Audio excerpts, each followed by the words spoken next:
And now to the Garden of Newcastle, a CQC session with Mr. He himself, Stefan Minsky.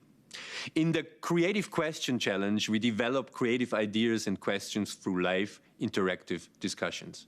It is an online streaming platform and hub to continuously build creative ecosystems worldwide and to create a future vision together as a global society.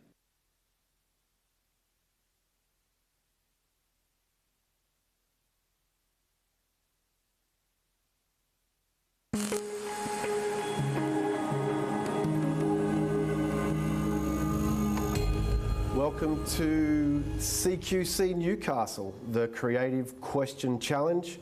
I'm Matthew McFarlane, and it's my great pleasure to be catalyst for this session. Ruli Zakaria is our Newcastle-based creative, and he'll be our visualiser for this session. And our participants in the conversation are Louisa Magrix and Andrew Lloyd. Thanks for coming in, guys. So Louisa Magrix is a Newcastle-based artist, a drummer and crochet sculptor, currently working on her PhD in visualising rhythm. Thanks very much for being with us this morning, Louisa. It's a pleasure. Thanks for having me. Oh, well, we're looking forward to this one. Andrew Lloyd, nuclear medicine technologist who lectures in the subject here at the University of Newcastle and is currently studying epidemiology. Andrew, thank you so much for being here with us this morning. Oh, it's my pleasure. Thanks, Matt. Well, terrific. Isn't that just lovely? So, here we are, and we're going to discuss the invisible and inner ecology. And I'll just lay down that ecology is the study of relationships between living organisms and their physical environment. Ooh. So, Louisa, human nature tends to lose sight from within. Nature is full of hints to inspire new directions and understandings. How would you respond to me just dropping a statement like that, and from your work perspective?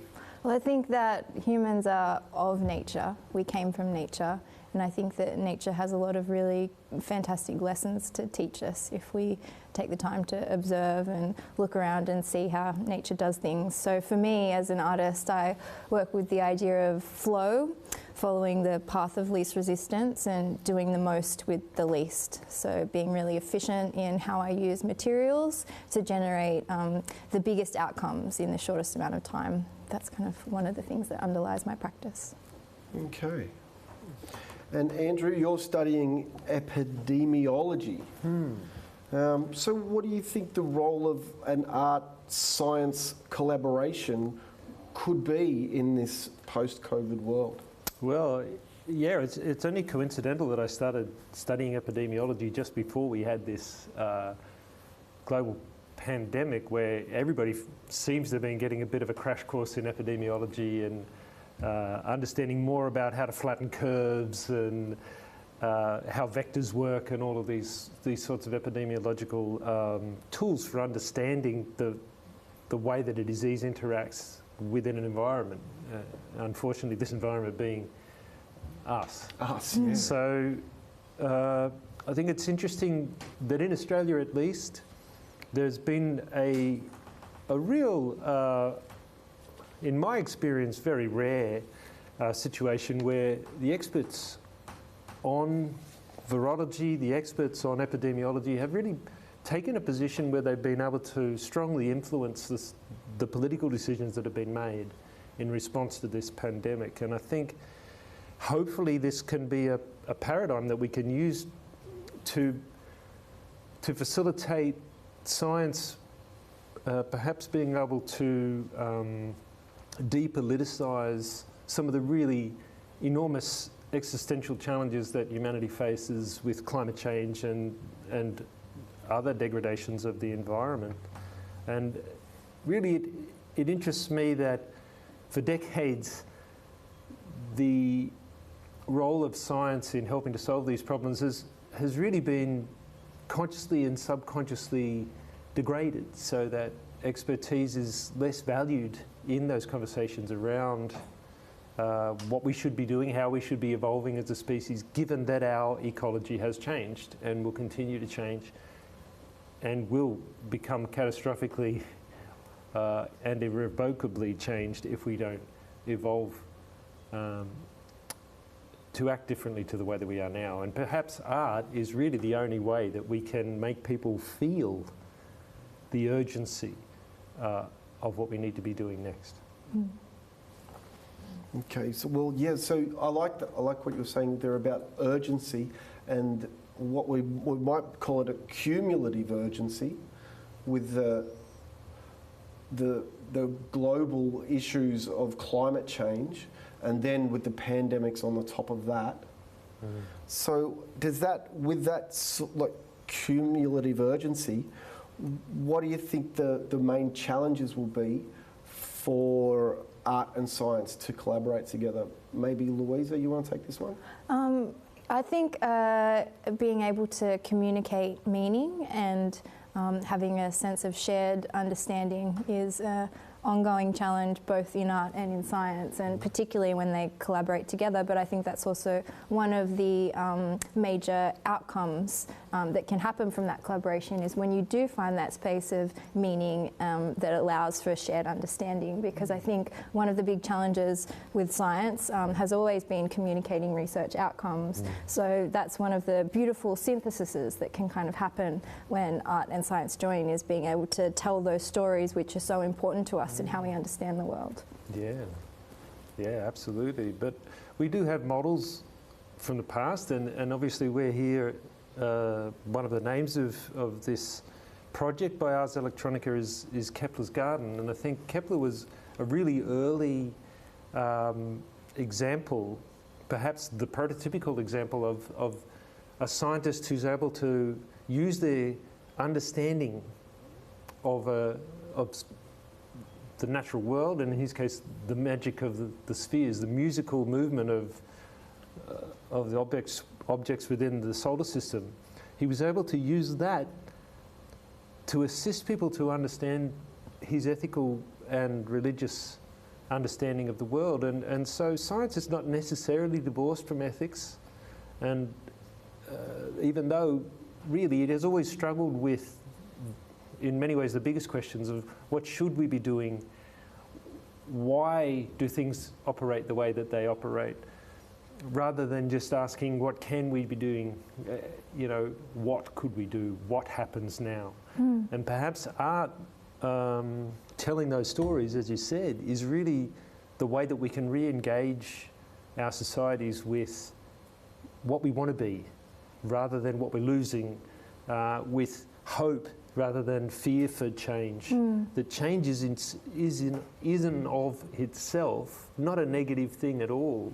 There doesn't have to be winners and losers. We can all be winners in change, as long as we have hope and as long as we're constructing that reality together. I think sorry. No, absolutely. I think it is really important to be mindful of the direction we're heading in, and to have a clear intention in that, because we're in a unique time where there are power structures which exist, and this is critical theory in terms of ontological perspective, that all new knowledge is beholden to the power structures that exist at the time. So given that that's the case, I think it's important that we are thoughtful about the types of direction that we're heading in, because it's easy to maybe be misguided when we do have governments or institutions or these holders of power which have different interests to what we as a human race really actually prioritise, which I think is quality of life above economic profit.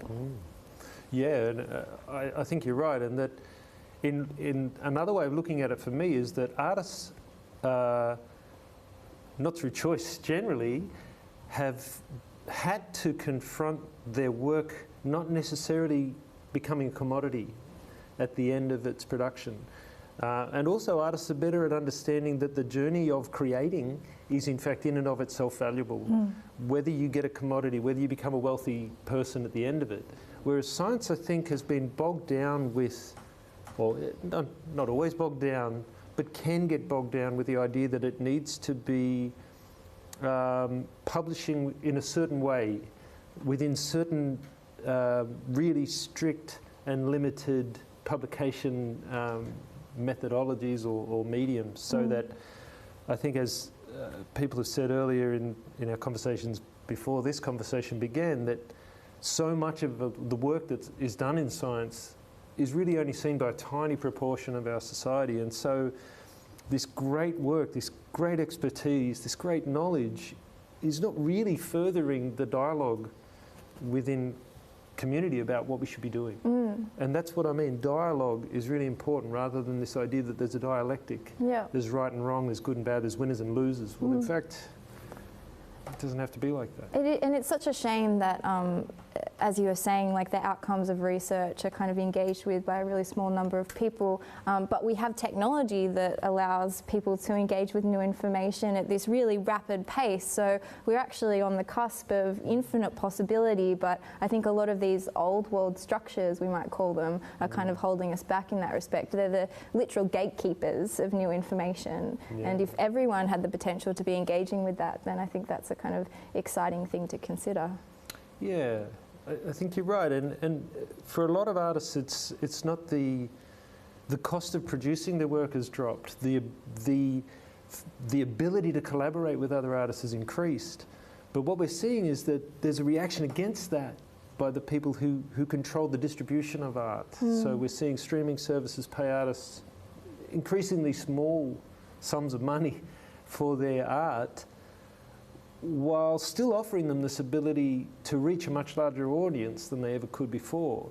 So that if science was undertaking it, and some science is, there is a genuine move in science for open source knowledge sharing, but I think that the issue is always going to be around the need to fund your work, whether you're an artist or whether you're a scientist. So unless society can come up with another way of funding that work, other than that there needs to be a commodity that gets sold at the end, then you're never going to have the free exchange of ideas, because someone has to own it in order to be paid for it. Yeah. And I think that's really holding us back. Is this ownership idea, is that what's perhaps holding us back from a renaissance or a revolution with art and science? It seems that we've got far more potential for ideas and creativity to spread, but it's just an ownership issue. Like how?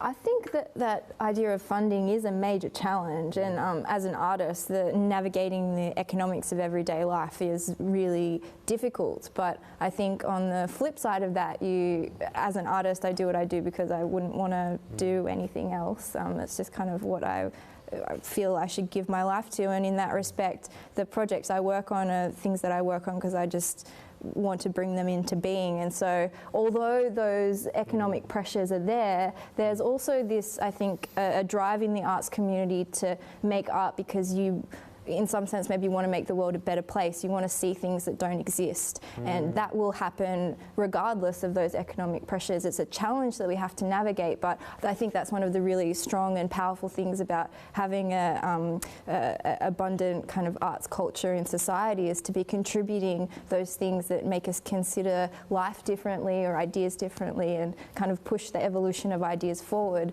And so although it's a challenge, it's something that we negotiate and we push past with our own kind of ideas of what's important.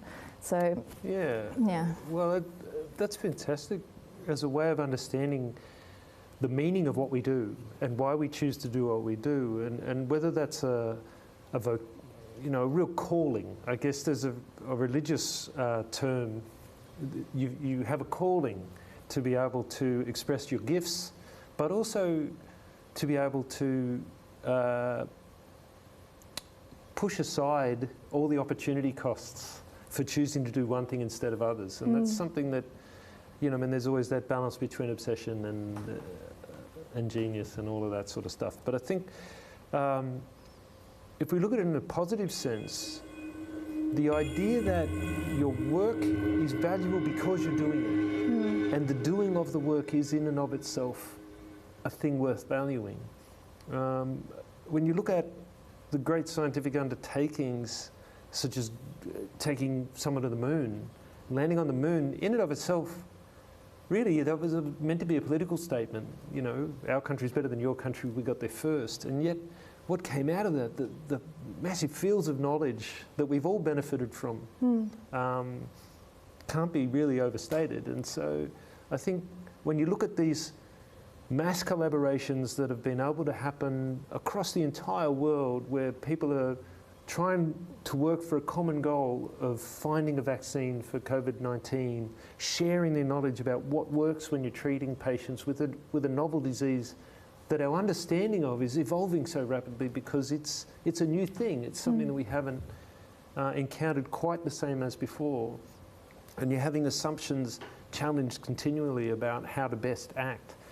Well, that collaboration I actually find inspiring in spite of the terrible circumstances that it's happened in. And I think when you look at the model of what can happen when you really adequately fund a scientific effort, and when you listen to widely disparate approaches to trying to deal with a threat, but to act urgently and to act with seriousness and a real intent. Because honestly, I don't think anyone's going to turn around in 5 years and say, oh, so you were one of the 165 vaccination trials, but it didn't work out. Well, what a waste of time. You know, we're going to value them. They're going to come up with solutions to diseases down the track that we wouldn't have come up with if not for that effort being made in the first place.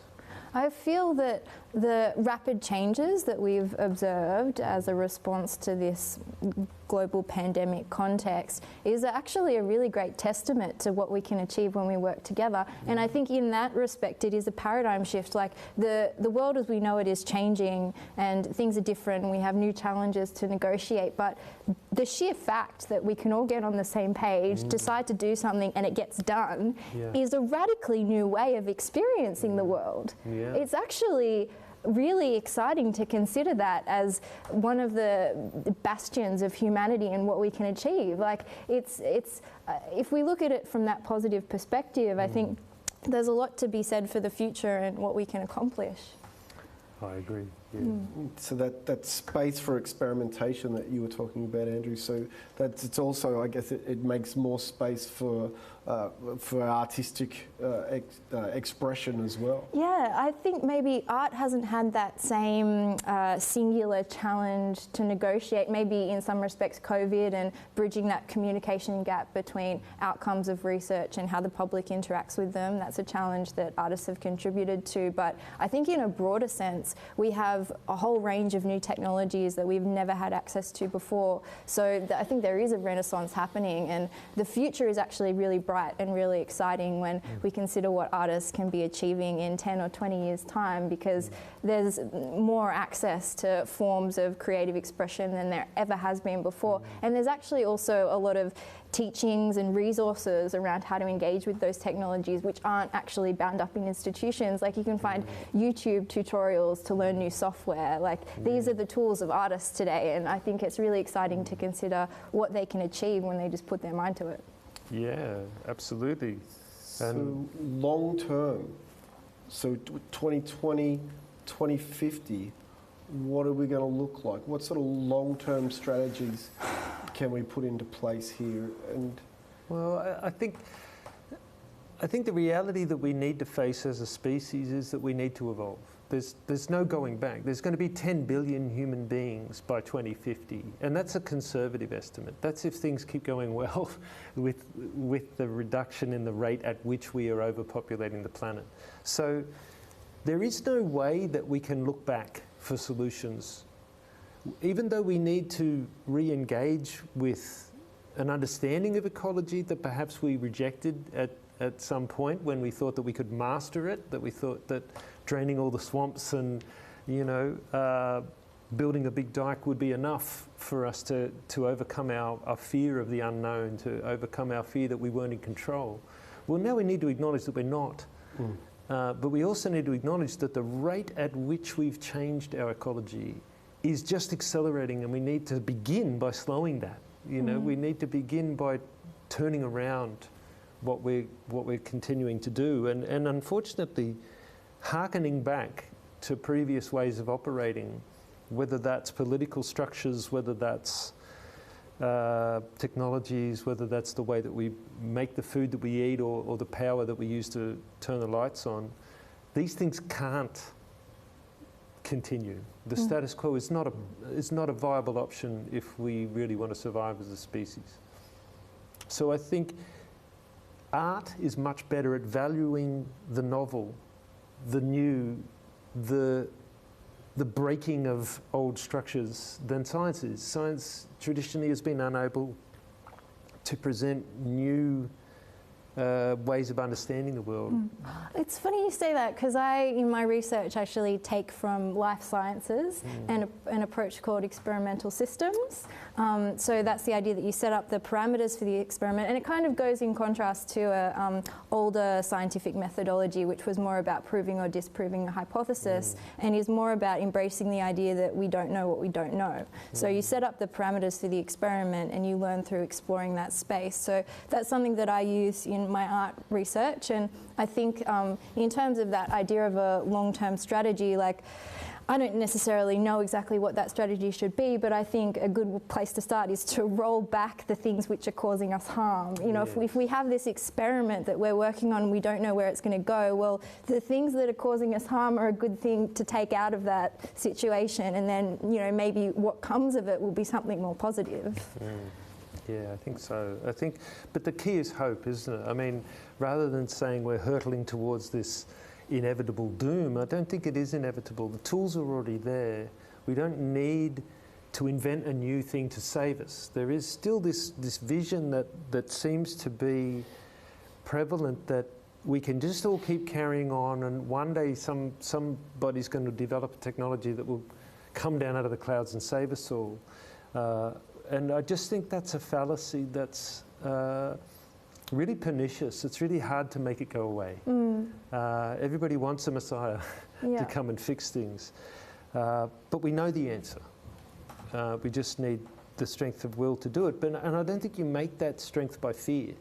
You can only make a whole society choose to change if you give them a real clear vision of what that change looks like and how that's offering security and safety to embrace that change, rather than needing to somehow cling to a past, or an imagined past, or an idealized past that simply isn't viable anymore. And art, again, is good at that. And you're right, there are different models of science rather than this, you know, cyclical, here's my hypothesis, let's limit the variables so that we can understand, and then, oh, I've come up with the answer that's different to my hypothesis, therefore I failed as a scientist, which is, I think, really wasteful. Well, let's have a look at our experiment with, say, we've got just a little over 5 minutes to go. Ruli, could you bring that in so that we can have a look at the whole picture? I think hope is really important. It's nice to see hope there. Yeah, so we've got hope seems to be very big. We've got common vision. We need to evolve. We made rapid changes. Evolution, common goal, collaboration. Art and science collaboration in this COVID world through technology. So it sort of brings on, I guess, our next question is, how can collaboration between art and science help to drive the revolution in society and the evolution in us? It's a good question. Yeah. Do you want to start on that one, Andrew? Well, it's obviously a really complex question. We've got 5 minutes. Yeah, I think really famously, just because you know the right thing to do doesn't make it any easier to do it. You know, we all know how to lose weight, and yet it's not an easy thing to do, to completely change what you eat, how much exercise you do. If you're going to rebuild yourself in a way that's more healthy, you know, giving up cigarettes, drinking less, all of these things we know are better for us, doesn't make it any easier to do just because you know it. And understanding, I think, comes from doing.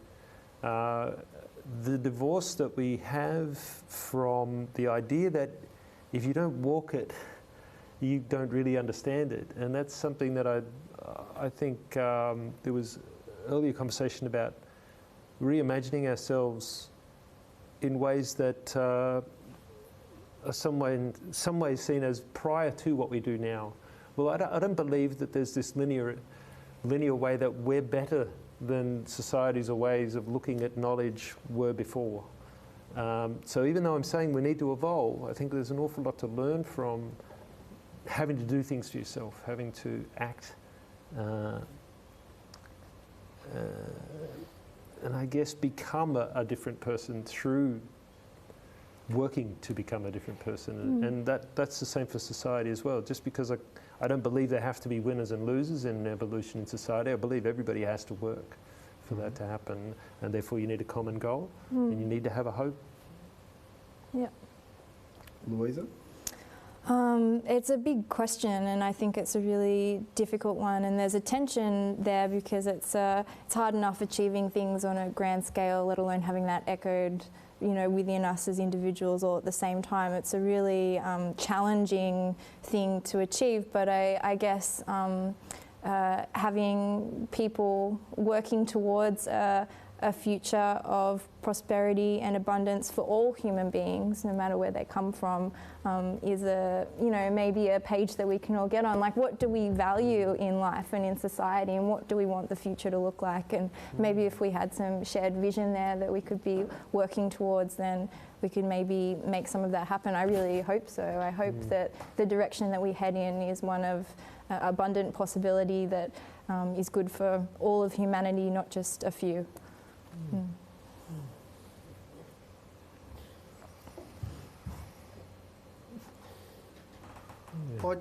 I really like where you've gone with this, guys, and it makes me sort of reflect upon the earlier CQC that we had, which was about re-indigenising ecology. And they were talking about the connection of humanity just being part of a much bigger picture, and how, you know, plants have consciousness, the planet has consciousness, space has consciousness, and we're just in it somewhere. And so I just want to thank you very much for being with us today. We've still got 1 minute to go, so I'm just going to drop this little quote from Merleau-Ponty, a phenomenologist, who said, "When science reaches its limit, art can help penetrate deeper into the heart of knowledge." Beautiful. So where do you think where could that go, Louisa? Into the heart of knowledge. Where just short and sharp, where do we need to go? Inside ourselves, to consider what's really important, not just for ourselves, but for the future and for future generations. Okay.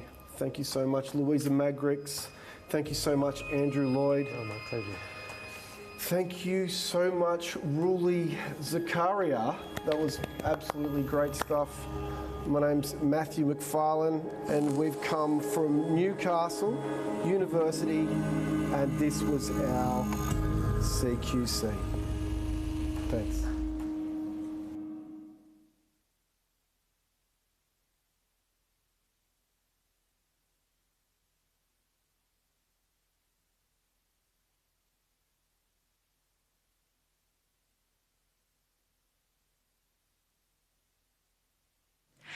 Set on the indigenous land of the Djadja in rural Victoria, Australia, are part of the Garden Melbourne, organised and created by Rochus Hinkel from the University of Melbourne, present two projects that explore how we can reimagine and rethink a rural site, its past and its future. These intertwined projects create a relationship to country and drive into the complexity of histories and stories told from a pre-settlement, a colonial and a utopian post-colonial perspective. The movie that we see now is originally a VR movie that you can enjoy on the Garden landing page of the Melbourne Garden. It is set in the rural landscape of the Djadja Aboriginal tribe in southern Australia. The project tells stories from the land from different perspectives, allowing the audience to move through the site, engaging in a VR environment with narrators telling different stories. The project provides an entry point to and experience of the indigenous land as an immersive environment combined with a cultural perspective told from different angles.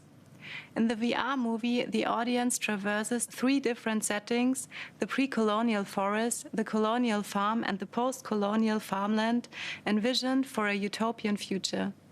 Enjoy the occasion to walk through different landscapes and settings, being able to wander in different times at the same time.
A stubborn blindness persists here amidst the trees and the undergrowth. For too long, we have been unable to witness the ample signs of forms of life residing here. Millennia before the devastating events of European first contact and subsequent occupation, the landscape was tended with care.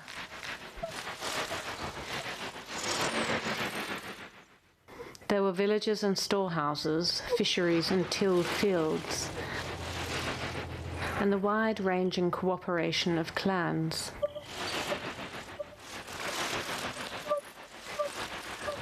We humbly extend our respects to the Jara Jara people of the Jaja Wurrung language community,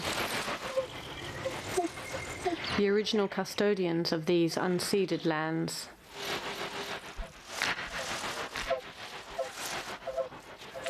We offer our debt of gratitude to their elders, past, present, and emerging.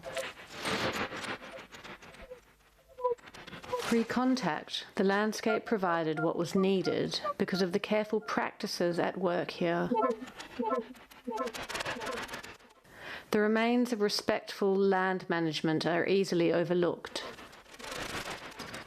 They tell of non-Western modes of occupation that were in no need of signed contracts of ownership.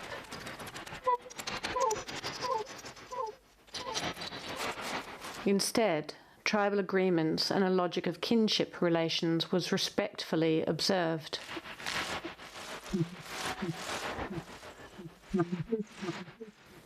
Jaja Wurrung means people of the forest.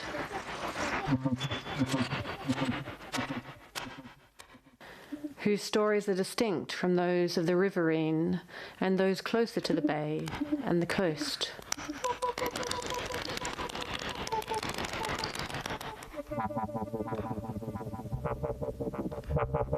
Part of the Kulin nation, their moieties are Bunjil, the wedge-tailed eagle, and Wa, the crow. Moieties determine kinship and descent, or effectively who you can and can't marry.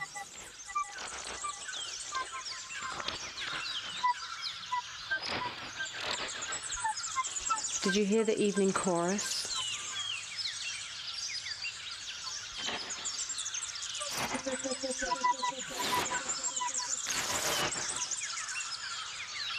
There are babblers and whistlers, butcher birds and ravens, currawong and magpies hereabouts. Vulnerable and endangered are the shoveler, crake, curlew, egret, and a great many others. 65 species of threatened birds find their habitat in this region, to say nothing of mammals, fish, reptiles, amphibians, and invertebrates.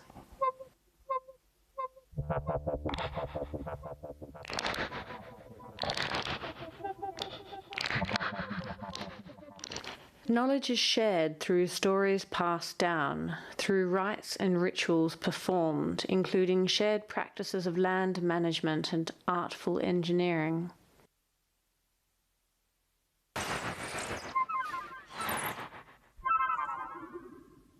Stories of colonial misadventure have near obliterated the stories passed down through millennia.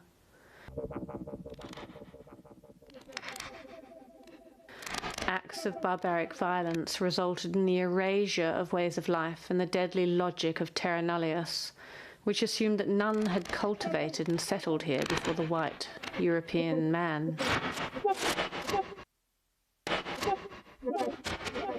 When they arrived, in their infected boats, spreading disease and a foreign logic of land claims, intoxicating substances and firearms, they took advantage of the storehouses and fish traps before destroying them. A Western colonizing logic of property rights came to determine how land and its resources could be secured and controlled. European superiority and entitlement produced racialized subjects left dispossessed of their land, bereft.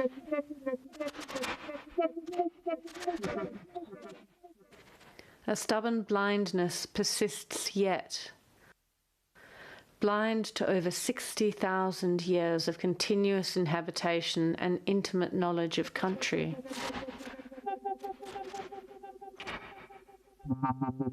Too many stories have been lost. If we are able to learn from indigenous knowledge of country, what futures will this knowledge lead us toward? Is it possible to imagine a greater corroboree that might conjoin our efforts?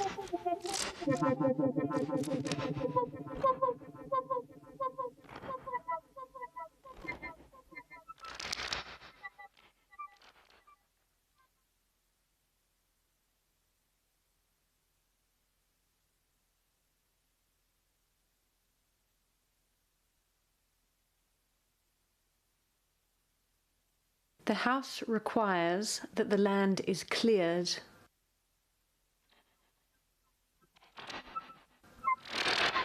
Planned cycles of plantings and the importation of livestock mean the eradication of the fields of yams that once held root. The introduction of thirsty foreign seed require more of the soil than the soil is prepared to give.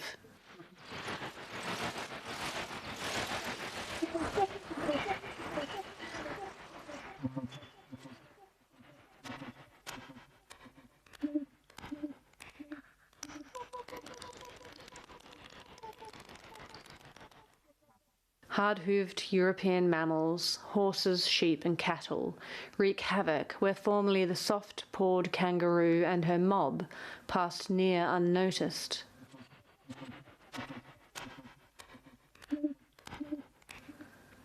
Kangaroo tracks and the passage of other marsupials break paths through the undergrowth. The land is cleared and the walls are raised, and then, as a precaution, fences are constructed. Signs of fortification are to be found in the diaries of settlers and in early paintings of their basic constructions. Rather than reading what is extant, these paintings tend to remember the bucolic countryside that has been left behind. Fortification signals the perception of danger, the fear of trespass.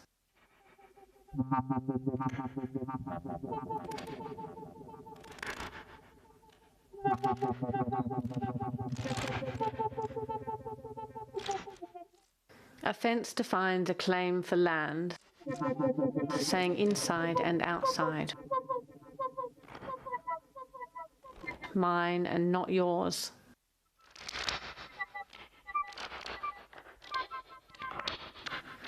Right of passage is effectively severed and otherwise prohibited.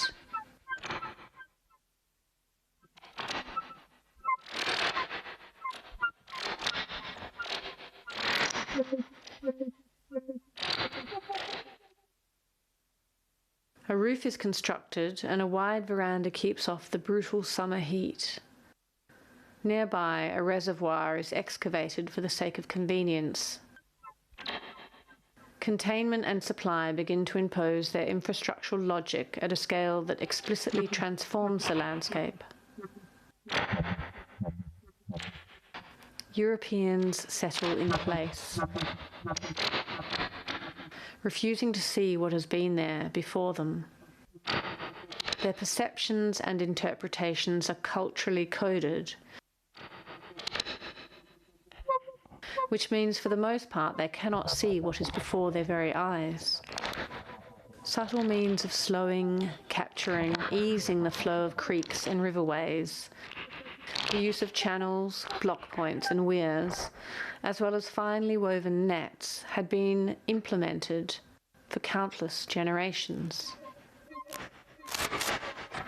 An elaborate tool set of hoes, knives and spears was shared. This was work undertaken in relation to seasonal patterns, working with ancient religious environmental knowledge, or using animal skins as well as pottery containers to store supplies. Possum skins in the cooler months are delicately stitched together as cloaks.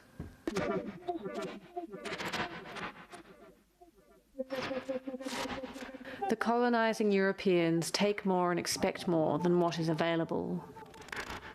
On arrival, the more observant of them note how the landscape appears like a well-kept park.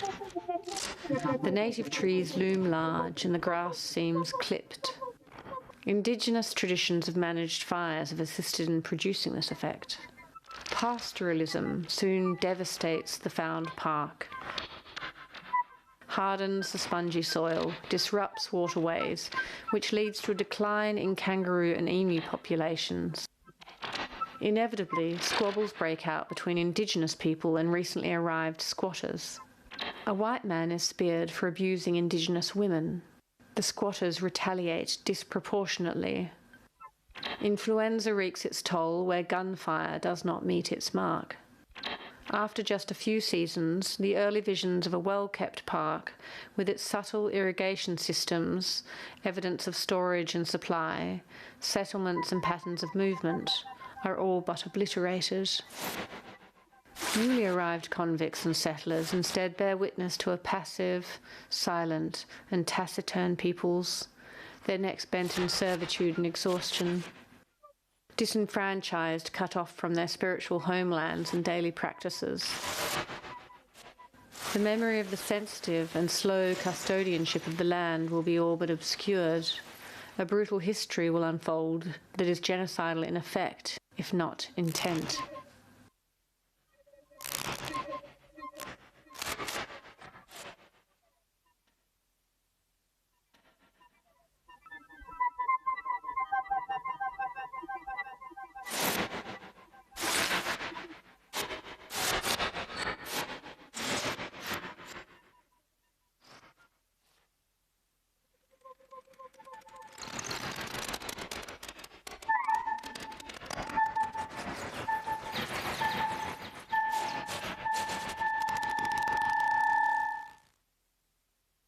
What happens when the landscape speaks back?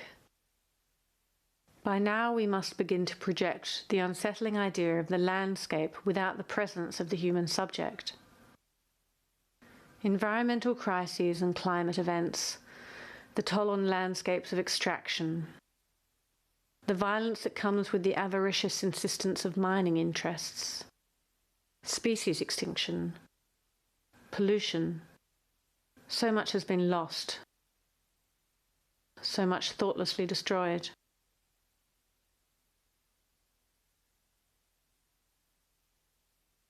A fence, a gate, signs of ownership that cordon off and carve up space.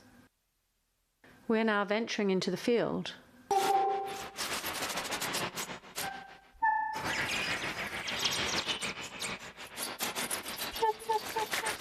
A field cleared in preparation for an event.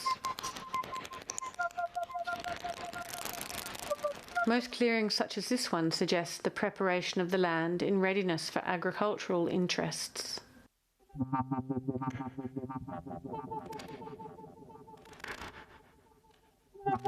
A mob of kangaroos suddenly make an appearance in the southwest quadrant.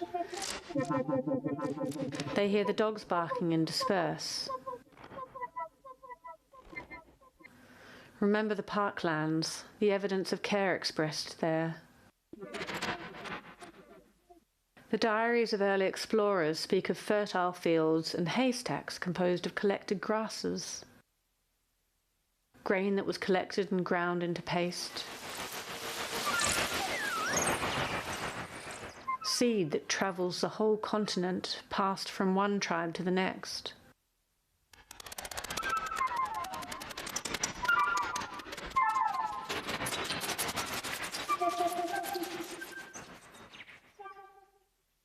Villages in clusters of circular huts clad in bark and grass and coated in clay, and sometimes constructed with stone. Organised groups of women once bent over digging for yam.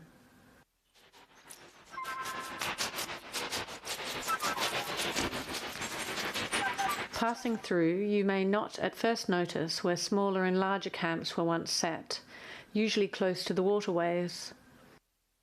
Firestones and ashy soil leave behind the traces of past meals. Yams, tubers, roots, reptiles, mammals, small fish, yabbies, insects, birds' eggs, nuts, berries. Once steeped in water for some time, the blossoms of the ironbark make a sweet drink.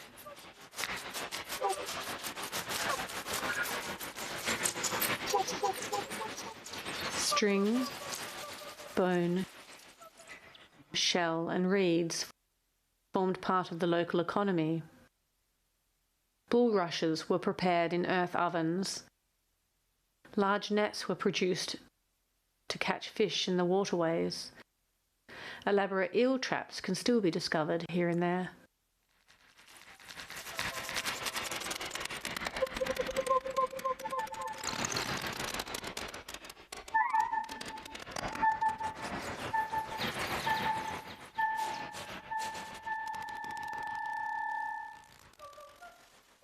Life was once managed by close observance of the seasons and by following the materials environmentally available.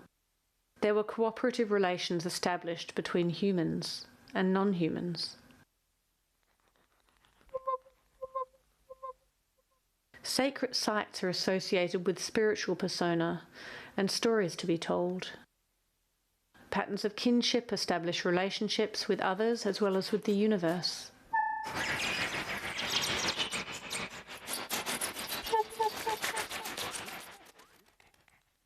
Relational systems compose a complex environmental knowledge and associated responsibilities.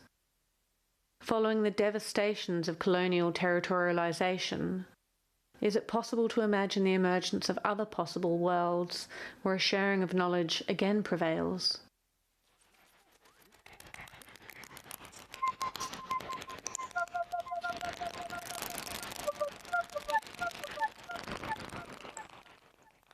The challenge is to speculate upon utopian futures and invest in a decolonizing ethos. While there is no return to the well-kept park with its carefully managed resources, yet there is much that can be learned.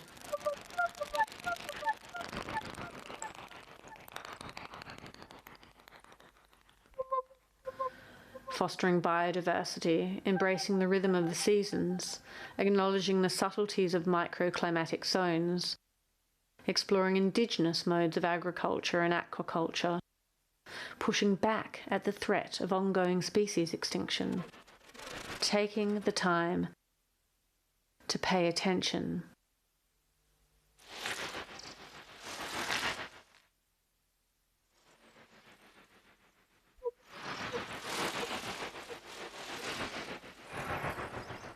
All this is possible.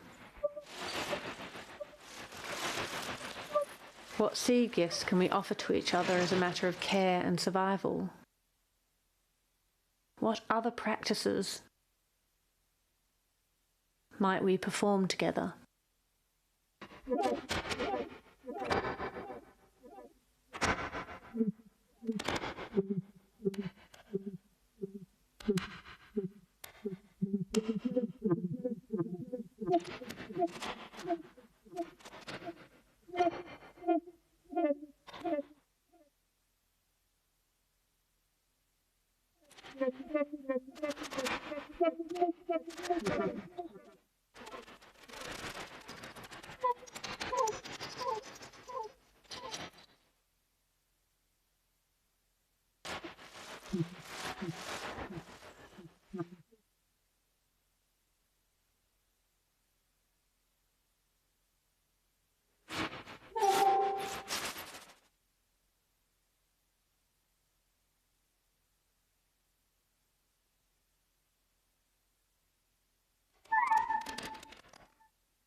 Visual artist, I'm a teacher, I'm a hacker.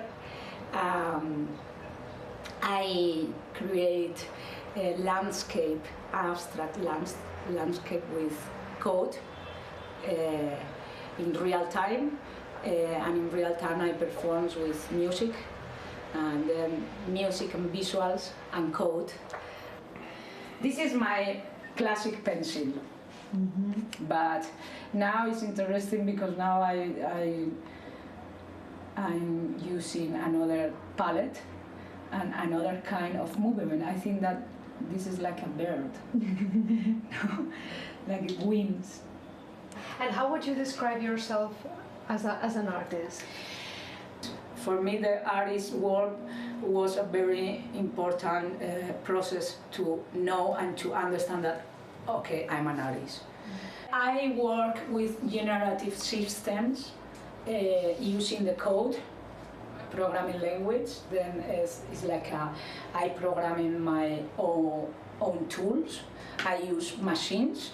And it's like I work with the machines, with the computer together. It's like we have a band, like a rock band. Mm-hmm. I follow the music. The music is so important in my work. It's like a dancing with the music, but using little lines, little dots that moving around in real time.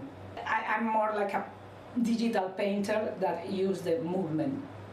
I would like to ask you, in your work, what role science and technology and art play? The science part and the artistic part is very, very similar. I try to be not a slave about the technology. I think that this is so important. For example, why I have this old nano control tool? Because it works. And for me, it works. Then it's my tool. Maybe I can have new technology for this. But no, because then we converted like slaves. Can you show us a little more? Yeah. So we can film. It's super, super important to it's like the volume in the music. No, the musician, it's very important to control the volume. Here it's super important to control the intensity of the color. How the Barcelona and Catalonia community around this area, art, science, technology, is to you? In some part, I think that Barcelona, like city, for me was very, very important. And yeah, I had lucky to stay in one scene, but I remember this scene like a small locals, small festivals, and now we don't have this. And we have to go outside Barcelona to work. When you go out the city, you can start to be an artist, for me. Now the city is not a very good place to be an artist and to work like an artist. It's a very good place to work and to go and to show your work, but not to live, because it's a city that is so expensive. It's true. For these interviews, we need to reflect on a couple of concepts. For this Ars Electronica Barcelona garden.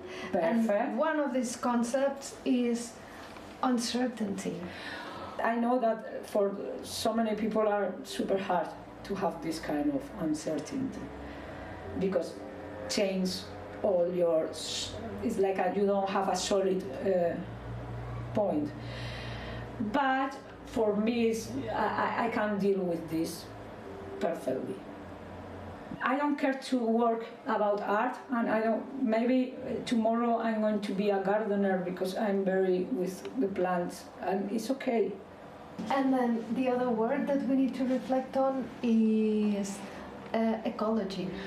For example, with all these kind of things of to take a plane to flight to a festival that is in the north of Europe only for one day. For me, this is not ecology. We have to think the way that we move. And it's interesting because so many artists now start to think about this, and so many festivals and institutions. And with now in this present of this pandemic moment, it's super cool for this, because now the ecology and all the nature are strong. But yeah, it's a question that I'm in focus in this, in the way that I can. Let's switch off the computer when... Yeah, switch off the computer, for example, is a very good ecology moment, and mental ecology, because if not, our minds are all the time connected, and it's so stressful. And now it's switch off. Muy bien, Alba. Ya lo tenemos.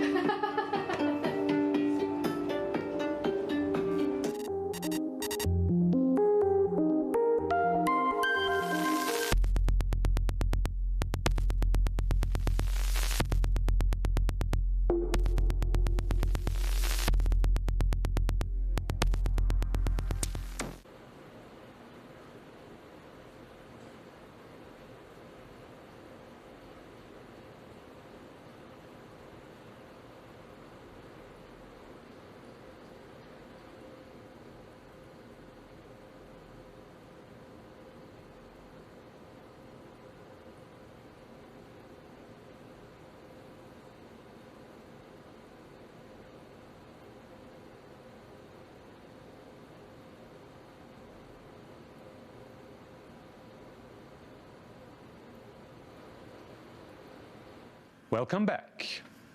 In the next program item, you will learn more about the creative coding projects that young people from Hungary, Germany, and Austria came up with and realized in a remote hackathon.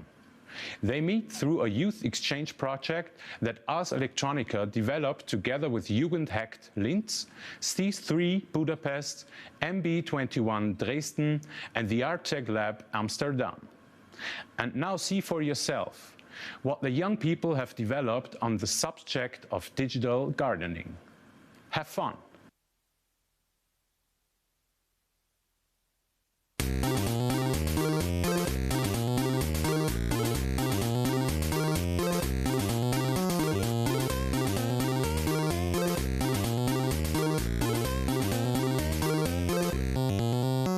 Hello everybody, welcome to Jugend hackt Austria.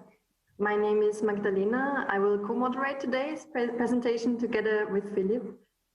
I am working for Open Commons, which is an initiative of the city of Linz in Austria. And with the support of the city's IT department, IKT Linz, and our great partners, Open Knowledge Foundation Germany and Mediale Pfade, we do hackathons since 2016 now. We are doing Jugend hackt and other coding workshops to allow young people to use technology not only for consumption, but to be an active creator and help shape our society and environment. Our credo is to make the world a bit better with code. So our participants bring their own ideas into life, as you will see in just a few moments. What the benefit is still is that we could have quite international participants this year. Therefore, we have a special cooperation. And I want to say hello to Marion Friedl from Ars Electronica Festival. So I was asked to tell something more about the youth exchange project in general. So the project exists now for some years. In the past, we invited people from different countries to us, to Austria, here in the Ars Electronica Festival here in Linz, to do projects together for 5 days for the whole festival. So in the last years, we did some development of games, filming a video, creating high-resolution animations, or making a Rube Goldberg machine, which is a chain reaction machine. Maybe you all know that. So the core idea of this is to get together, to do a project together, to discover meanwhile similarities and interests, similar interests, lay the foundation for future projects, maybe doing them together afterwards, and lasting international friendships. But as you all know, this year doing trips is a bit difficult. So we came up together with Jugend hackt LInz, the C3 Budapest, the MB21 Dresden, and the Artec Lab in Amsterdam with this remote hackathon, which you all guys have been doing now on the computer the whole day online. So well done. I hope you had a good time. I'm thrilled to hear more about everything, and Magdalena, back to you. Thank you for joining us, Marion. Yeah, we spent a productive day together, and I think we will hear more with Philip now.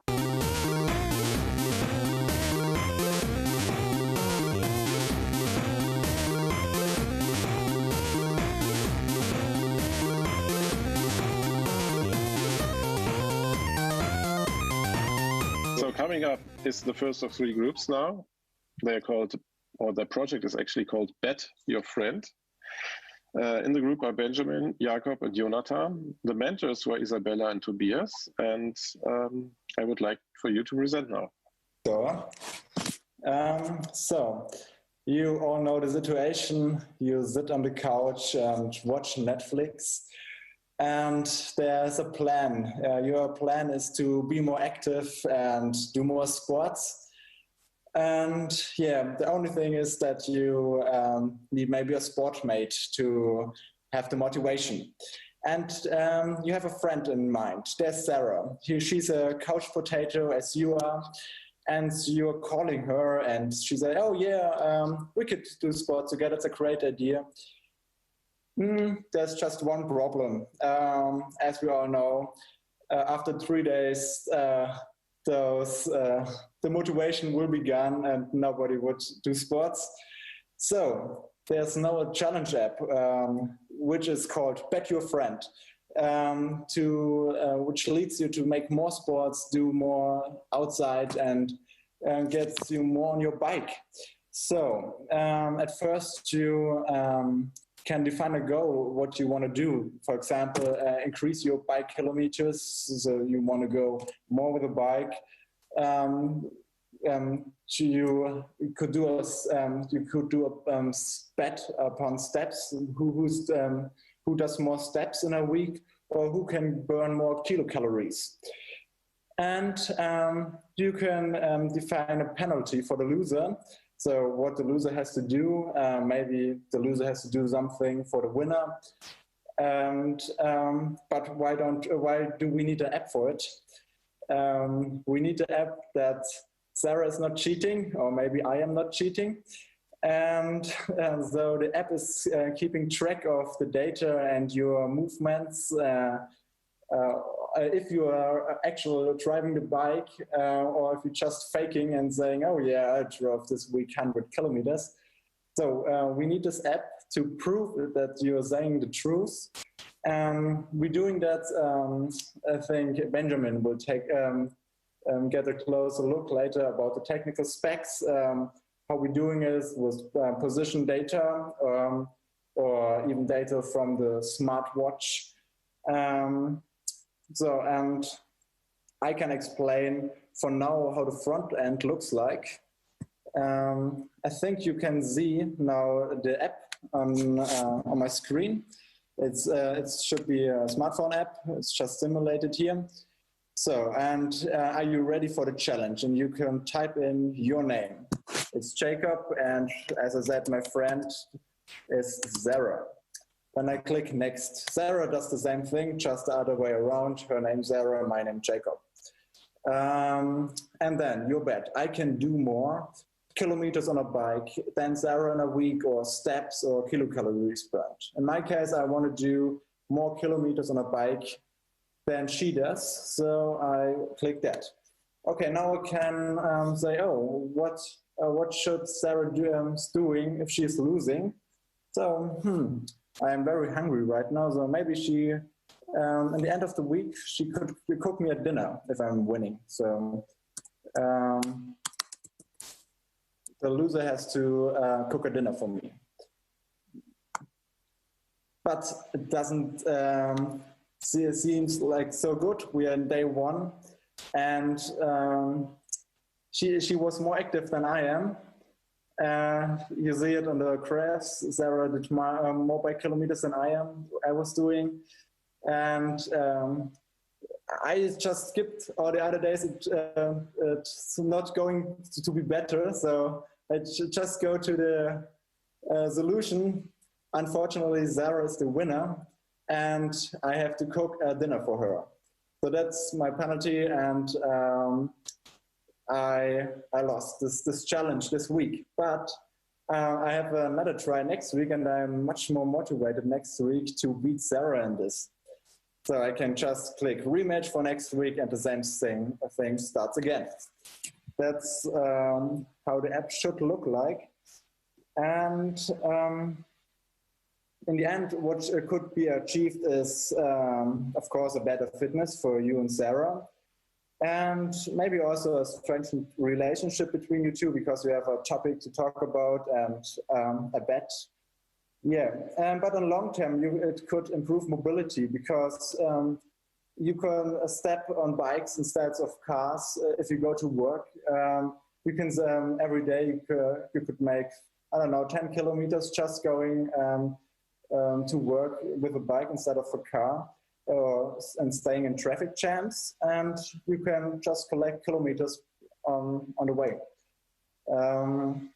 Yeah, and in the end it saves CO2 too, so it's good for our environment, it's good for our mobility. That is the long-term goal if everybody's using this app. But now we have to talk about the technical implementation, because just like that it won't work. We have to track the data and validate the data.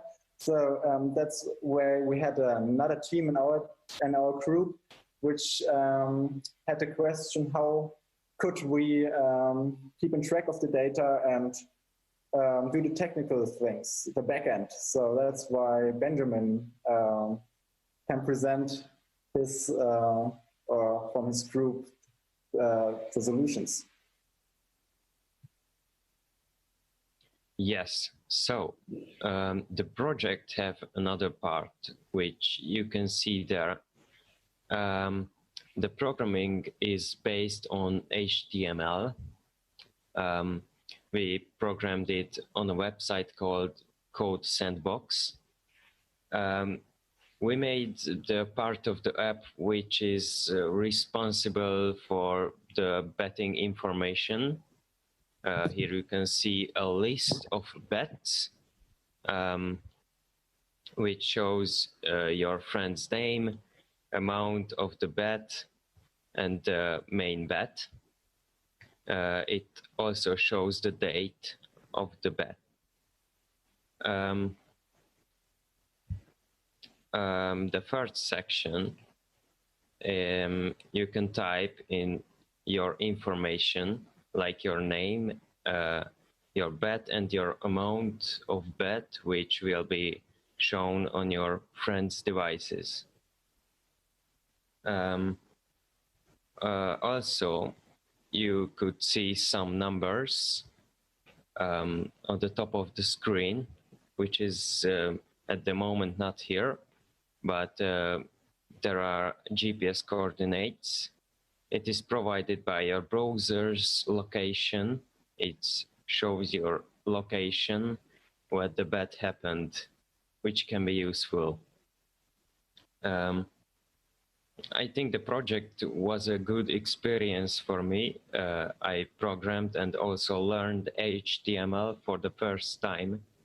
At the beginning, I was hopeless because I didn't know how to start, but afterwards my mentor helped me out and teach me the basics of HTML programming, which was very useful. Also, the designing of the project was very interesting and fun. So overall, it was a great experience. Thank you so much. What a great project.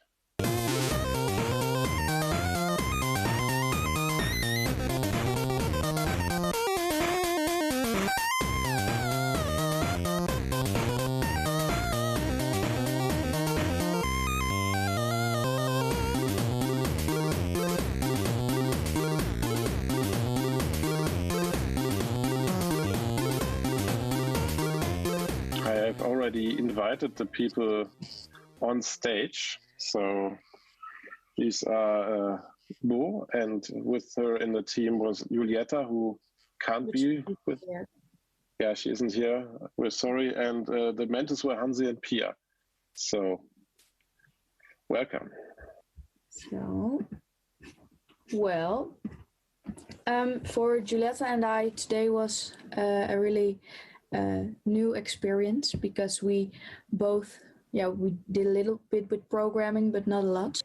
Nou ja, ik heb geleerd om, hoe heet dat? HTML te programmeren voor een website en informatie opzoeken in het Engels. En dat verzamelen en in een samenvatting te schrijven en een website van te maken. At first we searched information about our topic, that was climate change. And when we had something Pia was going to tell us something about how to program a website, because we never did it. So it was really difficult, but actually in the end, I find it really easy, because I thought that I needed really difficult software or something to do it, but actually I can do it too. So not really good, but still. Our topic was we did something with solar panels, and if they are actually that good for our climate as we think, because the making of it costs a lot of energy. So in the Netherlands or in Europe, they are made with good energy, but in China or in Japan, they are made with a few, fossil energy. So that is also bad for the environment. So in the end, we came up with this. And here on our website, you can see how the solar cells are made in 10 steps. And here are the good and some bad aspects about solar panels. So we also added a button, a checkbox in the corner, and then we can switch it to a dark theme. So we learned how to do that, and it was really nice to learn, but it's a nice aspect. And yeah, I think for Juliette and I, the process was more the main goal actually than the outcome of it, because yeah, it was really, really nice to do, but also a challenge. I think that's everything. Thank you so much. It really looks nice. I don't know how to switch between light mode and dark mode, so that's something I should have learned today, but I didn't. I have a question. Maybe why did you choose the topic of solar panels? You were in the group dealing with climate change. Why solar? Well, we had a different thing, but the main thing was that people are publishing it like it's really good, like this, you have to do this, this is the thing we can do to change the world, but actually the making of it is also really harming for the world. So it's like it isn't right actually, and the information that is on the internet for a lot of people is not the right information, because they want to make money out of it. So yeah, that's why we choose for this. Okay. This is nice. Yes, and do you think you will continue in programming websites? You want to do it again? Are you motivated? Yeah, I think for my study I can use it. It would be really nice, because there are so many options you can do with it that you can't when you just use a regular layout or something, or so the options are not limited as in most cases. That is super nice. Yes. Thank you so much.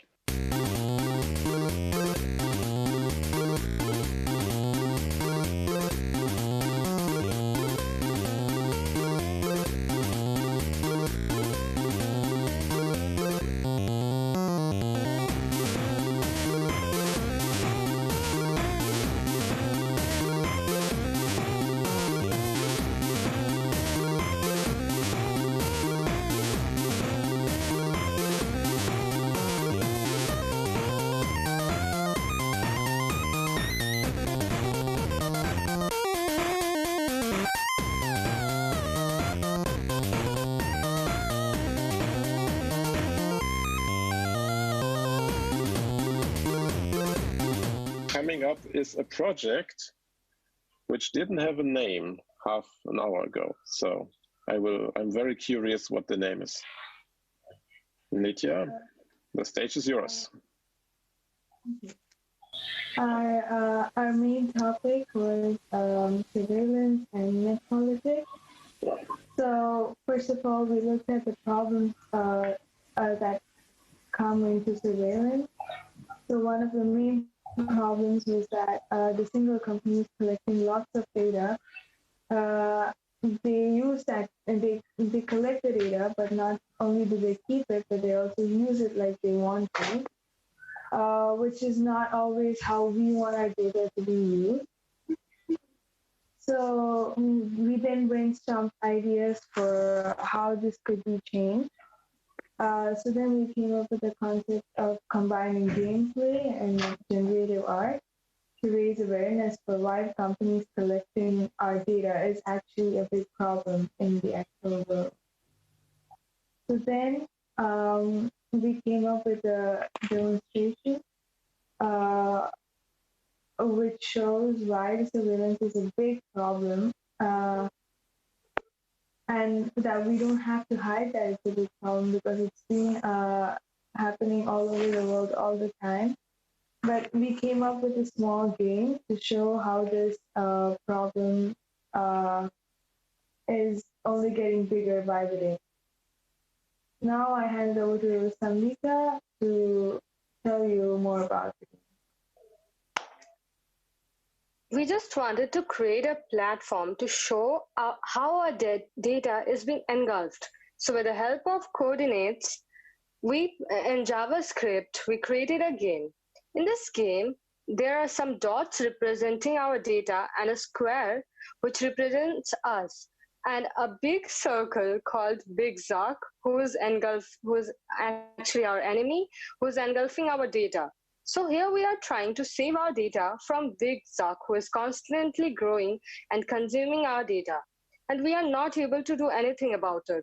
So in the process of to stop him, we have to move our cursor to collect the data and save it from him, engulfing it. I would like Noah to introduce you with the technicalities required for it.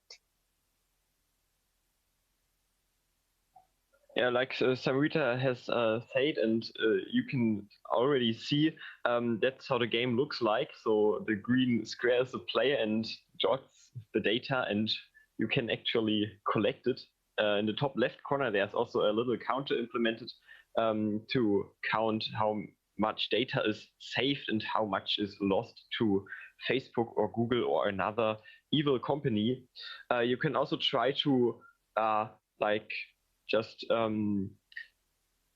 do something about it and make the circle a little smaller, but it doesn't help much. And in the end, the circle contains everything. Yes, that's the code. It's beautiful, it's colorful, and I think that's the most important thing about it. And it works. Yep. And then our project kind of had like a second project within it. And so what we're thinking about is that we kind of want to find a way to visualize the data that Google collects about us. And so I don't know if you all know that, but there's a service called Google Takeout where you can request to download the data that Google collects about you. And so we did that. And we went through the files, and to be honest, it was very creepy because apparently I've been using Google since 2014. And back then I wasn't really concerned about privacy because I was, not that old. So what we did is that we took a look at the data sets first. And so our initial idea was to create some kind of generative art based on that. So for example, if the hours of YouTube videos that you watch per week is, I don't know, above 5 or something, maybe you would get a red background. And then if you send more than 20,000 past week, you maybe get circled, stuff like that. So we thought that that could be a good idea. But given the very limited time and some problems that we've encountered, we didn't really get there, but we tried something else. And so our main problem was that the data that we had to handle was very, very sensitive. So we used my data for this, and my laptop isn't the best. So it kept crashing, which I think is okay because we had huge files, obviously. But then we found smaller data sets. But still, what was difficult is that when we thought, for example, we could just simply use another laptop because we did peer programming, so we could have just chosen a different laptop. Even though I trust all the people in my group, I would not necessarily give them my location data from the past 5 years, or 6 now. But that was a problem that we've encountered, and just the size of the files was just larger than anything I've ever worked with. So that was a little difficult. But then something that we decided to do was just to pick like seemingly random things and just maybe plot them. And this is kind of like where we got. So if you scroll up a little bit, Noah. So the wonderful scatter plot, which doesn't really have a title or a description of the axes yet. So what is plotted there are my YouTube subscriptions. And the x-axis is the length of the title or the name of the channel. And on the y-axis, you can see the length of the description that the channel gave themselves. And this is just like a proof of concept. Like you see that like we were able to extract that data, and then next step would be to visualize it in some kind of pretty way. And for us, it was important that when we continue this after the hackathon, there's also some degree of randomness in it. So maybe we'll just select like 5 of your subscriptions or something, so that each time, even if you execute the program a couple of times, it still looks different. But then maybe you can go down a little bit. So for example, that is from my Google search history. And I turned it off a while ago, so it's not the most accurate, but those are 27,000 search terms that I could take a look at there. And so we analyzed them, and so you can see that almost half of them are .com or enten.com and stuff like that. And then another thing that we did that we couldn't find a way to visualize yet was that we kind of computed the average location from Google Maps. And obviously, like, some people might say that that's not a smart thing to do, because the average location, for example, if you're in Europe one day and in the US another day, might be somewhere in the Atlantic Ocean.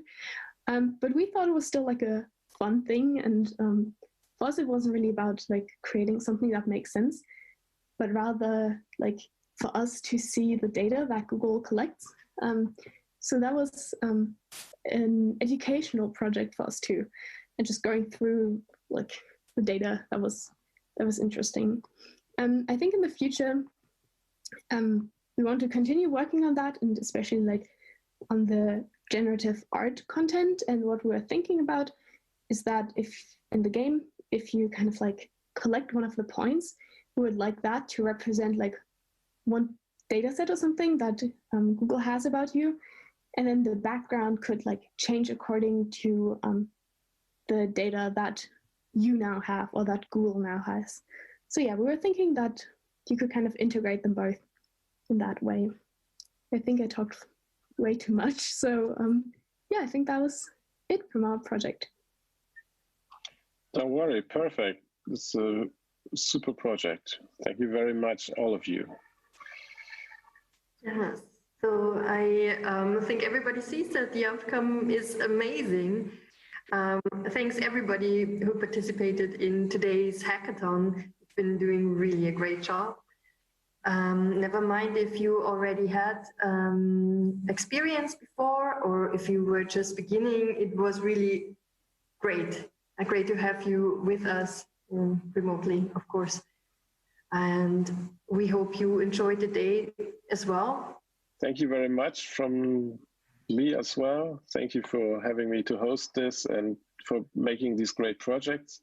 And thank you to all the viewers online who are actually with us and are actually asking questions on YouTube. So I had a very interesting conversation with somebody who was really interested in all the projects. So you made an impact, and that's what Jugendtakt is about, I think.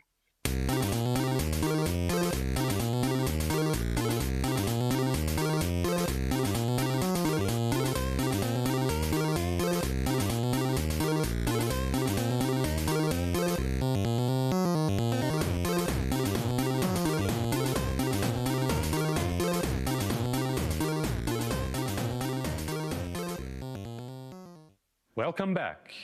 Now we present the 3 projects titled Masterclass Audio Design Goes Interactive of the University of Applied Sciences in St. Pölten. For 2 years now, Create Your World shows a number of selected projects of St. Pölten's University of Applied Sciences at the Ars Electronica Festival.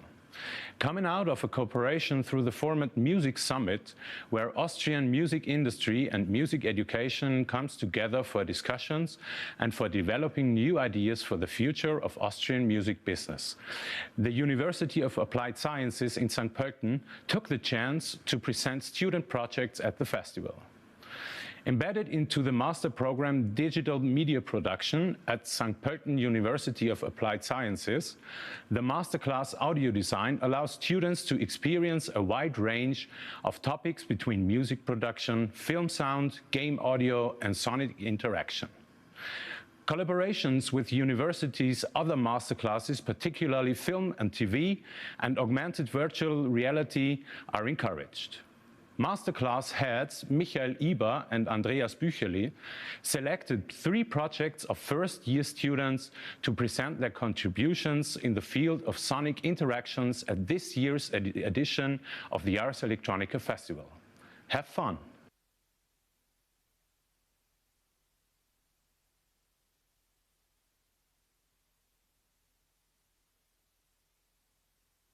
Ja, einen wunderschönen guten Tag. Mein Name ist Thomas Meislinger und das ist mein werter Kollege, der Herr Stefan Nebel. Wir dürfen euch heute unser Spiel präsentieren, Sound Escape. Worum geht's? Man soll spielerisch Tonarten kennenlernen. Und zwar nicht nur Dur- und Molltonarten, wie man sie ja alle kennt, sondern eben auch Dorisch, Phrygisch, Äolisch etc. etc. Die meisten haben noch nie davon gehört. Deswegen haben wir uns gedacht, das wäre cool, mittels einer MIDI-Tastatur, quasi über Klaviatur, diese Modes sozusagen kennenzulernen. Und ja, so schaut das Ganze aus. Man spielt sich über die Noten durch die Level durch. Es gibt da eine kleine nette Hintergrundgeschichte, die ein bisschen einen Drive für die Story bringen soll. Und ja, jetzt wird euch der werte Kollege noch ein bisschen was darüber erzählen, welche großartigen Errungenschaften er beim Programmieren da so gemacht hat. Genau, also zum Programmierteil ist auch nicht viel zum Sagen, ehrlich gesagt. Es hat einen MIDI-Input, wo man direkt mit dem MIDI-Keyboard die Steuerung macht und zusätzlich auch noch einen prozeduralen Synthesizer, mehr oder weniger, der was dann eingebaut worden ist. Programmiersprache war C#? Genau, Programmiersprache war C#. Das Programm ist in Unity entstanden, Unity 3D. Die Charakter und das Interface wurden in Sprite erstellt und die restliche Welt, die ihr hier seht, ganz normal im Unity 3D Editor. Für Musik- und Sounddesign bin ich verantwortlich, das habe ich verbrochen. Ich glaube, in Kombination haben wir ganz eine gute Arbeit geleistet und wir wünschen euch viel Spaß beim Erleben. Vielen Dank und guten Abend.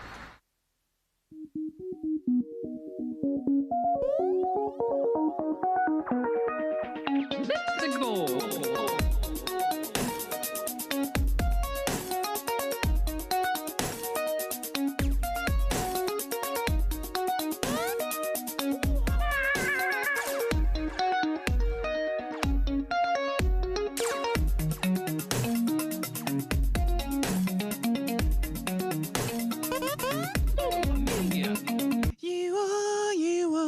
In the menu of the Sound Escape game. This is the Sound Escape game where you learn modes.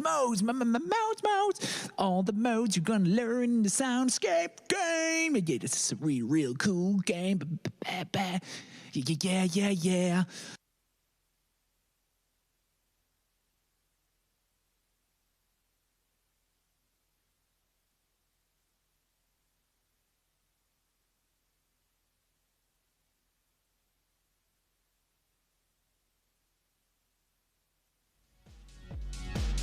Welcome, ladies and gentlemen. My name is Dominik Lantedinger and I'm an audio design student at the University of Applied Sciences, St. Pölten. Within the scope of my interactive audio project, I have developed the Rumbler 1.0, a simple but effective audio effect device based on the graphical programming language Max for Live. So let's make some noise.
Welcome to our short presentation about our project. The project title is Redesign Acoustic Absorbers, and it was a collaboration between the FH St. Pölten and the FH Wiener Neustadt. Before we go into detail, I want to show you a short video we created about the project. It's about a minute long, just so you get an idea. Long nights, stranger. I am a songwriter and music producer, so I was thinking about buying absorbers from the music store, but Risa had the idea that we could build them ourselves. Gleichzeitig wollten wir aber auch darauf schauen, dass das Redesign von unserem Schallabsorber mit der Absorptionswirkung von herkömmlichen Produkten mithalten kann. We focus on upcycling of old textiles like clothes or old towels. Außerdem achten wir dabei darauf, dass die Rohstoffe, die Werkstoffe aus der Region kommen und keine weiten Transportwege hinter sich bringen.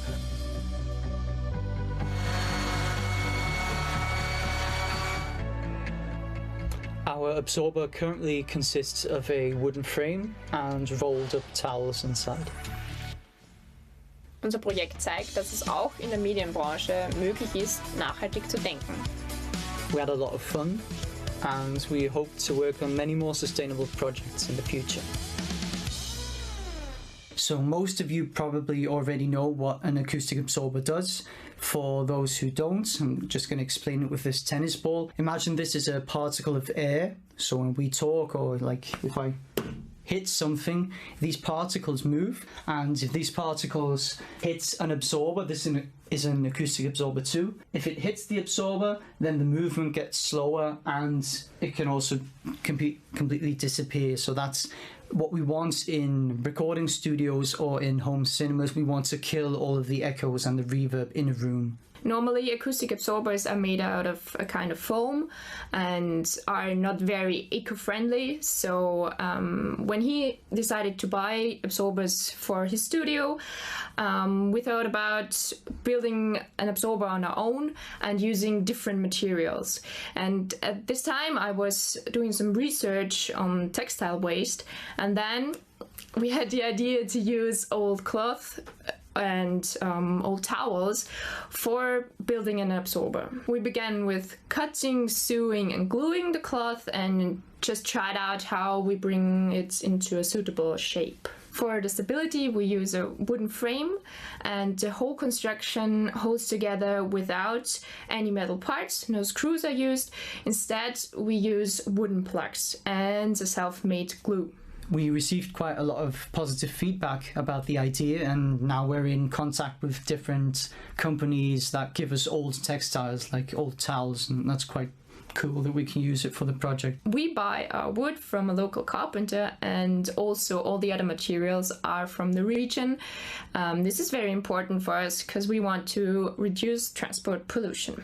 The next steps would be to measure the absorption coefficients of our absorbers. We've built 3 finished ones now, and we've got 10 wooden frames in total, so they're not all done yet.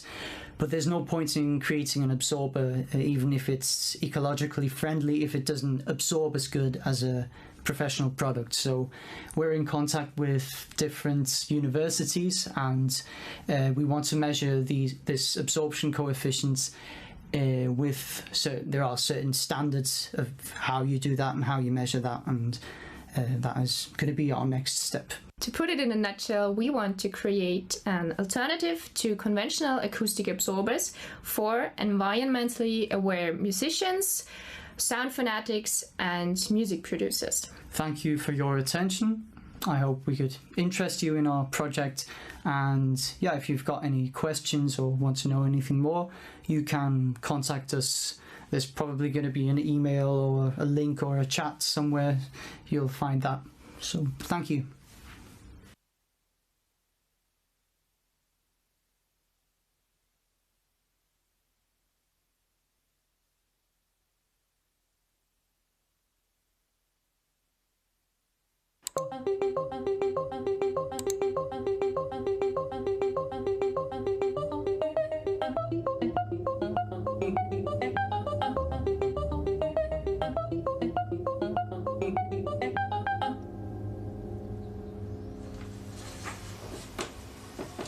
Hello, I'm the director of Average Happiness, which won the prize of distinction for 2D animation this year at Ars Electronica.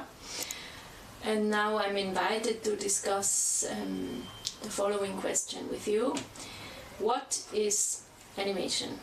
For me, this question is almost as difficult as the question, what is your favorite film? Because I like a lot of different films for different reasons. And animation can be different things. So animation can basically be anything, and that's probably why I like it so much. Animation is moving image, mostly with sound. It is to make things move that normally are static, like a drawing or an object or a graph, in the case of Average Happiness. Animation is more than that. Animation is characterizing drawings, objects and graphs. It's bringing them to life. So the way that we get around this problem is to add what's called a random disturbance term, whose movements cause movements in one or more other variables. The movements that cause the variables that we're trying to explain is usually called the dependent variable. Way back at school, you probably know. How did I use animation in Average Happiness? First of all, the graphs are found footage. So there were already a lot of given parameters, how they looked, what color they have. So I used those parameters to think of a way how to move them and how to animate them. But mostly I was just intrigued by their forms and shapes and colors. It was more looking at those diagrams, thinking of how they could be understood as body parts or bodies. 4 turns. But what I liked very much about working with vectors was that I could use the mistakes that you normally try to avoid to have a surprising effect. So what I did is I had these diagrams built in After Effects already, and I was jumping from one point in the timeline to another and just erasing anchor points. With some of the diagrams, I realized that if I erase the anchor points like in a specific order, they were doing very beautiful movements, wavy movements that looked very uncontrolled and very natural. So I liked this effect very much, and I used it quite a lot in the animation of Average Happiness. Like for example with the red arrow, I fixed the arrow in the front and I used this effect only like in the body of the red arrow. But with other diagrams, the movement is entirely made by erasing anchor points.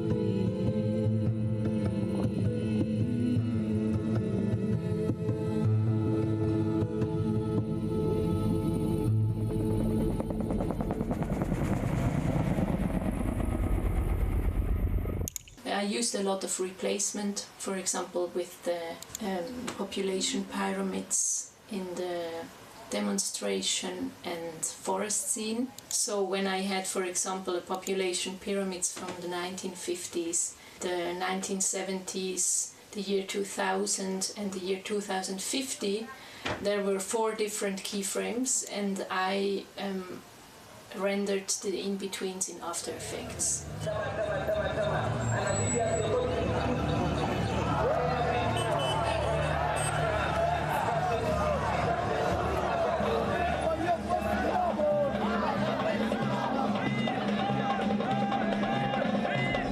I used found footage from the internet, quite a lot of different shapes, diagrams, colors, contexts. So in the end, maybe more important than the actual animation was the setting, the composition of the image. Because average happiness has not a single topic. I mean, it has a topic being surrounded by diagrams that try to explain everything, like even trying to measure happiness. But the diagrams, they have a single topic, or they are in a specific context. And I didn't want to make a film about financial world or gender issues or weapon sales. So I needed to find a way to use as many diagrams as possible in the film to show this overdose and to show our use of these diagrams. First, I thought of organizing the diagrams in a white cube to use, for example, many bar charts and just put them in a space, in an abstract space, layering them and playing around with them. And then I exchanged the white background with a black background, and the image I got reminded me of the skyline of a big city in the night.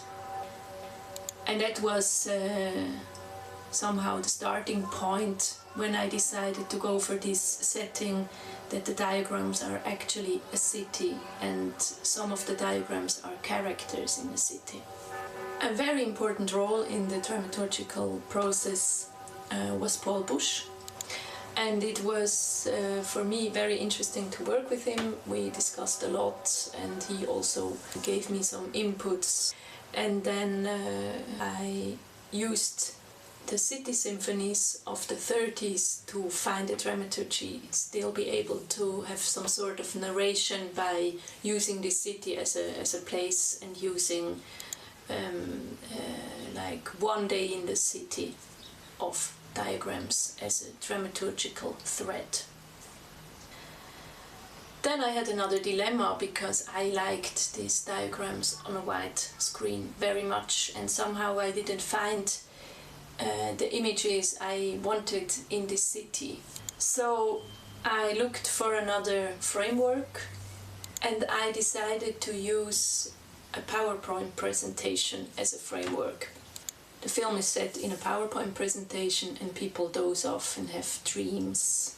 And in this case, in the PowerPoint presentation we have diagrams and they doze off into a diagram city and go on a journey in that city.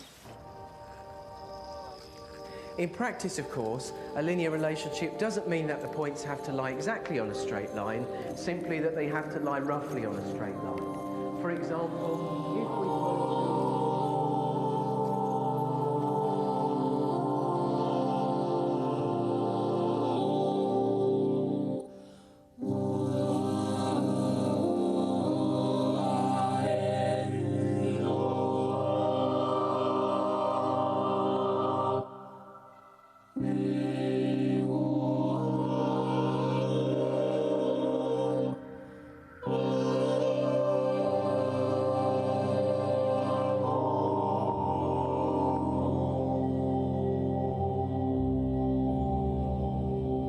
It was quite difficult to find the right PowerPoint presentation because I wanted to have it found footage as well. First I was checking for TED Talks, but the TED Talks have this selling mood. It was too enthusiastic for my taste. We're wealthier than ever, but unhappier than ever. We're more prosperous, but more depressed. We're less satisfied. I remember being shocked the first few times I went to Africa. What shocked me wasn't their poverty, but their happiness. Then I was looking for other lectures that were too nerdy, too jargony.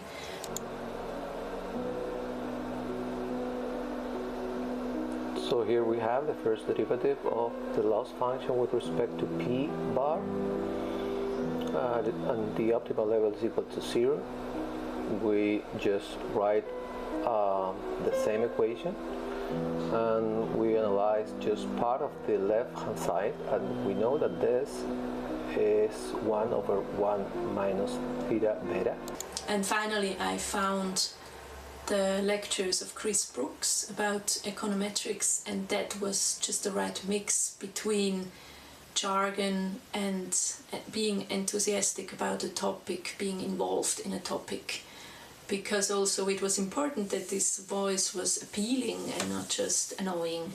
So to give you a very simple illustration, the first thing we should do is to plot the data in a scatter plot and just to have a look at the data and to see what its features are. In addition, I use the cursor as a narrative element. I also use the cursor to show how the lecturer is losing control about his PowerPoint presentation. And in the end, the cursor is even stimulating or triggering the diagrams.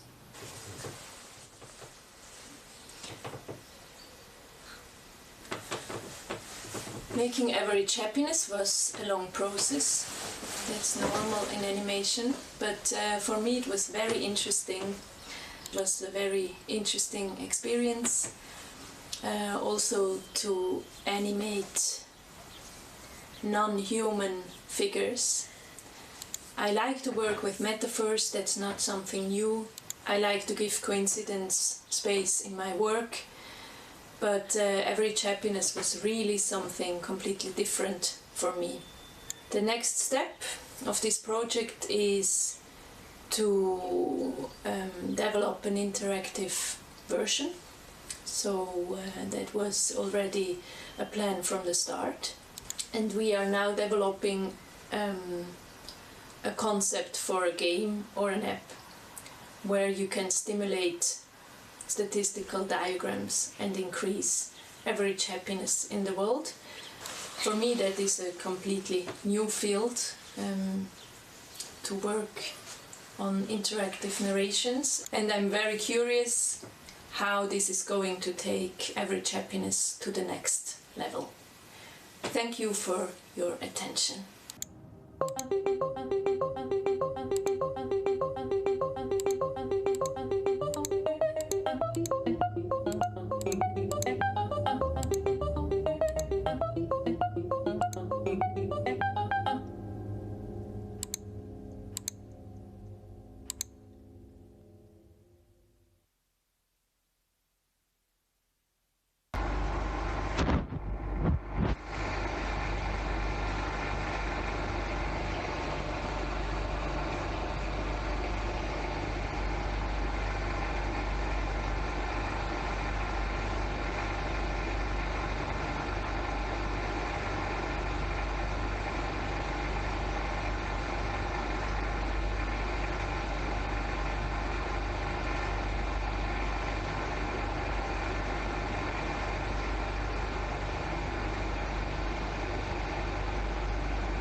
The Ars Electronica Garden Barcelona, hosted by Espronceda Institute of Art and Culture, invites us now to an award ceremony, a curated visit to installations and a panel discussion of the Quintessence Dome Lab.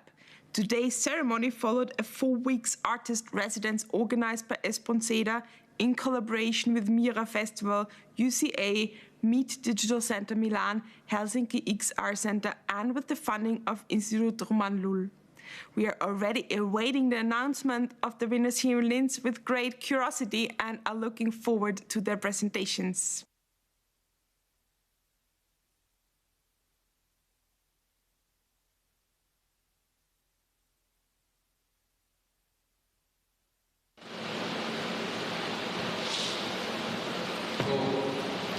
Hello, good morning from Barcelona. Welcome again to our garden, Solar Orchard Garden in Espronceda. Espronceda, that is our center and cultural center in Barcelona. And we are organizing several things during these days. One of the things that we are going to present today is the Quintessence Dome Lab. the Quintessence Dome Lab is a 4 weeks residency.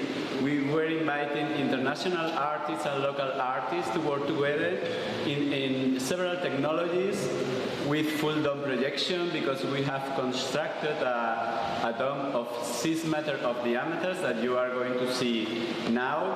And also we are working with technologies like sensors, lasers, etc. And now, today, in this morning, we will announce the Immersiva Quintessence Prize. It's a prize that we offer to the best project that will be developed during the residency. During the residency, we promote that the people work together. They came with their personal ideas, their personal projects, but we understand that the teamwork, being together with a common challenge, creates much better results. And I'm very happy that after we have deliberations of the jury that was involved, that now I'm going to say who are the jury in this process. The project that was a winner was an example of this cooperation, and also is an international cooperation. I will explain you how we are going to do this morning. This morning, first I will introduce one of the artists that were working during this residency. He's an artist from Barcelona. His name is Ferran Belda, and his project was quite innovative, because he was not only working in the digital side of the projection, he's introducing other parts that are related with lasers, with fog. That means the immersivity. You could work with analog elements, but also with digital. In some minutes, we are going to see his installation. I'm going to ask him to come now to talk with us. Ferran. So, Ferran is. So, hello. Say hello. Nice to meet you. So, I'm here. I have been participating in this residency during 3 weeks, and I have been working on a laser system. So basically, I'm controlling the technical part of this project. So I developed this how to control several laser pointers in order to produce like reactive systems and a light show based on movement and creating like a geometric shapes in a closed space. And this is why I decided to develop this performance in the dome, because I think it's very immersive, a closed space with playing with the light, creating the spaces with the laser light that I have developed, and other lasers that are controlled with Hilda. So I think the performance is called Elements, and it has its basis in the concept of the book that Eclipse the right many years ago, and I'm working with this concept of creating a whole system of the reality based on the small elements like points, lines, and configuring the more complex shapes, but with the first, how to say, the concept of light, working with the concept of light. So basically, this is the main ideas of the project, and I hope you enjoy it in a few minutes. So thank you all. Hello again. We are waiting a few minutes to start the installation, this complex installation. And now I want to introduce our jury, the jury that was deliberating through the magnificent projects, because it was very difficult for them to choose one winner. But finally, this is a context, and we need to showcase a project. When we were designing the residency, Quintessence Dom Lab was in collaboration with a local institution. The name is Mira Festival, and his director, Oriol Pastor, is one of the jury members. Also, we asked our international partners, like the University for Creative Arts, Dr. Camille Baker, who is following the creative process, and she also was part of the jury.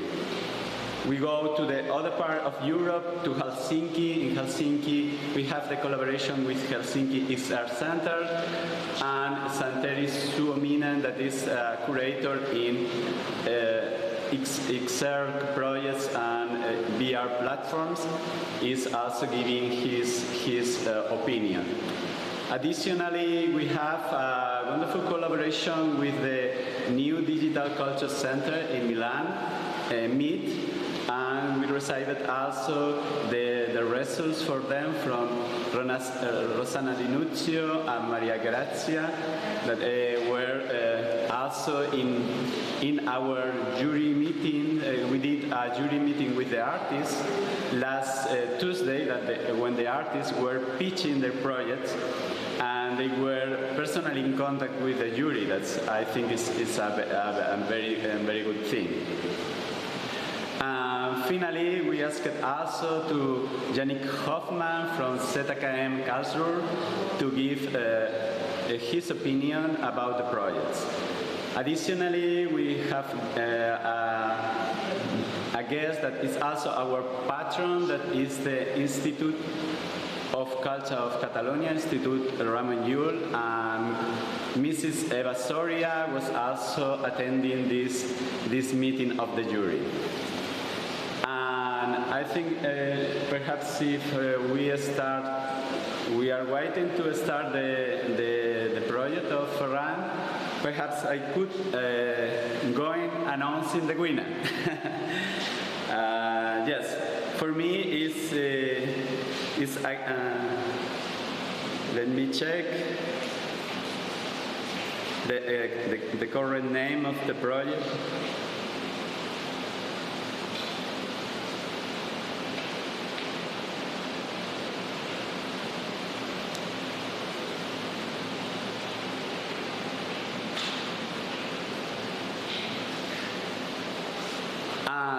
The winner of this contest, Quintessence Dom Lab, is the project. The name is Are You There, Lua?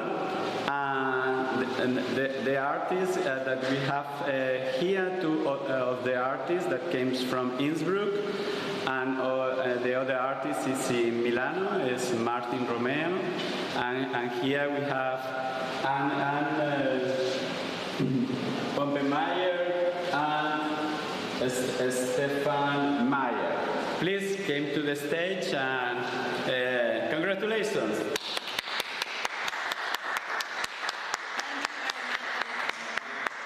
Thank you so much. We are very happy to be here with you and to have the possibility to present our project. I am Anna, this is Stefan. And here is Martin, he's right now in Milano. Remote connected, and it all makes sense for the project that we are gonna present to you. But first of all, I wanted to thank Espronceda and Invensiva for this great opportunity that is given to us, and Alejandro, of course, in first person, and all the team here in Espronceda who made this possible.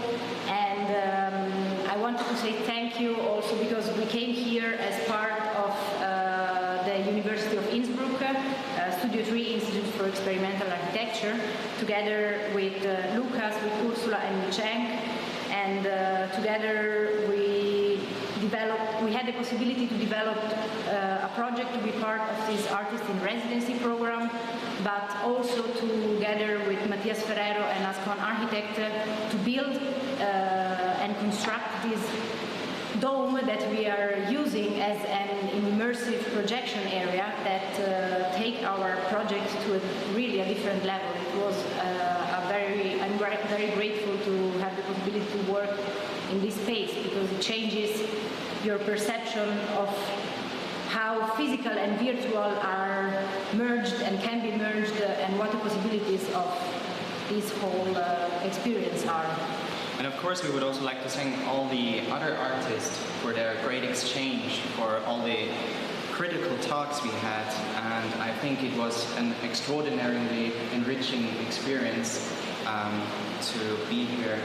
And finally, we would like to also present to you our project. Our project is called Are You There, Lua? Are You There, Lua is a playful combinatory extended reality installation that offers the user the unique experience of being, though separated by physical distance, simultaneously present and active in the same semi-physical, semi-virtual environment, I would say.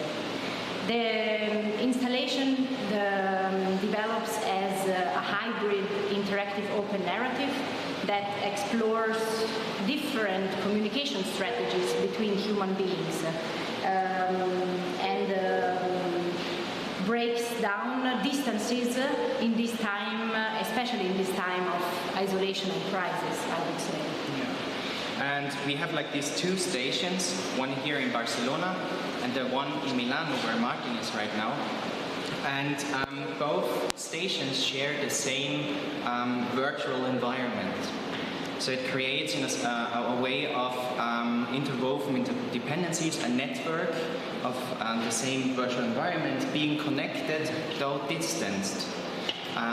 There are different kinds of interactions, and you can receive and emit your presence via gestures, via body language, but also via EEG devices and brainwaves. And in the end, it's trying to overcome communication strategies which we are used to with speech, and wants to figure out how we, though distanced, can remotely connect, communicate in a non-verbal communication strategy. I would say thank you very much to everyone, and we are gonna present soon our project. Maybe we can quickly ask Martin to join us.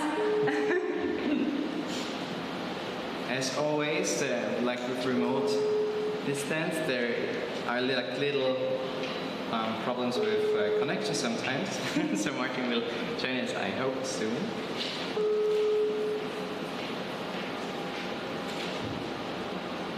The good thing was for us working also with him.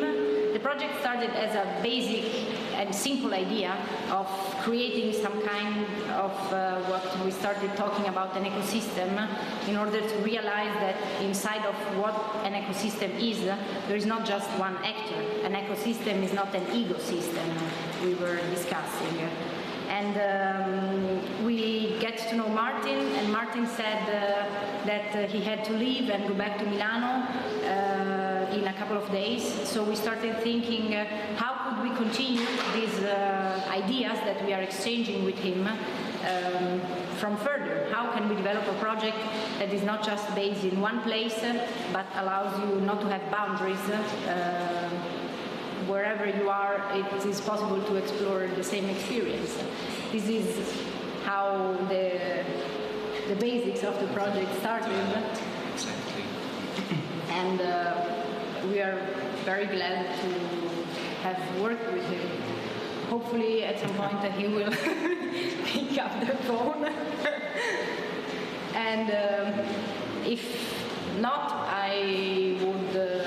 Yeah, I would also suggest that we keep on trying to have like a connection to Martin, but in the end, anyways, we could have like probably already start have like a little talk and. Yes, thank you very much, Anna, and thank you very much, Stefan. And I don't know if Martin is over there, but perhaps later he could say some words.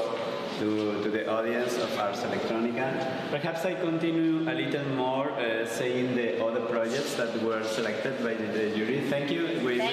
We will see now in a few minutes the project in our dome.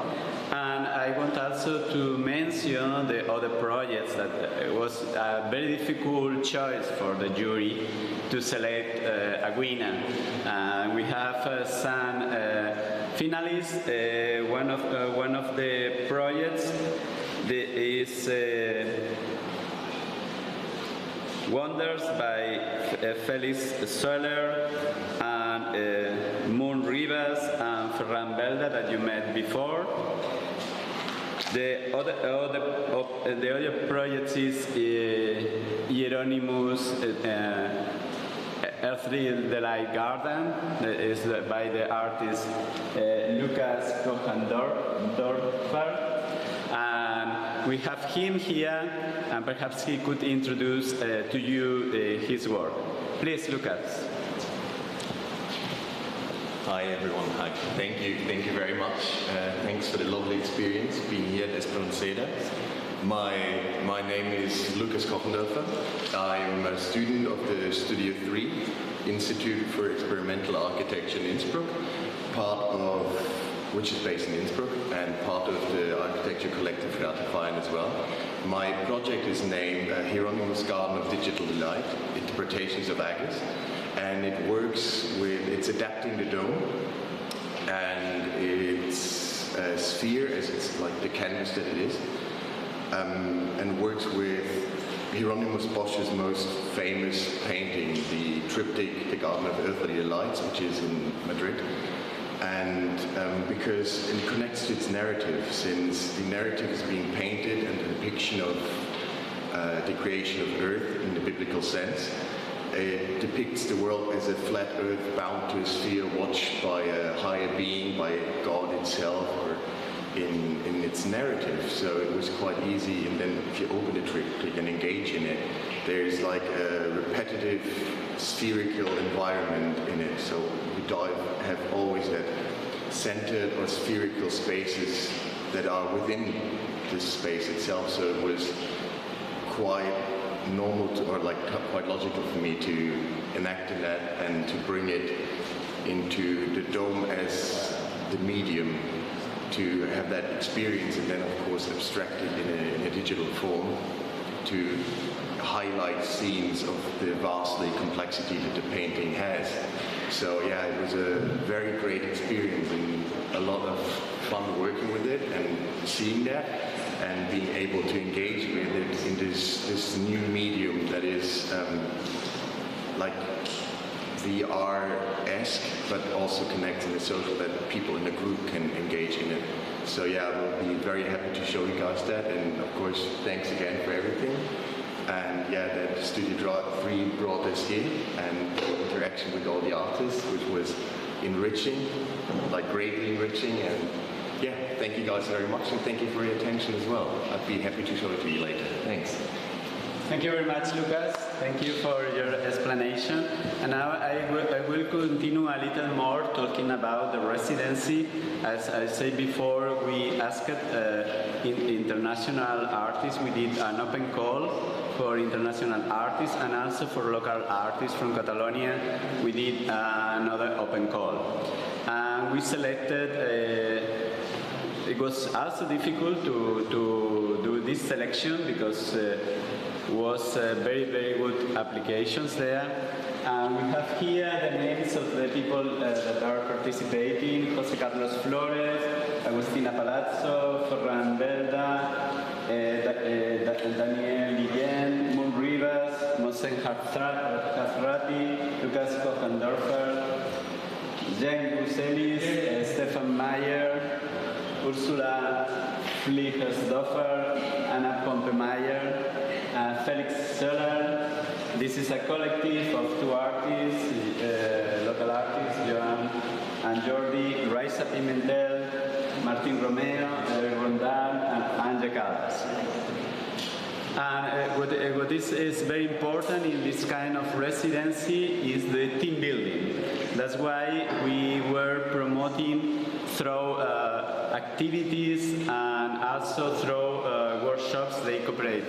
We have 3 main workshops. The more long workshop was 4 days to understand the technology of full dome projection with the program SMOD that was done by the Iceberg Studio, that is a studio based in Barcelona, that is one of the most creative studio in this area. After, we have also a great cooperation that in storytelling, because also we need to understand we are creating an art piece, we need to communicate with our audience, and we have agreed 2 days workshop by Marta Ötsch that was introducing how to have a strategy in storytelling. And finally, we are very happy to have here in Espronceda the collective Be Another Lab. It's a collective that is running from 10 years from now, and they are promoting the empathy through technologies like virtual reality. And also they were organizing one-day workshop to explain how interactivity could help to humanize the technology and also to produce a good impact in the world.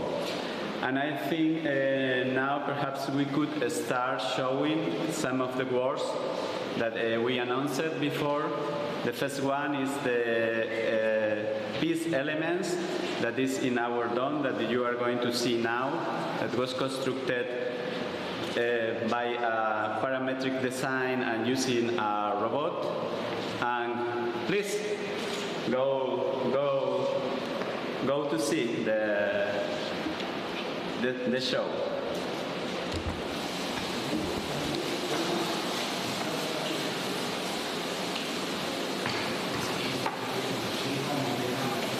Yeah, in this installation, it's a complex installation because we are using, as we said, the lasers with fog and also with the projections managed by this complex program.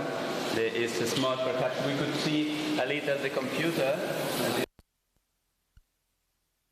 In the height wars, this complexity, because the program needs to manage how the 5 beamers, the 5 projectors, will work inside the semi-spherical screen.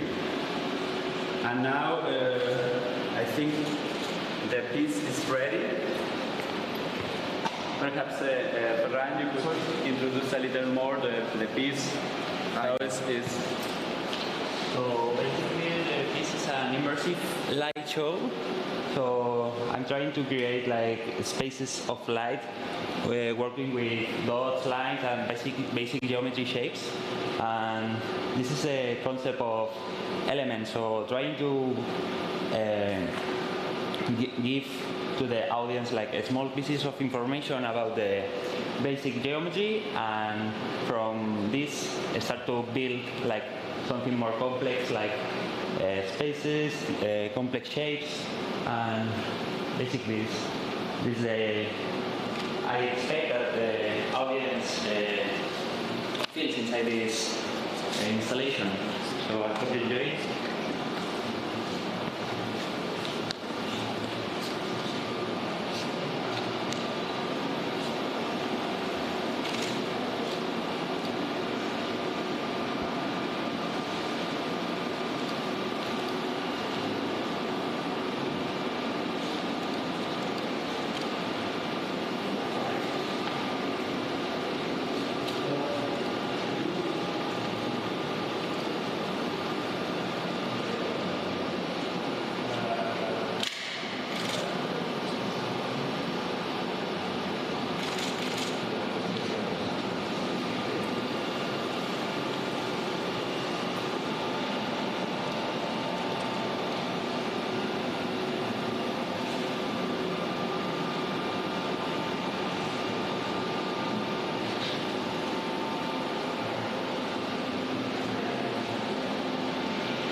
Wonderful.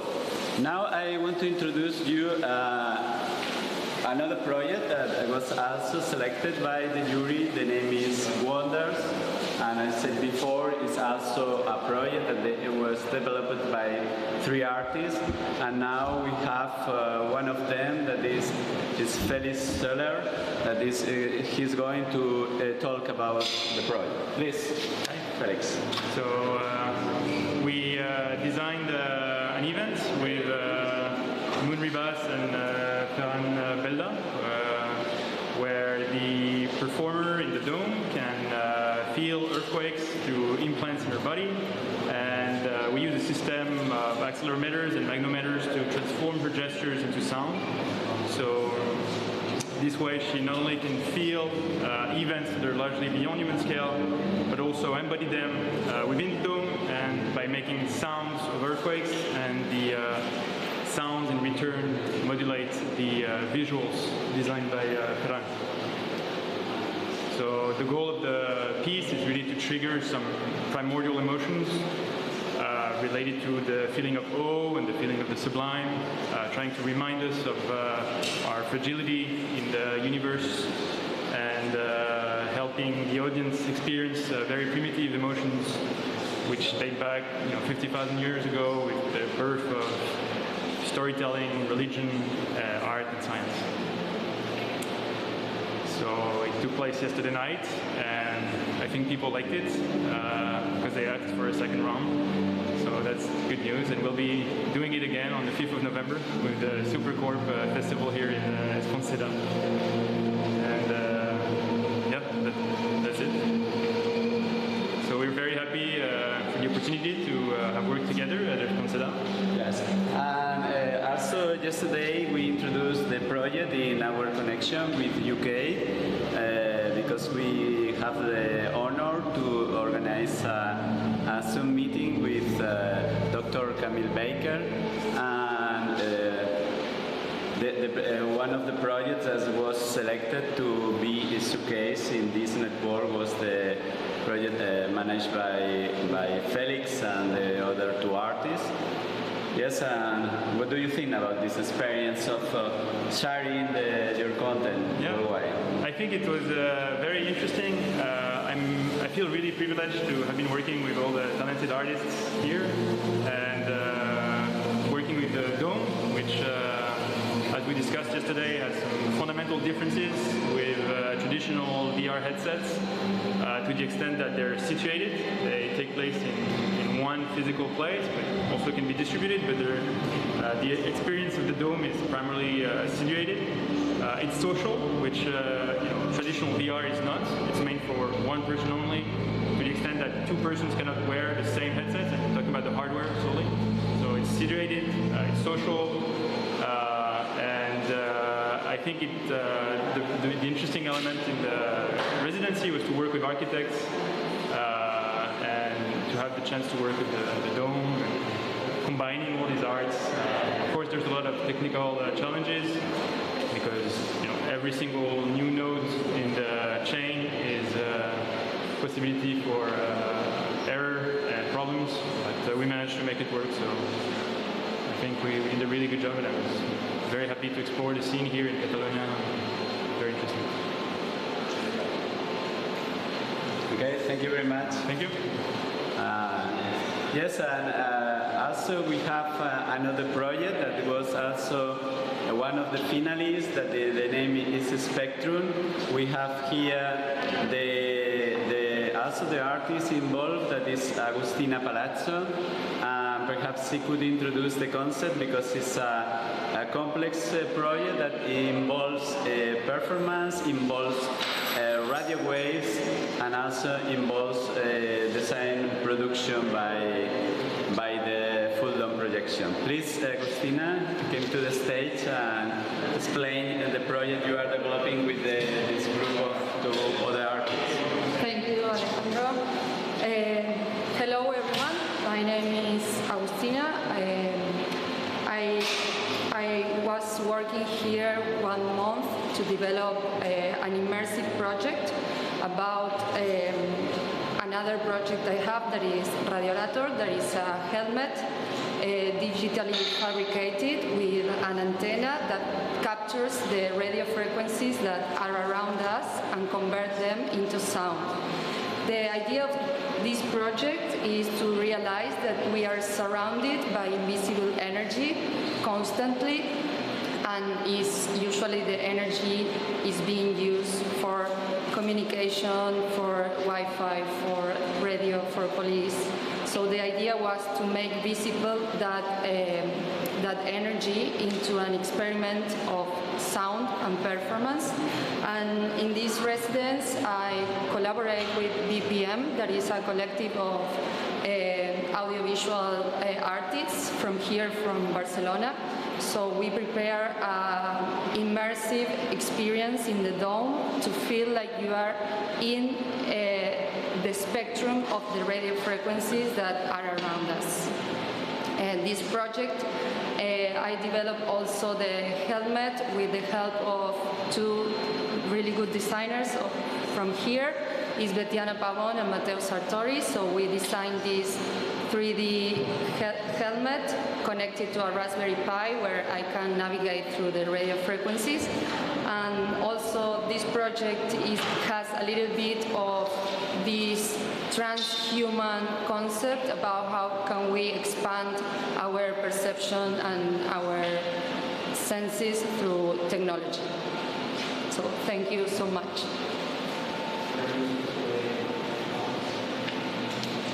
Thank you very much, Agustina, to explain to Ars Electronica audience the complexity of your project. Probably they could follow the project in YouTube and in other channels. We are going to upload the videos, because now in this connection in direct, this is not easy, because we are installing now the second word, that is the winner of this quintessence prize.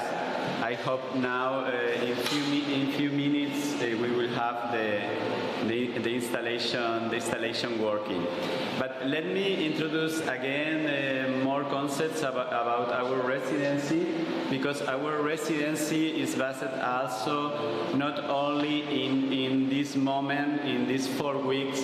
We are in Espronceda, we promote we create a rhizomatic network that after the residency, the people could have more opportunities with other institutions, with other promoters that could show their work.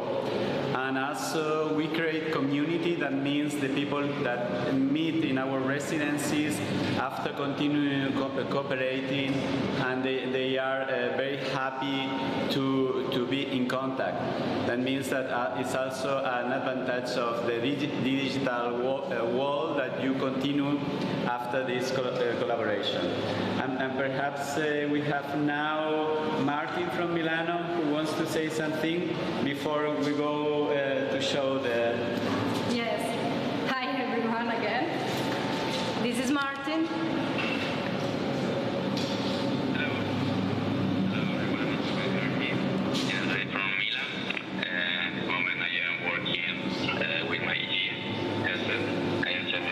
To the installation in Barcelona.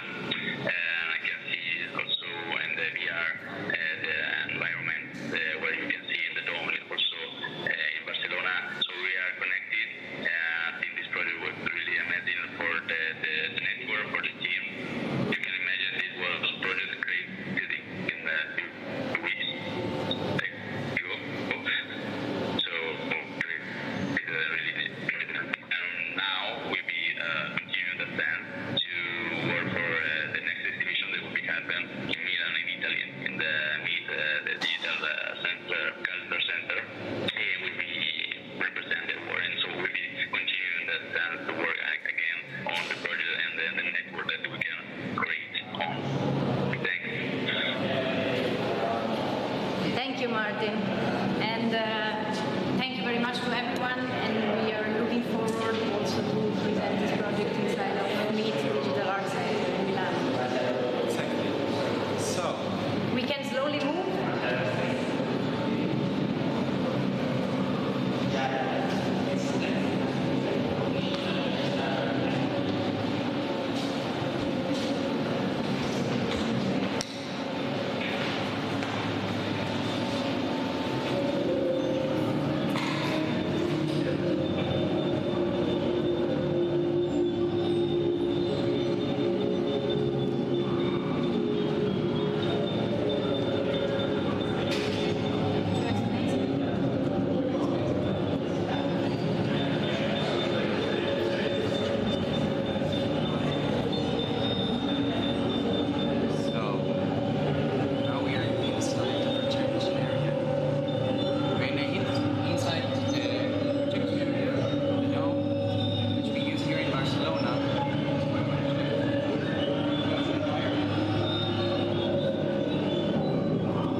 Barcelona. So you see, it's kind of this creating this feedback loops of information, and he is constantly also being actively participating and changing the environment for us here in Barcelona. And outside the dome, we also have a body tracking device installed, which lets other participants outside the dome also take part and be present in the virtual environment in both Barcelona and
was schön rein.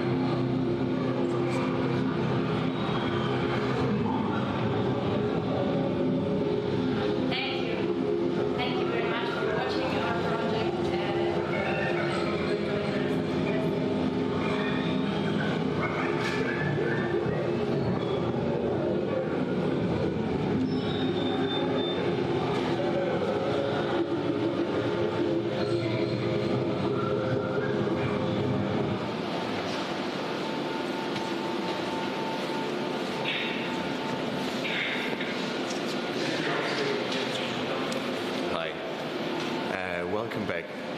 Yeah, what a great experience. Are you there, Lua? It was stunning, like a connection, and now I'm very happy to introduce you my work, Hieronymus Garden of Digital Delight, interpretations of Agus. And so yes, like I said, it's an emerging experience to start engaging as in being like outside of the sphere, and then you dive into it as in becoming the object, like the narrative's person to watch it. But with further regards, like I'd better just show you.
Of the software that analyzed it, and the mesh as we perceive structure and form in it being the surface of the actual performance and the actual piece.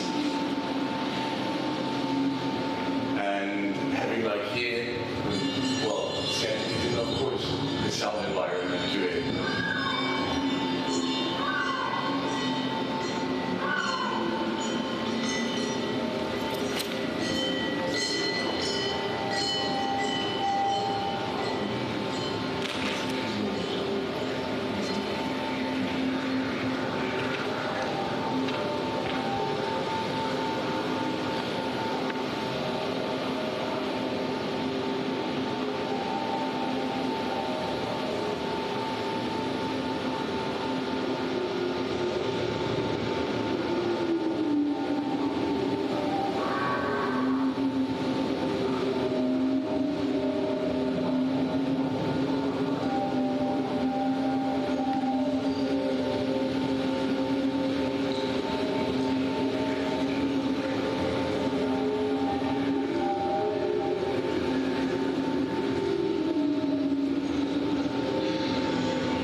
like a very dome-specific medium and projection, obviously. And yes, it's still be shown at Espronceda tonight as well. And once again, I'd like to thank everyone. Thanks Ars, thanks Espronceda, thanks Studio 3 for making this possible and for your attention. Thank you very much, and I hope you liked it. Bye.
That you enjoyed very much. The show in the Dome is a wonderful experience that you need to be in the site.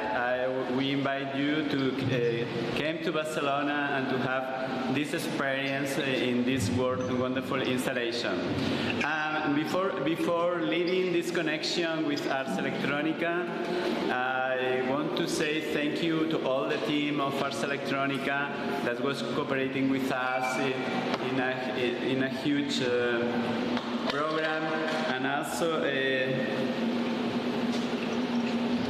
now I want to present you the two founders of Espronceda, Holger and Henrik Sprengel, that they are not today here, but they will say some words by mobile connection now. I show you by the cam.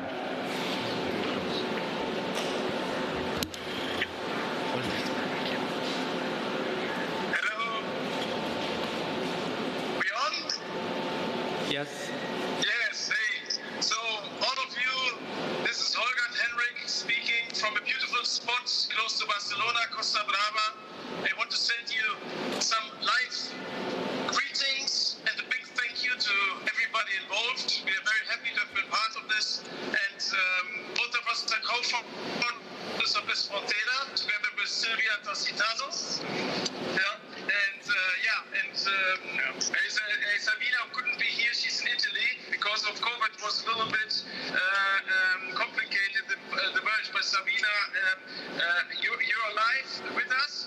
Yes, next time will be the three of us. So we as co-founders are very, very happy about the collaboration possibilities with Ars Electronica. I think we did get the most out of it.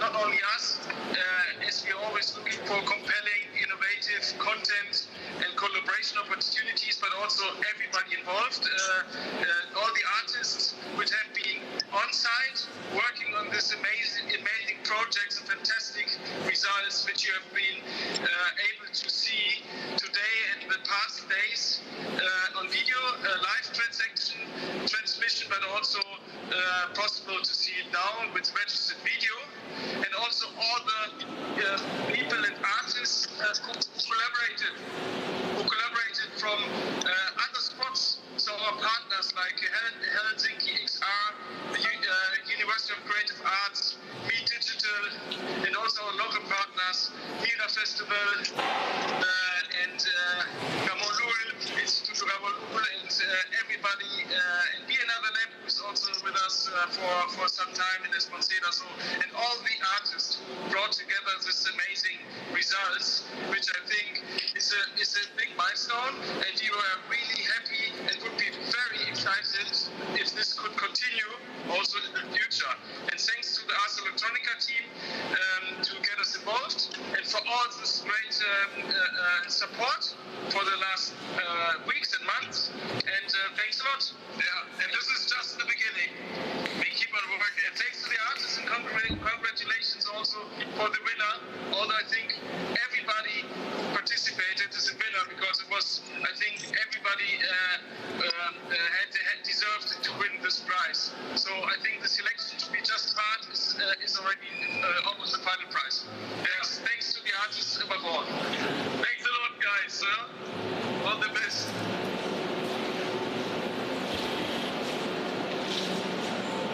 Thank you very much to be with us this morning on Sunday in the sunny Barcelona. You are welcome to come here to visit us in the next future to understand what we are doing here in Espronceda, Institute of Art and Culture. And we invite you also to contact us to make cooperations because we are very open to create international cooperations, welcoming artists and making common programs. And like I said before, I'm very grateful to all the team of Ars Electronica that was supporting us during those days in this amazing experimental festival that I think is a great idea. And I think in the future we continue to do this kind of international cooperations, and we are going to share our content worldwide with artists that are very interested and talented people. And also we want to say thank you for this residency to our patrons, the Institute Ramon Llull and the Foro Cultural de Austria, that is Embassy of Austria in Spain. Thank you very much and see you soon in Barcelona. Thank you.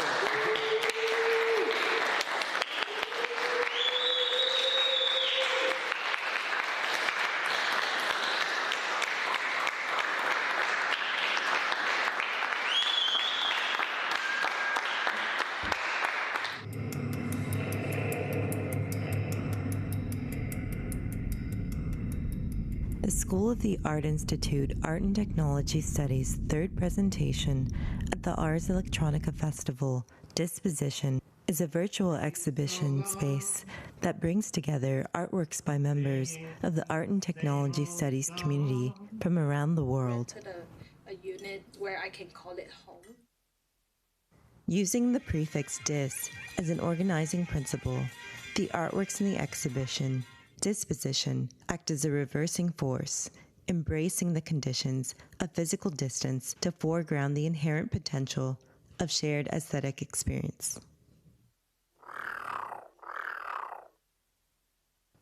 The exhibition is organized into 6 areas, each reflecting on the hopes and anxieties that define our relationship to technology.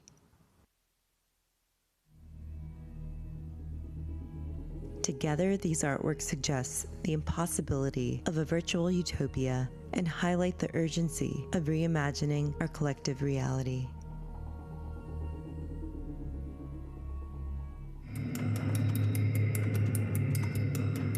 This department considers technology to be a material with which to make fine art.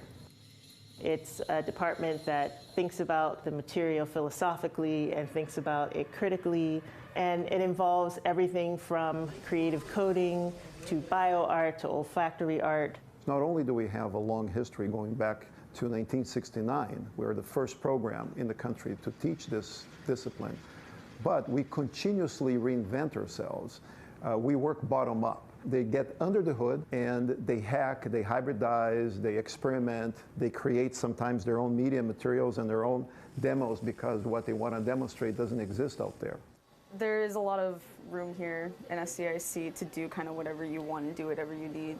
I get to do and like jump around to each department, try new things, add new materials to my overall kind of my work. So I've been doing a lot of tests in terms of with material, with neon and also casting neon in resin. Really interested in kind of manipulating and diffracting light in certain ways by encasing neon in certain materials. What we find, if you look around at the faculty and the students, is that a lot of us have one foot in, for instance, creative coding, but another foot in sculpture. Someone has one foot in game design, yet another foot in sound design. One thing we all have in common, even though we all have different interests, is that we are all like equal parts poetry and savvy. And we're all very curious, too. We've been doing virtual reality in one way or another for 20 years. So we have our black box space where people can work with new technologies around virtual and augmented reality. We have all kinds of laboratories and studios and contexts for making work that cover like the whole spectrum of old technology to the cutting edge technology.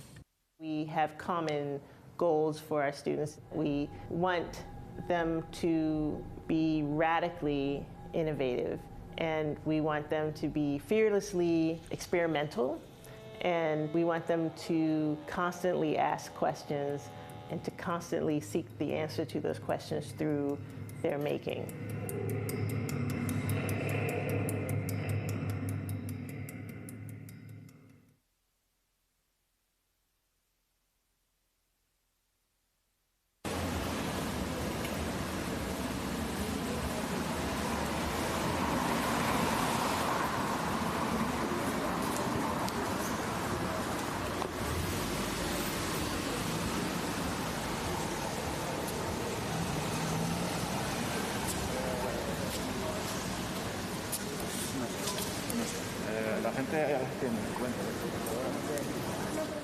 And now to Africa, to South Africa, to the Garden of Johannesburg, to the Fak'ugesi Digital Africa Curators Focus.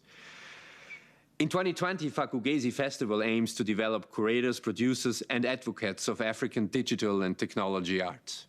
Following an African Curator Bootcamp, commissions focusing on digital work will take form.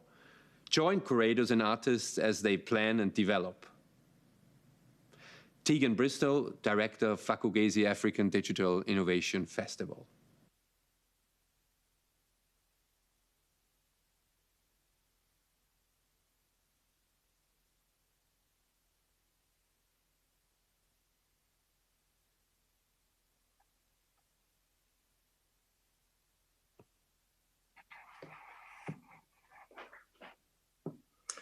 Hello, everybody. Good evening. Welcome to this conversation, this virtual blackouts conversation. My name is Mwenya, and I have the pleasure of holding space for this conversation tonight.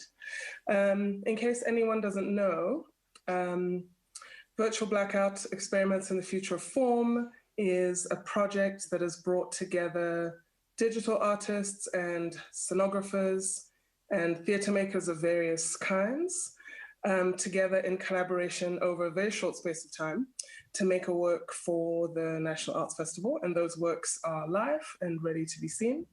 And this conversation is really an opportunity to check in, find out how everyone is doing at this point in the collaborative process, to really acknowledge the whole process as experimental, and to take a moment of pause, really, and find out what has worked well, what has been challenging, in light of the nature of the collaborations between disciplines, and in light of different working practices coming together. And also in light of this particular very turbulent moment we find ourselves in.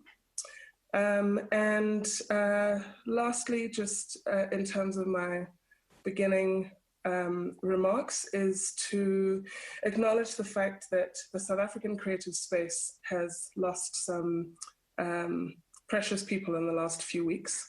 And just to acknowledge anyone who will be part of the conversation tonight who is feeling the proximity of loss in this time. And how this will go is we have 5 representatives from each of the groups, each of the collaborative working groups, who will introduce themselves. They'll speak a little bit about their project, and then I'm going to ask them each to give us 3 words that describe the process of this work for them, and then we will take it from there. For the audience, imagine that there's a virtual empty chair on this virtual stage that we are in this virtual room, that can be occupied by any of you at any point to contribute to the conversation, to add your input, to ask your questions. Also, please feel free to use the chat function, the hand raise function, and yeah, the idea is that we really are in conversation with each other about these works. And I think that's it. I am going to turn over to the panel and ask Hannah to start us off with an introduction and just a little bit about your project. Evening, everybody. My name is Hannah Lax. I'm a scenographer, I'm a director, and I'm an illustrator. I have a master's in directing from Rhodes, and I have a master's in scenic and costume design from Tulane in New Orleans. And I'm also a lecturer in performance studies and drama at the University of UKZN. And I am the 5th member of the collaborating team on Neighbours. The other artists that collaborated on the project are the amazing Zofa Wallace, Liesl de Kock, Nikki Pilkington, and Mongiwe Kaya. I'll speak very briefly. Neighbours was a really playful exploration. It's a whimsical story about connection. And it's also, I think, in terms of form, an investigation in how we might translate the richness of theatre, kind of using the talents that we had, which were physical comedy and 2D animation. And I think the story arose out of the intensity of the confinement that we felt during the pandemic individually. And it emerged in a kind of imagined experience of two people who might live next door to each other and how they might affect each other. And I guess it's a kind of playful story into a change of heart and a change of form. Super, thanks, Hannah. Craig, would you like to go?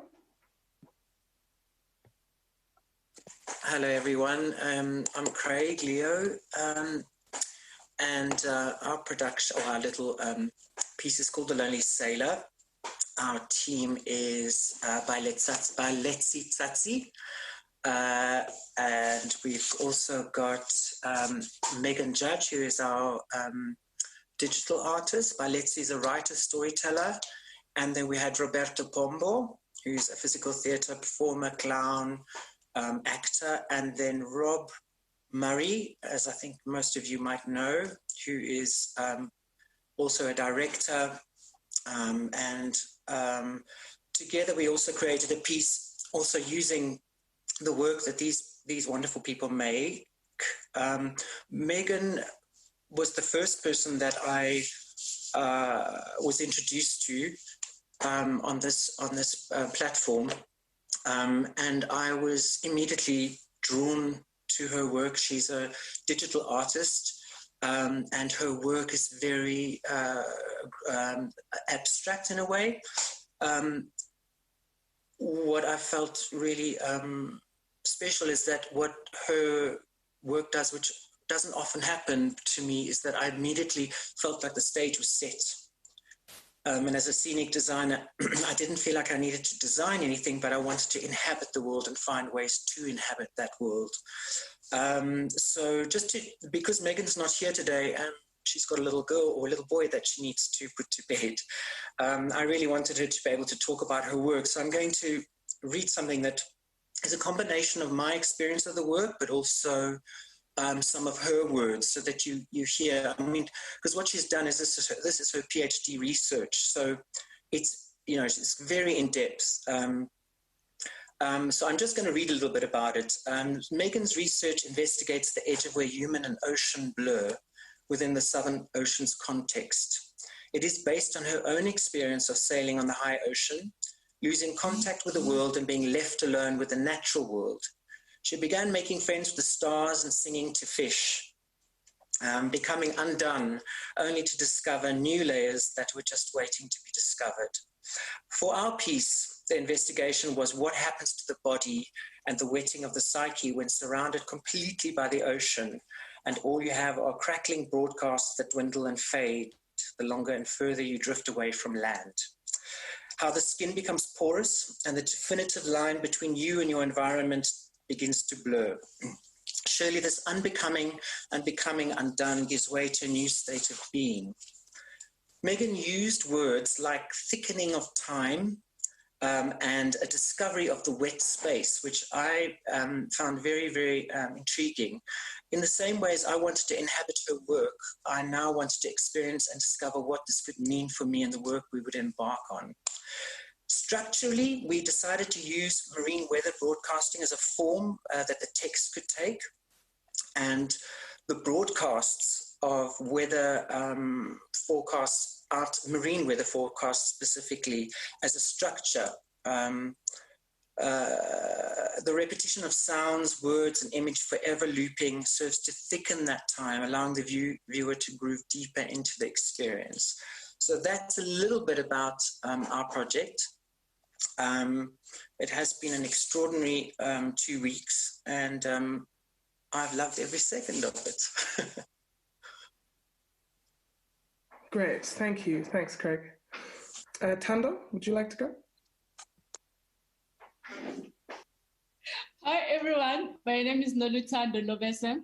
I'm a stage and costume designer, also an artist. So on this project, I collaborated with 4 other artists. So one of them is Vanessa Lorenzo. She's a digital artist. And Lindiwe Machigiza, a theater maker. She's a writer, director, performance, she's just everything. And then there's Teresa Putimujela, a choreographer. And then we have Nikki Pilkington, a filmmaker and sound. So our approach for this with Vanessa, it's at an early stage. Our work is kind of like similar.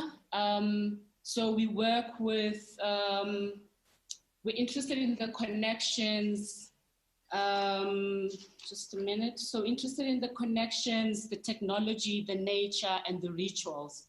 And from that, we had to come up with a common ground as to how we can work together. And usually because we're interested in the nature and because of lockdown, I mean, you're not in touch with nature anymore. So then it also became about emotions, you know, the emotions that went through, I think with everyone can relate to that. So with these emotions, it's about people entering an unknown space, you know, which is the cave, and it's more like a vacuum. So this unknown space, you're not sure whether you will come back or you're moving forward or you will ever make it or you will ever see a light again. And so then that is more like a journey of emotions. And that reminded us of the mine workers that leave their families behind to excavate riches for us. You know, they're entering this dark cell, this dark hole, and they never get to see the light. So I think with my many mouths, we wanted to bring the healing and to bring light into this dark space. So in a nutshell, that's what our work is about, entering this dark space. And how can we heal from that? Because we feel like the world needs healing right now, you know, and finding moments where we can breathe. I think I'll leave it there. Super, thank you. Thanks, Tando. Natalie, would you like to go next? Hello, everybody. I'm Natalie Baneng, and I am with another group, and our title for our pieces, and they wanted to contain the collapse. In my group, my collaborators are Gerard Besta, Carla Fonseca, Bon Sedi, and Katlejo Chale. And so our piece, I think for us, started off with just a conversation and trying to get to know each other, and we all kind of realized that at the point of our interaction, the world was going through so much and it was so hard to kind of just progress and make a piece. And we just started speaking about all the things that were happening in the world and how those things were affecting us.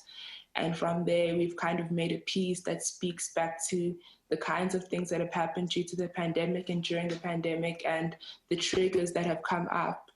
And so it's basically everybody's perspective, feelings, and view we try to kind of put it all in a ball and present it to the world. Cool. Great, thank you. Awesome. And Francesco. Hi, I'm Frankie. I'm a theatre maker and a writer and designer and educator.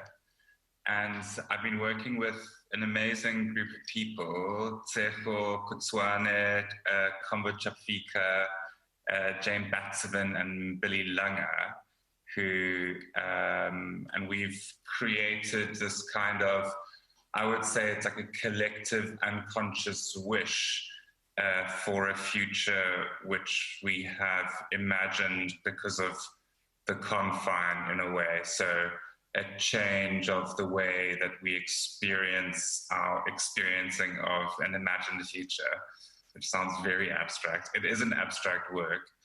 And we managed to work successfully in generating material by working off writing prompts. So we would ask each other questions and then people would write first person stuff. So we stitched it together from all these satellites and came together with like a form of like visual poetry, I guess. Yeah. That's it, I think. Great, thank you. Thank you all for those introductions. If I can ask for a quick fire round in the order that you have just presented. So Hannah, then Craig, then Tando, Natalie, and then Frankie, for 3 words that would describe your process. Like the first 3 that come to the top of your head, and then the next person go, next person, next person. Hannah, go for it. Wonderful. The 3 words I have are playful, messy, and amphibious. Playful, messy, and? Amphibious. Fabulous. Great. New, release, and rewarding. Awesome. Tando.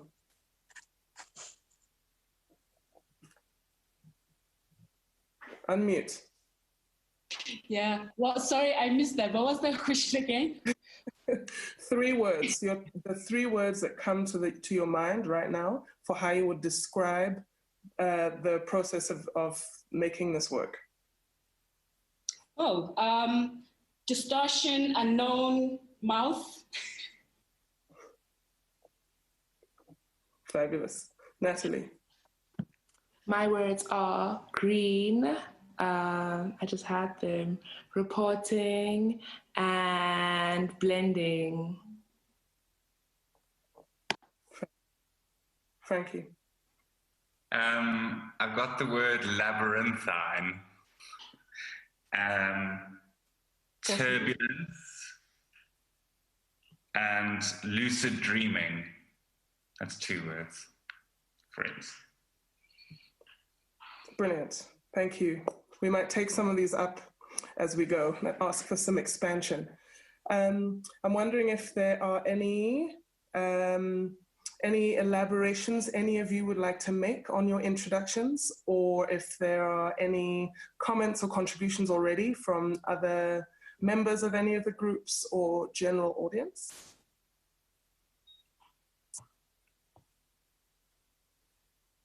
Was that a hand? How am I going to know? Ashley, I saw a wave of an arm. Was that a hand? Ashley Dowds, did you have a contribution to the conversation you wanted to make? No, I think I was just falling off my chair. Awesome. I'm just enthralled at the variety of topics here and the entry points that everyone's taken. So I'm just really looking forward to hearing more about each one. And maybe that's something we can take up as the idea of your entry points. And unless you have already in your introduction, if that's something that you can speak to, that kind of, because the time really was so short, and as Tegan was saying earlier before we patched into everyone else, the work is extraordinary. And the different disciplines coming together is one thing, but people's personal contexts, is a whole other thing. And so there had to be a starting point, and obviously they would have really varied for each group. So if that's something any of you panelists or anyone else from the groups wants to take up, now's your chance. Starting points. I can start with that. I think that, you know, like I think any quick turnaround is really a complex process because it starts off relatively messy. And I think we started in the mess. And we started in the kind of juiciness of sharing what we could bring to the table, which felt like it would be really important in navigating the bridge that we need to cross to get to some form of delivery. So we kind of spent a week of saying yes and playing and like experimenting with form and seeing where the richness maybe lay, and if there was any route that we could find.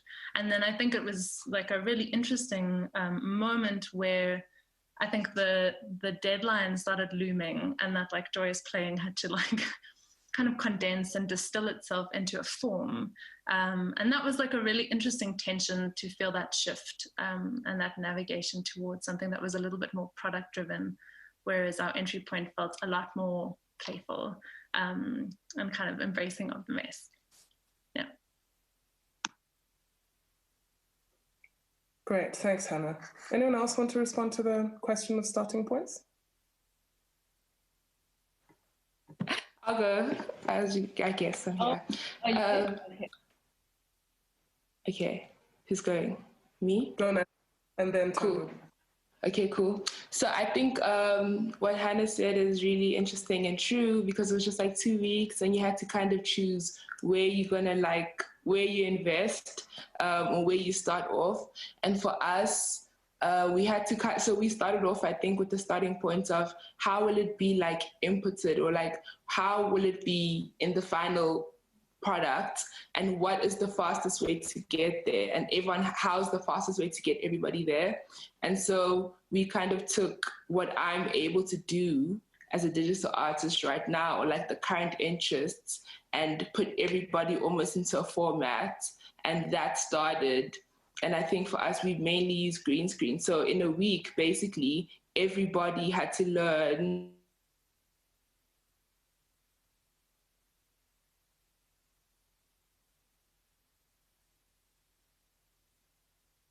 Natalie, for some reason, Natalie, we've lost you.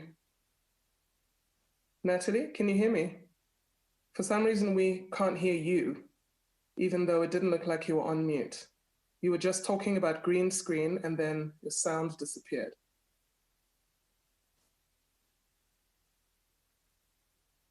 And now maybe you have disappeared altogether. Oh, the joys, the joys, the joys of Zoom. Okay, so we'll find her and bring her back and keep talking about how she taught her whole group green screen, how to use green screen. And meanwhile, let's move on to Tando, and we'll loop Natalie back in when she can rejoin us.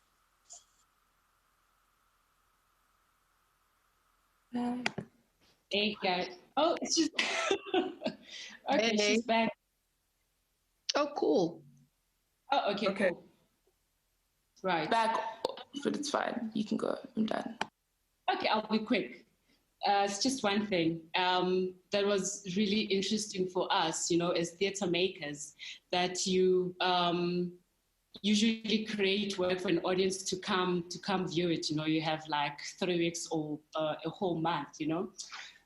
Whereas with this work, with this collaboration and these connections that we've created, or that you guys created for us, rather, you know, the facilitators, we found that there are no borders in the digital world, you know, and there's so much that we can achieve. So this is really amazing that we can create work in our different spaces and we come up with something that's tangible, you know.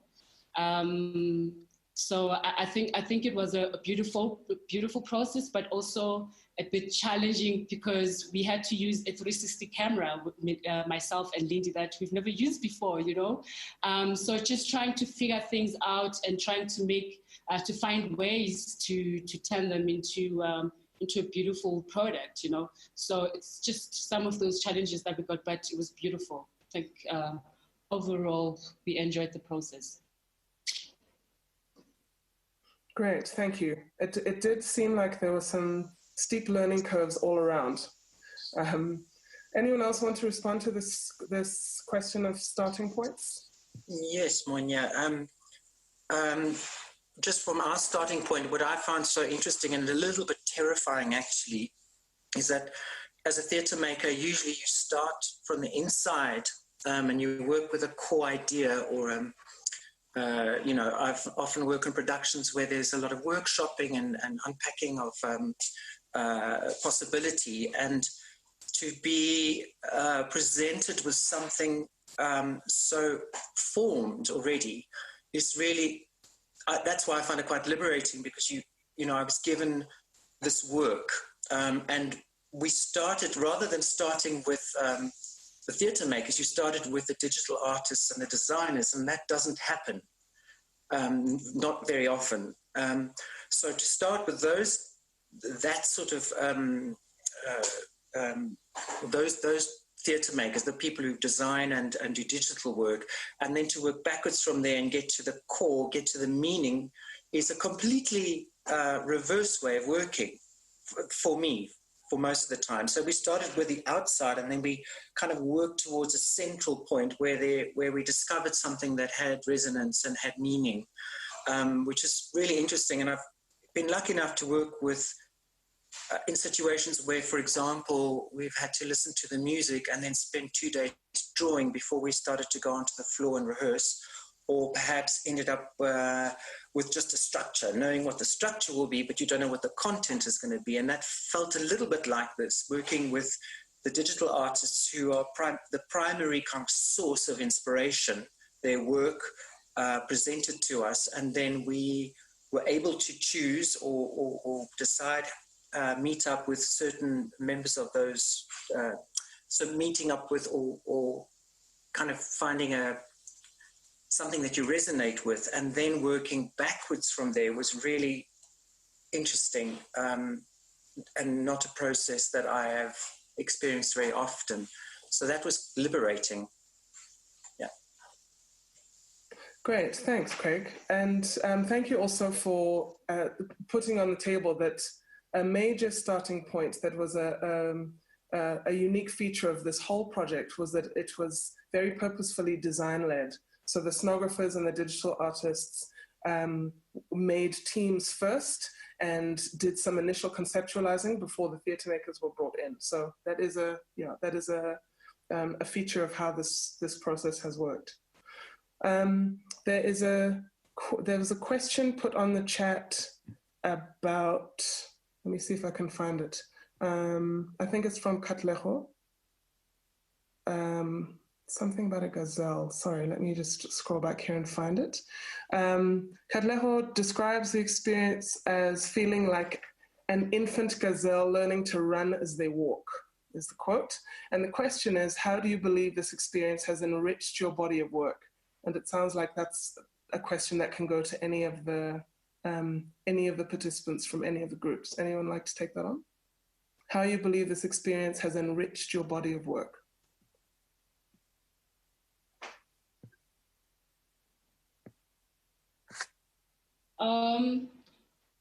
I feel like it's an endless journey, you know. It will keep growing. There's no end to it. It's fluid. That's the, you know, and that's the approach. And I think going back to what Craig has said, that the design led the process. So with designing the world, and then the script is developed from that, it can just go on, you know. So people coming in with their own views from diverse, you know, from diverse backgrounds. So it's endless. So I don't think you will ever reach your desired, like the theater, you know that you have an audience and it will open and then that's it, it ends there, and then you wait for the next one to come. But this one, it's an ongoing thing. So, yeah. Thanks, Tando. Hannah, go for it. Yeah, I think I'd like to just agree with Tando and Craig, and just like as a designer, it's so exciting to work in this capacity and in this form. And I felt like it provided a lovely blueprint for how we could potentially devise differently. Because I think often like designers feel like the hands that hold spaces or worlds or the facilitators to ideas. And it's so nice to start with a route that's an image. And kind of navigate a form and a process that's centered also on what you can offer, it's just felt really exciting. Yeah. Awesome. Frankie, I saw in the chat that you have a point. Go for it. Unmute yourself though. Oh yes, sorry. Just when you were talking when you're now about entry points, I found it so interesting how we had to locate the entry points to the person who we don't know, which is an amazing transformative in some way. I mean, with all that means, which is with all the mess. To check in with people who you don't know where they are and you don't know how they are beyond what they're saying to you. So I guess working virtually, what we lost is the communication between the bodies to bodies and what we read of each other and how we read each other online and how you moderate so much what you say online. Whereas if you were in a room full of people and you were like, just talk to me, there's so much to be experienced of a person-to-person contact, which we all use so much in our live performance practice, which has to be replicated or kind of like hybridized or like Frankensteined into being, which was, to me, the whole thing has been mega experimental. We're not done, like we are all like but it's my students go through it all the time. They're always like, oh, so it was so difficult to collaborate with people I don't know. And I always say, just get over it. Like, that's drama. And then I come to me doing it and I'm like, how do they do it? How did they do it? They were so good at it. How did they do it? Because, wow. It's good practice. I'll say that. Awesome. Thanks, Frankie. Mongi, join us. Hello, everybody. So good to see everyone who started this project again all together, and this experience of doing this. What a crazy time. The point I wanted to make was, at the beginning, I was nervous because obviously from a theater maker perspective, we are physical beings. We work with the body. And so, early on, I committed myself to going, whatever this tech experience is going to be, it's going to be. And what I've found is it was Frankenstein, but I've also found that is what theater is, because you come with your ideas and you're trying to, I need that. We're trying to figure out a way to match these differences, and we came down to two things that I found always helpful. One is I love democracy, but I love a vision more, and it's really great to commit as a team to go. You individual, you seem to have the best ability to coalesce us all. It's tough, but you have to bring us all together. And so it gave me relief, because then my job was to give. And that's what I'm used to, which is you come into the room and you get asked and you give. And I really enjoyed the team. Once we committed to the whimsy and to the vision, I'm quite proud. It was just a lot of work, and it was a beautiful thing. I think this form There's a lot of growth available to us. And I know that for all of us, it's still tough because we are physical. But I think it was an important experience. I think there was a growth of learning how to share in the new world. You know, theater has been around through all the changes, and this is the newest one. So we're just part of that journey. And I'm thankful to have been here. Thanks, Mongi. I love this phrase of yours of matching differences as opposed to overcoming them or doing anything else with them. There's something about matching differences that feels really on point. Lindy, join us. Hi. I'm also eating imaginary food with my daughter.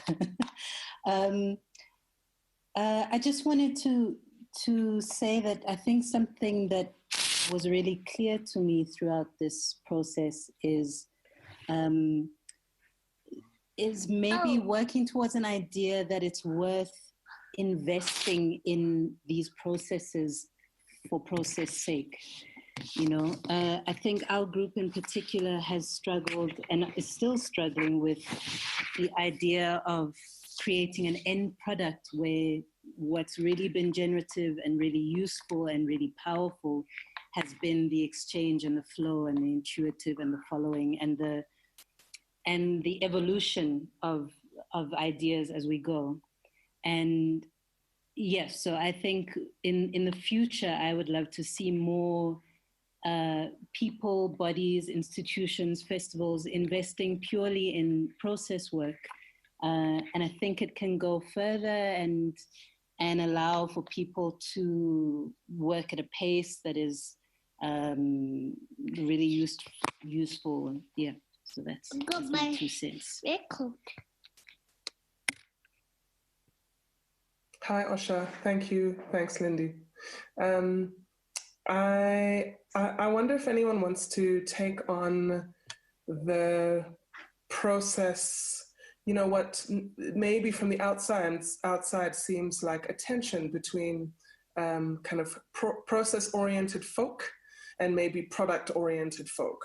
And it's a false distinction in many ways, obviously. But I do wonder if if it's a tension that was felt strongly, continues to be felt strongly, or not, or if it existed at all. Because I think Lindy's point is well taken. The time was extremely short, but there is also, often a real lack of space for theatre makers, at least, to practice and to engage in process for process's sake. And the push to produce is often a pressure that is unnecessarily felt, but because the industry works the way it is, we find ourselves in like product mode often. So I wonder if anybody wants to take that on or respond to that. Hannah, I see you. Go ahead. Hey, I think that's such a fascinating point because the tension between like process and product felt so intense in this process. And I think like what I was struck by was that at the end of the process, although we delivered a product, the things that rang the most loudly for me were the questions, the follow-up questions for what happens now, like how, I think all the work that we created could have gone in so many different ways. And it felt like the process had to be on some other level, like distilled towards a form, but had it been allowed to like go and run hard, I feel like there's really exciting richness in those points. So I think, at this end point now of discussing this, I'm so struck that there's so much potential present in process-driven exercises. And that's where I feel like the next step is, if anyone were to take this forward, is like, how do we, what next? And the questions are the most illuminating and exciting for me. Yeah. Awesome. Thank you. I can see a bunch of related questions in the chat, starting with Ashley's. that says, if you had a year to develop the project, how different would it look? And then Lindy's question of what is done.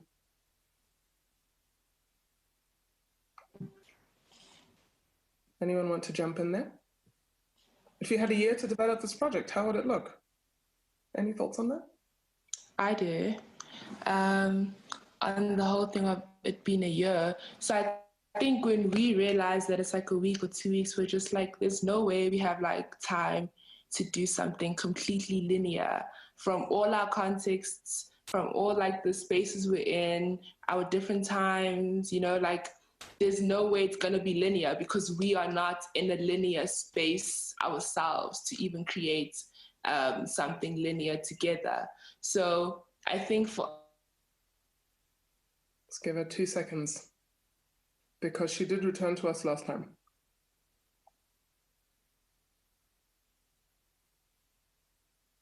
Okay, when she rejoins, we'll loop her back in. Natalie? No, not yet. Okay. Anyone else want to jump in while we wait for Natalie to reconnect? Craig, go ahead. I think it's a very difficult question to answer, like what would it look like in a year? I think the honest answer, certainly from my perspective, would be how could I possibly know that? What I do know, as opposed to what I don't know, what I do know is that it would be, we've already as a group have become incredibly excited about taking it further. What form or shape that might take, we don't know. And I'm a little bit nervous because I think that the 2 weeks or whatever it was that we had was part of a liberation in a way. That was the thing that made it what it is. So you change that, you change everything.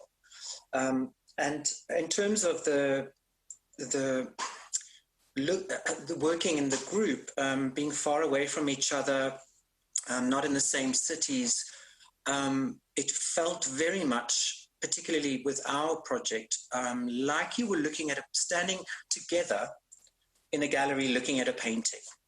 And you all have different thoughts and feelings about that thing that you're looking at, that image. And this process was just about letting everyone in. What was difficult is how you find, so for example, we have a group of people in our team who are extraordinary at what they do, but they're also incredibly flexible. So they were able to go, well, you know, for example, Roberto, who's one of my favorite human beings to watch on stage, there wasn't necessarily space for him to do what he does, but he came in with a whole bunch of other things that he could do, like play the piano and do voiceovers and doing sound clips. And you know, so there was this incredible generosity. And that made it made the whole process rich and fertile and not difficult, actually. I never at any point I certainly never felt like, oh God, we've got to produce anything. I could feel immediately that what was happening was a natural progression because of the way that, and the kinds of people we worked with, the generosity and the openness and the also this thing that that the only person in the room that really knew what she was doing digitally was Megan. The rest of us were like, we've never done anything like this. I don't even know how I can barely do my email. You know, I can log on to Facebook and that's about it. So we relied on her for a lot of the weight. And that's why I'm terribly sorry she's not here, because she carried the burden in a sense. So she would be able to comment more. She'd probably go, no, it was hell. I'm saying it was a wonderful experience. But for her to be able to, for us to give her, feed her with information and then to receive it back from her on a daily basis was the most exciting thing, because it tapped into a world that I know nothing about, but is very exciting. And the possibilities are endless. I think I might have said way too much there, but I'm just waiting for, somebody to come back online. Natalie is back. Mongi, I see you. Natalie, you want to finish your input, and then Mongi, go ahead. straight after. Yeah, sorry, my internet's really bad. Mercury's in micro braids. Anyway, so I think for us, it would have just given us a lot of time basically to create something more linear, but I don't necessarily think that projects need a year, is what I was going to say. I don't think that collaboration needs such a long span of engagement and like over conceptualization. I think it was amazing to just do something and know that at this point it would be over and we would give our best during that timeline, and whatever would come from it would be a surprise to all of us. And I think that's kind of how we all felt. We all had the same kinds of words and we were speaking in the same language. We got to a point where we needed to do that almost to keep creating, but we never knew how it would end up looking. And I think just that faith that like we're using the same words, we're engaging in the same things, and we know it's only going to be a week, was really nice, because it actually gave a lot of clarity, and just knowing that this is the best we can do and we're all trying to kind of contribute in the best way. So yeah, I don't think things need a year, that's all I'm saying. But I mean, it would have been different, definitely. Yeah, I think that I totally agree with that, because, you know, well, the thing that we came from, or I felt that the moment that we had the aha for our project was in the recognition of transitions, that it was where are the points of link in terms of the creation. So we were nervous of committing to video because we were a bit confused, like we don't want to make a film. We were like, we wanted to make a theater production, and that was going to be a challenge of doing that. But at the same time, once we realized that that was our problem, that we were locked into the problem, we couldn't create. We let that go. We accepted that these are the limitations of the form and started to play with those. And the freedom that we had is in the way things go from one thing to another, from animation to real life performance, from one performer to the other. And a great example of that is the red wall of the whole artwork. Just one day, just discovering that Liesl had a red wall, I had a red wall, it opened us up to go, oh, we can connect through space. That's all we want to do. Like, we're not worried about like being overly clever. We just want to connect. And we focused on areas of connection and trusted that they would generate enough meaning, and allowed ourselves the most basic and simplest of storytelling. You know, we understood what we were looking for, which was to try and find a way to talk about art as a release, because we were needing this experience and the work, or at least I was needing it, I think other people, to be released from the isolation and the struggles. And so in searching for connection or transition, which is the digital or the editing language for that, there was a lot of discoveries we made. And just to say, because for me, and I think for Liesl as well, being performers in the devising arena, you know you're fine when you can just produce lots and lots of stuff that nobody wants. Because you feel like, I'm doing my job. I know one thing out of the 10 I just made is going to be acceptable. But then you feel okay because you're giving and you're listening, and it's going back and forth. So when we talk about a year, I think that like, that sounds a little scary, because it allows the openness of not making a choice. And it comes back to the thing we said at the very beginning, which was we decided to focus on a vision, to say we're going to agree to figure out this idea and to align towards that idea. Awesome, thank you. I want to go back to a question in the chat that was asked by Noktula a few points ago. And it says, now that you've had to transform or reshape your process of creating art, do you still feel like art needs to exist? I think that's meant to say in the existing conventions. Noktula, let me know if I have not said that correctly. So the question is, now that you have had to transform or reshape your process of creating art, do you still feel like art needs to exist in the existing conventions? Anyone want to jump in on that?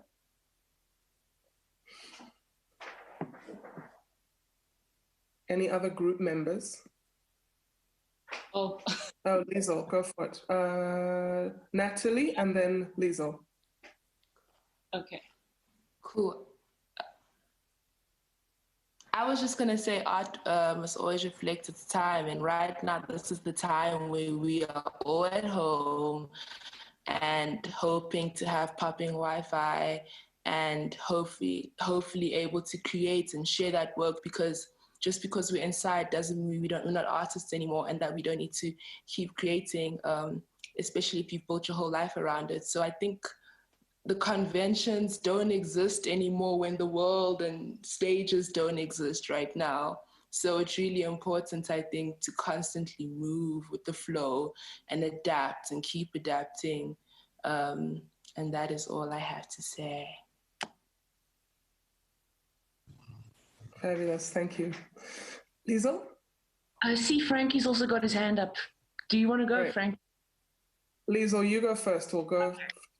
So it was sort of going on what Mongi was saying, but I guess the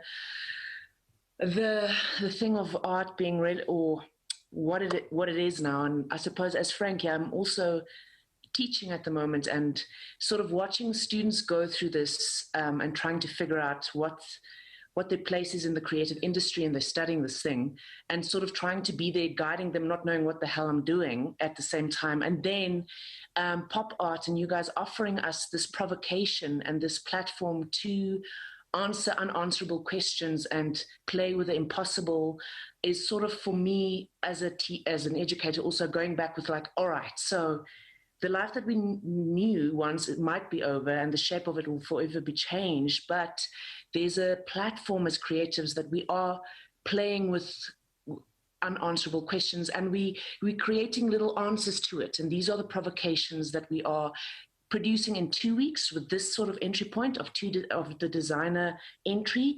And the next provocation might be a little bit longer with a different entry point.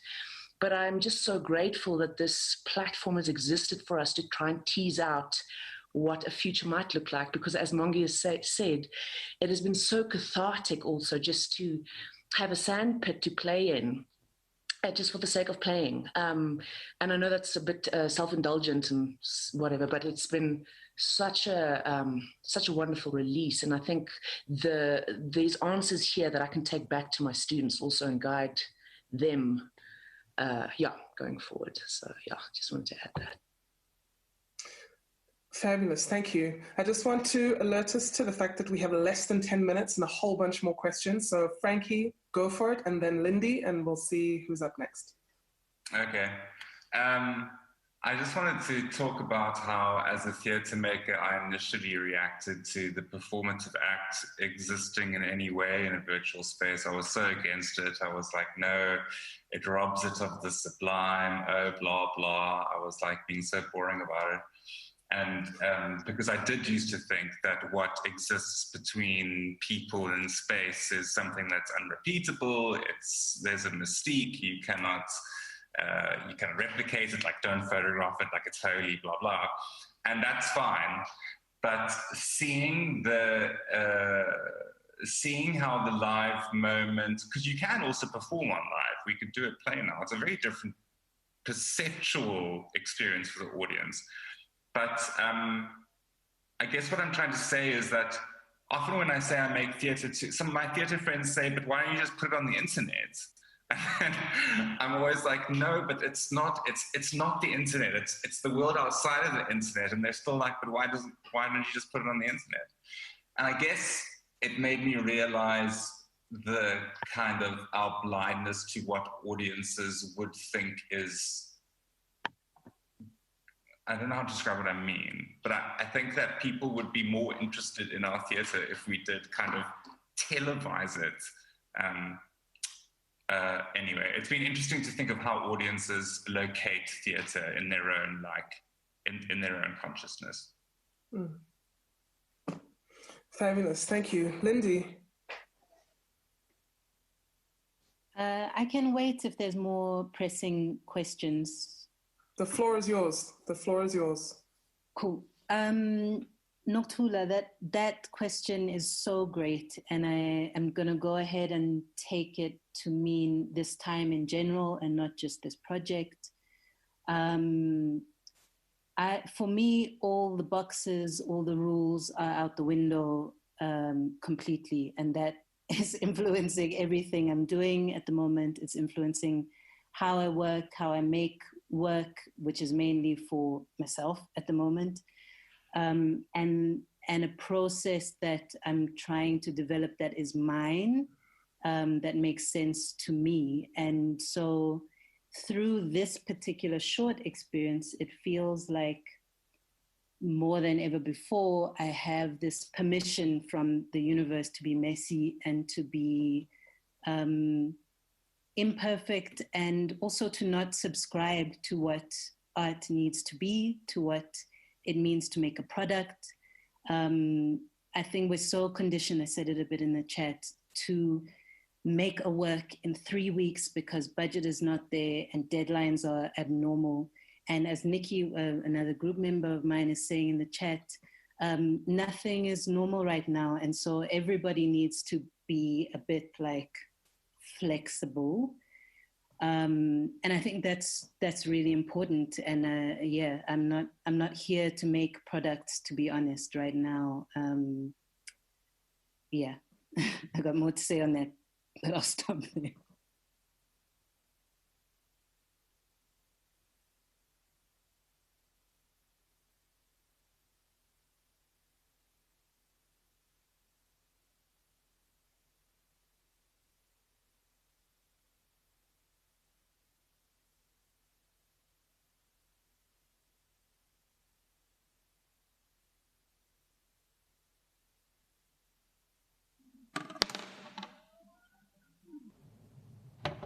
The transparency of randomness gives an insight into the world of random numbers and highlights the significance of randomness in current mathematical and physical research. There are an endless number of digits behind the decimal point of pi. Did you know it can be approximated by simply using a large set of random numbers? The more random numbers are available, the more precise this approximation is.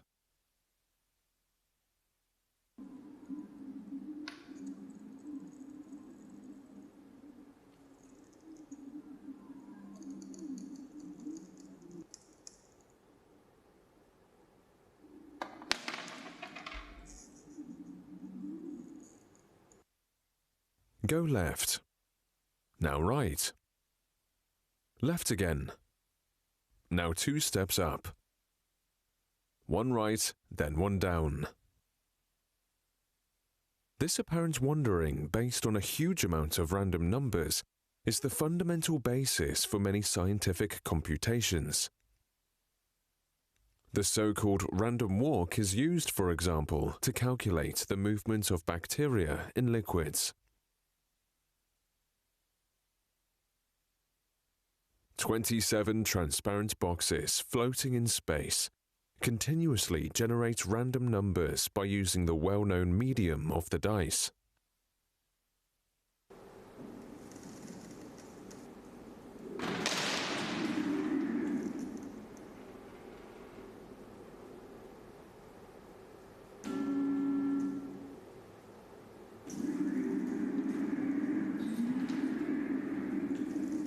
Structure and complexity of natural materials are influencing this process.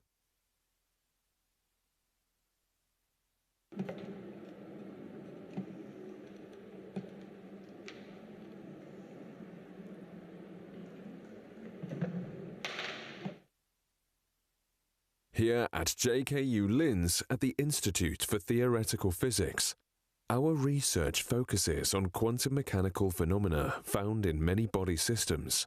Path integral Monte Carlo methods are used to stimulate the behavior of interacting atoms. This would not be possible without the fascinating field of random numbers.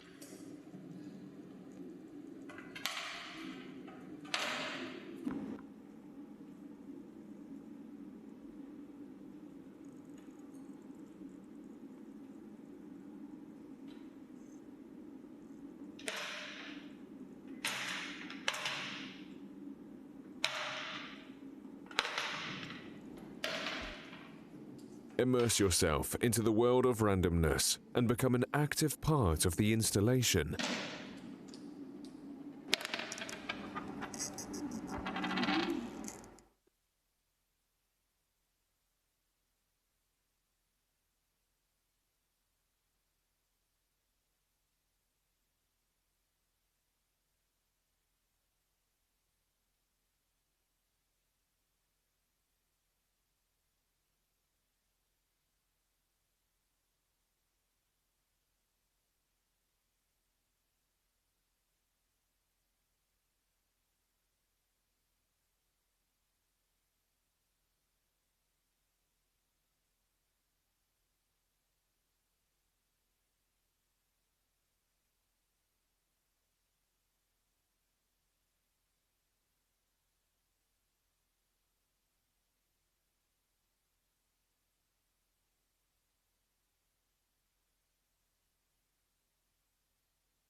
When thinking of archaeology, we usually imagine classical excavation sites.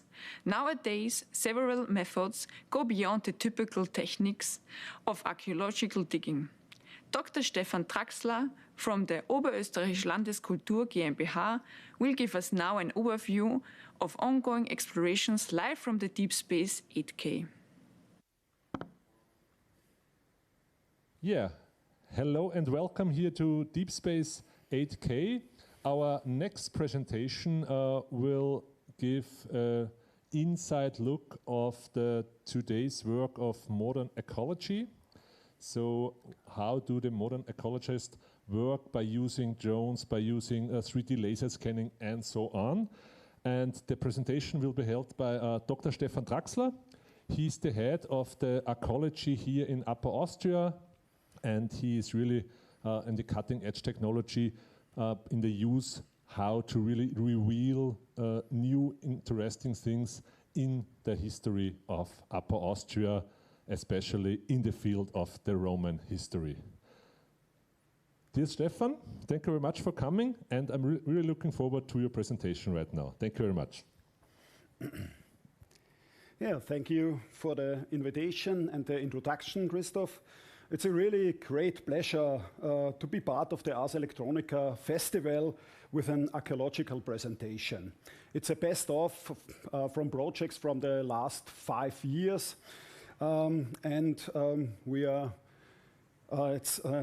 Roman archaeology is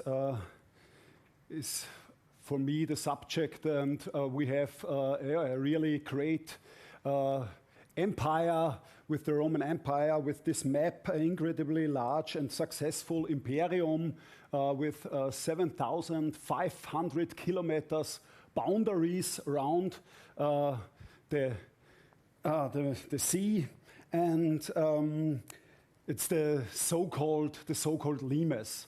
Some parts of the limes, the Antonine Wall, the Hadrian's Wall, the Upper Germanic Ratian limes are UNESCO World Heritage, frontiers of the Roman Empire. And the Danube limes, we are waiting, the application for the Danube limes has been submitted, and we are waiting for the decision of the UNESCO this year. I think in November we will know whether we are also cultural heritage, UNESCO cultural heritage, like the other 3 examples. The map is from the beginning of the 3rd century AD, And you see the black points are the 33 legions which protected the borders of the empire. 33 legions and around 400 smaller units were placed around the empire. And we are talking about 450,000 soldiers.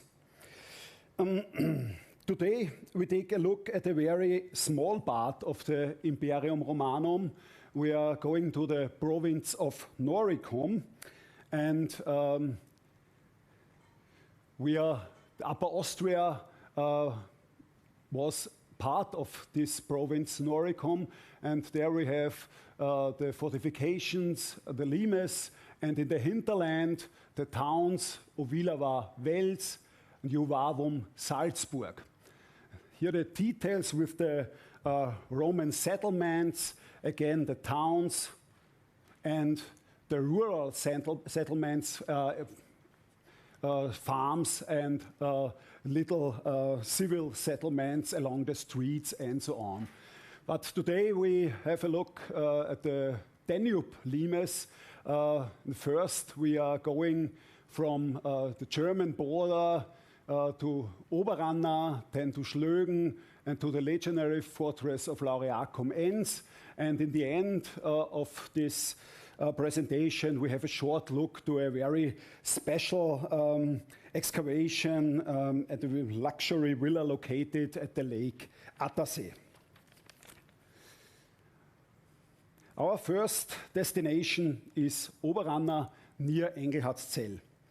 In October 1840, the first time parts of this fortification were uncovered, and through this, the construction of a gas station access road in 1960, the same building was partially excavated. Again, it's the same tower here and here, 1840 and 1960, and this is the third tower. We'll see later again. And the problem was, you see it here on this photo, because of the road for the gas station, parts of the building were destroyed. In 2015, we tried to get the maps together. You see the old map from 1840 and the old map from 1960. And this is an old wine cellar below a restaurant. And you see it's the fourth tower. It's part of the fourth tower of this building.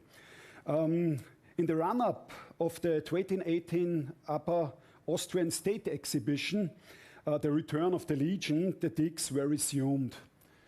In 2017, we started to excavate the whole building, and you see this is the tower with the cellar under the earth. Here's the next tower. Sorry, and the destroyed tower is here, and here's the fourth tower.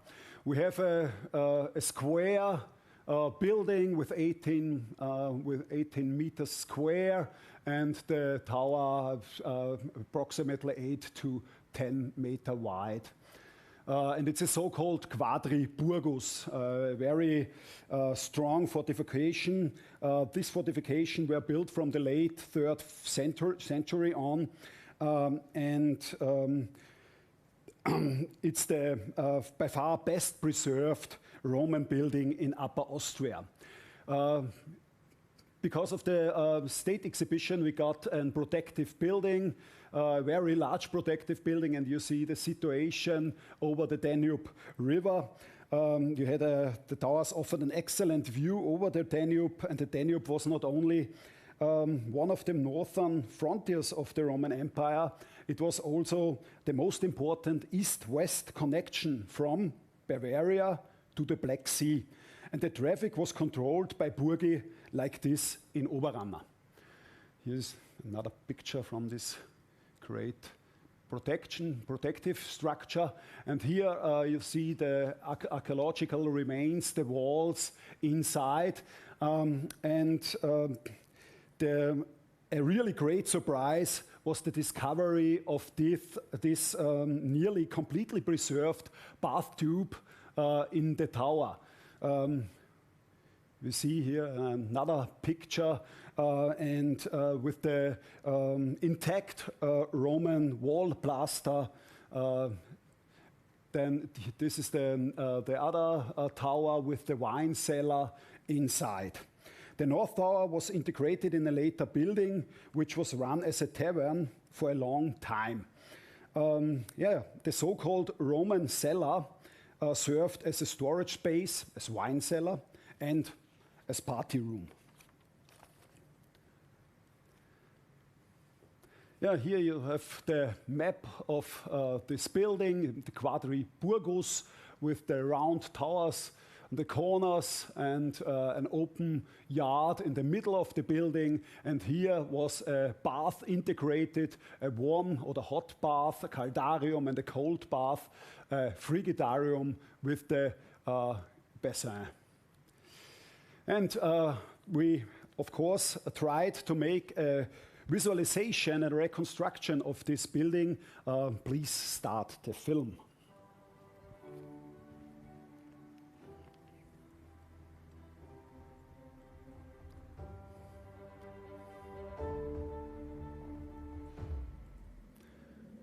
The base for the reconstruction is a point cloud that can be shown here in the Ars Electronica, in the Deep Space 2. That's the point cloud on the laser scan.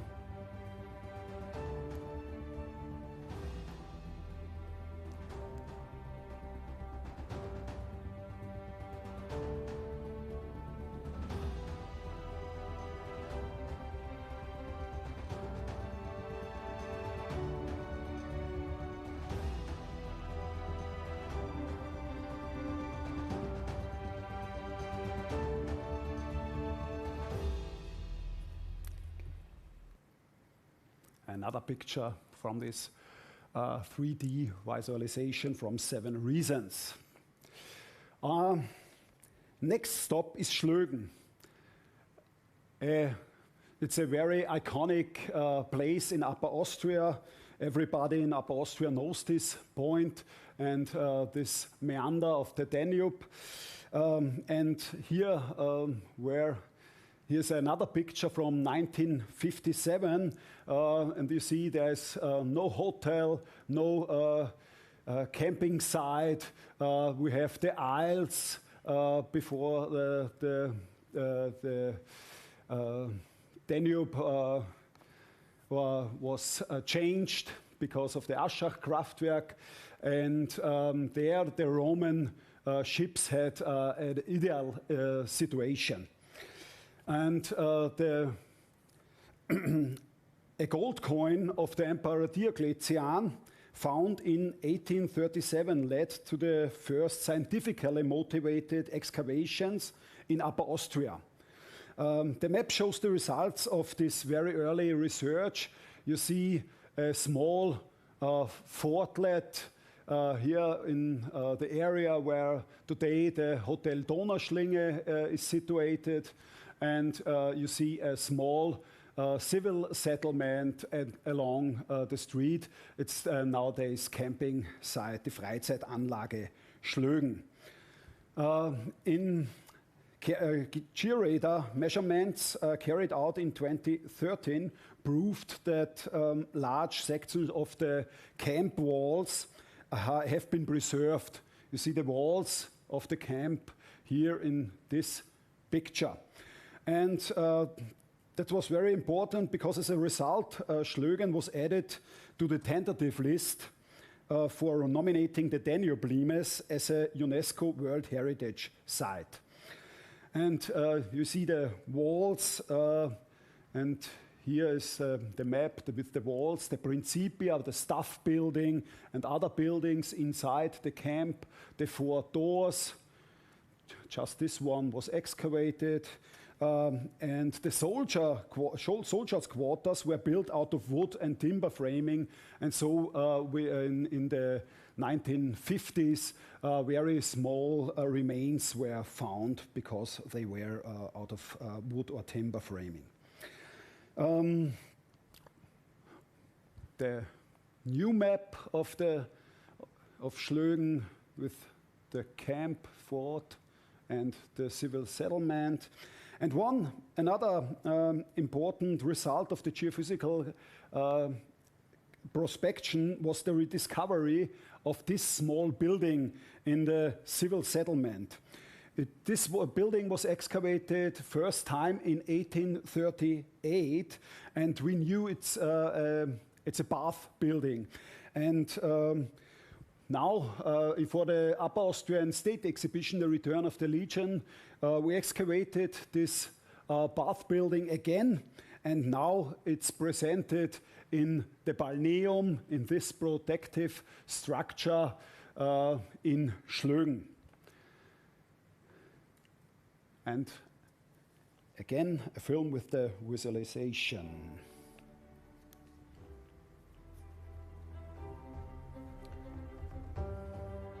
We are going back 1,800 years, the year 200, the old map from 1938, the point cloud from the 3D laser scan,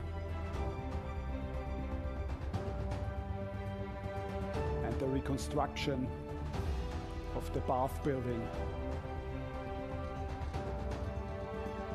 with the hot bathroom, warm bathroom and a cold bathroom, and other pictures from the settlement from Slögen in Roman times.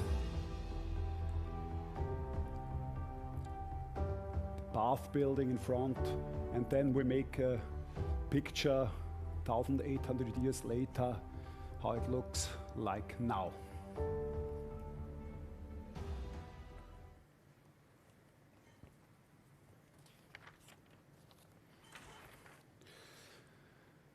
Now we're going to the most important Roman site in Upper Austria, to Lauriacum Enns.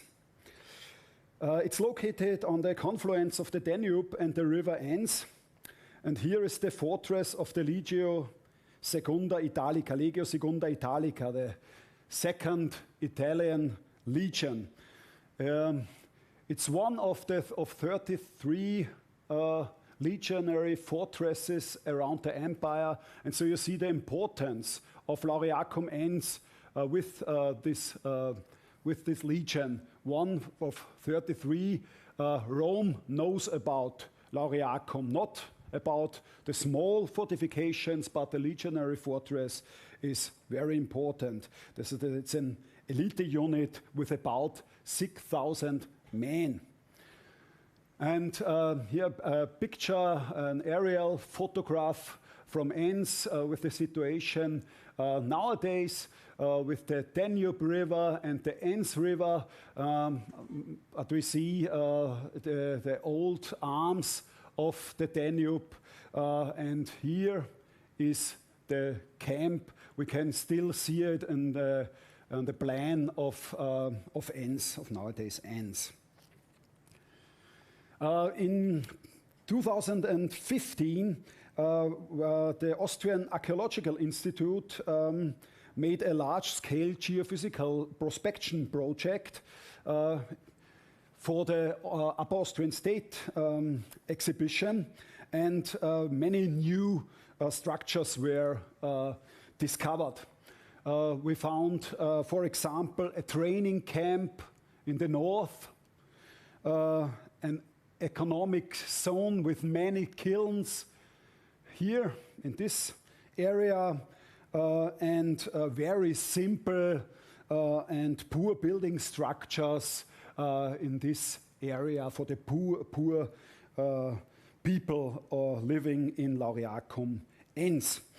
But the most important discovery were these structures in the north near the Christinerbach and a side arm of the Enns River.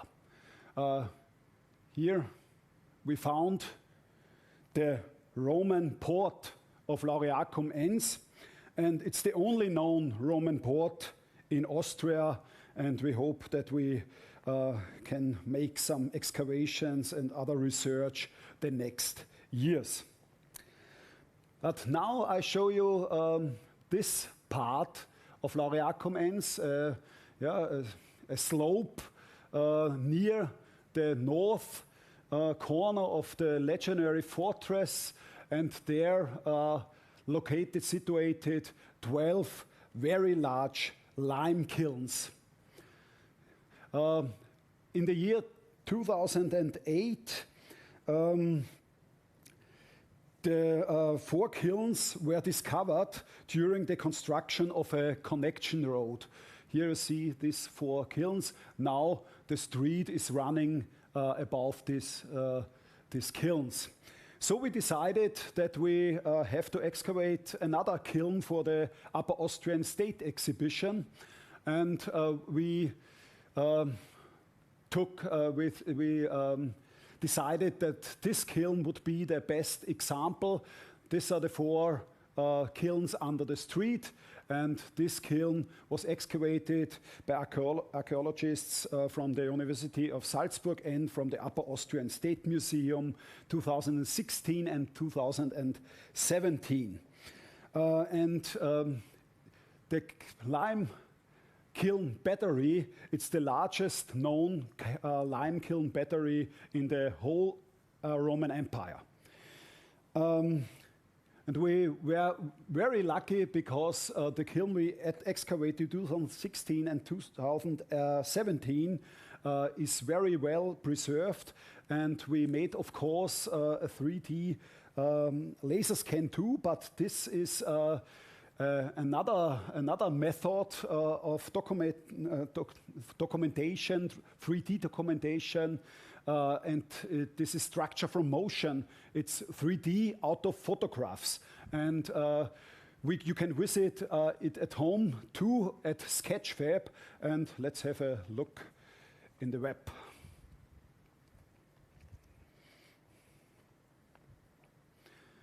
Our kiln 9 shows a very good state of preservation. Its maximum diameter is 3.8 meters, and it has a total height from over 4 meters. This is the access arc. It's 2 meters high, and we are going in the burning chamber, and down is the drain for the ash. For every burning process, a vault was built above the burning chamber, and then the space above this vault was filled with limestones. And we got, from every burning process, the Romans got about 26 cubic meter of lime out of one kiln. And the Romans, that's the very impressive, run 12 such large kilns. It was quite like an industrial lime production. Here we are in the inner of the kiln that was built from stones, of granite stones.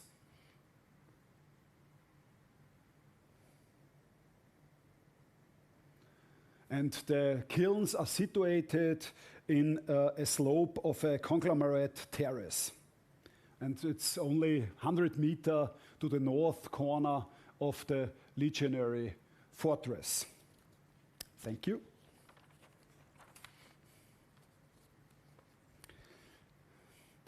Yeah, and of course, we've got another protective building for this archaeological site too. This was finished in spring this year. It's quite new, and you can visit it. You see in the background the north corner of the legendary fortress, the tower of Enns with the old town of Enns. and there is the Via Laureacum, touristic way from the Museum Laureacum down to the Legionary Fortress and to our protective building. Here a view in the protective building, and there runs a film too. It's a short version with a visualization again with the reconstruction of our kiln number 9. The base is again the point cloud.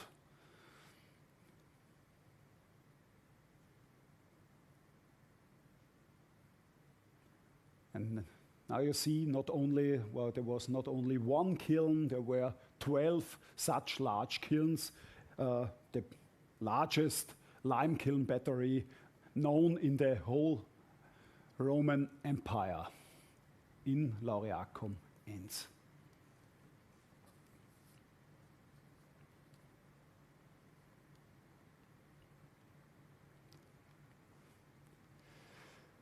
In the Museum Laureacum, there is until February 2021 a special exhibition called Hercules in the Lime Kiln, and it was very interesting for us and very important for knowing more about the life in Laureacum Enns, because in our lime kiln we found several thousand small finds. It was used in the late fourth century as an oversized garbage can, and so we got very deep insights in everyday's life of Laureacum Enns because of the garbage.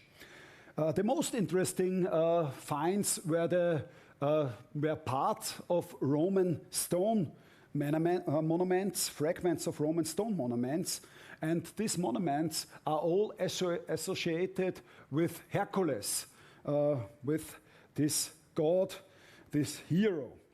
And here we have a Hercules figurine. The lower part of this Hercules figurine, you see the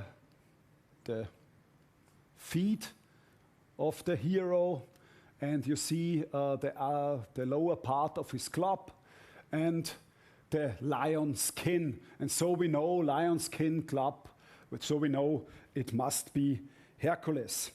And we made a 3D scan, Ars Electronica Center made a 3D scan for us, and then with very nice colors, 3D prints, which can be visited in the special exhibition too. The original object left and the 3D prints right. And now you have a little animation again with the reconstruction of this figurine.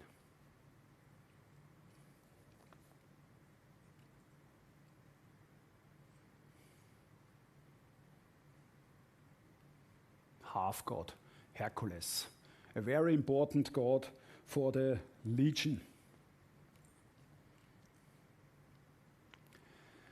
Yeah, we move some kilometers in the east, 6 kilometers in the east of Laureacum Enns are the hotspots, archaeological hotspots of Albing, Stein and Obersebern. And there we made a very lucky discovery with a drone. We were outside in July 2017 and talked with the owners of these fields, whether we can make geophysical prospections. They said, no, it's not okay. We don't know what's happening exactly, and so. And yeah, we said, okay, that's sad, but yeah, we tried again later. But my colleague from the University of Innsbruck had this drone in the car and started a flight. And we were very lucky because we had ideal conditions for aerial photographs. It was a very dry summer, and so we saw just from the photos with the drone the streets, building structures, and parts of the wall of an unknown camp, of an unknown cohort camp with the towers. Here the structures.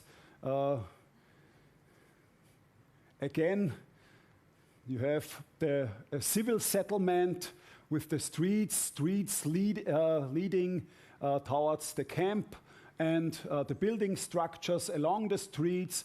And here is the corner of a cohort fort with 2 towers, or a third will be here. Just with the drone, we don't need other methods for this plan. And here you have a picture how it looked, how such a settlement and camp looked like. Please start the film left. There you have the data from the ground-penetrating radar, and you again you see the parts. Please start again. The parts of the wall and the towers are coming. That's with this.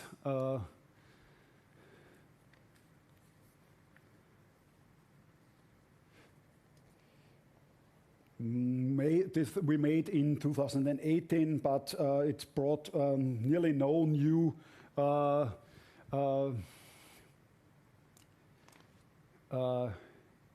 evidences as we knew from the drone pictures. Yeah, here you see the pictures from the ground-penetrating radar again, and of course we have a little visualization again.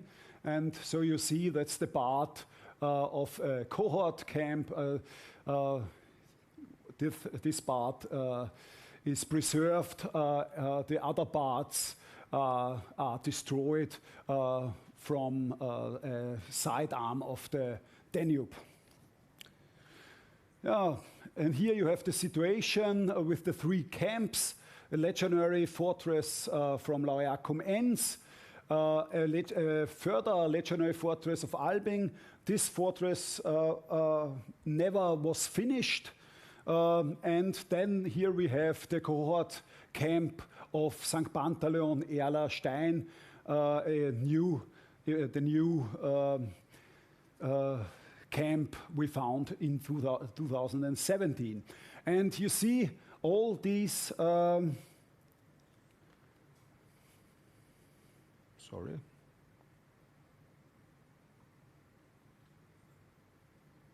What's happening?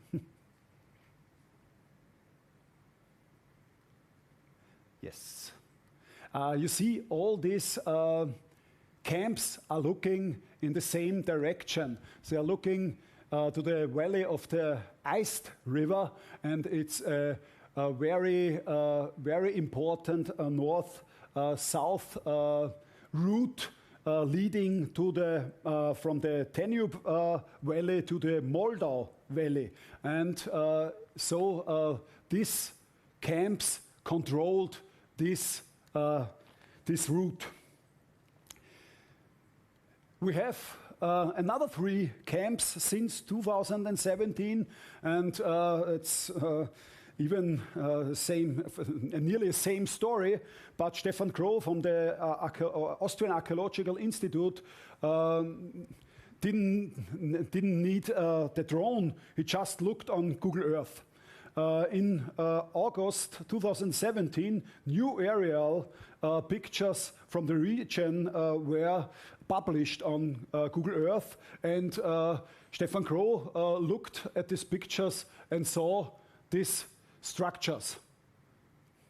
And here the same with the overlayer from different pictures, different aerial pictures. And you see we have another fort, small fortlets, Roman fortlets. The Austrian Archaeological Institute made geomagnetic prospections, and you see these two camps again, and a third camp here in the east. So we have not only 1, 2, 3, we have in 6 or 8 kilometers 6 Roman camps, and we have the training camp in Enns and maybe earlier smaller camp too. So we have in 8 kilometers 8 Roman forts, and that shows the importance, the military importance of this region. Yeah, some product placement.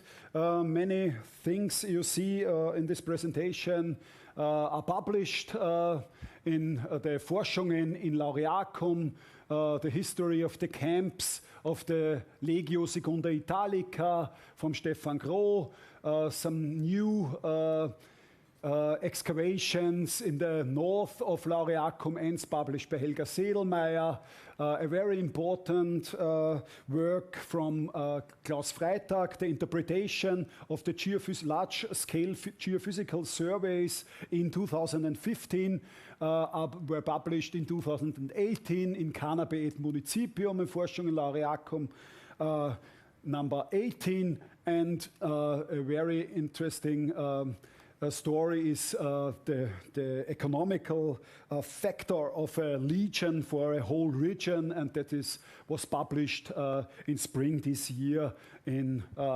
Forschungen in Laureacum 19. And for all who like not only the scientifically publications, more popular is the book Die Rückkehr der Legion, The Return of the Legion, our book which we published for the Austrian State Exhibition in 2018. There you find many of the stories I told today and many more. Yeah, our last way leads in the south to the Lake Attersee. Now we are in the hinterland of the Limes, and there are, I told at the beginning, many farms and smaller settlements along the streets and the big towns. But on the lakes, there were very luxury villas, and we are very proud about one such a villa located on the Lake Attersee in Weirek am Attersee. And the first mosaic from this villa was discovered in 1767.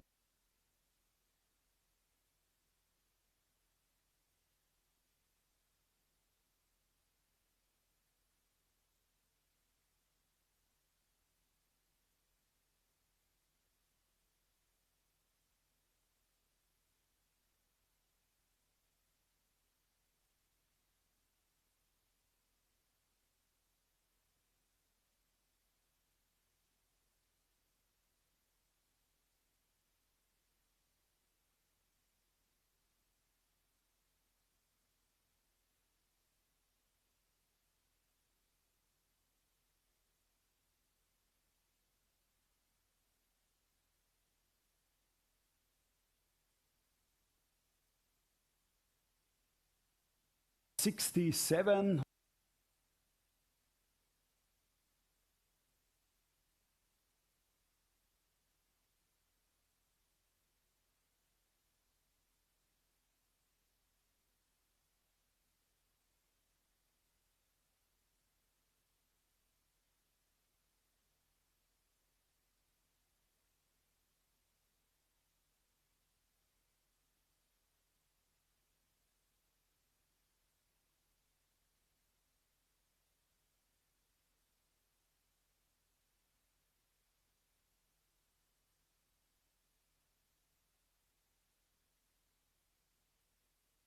very proud about one such a villa located on the Lake Attersee in Weirek am Attersee. And the first mosaic from this villa was discovered in 1767.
Most of us are familiar with air, water, and land pollution. But did you know that light can also be a pollutant? Trying to extend the day artificially, we tend to turn on the lights as soon as the sun hides at sunset.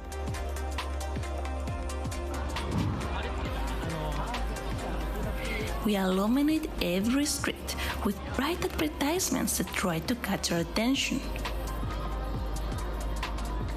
Light up bridges and roads. Try to keep moving day and night with bright airports.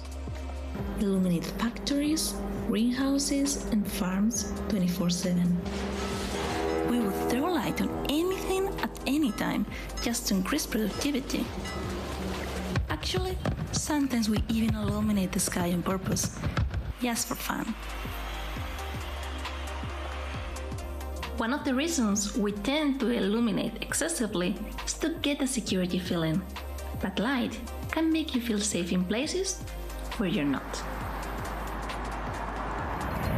More light does not mean more safety neither. By looking at data on road traffic collisions, researchers have found that light intensity has no effect on car accidents. Visibility should always be the goal. Glare from bright and shield lights actually decreases safety because it shines into our eyes and constricts our pupils, blinding us. The glow of outdoor lighting has hidden the stars and changed our perception of the night. We have forgotten that the nighttime environment is a very important natural resource. Above our heads, there is a light show that will take your breath away every night. That is, it will take your breath away if you can see it, because living in a big city, it can be difficult to appreciate a true dark night sky, as when we gaze upon the night sky, the display can be limited by light pollution. Our nighttime skies are full of light that generates a lot of overlooked and even unnoted consequences. When baby turtles hatch at night, they crawl from the sun to the sea, using the relative brightness of the stars and their reflection on the sea as their guide. But when artificial lights outshine the stars, these baby turtles become disorientated. This leaves them vulnerable to predators and even traffic if they head in the wrong direction.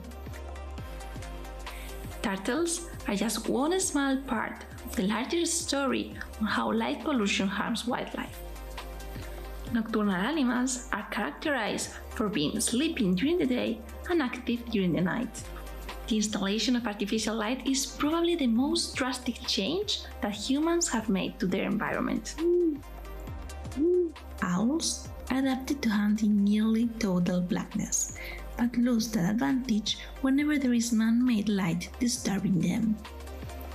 Fireflies totally lose their ability to communicate by flashing, and snails would expose themselves to predators in response to artificial lighting. Light pollution also affects human health.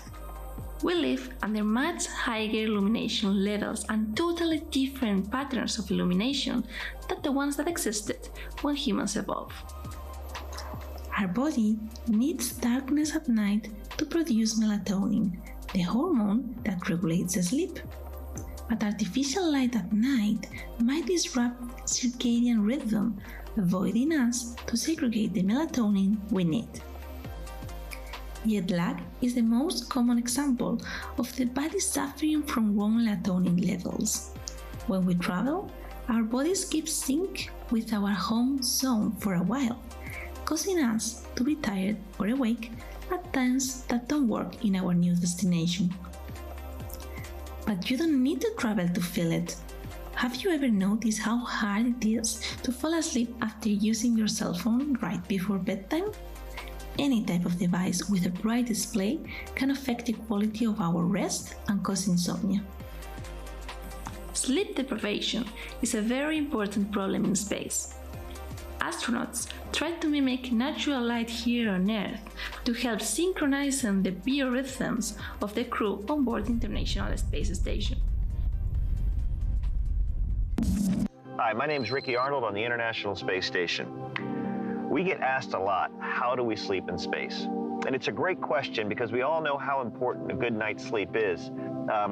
If you're not getting a good night's sleep, you can count on reduced cognitive function, poorer reaction times, and maybe just being a little grumpy. And up here in space, just like on Earth, those are things we all want to avoid. So, we go around the Earth about every 90 minutes, which means we get 16 sunrises and sunsets a day. So how we sleep is a really good question, because the sun's always getting ready to come up or it's getting ready to set, and we use those cues on Earth to let us know when it's time to begin our day and when it's time to end our day. Well, here in space, we kind of have to do it artificially. So we have these nice crew quarters. It's about the size of a refrigerator. It's very quiet. The space station can be a little noisy, but it's very quiet in here. And we can control light with a light switch.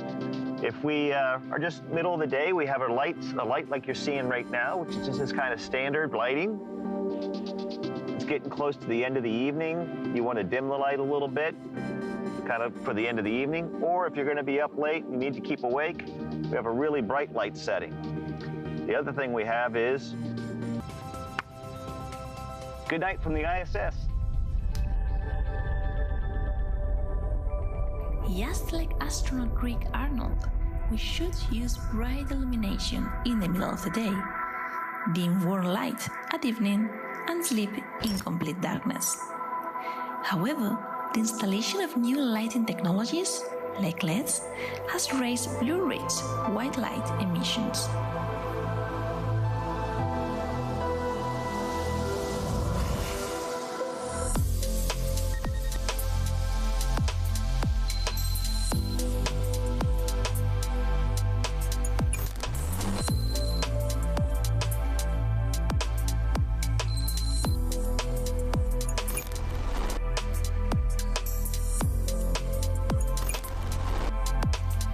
Street Spectra is a citizen science project in which everybody can help classifying street lamps just with a smartphone and a diffraction rate. An optical item with a periodic structure that diffracts light into several colors. The task is simple. Find a street lamp and take a picture of it, putting the diffraction rating on top of the camera of your phone.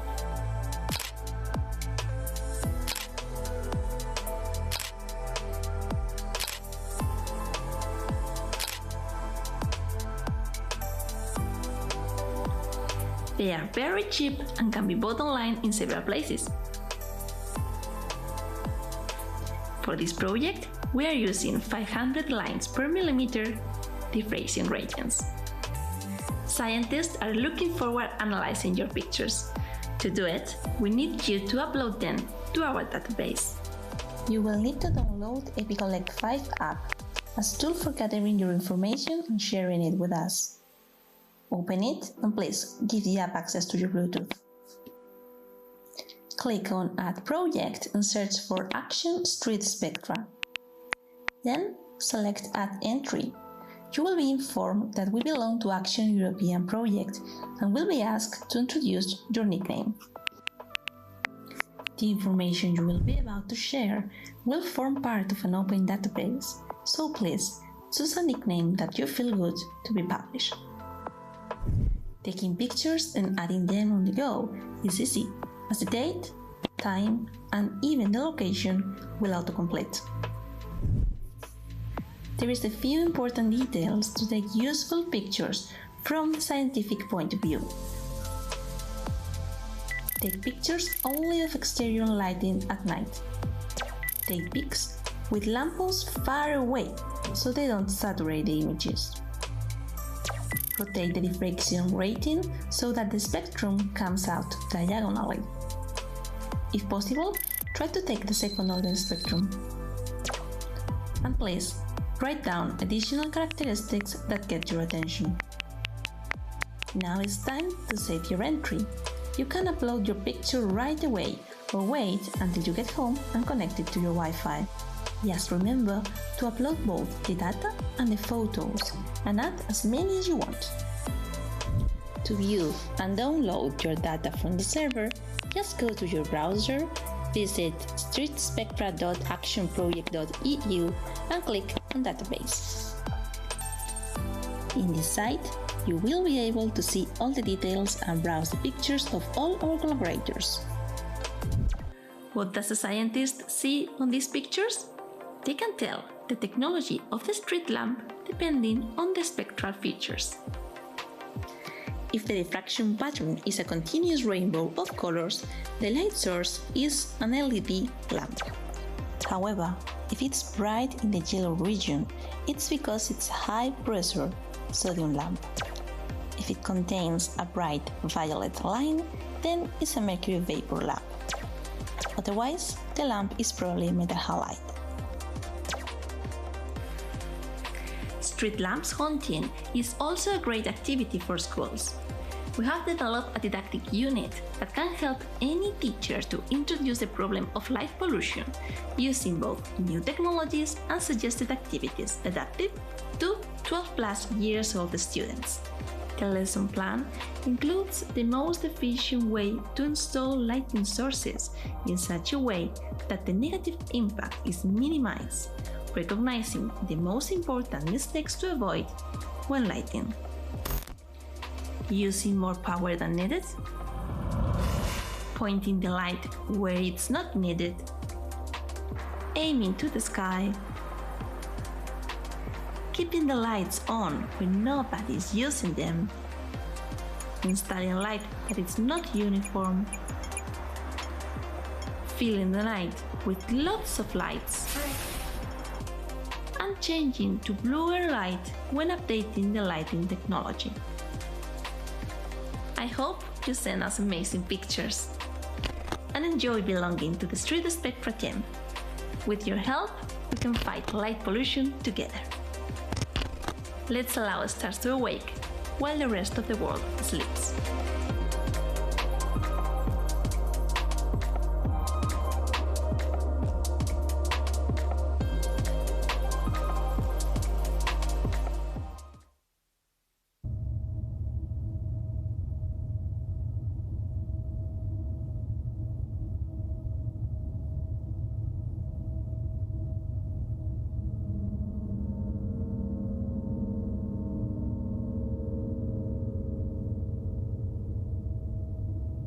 Sensory Orders is an exhibition curated by Chris Salter and Eric Adegaard with the Wajna Center for Contemporary Art in Gdansk, Poland.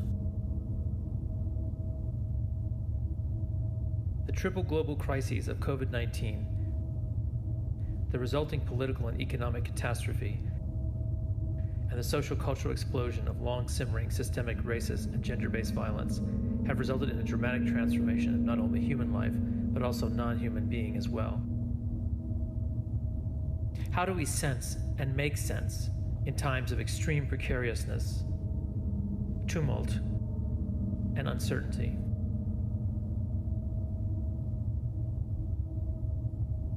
Sensory Orders explores three different orders: the organic realm of human bodies, viruses, plants, animals, and the matter of the earth itself; the machinic realm of sensors, machine intelligence, and computing infrastructures; the symbolic realm of language and human culture. These three different orders are fundamentally intertwined, sensing, acting on, and affecting each other. The term orders comes from economics and political science and describes the way in which ideologies or thought patterns are organized and structured.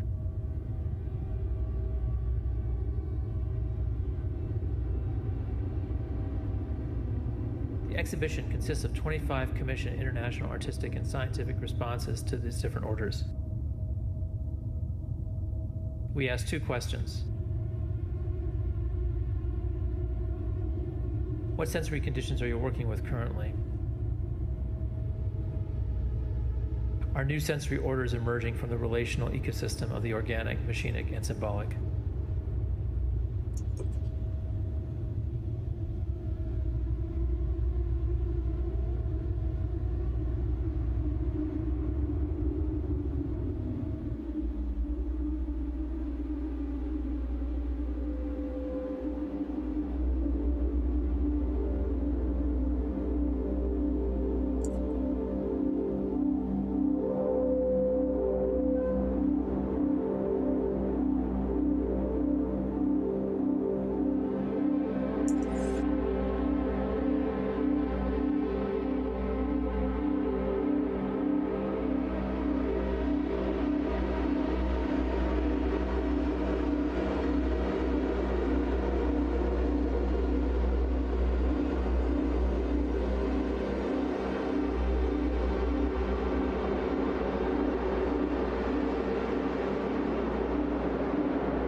We are happy further introduce to the art science initiatives in Northern Europe.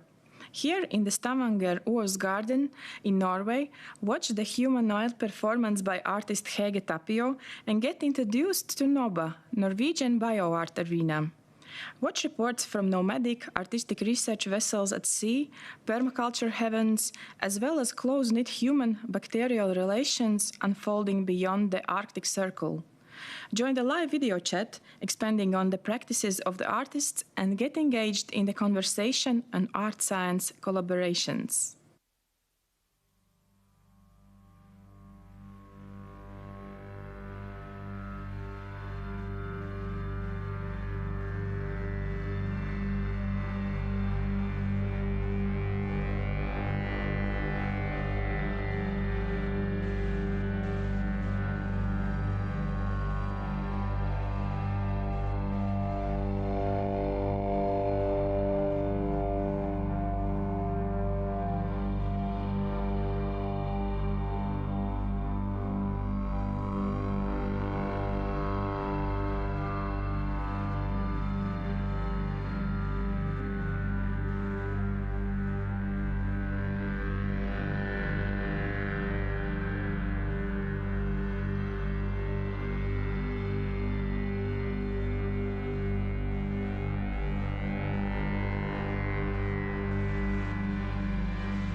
Let's start the ceremony of human oil, so you may receive the last oil.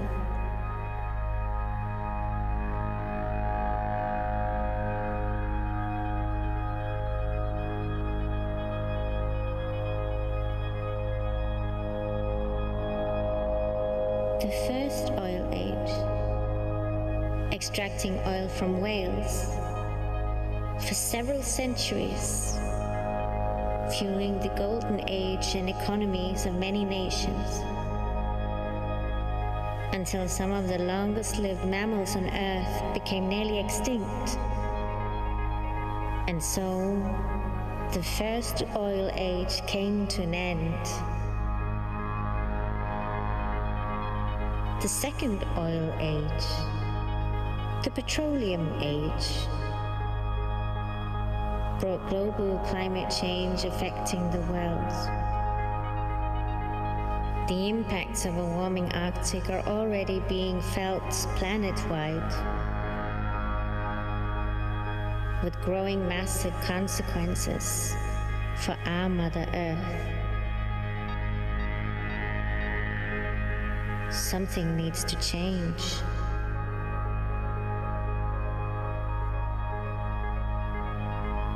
We need to change.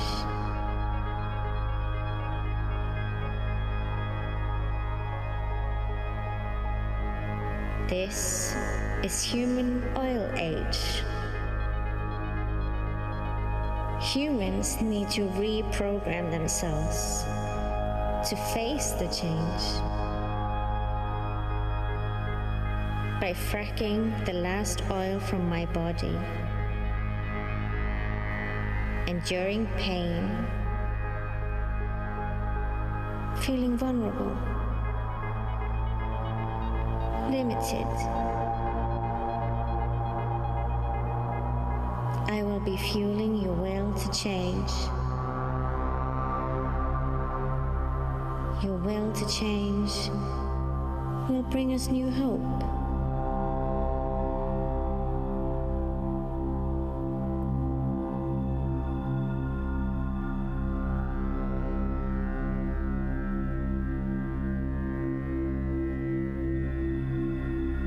This time, vanity will cause some discomfort. How much pain must we endure before you decide to change your lifestyle?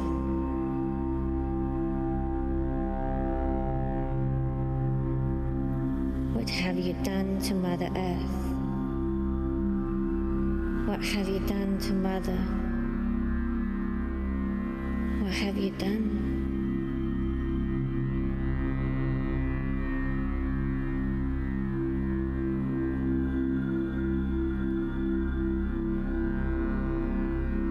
There's no turning back. The change has to come. It has to come from you.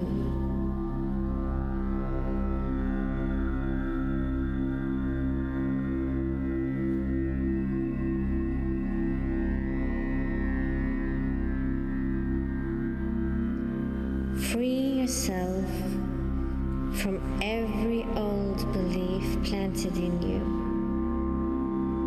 Get rid of those thoughts saying you are not enough. You don't have enough. Let go of the voice saying that you must have to be someone. Cancel the thought saying it's useless to change the system of power around us.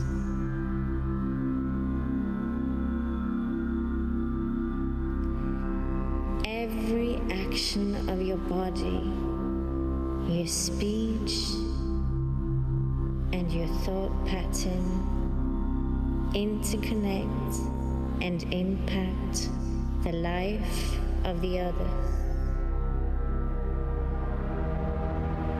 Create that genuine sense of awareness.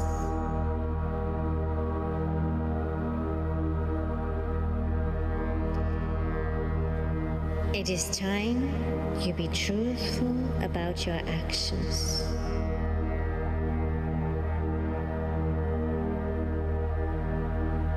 Let's start imagining a new way of living. It is time to live in balance.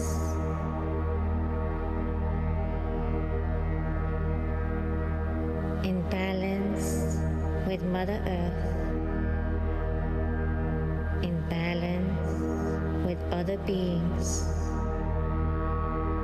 In balance with yourself.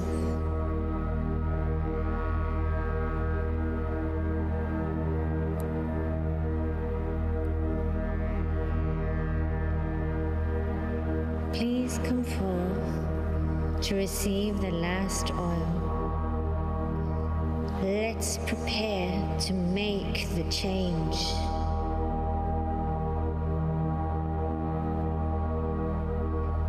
Let's open your eyes,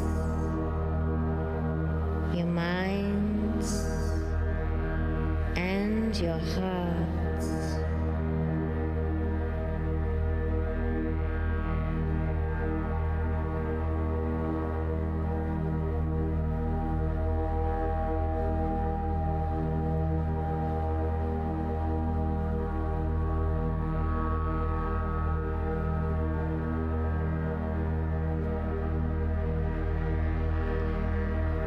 When you receive the oil, please repeat my words and speak up.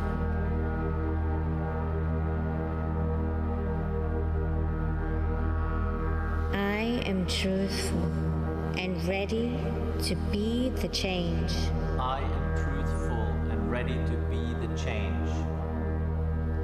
I care about myself and other beings. I care about myself and other beings.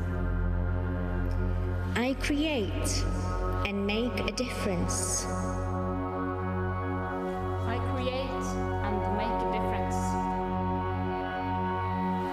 towards the solution of a new way of living.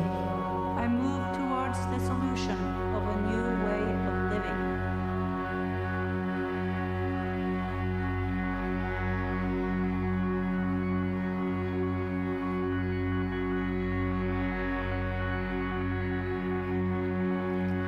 When you leave here today, continue to create new words, to speak up every day. Words to inspire you to be the change for as long as you stay with us.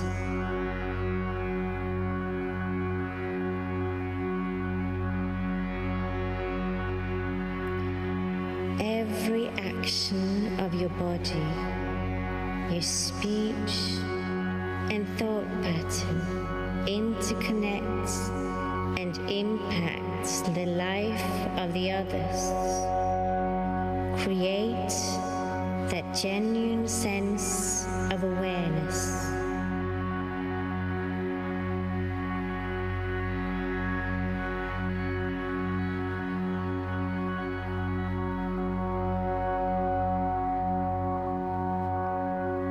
Thank you for sharing your time. Human oil is the last oil, but you are the new change.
When art kind of enters science or using biotechnology, it also manages to ask a lot of interesting questions. And it also manages to ask questions that maybe the scientists would normally not ask.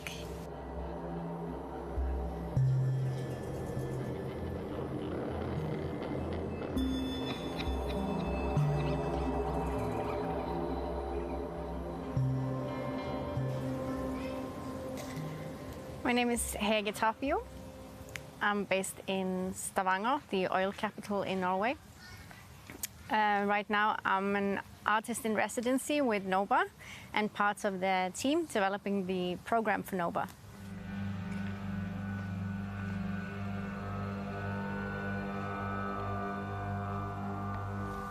To me, bioart is the art that is in between technology and living matter. It is art that deals with biotechnology, either making direct use of it or commenting on the technology.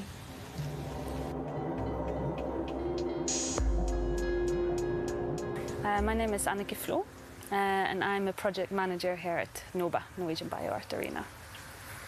NOBA wants to do a lot of things for the art and science and research community in Norway. We can think of us as a network organization who want to connect people in these different fields so they get to know each other. Artists can meet other artists working with bioarts or eco-arts, but also connecting artists to scientists and other researchers. So I would say that's the main goal of NOBA, to also nurture this culture of cross-disciplinary work here in Norway. My name is Solveig Arnesen. I am director at Vitenparken, the Norwegian Bioscience Center. And we are the home institution for NOBA, or the Norwegian Bioart Arena. We try to be a platform to engage people in bioart, whether that is as an artist or as part of the audience, and where you can experience artistic processes and approaches to society and sustainability, being the arena that we already are here in the middle of the research community in Ars in Norway. We saw that we can have a role as a platform to kind of bind this network of artists together, because I think that bioart, as opposed to many other art forms, is more related to the process, that the audience can also be part of the process itself. So us as an arena in the middle of this community of researchers, I think can provide a kind of unique package of facilities and equipment.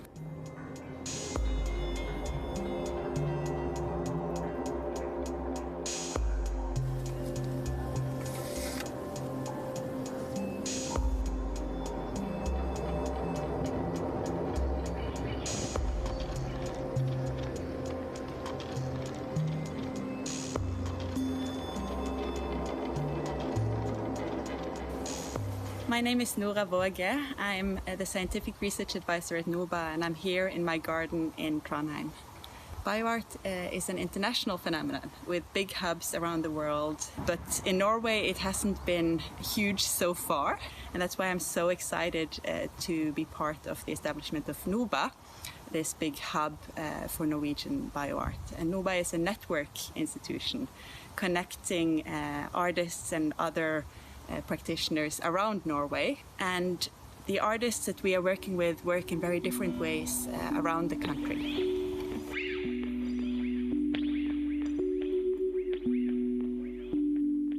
Hi, my name is Anna Serpina. I'm the curator and producer of FAN Academy. FAN, Female Artistic Experiments Norway, is a pilot project supporting the development of new artworks by young female artists working with experimental art in Norway. FAN is for artists that address and challenge the contemporary issues in society, politics, culture, and ecology. Art that makes the audience question and reflect on the world from new, unique experiences and perspectives. Welcome to the Darknet Spa, a place of wellness, relaxation, rejuvenation and self-examination.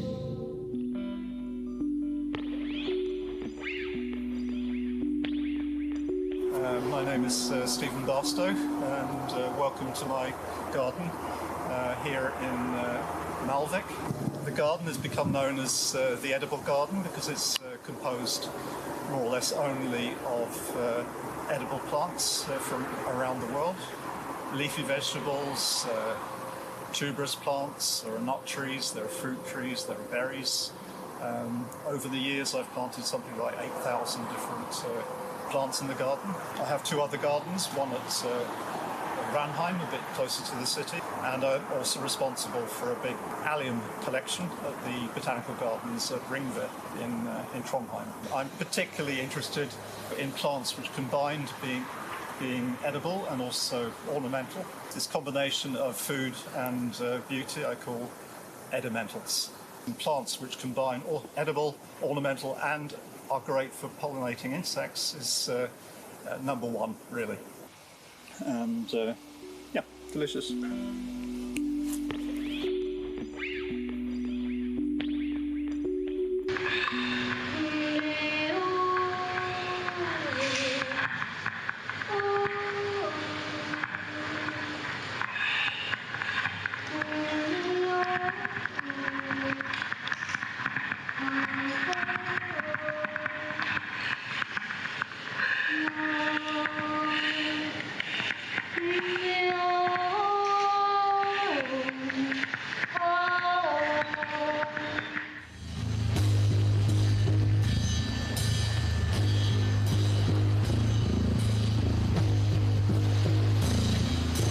Seaweeds assimilate minerals directly from the sea and are thought to be the single most nutritious food that you can eat.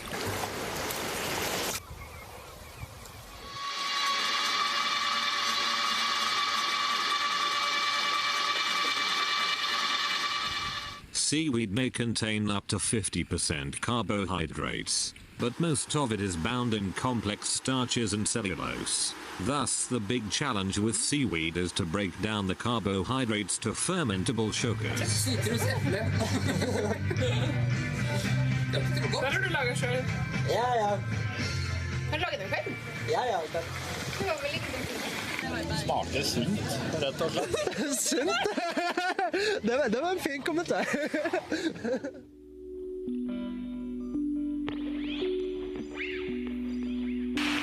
My name is Amir and I'm an artist. I live on Engeløy in the very north of Norway, and there I got my base, I got my studio, and I have a big garden where I try and grow not everything I eat, but most of it. In the last 10-15 years I've been working a lot with microbial life and the processes of microbes, with the awareness that us humans are more microbial than human. Sometimes I work with bacteria, and I work with that in form of transformative processes in the form of fermentation. By doing this and by telling the stories of microbial life, it is easier to understand that the more care we offer to everything living around us, the better we take care of this earth, and because we are part of this earth, the better we take care of ourselves. The Center for Genomic Astronomy is an independent research institute that examines the biotechnologies and biodiversity of human food systems. The Center for Genomic Astronomy is an artist-led think tank that maps culinary controversies, prototypes alternative futures, and imagines a more just, biodiverse, and beautiful food system. We've been working together about 10 years now and creating lots of work, both in exhibitions, we've made publications, and we're super excited to be planning an exhibition for NOBA for 2021. One of the things that we try to do is to bring in concepts of flavor and taste and subjectivity to things that are usually more scientific and more about facts, and kind of bringing those two things together. And so that's why it's exciting to be on a campus where there's a lot of science and scientists, because we can kind of bring those more artistic aspects to food and farming and food culture and kick off those conversations.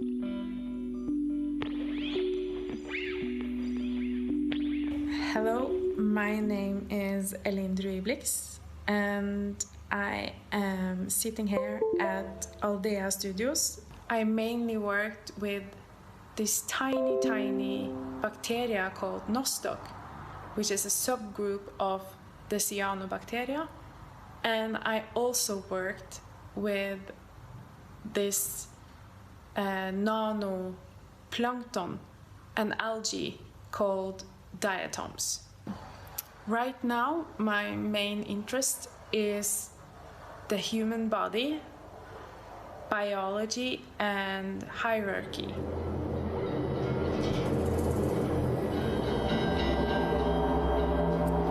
One of our particular projects at the moment is Woodworks. This is a pilot project involving a group of plant biologists, artists, and humanists such as myself in shared explorations of our joint interest, the forest and the creatures that live in it.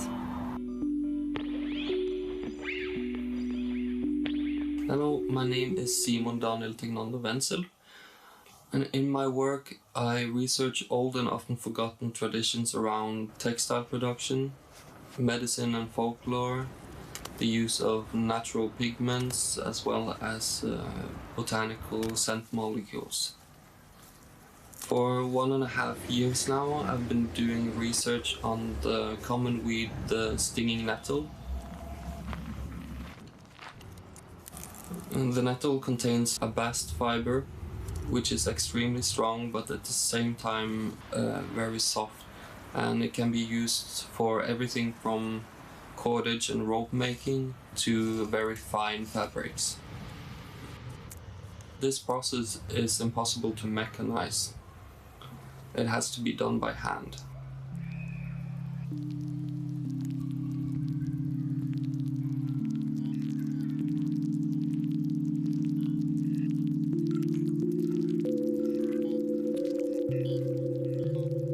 My name is Hanan.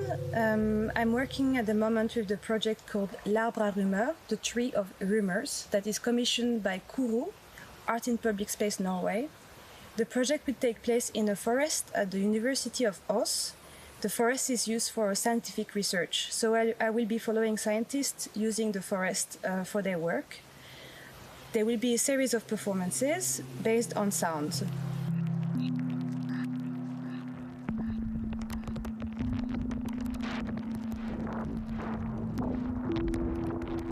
Bioart should be broadened. It should not be like very nerdy and technical and only arts dealing with biotechnology, but we see it as, bioart in a wide term.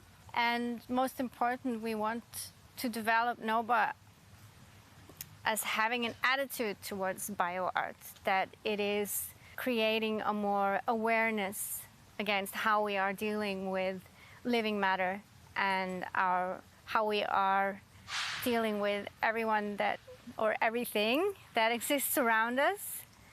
And it would be nice if we could, together with the artists, create a more awareness of how we deal with living matter in the world.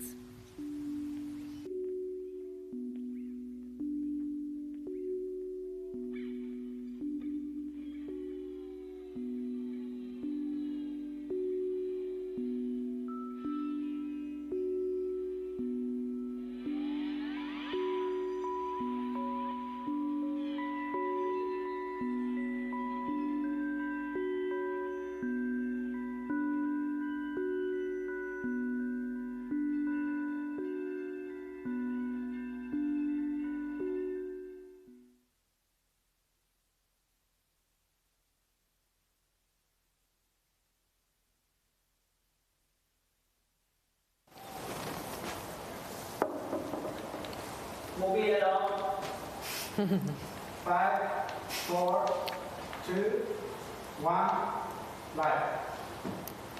All right, so welcome to NOBA and welcome to Ås. Welcome to the Norwegian BioArt Arena. We are now live from our greenhouse, as you can see. And my name is Elise Mathilde Malik, and I will be hosting this panel discussion. I work at Vitenparken. It's a green science center located here in Ås, and we work with food and the environment. And Vitenparken is also the organization behind NOBA, the Norwegian BioArt Arena. And we share the space, we share common ideas, and also a lot of the same people. So we hope you enjoyed the two films that you just saw via the web pages. And we are very happy that you all decided to join us for this conversation regarding NOBA and contemporary art arena and the artistic practice of Tapio, and our take on the expanded bioarts and including some academic perspectives. So we wish to engage you as an audience as well. So we both have a live audience here in our greenhouse, but we also have you through the screens. So we want you to send in your questions during the panel discussion, if you have any. And we have an email address where you can send them in, and that's info@noba.art. info@noba.art. And on the other side of that email address, we have a more than qualified person to answer your questions, and she will mediate them to us as well. So Sane Serpina, she is an Oslo-based artist, and she works within the experimental new media and electronic arts. So she will be getting your questions. But of course you need to get familiar with our panel as well. And to start off this conversation, I'm going to introduce the people sitting here besides me. So Annike Flo, hi. She is an artist and a manager for NOBA, the Norwegian BioArt Arena, and she is based here in Ås and in Oslo. And philosopher and bioart expert Nora Våge by her side. And then last but not least, we have the artist and curator at NOBA, Hege Tapio.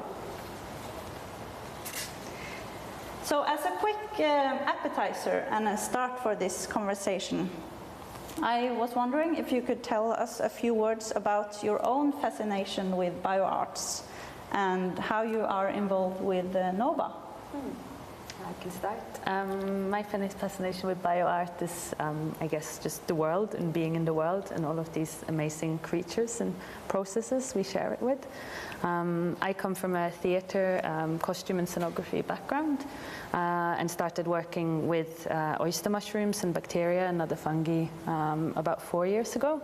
And then I really sort of saw the need for somewhere like NOBA where you could meet other people who work with living matter to discuss ideas or methods or these sort of things. And I also think NOBA is really important just to get the word bioart out there in Norway, where not a lot of people sort of know about it or work with it, because it opens up so many resources to artists and other people who's interested in ecology and biology. Yeah. Good. Yeah.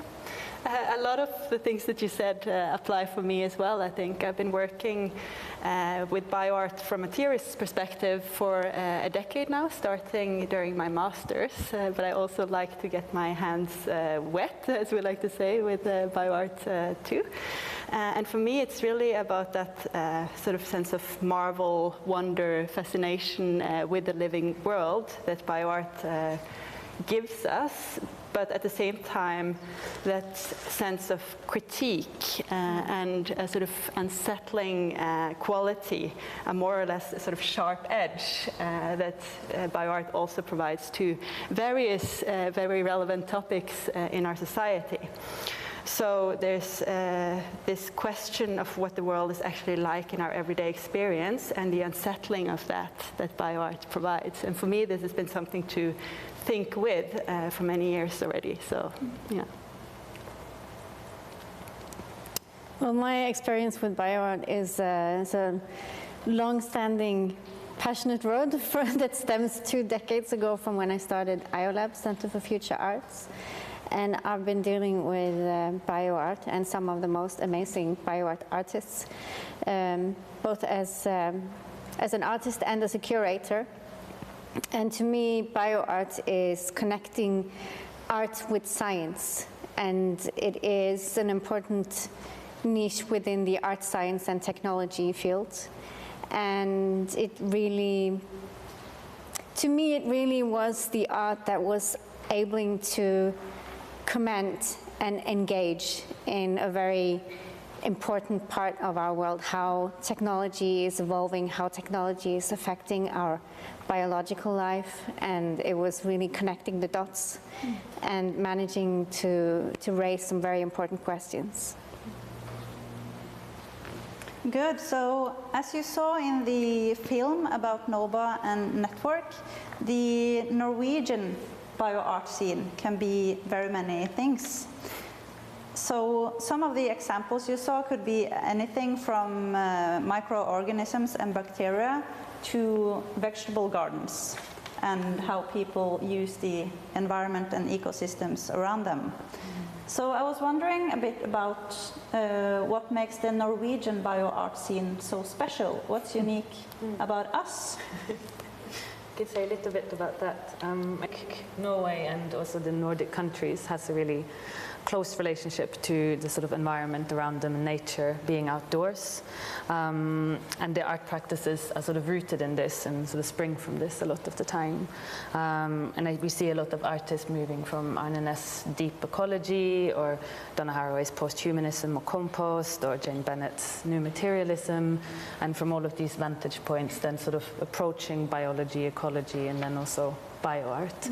And I think this gives a really sort of unique flavor to bioart in Norway and the Nordic countries. Yeah. It's also not been established so very much laboratories or workspaces yet for bioart, so it is natural in a sense that the artist that is interested in these topics will work within the environments that's available for them. But I'm pretty sure that NOBA will change this, these possibilities and grow forward some new opportunities for the artists, which I'm very much looking forward to. Absolutely. Yeah, Norway should have good conditions for doing that as a wealthy country and also, of course, an oil nation. And I think your work, Hege, plays nicely upon sort of questioning what the oil does, the foundation of our wealth and so on. So of course there are sort of typical questions that are posed within a certain society that we see here as well. So maybe it's exactly the lack of facilities that has sort of helped launching the bioartists in the sort of outdoorsy spirit. Yeah. Well, and the situation we're in, obviously, with ecological crisis and how that's felt, especially in the Arctic regions. And as we saw in the film, there are not just the average artists represented in the network. And as you have mentioned also in the film, NOBA is in itself a sort of a network organization. So that means that the target audience is not only artists or researchers, but also people with a different background. Yeah. Who is it meant for, this network? I think the very short answer is anyone who has an interest in bioart, get in touch. We're here. Long version, I guess the people you saw in the video are professionals that we know a little bit, have worked with before, have a connection with already. And our main goal is to facilitate meetings between these sort of professionals with a focus on arts and natural sciences and environmental humanities, but not limited to, and to connect people, to have discussions, to meet, to start collaborate. But at the same time, it's also aimed at the general audience, of course, yeah. So beyond this circle of professionals, also to create a space for exhibitions, for experiences, for especially a young audience. So we have a lot of students here at Ars, and also high school students who we think are a great audience for this form of art, yeah. Sort of open to the kinds of questions that bioart might pose. And sort of binding this to the facilities you were talking about earlier, we have gallery spaces and we have spaces to have talks, symposiums, sort of these sort of things, but we're also building our own bioart lab. And we really hope that will be a sort of meeting point for these young audiences, but also professionals. Yeah. Are there any people that are not part of the network now that you would really like to see joining the network? Well, I think we want to approach not only visual artists, we want to engage all kinds of artistic practices. It could be anything from scenography to music to dance to whatever.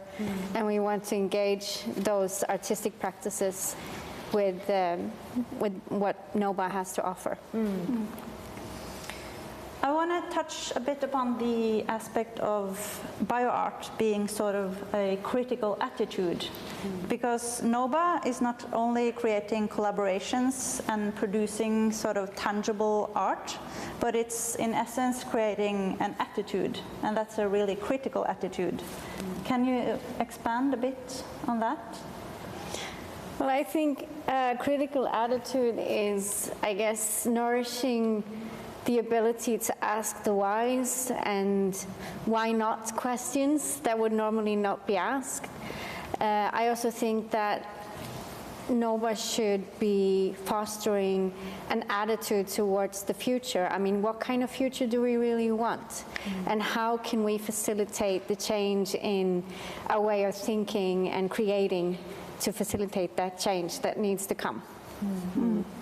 I also think it's interesting to ask sort of what does it mean to be critical at this point in time? Because in my experience, sort of the first generation of bioartists typically were exploring the medium of biology and what it could provide you with, but also posing this scientific critique, so critiquing really what was going on in the labs, how lab animals were used, resources, and so on. And so pointing to sort of ethical and political sides of scientific practices. But today I see a lot of art that poses questions around ecological issues, climate change being the big thing these days. And that is a very critical form of questioning, but at the same time, it's also very in line with the way that we speak about these things in the environmental sciences. So I'm very curious to see what criticality will be for bioart in the years going forward as well. And I hope that's a conversation that we will have at NOBA. Hege, we need to talk about human oil. We really hope you saw the film before this conversation. And it was actually the premiere of Hege's performance and art project. So, as we saw, you are using the human body as a resource, and you are asking us to seek discomfort. How do you see human oil and NOBA connected, and how has it been working with this project, maybe as a critical attitude? Well, for me, it's impossible to talk about human oil without also including human fuel, which was the predecessor and the first project created out of the body fat of my body. And as some of you know that I come from Stavanger, which is the oil capital in Norway. It was very natural for me as an artist also to have my say and my critique towards that industry. And I think as humans we have become very adept to really make use of all the resources around us that sees us fit, and we tend to forget that we also pose a resource. And with raising that question really quickly becomes uncomfortable, because we don't want to view upon ourselves as a resource, sort of. But I think we need to ask those questions and push ourselves into a more humble position in order to understand what we're really doing to the world around us. So that's like the main driving force, I guess, behind my projects. Mm. So hopefully we will see some more projects of yours in the NOBA network. We're going to check in with Sanne now if she has any questions for the panel. Well, I think there's many interesting questions to pose here, and maybe could Nora, you could answer this one. In this very special time of COVID pandemic, we have become so aware of the living entities around us and viruses and sort of that we are not alone.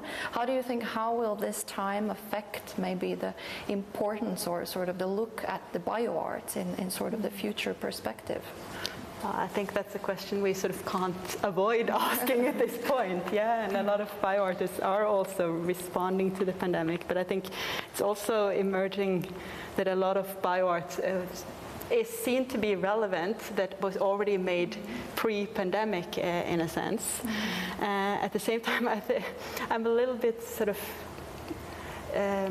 not pessimistic, but I fear a little bit that the way that the virus is impacting our relationship with microorganisms might be a negative one, in a sense, yeah, that we are so sort of concerned now with keeping everything clean, keeping distance, and there was a lot of awareness that was growing over the past few years about our being composed out of many, yeah, that there are actually all these microorganisms existing in our bodies, and a sort of pro-life attitude that I felt was spreading with bioart to a certain extent as well.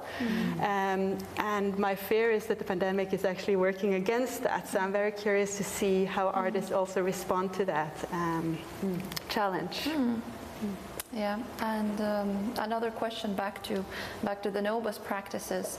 How about international collaborations, and sort of how open is NOBA to connecting with international partners, and also there's a lot of things happening in Scandinavia, such as Finnish Bioart Society. So are there any future plans to collaborate on that level? Absolutely. We're already working with several partners. Many both in the Nordic countries and also in Europe. We're setting up a sort of Nordic bioart network that we're now working on. And yeah, I think, yeah, absolutely, very open.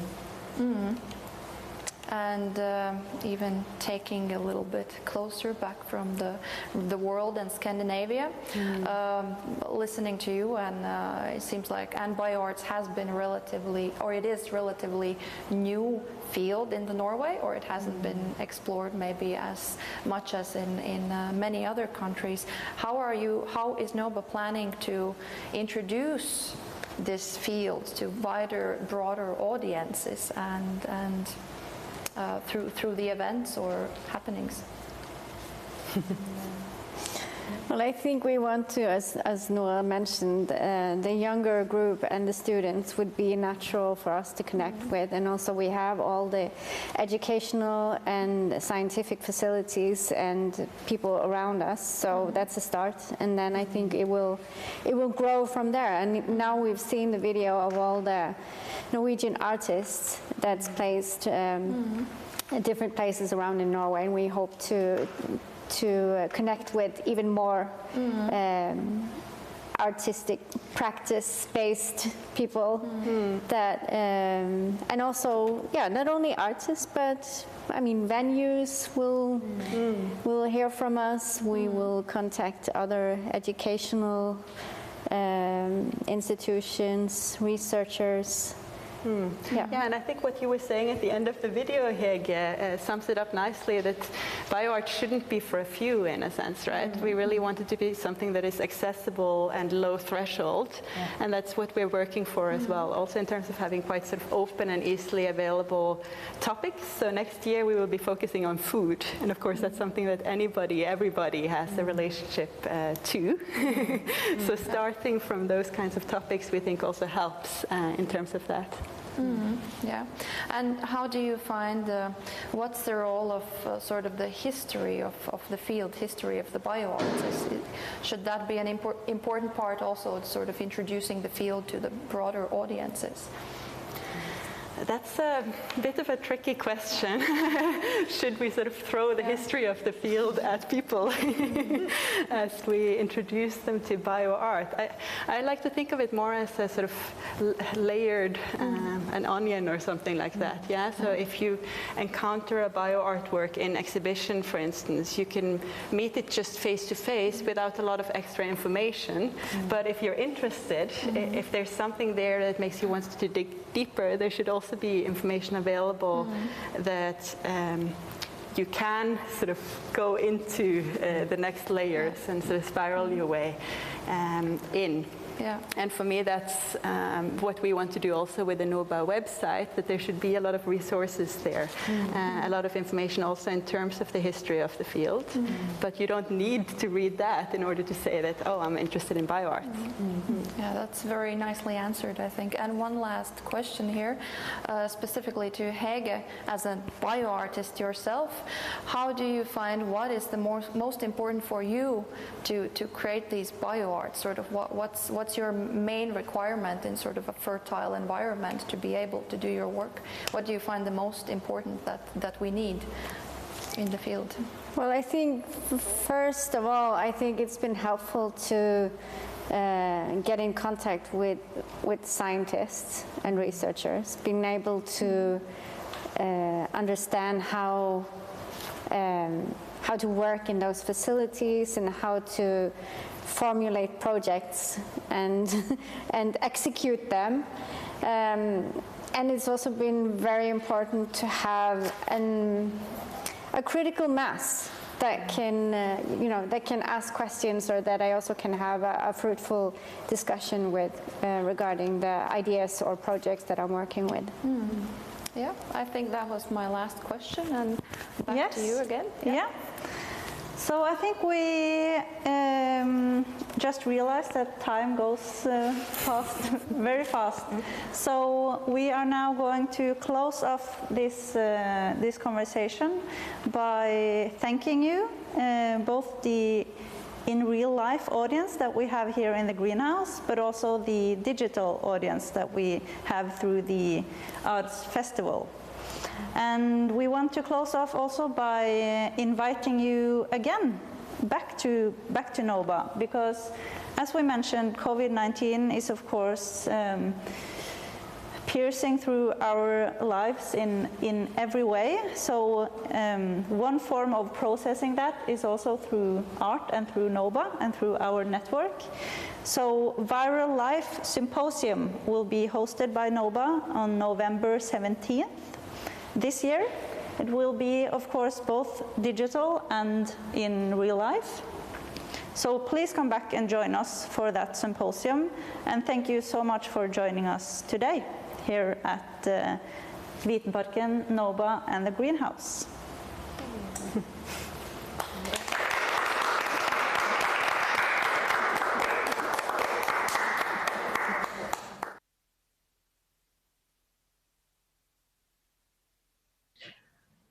All right, we'll get started. So hello, and today we're in conversation, courtesy of Zoom, and we have Matthew Sleeth, who is an amazing artist who's currently based in Melbourne and enjoying lockdown.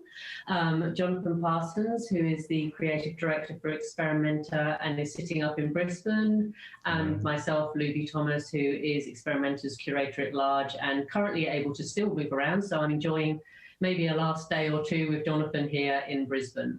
So to get rolling in these extraordinary times, this is part of the Ars Electronica online festival, which is the first time that Ars Electronica have created such an experiment. And I think it's probably the first time for all of us as well, participating in something that's working at this global scale.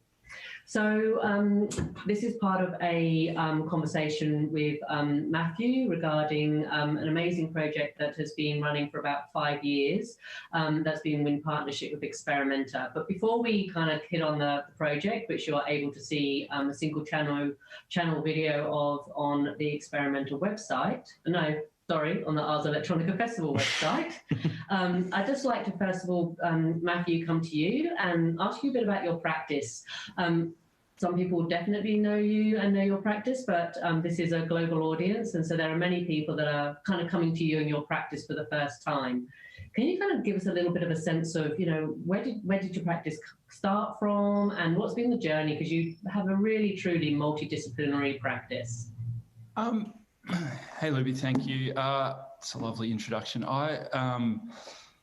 Wow, that's the way back version of it is my father was a very keen amateur photographer. So we were like 4 or 5 years old and brought out into the darkroom and lifted up and, you know, saw the magic of, you know, the image develop in the developer when we were very young.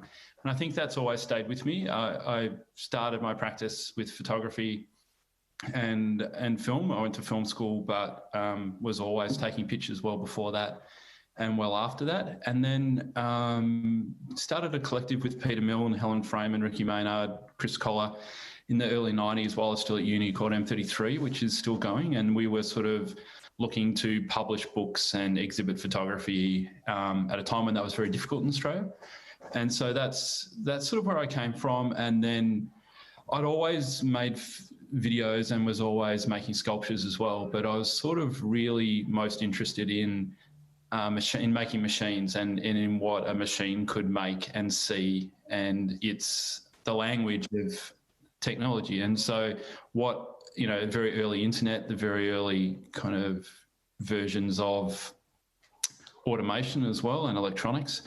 And so it sort of became this practice that I really sort of thought about why I was obsessed with photography, realizing that, you know, you're not born obsessed with a medium. What is the thing about photography that made me obsessed? And I was really obsessed. I was really doing this 20 hours a day for, you know, my teens and 20s, and was sort of like, it was the set of instructions that I realized eventually was the attraction. It wasn't a camera. It wasn't really a lens, although the way a camera works and the way a lens draws the world is really amazing.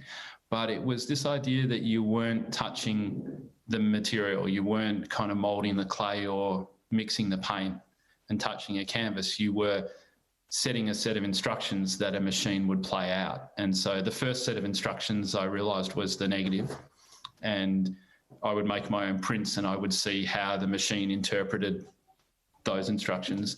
And then that became computer code, and then that became video, and then that became 3D printing, and that became, you know, CNC routed molds for casting concrete and various other things. So all of those languages through, you know, water jet cutting sculptures or 3D printing or, you know, cast concrete sculpture, I started to think of those, well, what I realized that for me, they were all photography, that if all of these different languages, you know, were, you know, the languages that sprung from those technologies, then the language that kind of was central to them all, the language that was the Latin for me was photography.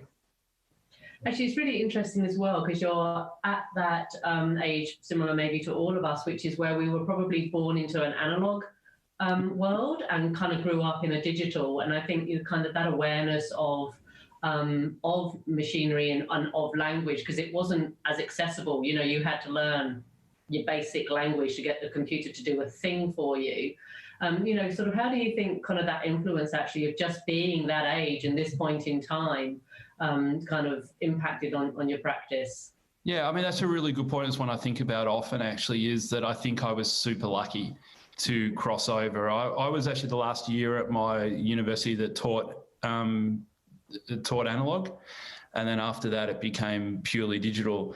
And early digital was so hard to, to access even computers early on. I mean, I went to a quite strict religious school that I didn't really enjoy very much, but they had computers. And so that idea of getting access to computers, in the first computer science course I did, they didn't want to waste computer time on students. So you had to write the algorithms out by hand, and they would mark them by hand, and they would never go to a computer. And so that's very hard to imagine now, those early days.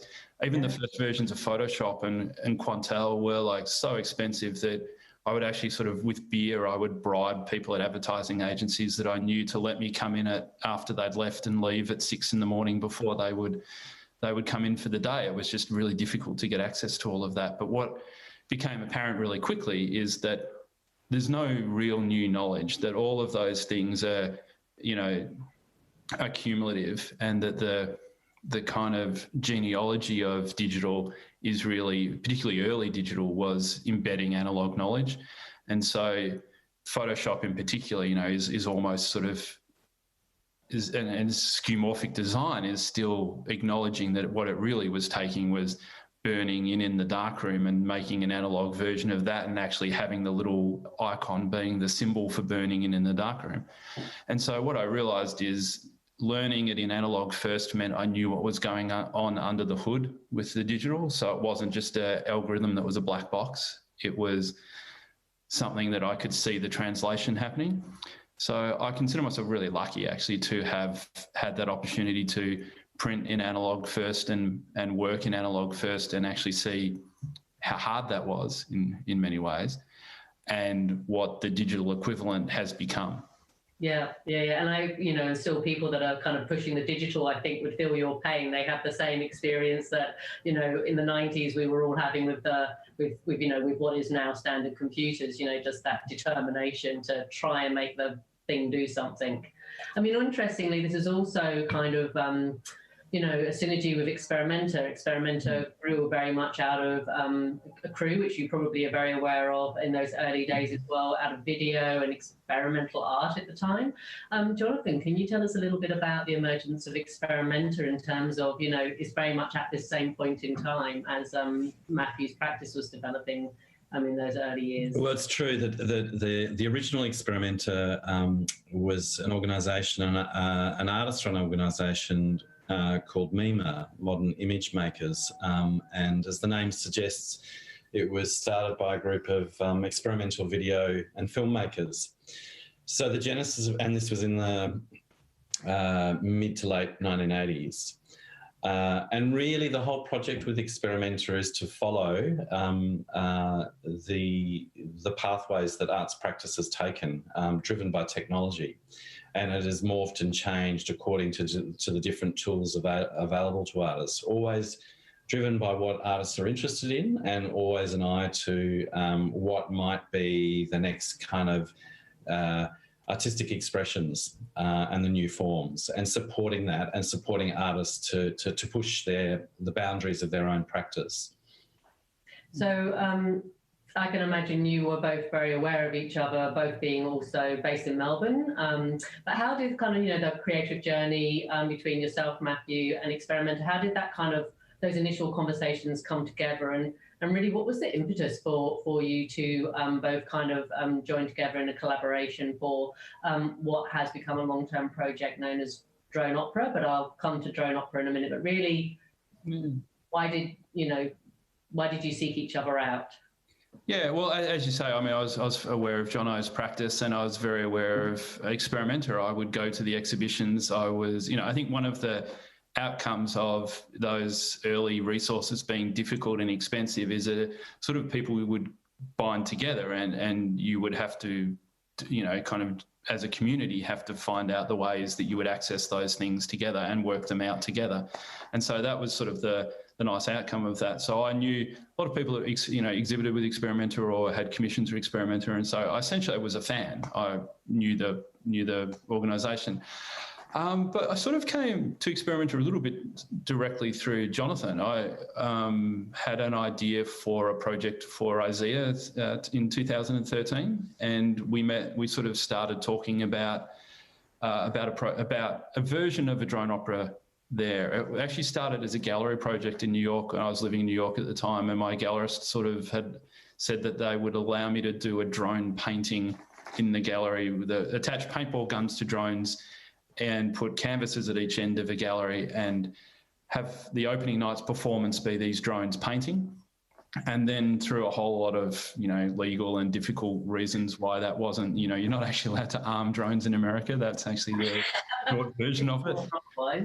That's how it became, the gallery was worried. That was surprising, really. I mean, maybe that was lucky we weren't allowed to do that. But, and so I think I approached you with a version of that was going to be a free performance before the main performances at Carriageworks in Isaiah. And we had a long... This just for people, this was Isaiah in Sydney, and I was the creative director of Isaiah. That's right. Yeah, and so after, sort of getting quite excited about that and deciding on, it became too expensive, I think, was the difficulty. And we decided on another project, which became the Generative Freeway project, which is the 3 or 4 3D printers in the gallery that a couple of them I had built as part of a project, and that we would have them in the gallery the whole time. We'd start with an empty gallery and they would print parts of a freeway, and people would come into the gallery and talk to me, and we would discuss, how to extend the freeway, and together we would build the freeway. So it was generated by the machines, but it was also generated by the audience. And then for the last night of the exhibition, we had a party, a friend did a performance, and Kayla Davies, and then people just took parts of the sculpture home to and ended with an empty gallery. So to emphasise that the artwork was the process of the performance of its making rather than the pieces of plastic. And then when Jonathan became artistic director of Experimenter, I'm not sure if you called me or I called you, but I think I might have called and said, hey, how about we do this now? And I think you said maybe. Yeah, well, I did say maybe. And then, and you were very smart, Matthew. Then you took me out late at night on a Friday night. You invited me on a little journey to meet a subculture in Melbourne. Do you want to talk a bit about that? That's right. Yeah, I didn't tell you where we were going. I think I said, what are you doing on Friday night? Yeah. Let's go and get a drink or something. And then we got really far out, like it's about an hour. It's the outskirts of Melbourne, and you were getting worried where I was taking you. And there was one car park that we found that was part of a big shopping centre it had a cinema, and so all the cars were gone after the shops closed, but they left the lights on until the cinema ended. And we would just meet there every Friday night with the drones that we'd built during the week. And the rule was you couldn't fly anything you hadn't made, and that if you turned up, everyone had to fly. And that was kind of the vibe. And it was just a group of people that were made, and that was the very, very early days. But it really was the beginnings, I guess, of drone racing. But that was just a lot of fun, and it was social, and it was something that I could see very early, the movement potential in it and the choreography of it. And so I actually hadn't mentioned it to the pilots yet, but I think I said to you, let's do this thing. Let's do an opera. Let's do a live performance. These guys will be I'm going to ask these guys to be the pilots, and what do you think? Is that roughly right? Yeah, that's absolutely right. And I think you've touched on this. I think, it's really hard to imagine actually that in 2013, how underground the kind of the drone culture was in Australia at that time. Yeah, and how much it mimicked the early kind of video culture or the early internet culture or the early... And one of the things that Melbourne was really good at, in the early hacker days, Melbourne was the centre of that. It's a culture that does lend itself to communities and sharing knowledge, and how hard that was in the early days. You couldn't actually go and buy a drone that would do the things we wanted to do, even if you wanted to, even if you could afford it. And so it was, those early languages tend to be, 3D printing or anything else, they tend to be difficult and expensive unless you find a way of, making your own fun. And I think one of the things Melbourne's, arts community is really good at is making its own fun. And so it's one of the reasons why I really like living here. Yeah. And for me, because I was only fairly newly appointed as artistic director at the Experimenter, and really its key project has been this big national touring exhibition, now the Triennial. And given my background is quite, I have a broad range in the arts, I was very conscious that the exhibition can only cater for a certain amount of the practice of artists working with technology in interesting ways. So I was on the lookout for something that was that would not be suited to the gallery context. And I remember you talking about how you were really interested in the fact that drones were this abstract idea to most people. People were starting to become aware of them, but no one had actually experienced them. So you kept talking about that kind of the physical experience of being close to drones to give people some sense of what this technology might be about, which I think kind of naturally led to the idea of performance as opposed to a gallery context. Yeah. And I actually also think, you know, you'd already touched on it because you ran into this problem in America, which is that drones have become militarized almost immediately upon their existence, and this kind of, so I think there's something really interesting there, because you were thinking about drones also from a perspective of, you know, camera, POV, you know, being able to do a whole bunch of things with shot and image and creating images in new ways on a drone, you know, system based as well. So that's sort of another, I guess that was sort of part of your thinking as well about that kind of militarization of this tool. Yeah, I mean, they're the two ideas really that drove the project from the beginning, and I knew from the start almost what the first and last scene would be. Jono and I talked about this idea of what, you know, I really came and I said, I don't think this can be a video installation. Okay, I mean, I don't think this should start as a video installation. I think people should feel the wind, and they, you know, the rotors generate a lot of wind, they're noisy, there's a phenomenology to it, and it goes to the military context of what was happening at the time. That was the height of Obama's drone program, you know, that had started to become like almost a global policing effort. And so you would read every day in the papers that a drone strike had taken out, you know, this convoy or that terrorist leader or those group of people. And it's so unilateral, it became policing. And I was very interested in that idea of what happens when there's no risk to one side and we trust what they say about the targets, you know, that these are legitimate targets, or really assassination now becomes a legitimate strategy. And how do you turn that into an, you know, and so what I was worried about when I read about it, what I experienced when I read about it, is it's such an abstraction. So if you just read, you know, a convoy was killed, taken out in a drone strike, that's a very, very different thing to experiencing what that might be, not only for the victim, but what it might be for a pilot, and what it might be for a commander, and what it might be to have watched those people for days and days before that. And so I was really interested in what's the kind of most visceral and physical way you can have a conversation about what that political abstraction might mean. And so that was really the beginnings of the opera. So just out of interest, at this point, Matthew, had you sort of done performance works or performative works as such? I mean, Jonathan, this is a field that, you know, you really come from. So is that sort of, you know, can you sort of unpack this kind of, this idea and your experience to date on that before drone opera? Yeah, well, Jonathan's laughing probably gives that away, but yeah, no, actually, I think the second thing I said after come to me to the car park in Ringwood was I never done this before. You know, so I had never directed an opera, a live performance before. I mean, I've been very interested in the performative nature of photography and film, but live performance was something I had never done. And in fact, one of the reasons why I wanted to work with Jono is I said, I haven't done this before and I'm going to need some help. And I'm going to, you know, I have a process that I trust as an artist that I'm confident we can get to a work, but I'm going to need some help. And part of that process is asking, you know, people that know a lot more about this than I do to come and help me. And I also asked Jono for some suggestions about who should help me. Like, I knew that there was some visual artists I really wanted to work with whose practices I was a big fan of, you know, that I knew in the past, like Phil Samartzis with the sound and Robin Fox with the lasers and the set design. and Kate Richards as a producer, and I'd known Kate's work as an artist very well, and so that was really the start of the process of being very upfront and acknowledging, I haven't done this. What's the process for making something like this happen?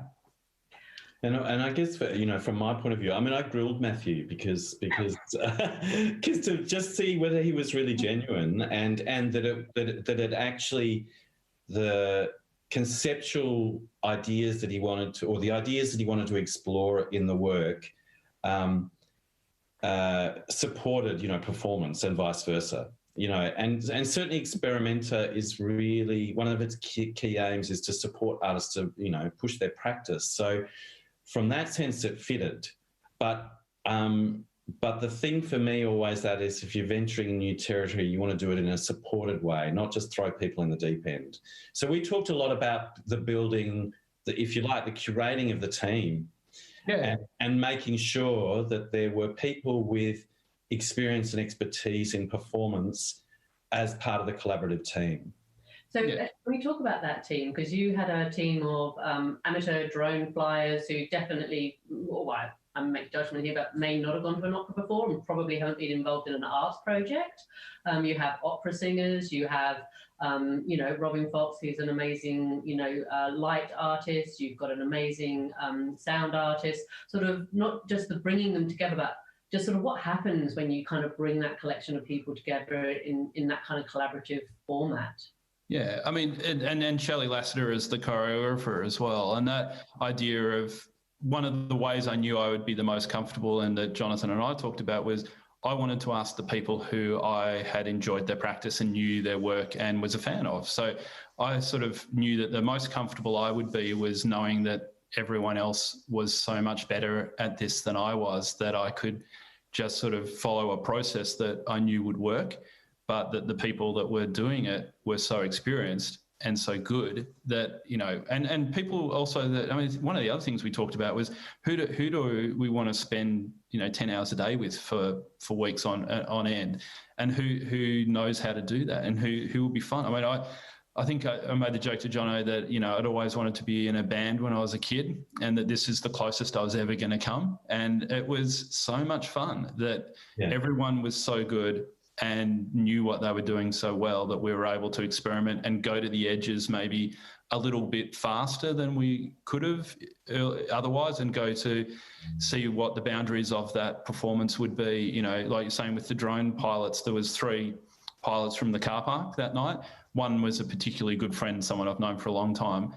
But, without actually having asked them, I think it's probably not only the first time they've been to an opera, it's probably the first time they've been to a theatre. And so they were quite nervous about performance, but they were very, very confident in what they were doing. And so it was really about a process of saying to everyone, the artists in particular, saying, what do you need and what conditions do you need? And this is sort of the conversations Jono and I had very often was, what does everyone need? How do I create the conditions for everyone to feel they can do their best? And I remember suggesting to you Kate Richards, which is someone that you didn't know, who has a lot of experience in working in the art and technology field, has both a visual arts practice but also strong experience in the performing arts. And she was quite a linchpin in terms, don't you think, in terms of as we rounded out the team to achieve this? Yeah, so Kate was sort of pivotal, and I was very grateful for that introduction. I'd actually known Kate's work, but not Kate personally. So I was aware of Wayfarer and other projects like that. But and Kate also was a dramaturg as well. So there's sort of idea of someone who could produce this, but also understand how to construct the drama in it as well, and structure was very important, and pacing and things that are so different in video and film and photography that. Particularly film, like the durational experience of film is so different to the durational experience of live performance, and someone who understood that as well as Kate did was really important. But you did understand the narrative structure. I think that, but what you did, what I remember it being a revelation that when, that in performance, when you get the performance to the point where you have an audience in front of it for the first time is the beginning of a whole new process. And I remember our conversation about that. It was like a light bulb went off in your head and went, oh, right. Because, of course, film, you don't do that. You know, you've got a product, it's fixed. And to a large extent, that happens in the visual arts too. Yeah, I mean, one of the things I've really taken from this project into my visual art practice as well, and film practice as well, is the development process of theatre is, I think, the most rigorous I've seen. It's such a good process to devise work, to do it in a group, to do it as in front of an audience, and to keep testing at every point in a way that maybe visual art doesn't. And so the idea that, you know, the thing that you said to me of, you know, when we watched it with the first audience was, you said, don't watch the show, watch the audience. And that was actually one of the most helpful things. Just you can tell from an audience with, you know, what they'll tell you, particularly those early audiences that are largely people you know, might be a bit sugar-coated, but what you can tell from how engaged they are by watching them was really a revelation for sure. So was this always going to just be a performance, or was there this, because obviously the work's gone on to exist in many different formats, so was that always part of the strategy at the beginning? Because there is now this amazing kind of narrative of this work that sort of has achieved, you know, a different language due to both the way in which it's being experienced, but also the way in which the audience is situated, be that in a gallery, film festival, you know, those kind of different environments. So was this destination performance, or did you always have this strategy to keep on unpacking this work? Sort of is the short answer. Not really to the extent that it's become. I mean, and certainly we never would have imagined a VR sort of virtual version of it that's like the one that's going to be at Ars.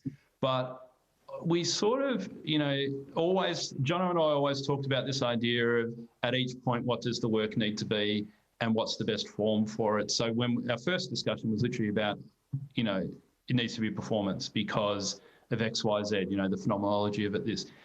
And then when we talked about touring it, there was so many people involved, and there was so many people, particularly the pilots, had now, you know, we'd all come from the hacker kind of background, but had grown up and had jobs and they had families, and I knew they wouldn't have travelled, or they told me they wouldn't have travelled. So I knew, and it took an enormous amount of trust to do that safely at a time when the technology didn't allow it to be automated, probably still doesn't.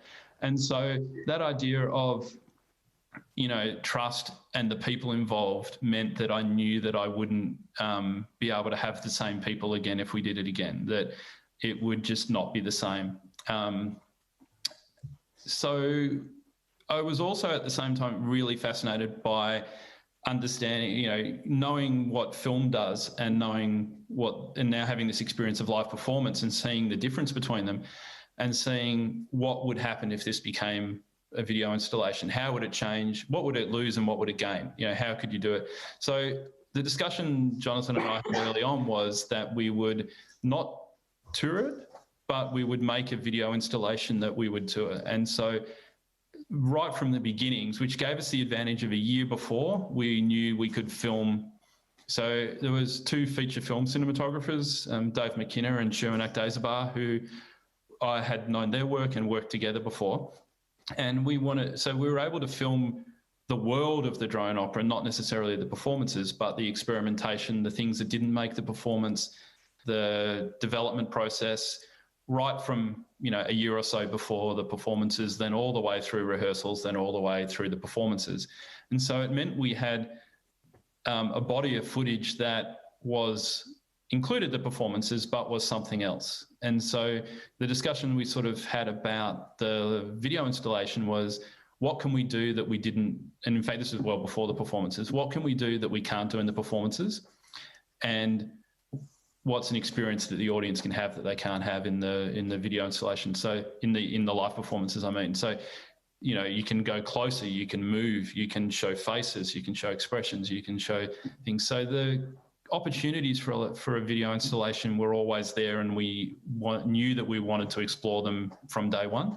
And so it gave that opportunity to compare the two mediums in a way that I'd never had the opportunity to do, and to create what I thought of as two very different works. So we're actually pre-recording this conversation, and before I just kind of ask the last question, by the time this goes to air as part of the festival, there will actually be a Q&A session which will be live. And I guess at that point, I think we'll be in a slightly different space again, which is that we're on iteration 4, I think, of how does this work exist in the Ars Electronica Festival, in the Mozilla Hub. And I think that will be really interesting for you to, you know, because at the moment we're busy putting all that together, but for you to kind of have a look at that and all of us to have a you know, check it out and reflect on that, because I think that's another new step. I think it's delightful that the whole project has really continues to be driven by bountiful experimentation and just seeing what happens, rather than often visual artists, you know, would like a little bit more surety about how it's going to occur, where this is very much driven by, you know, experimentation, suck and see, get good people in, so you take a lot of the risk out, but also allow that kind of playful experimental engagement to occur. And I think that takes something quite exceptional by yourself as the artist to kind of take your hands off a bit and allow that to happen. But I guess just before we sign off, because I know we're running out of time, so how's your COVID year been? Locked in the studio, how are you going? And has that kind of given you new opportunities in your thinking and when you're allowed out again? It has. I might just touch on something you said at the start earlier, though. I mean, this idea that, because it's the time I wanted to thank, you know, the people that I worked with, particularly, you know, Sue Frickberg as a composer for trusting me with you know, not having made something before, but also Jono, an experimenter, for allowing someone to hold, you know, I think one of the things that makes a project like this special and allows things to happen is that people can hold uncertainty a little bit longer. And that doesn't, you know, the longer you can hold uncertainty and see what a work needs to be, the better it's going to be. And that's often not something that you're allowed to do. And so being trusted to do that and having an organisation that understood that has allowed at every point this process of the work finding what it needs to be. You know, after the video installation, it was, you know, finding that it could be a film festival version as well, the one that will be shown, I think, at Ars. And then now finding that it could be a VR thing that will, you know, the VR Mozilla Hub that will be showed at Ars. So that's been a remarkable opportunity, which I'm very grateful for. So thank you.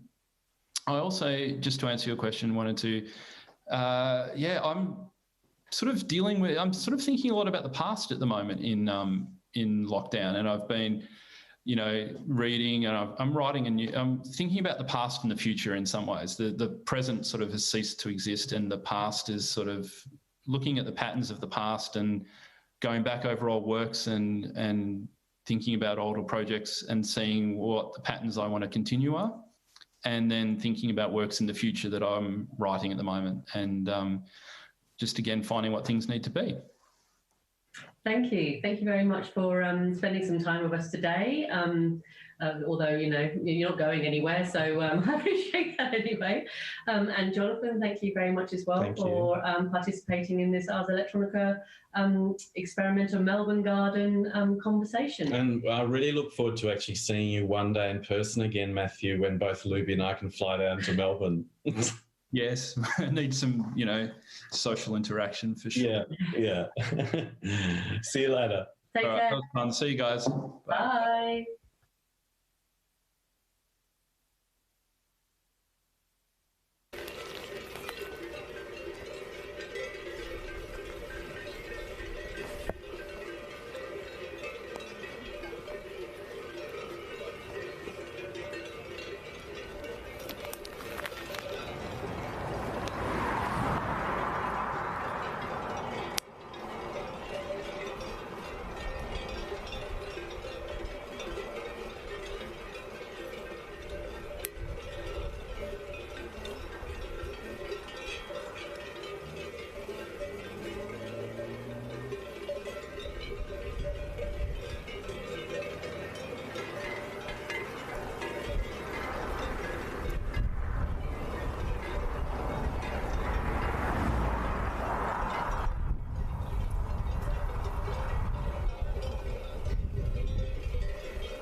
להגיד לך רק שאני מה זה מצטער, אבל אני לא אבוא מחר.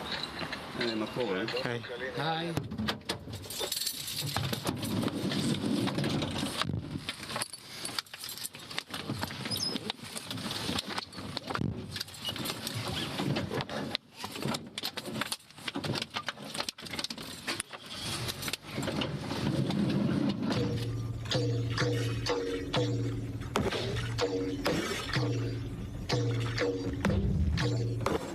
ضرب المثلث.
אמיר, אתם יודעים מה זה הבורות מים האלה?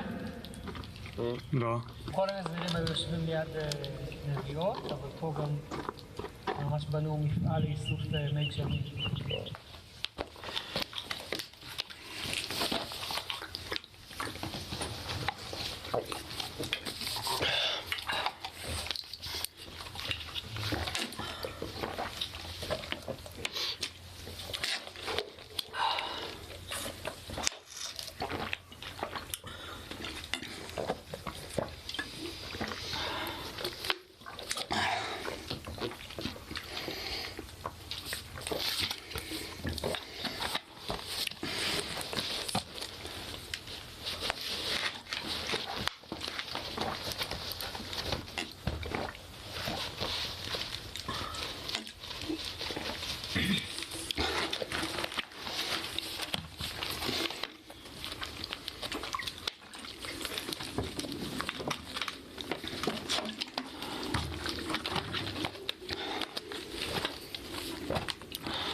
אמיר!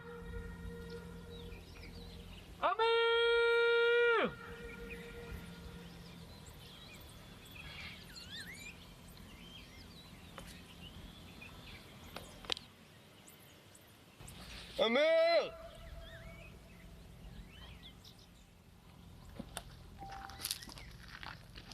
אמיר!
אנחנו נמצאים במערות שחיו בהם אנשים שבעצם הדרך שלהם הייתה לקרוא מלחמה על הגוף, להתנתק מהתלות שלך בגוף, לפעמים עד מוות.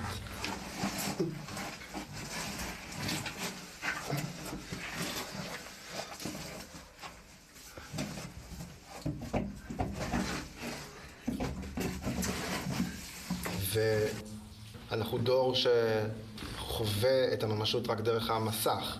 כן. אבל אולי דווקא יש פה איזושהי לידה מחדש של הרעיון של ניתוק של המלחמה בגוף, של הניתוק מהגוף בתור איזושהי דרך לגאול את עצמך מהמסע האינסופי הזה אחרי הממשי.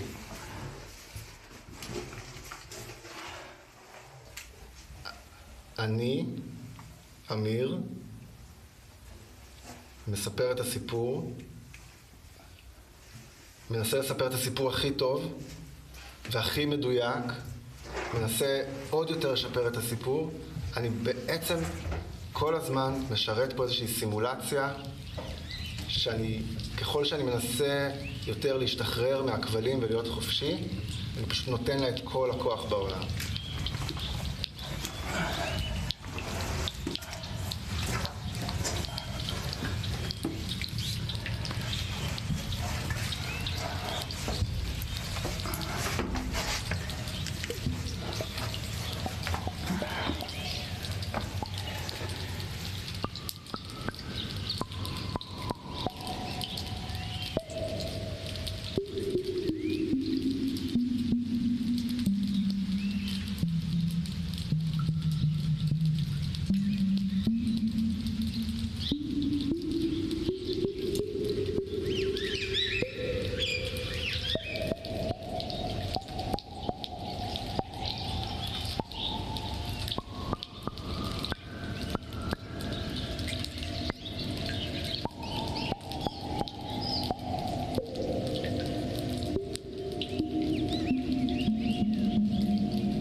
everyone. Welcome to the Ars Electronica Futurelab. My name is Yoko Shimizu. I'm an artist and researcher at the Ars Electronica Futurelab. Ars Electronica Futurelab is a laboratory and atelier for future systems. We collaborate with companies, organizations, museums, and government entities from around the world to create future visions and projects that connect art, technology, and society. In the lab, we have an international team of artists and scientists working together. This allows us to come up with very creative innovations and ideas and technologies that the world has never seen before. The lab is located in Linz, Austria, and today we're taking you on a journey inside the Ars Electronica Futurelab.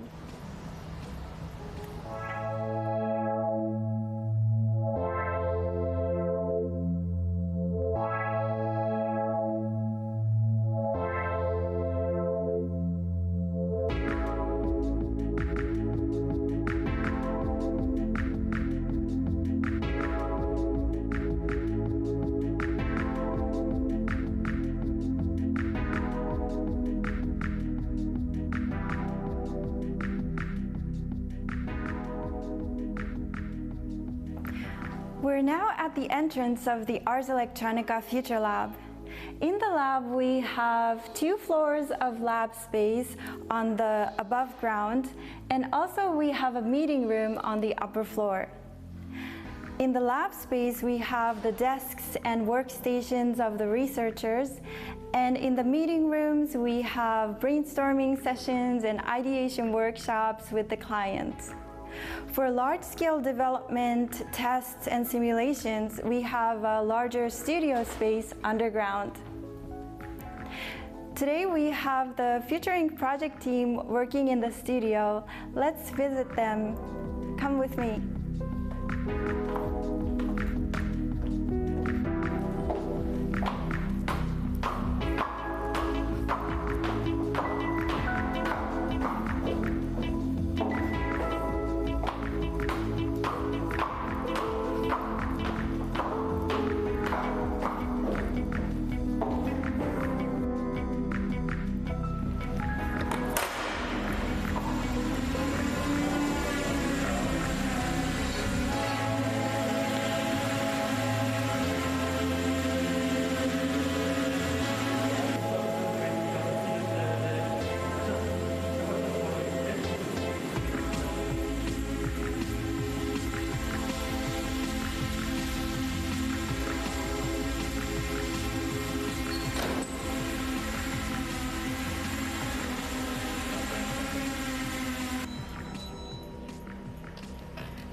Thank you, Peter. Hello.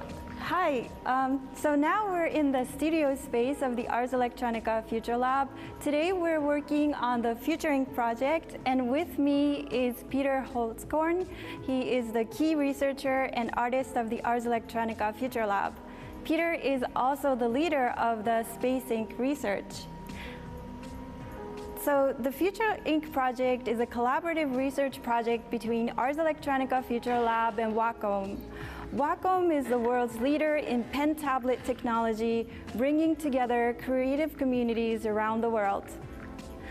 Our Future Inc. project journey started from one creative question: where is my soul? When we see the artwork and the performance of the artist as they pour their life, passion, emotion, and soul into that one special moment, we are moved in ways that we cannot explain. How do we capture and convey that special moment and that soul? In the Future Inc. project, we have 5 key research areas: Space Inc., Bio Inc., AI Inc., Mind Inc., and Body Inc. And today in the studio, we would like to show you Space Inc. And Peter, can you tell us a little bit about the Space Inc. research?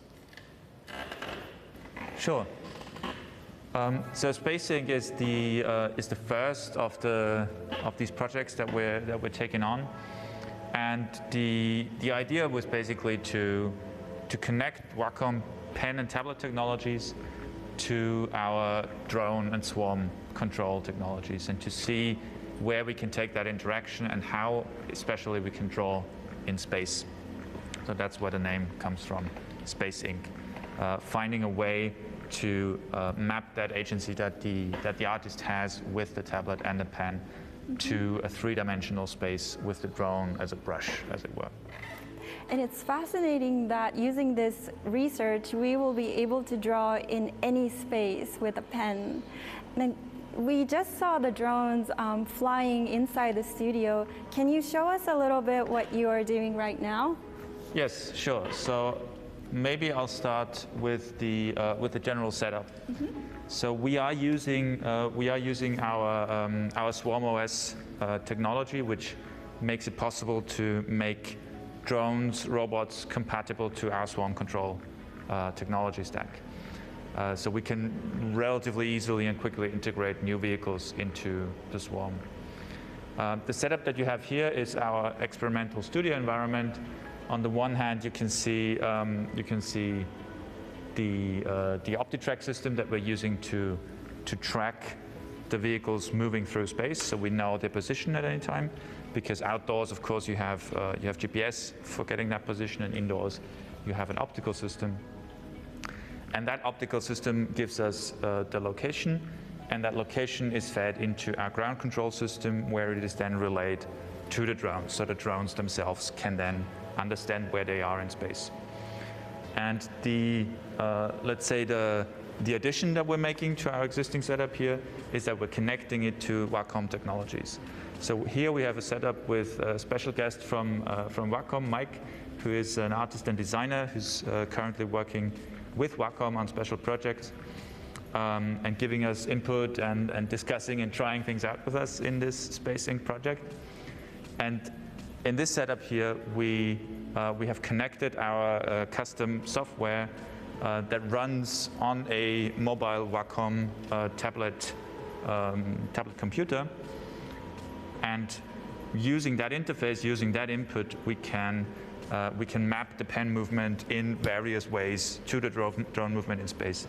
And so there are a few types of scenarios, a few kinds of mapping that we're currently trying out and to figuring out what works best in terms of getting the artist to express what they want in this new medium in a way. Wow, that is truly fascinating. And I was wondering if you can show us how Mike, the artist, creates a sketch or a drawing and how that is translated into the movement of the drone.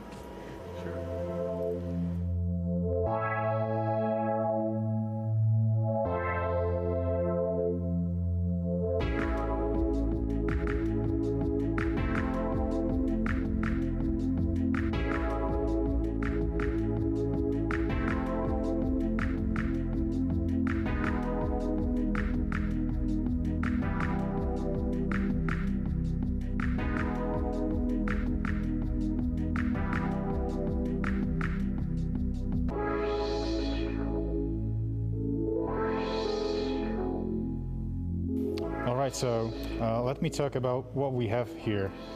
It's a fantastic combination of different technologies. We have a drone flying in the air, in the space, and we also have a fantastic digitizer that tracks the motions of a hand and the stylus on the board. But what that combination brings us, in a way for us, it's a fantastic opportunity to reveal an invisible component of the creative process, of the motion that hand makes on a medium. Those things, they remain invisible, but thanks to the combination of these two technologies, we can amplify them, we can make them visible. And in a way, although we are drawing on a two-dimensional medium, its representation reveals that in fact, it is a three-dimensional motion. Our hand never stays in the 2D. The fingers are moving in a complex pattern moving through the space. And thanks to the drones, we can finally see that. This drawing was now created using a light painting technique, meaning that we're using a camera with additive exposure settings and a projector to gather the light of the drone, layer it on top of each other, and in sum create this image. This means that we are really using the drone in the physical space and the light it emits there to create another intermediary medium to result in this artifact. And that means that this space in concept is not just another kind of output for the pen movement, but it really uses the real space to create another layer of painting.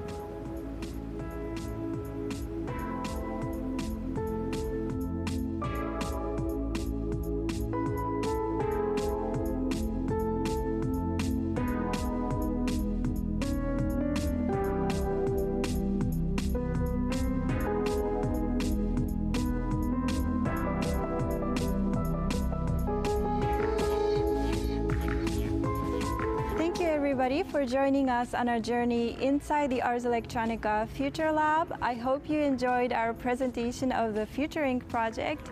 Be sure to check out all of the other contents and videos created by our Futurelab teams. See you again. Bye.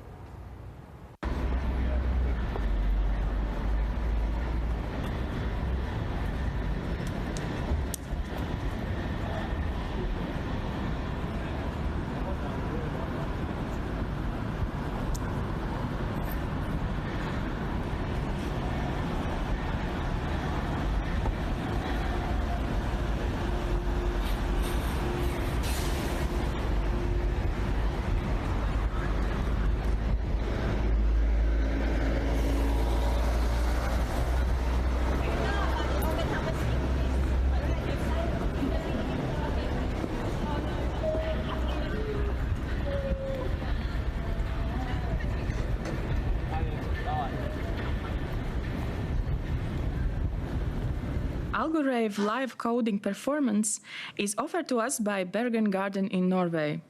The performance is a practice that revolves around the creation and modification of code and algorithms in real time. This kind of events are therefore named Algorave, joining the words algorithm and rave. The Algorave in the Bergen Garden Pixel Cyber Saloon will be presented by Alex McLean and Antonio Roberts.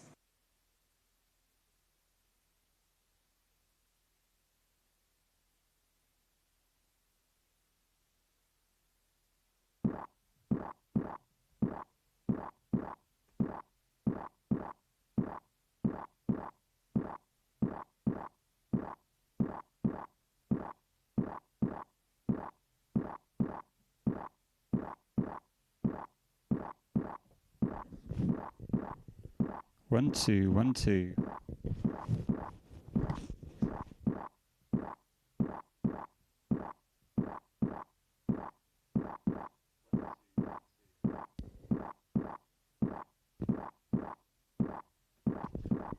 Yeah, that's all fine, so let's go for it.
the coronavirus crisis is a global crisis. If this crisis is a social crisis as well, we must look at aspects of global society and its history. The phase of globalization that began in the 1990s was largely responsible for the formation of the global society in which we live. After the collapse of state socialism and the fall of the Berlin Wall in 1989, the end of history was loudly proclaimed. Totalitarian systems such as communism no longer represented political alternatives. The future of mankind was liberal democracy and free market economy. In this historical situation, what was overlooked by most was that it was not traditional classical liberalism that has triumphed, but a certain variant that emphasized economic liberalism and forgot political liberalism. This version is usually called neoliberalism. I refer to this as market fundamentalism. The intellectual history of market fundamentalism goes back to the 1920s. Economists and philosophers developed the version of a new society to replace the old liberal version, which has fallen into discredit due to the shock of the First World War and then the Great Depression. This development came namely from the Austrian School of Economics, like Ludwig Mises and Friedrich Hayek, from German ordoliberalism, like Walter Eucken and Wilhelm Röpke, and from representatives of the London School of Economics, especially Lyon Robbins, and the Chicago School of Economics, like Henry Simons. These different theoretical directions began from the 1930 onwards, at that time as blatant outsiders, to relate each other into theory and to network organizationally. One can speak of the thought collective. After the Second World War, the Bretton Woods systems created a global economic order. It was based in large part on the concept of the British economist John Maynard Keynes and was realized in the struggle between the declining British Empire and the rising American Empire. We can also speak of the Keynesian period. Here, inequality of wealth and income was significantly reduced.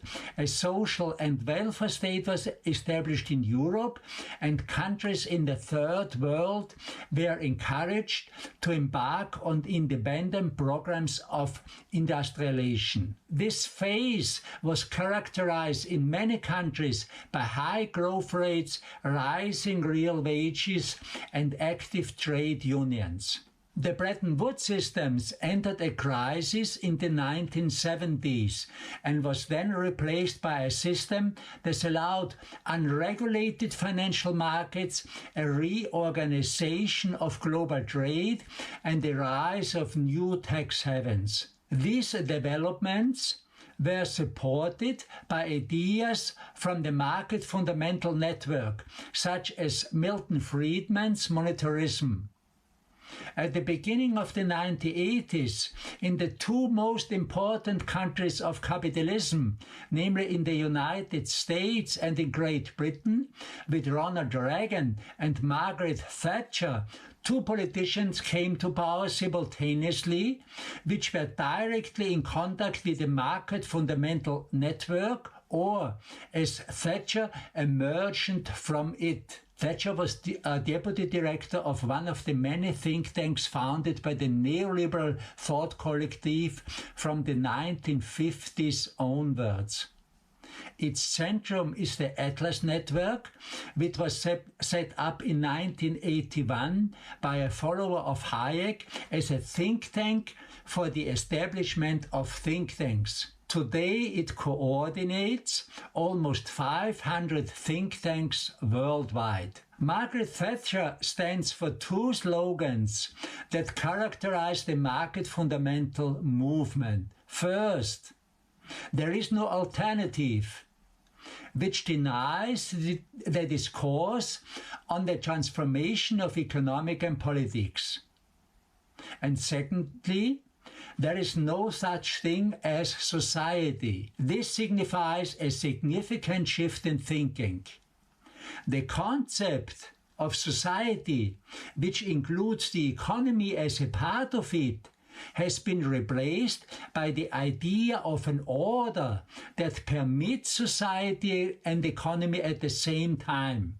It is the order of the global market, or the market in singular, the most central concept of neoliberalism. The idea of the market or the globalization as a superior process to which we would have to submit, with which reward or punish us, and to which politics would have to submit, provided the central image underlying the process of globalization from the 1990s. This concept has important characteristics. First, the market is considered the best form of organization. It coordinates voluntary undertaking activities in the most cost-effective and efficient way. Secondly, this is usually juxtaposed with other forms of organizations in dual images, such as planned economy, as planned elements in a capitalistic system, as the welfare state, or finally the state as a whole, which are seen as bureaucratic, cumbersome, and inflexible. This leads to the popular question, do you want more market or more state? And in many countries to a comprehensive process of privatization, flexibilization and deregulation. Thirdly, the market as an order is a concept which imposes no restriction on itself. It has no limits with respect to nature and society. With it, both can be transformed in a fundamental way. The result was from the 1980s onwards, on the one hand, a rapidly growing environmental crisis.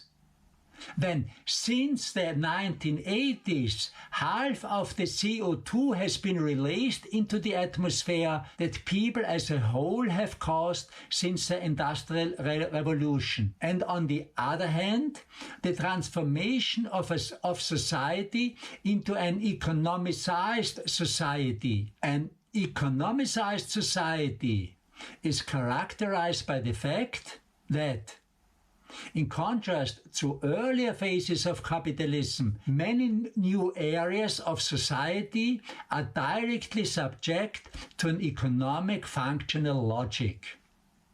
Business norms, logics, indicators and guidelines apply to a large extent here. Many processes have been and remain reoriented toward the buzzwords costs, benefits, rationality, efficiency and competition. Fourth, in this process, the concept of the market contains a critical announcement to the political system as a whole. Politics is given two tasks. Firstly, it must actively create the market by setting the right regulatory framework, like a rule of law, for instance in the transformation processes of the former socialist countries. And secondly, once this framework has been established, politics must behave passively and allow the market to operating, meaning that it's not permitted to intervene in the market. Only in cases of market failure, as the term is used, is the state allowed to intervene.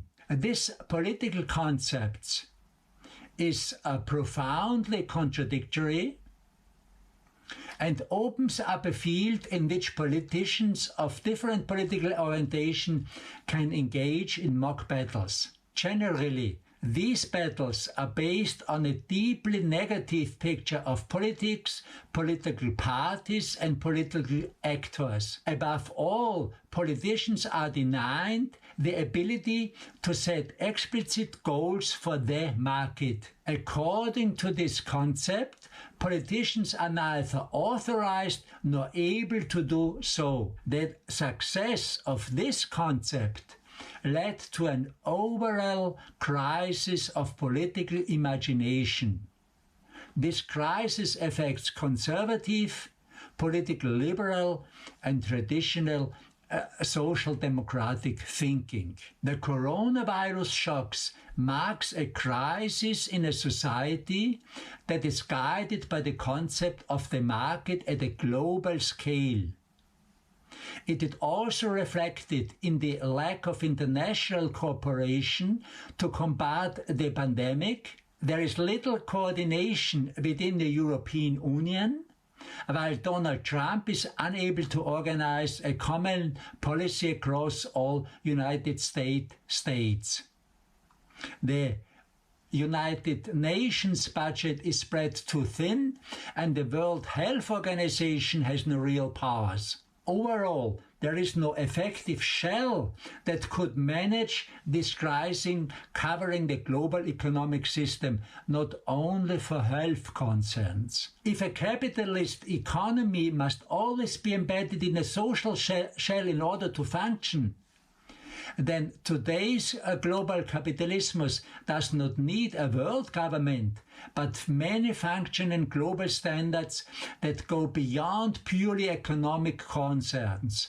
These standards must address human rights, labor rights, hygiene conditions, and personal liberties, with today's IT companies in the new area of surveillance capitalism blandly disregard. Such a shell has not become in reality in the globalization that has spread since the 1990s, nor have attempts been made to implement it. However, a reduced global economic shell of the market was established.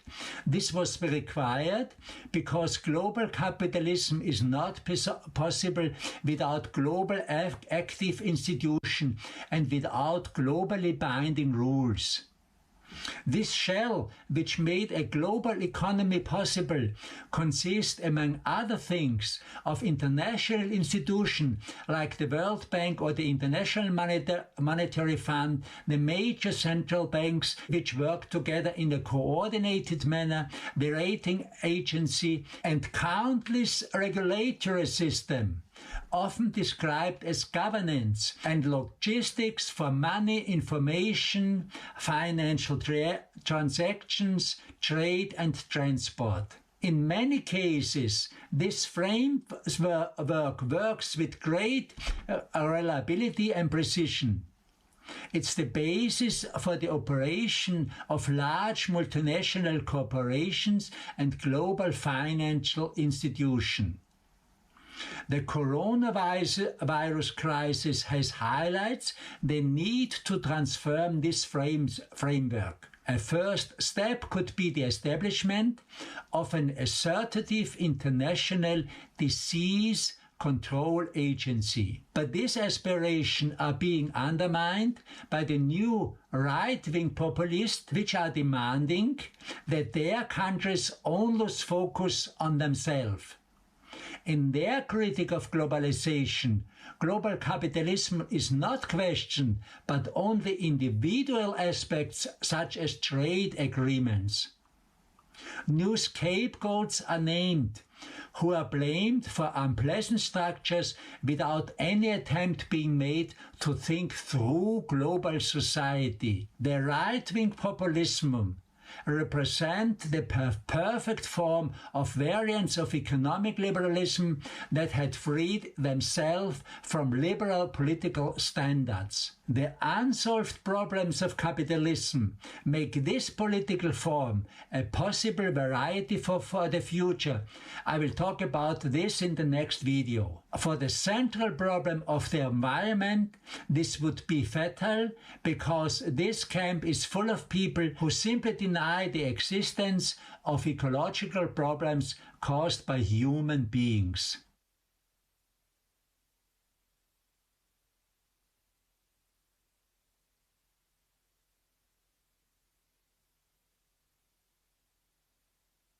For me, you were a really obvious artist for me to work with on this theme of power as well. Having, first came across each other when it was the Humans Being Digital exhibition, which was held at the Lowry in the gallery spaces.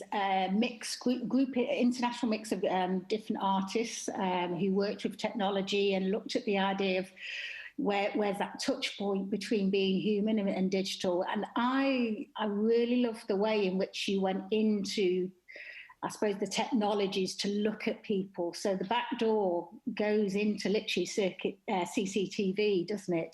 To look into people's lives. It goes into the back door of their life. And that's quite a powerful thing in itself, to be effectively spying on people or observing those things. Obviously, you did it all correctly and everything, but it's, for me, your work, I suppose, really touched on how the technology was being used in a powerful way. The piece that I designed in the end for Week 53 was about this implementation of power. So basically what I did is, as you know, I built this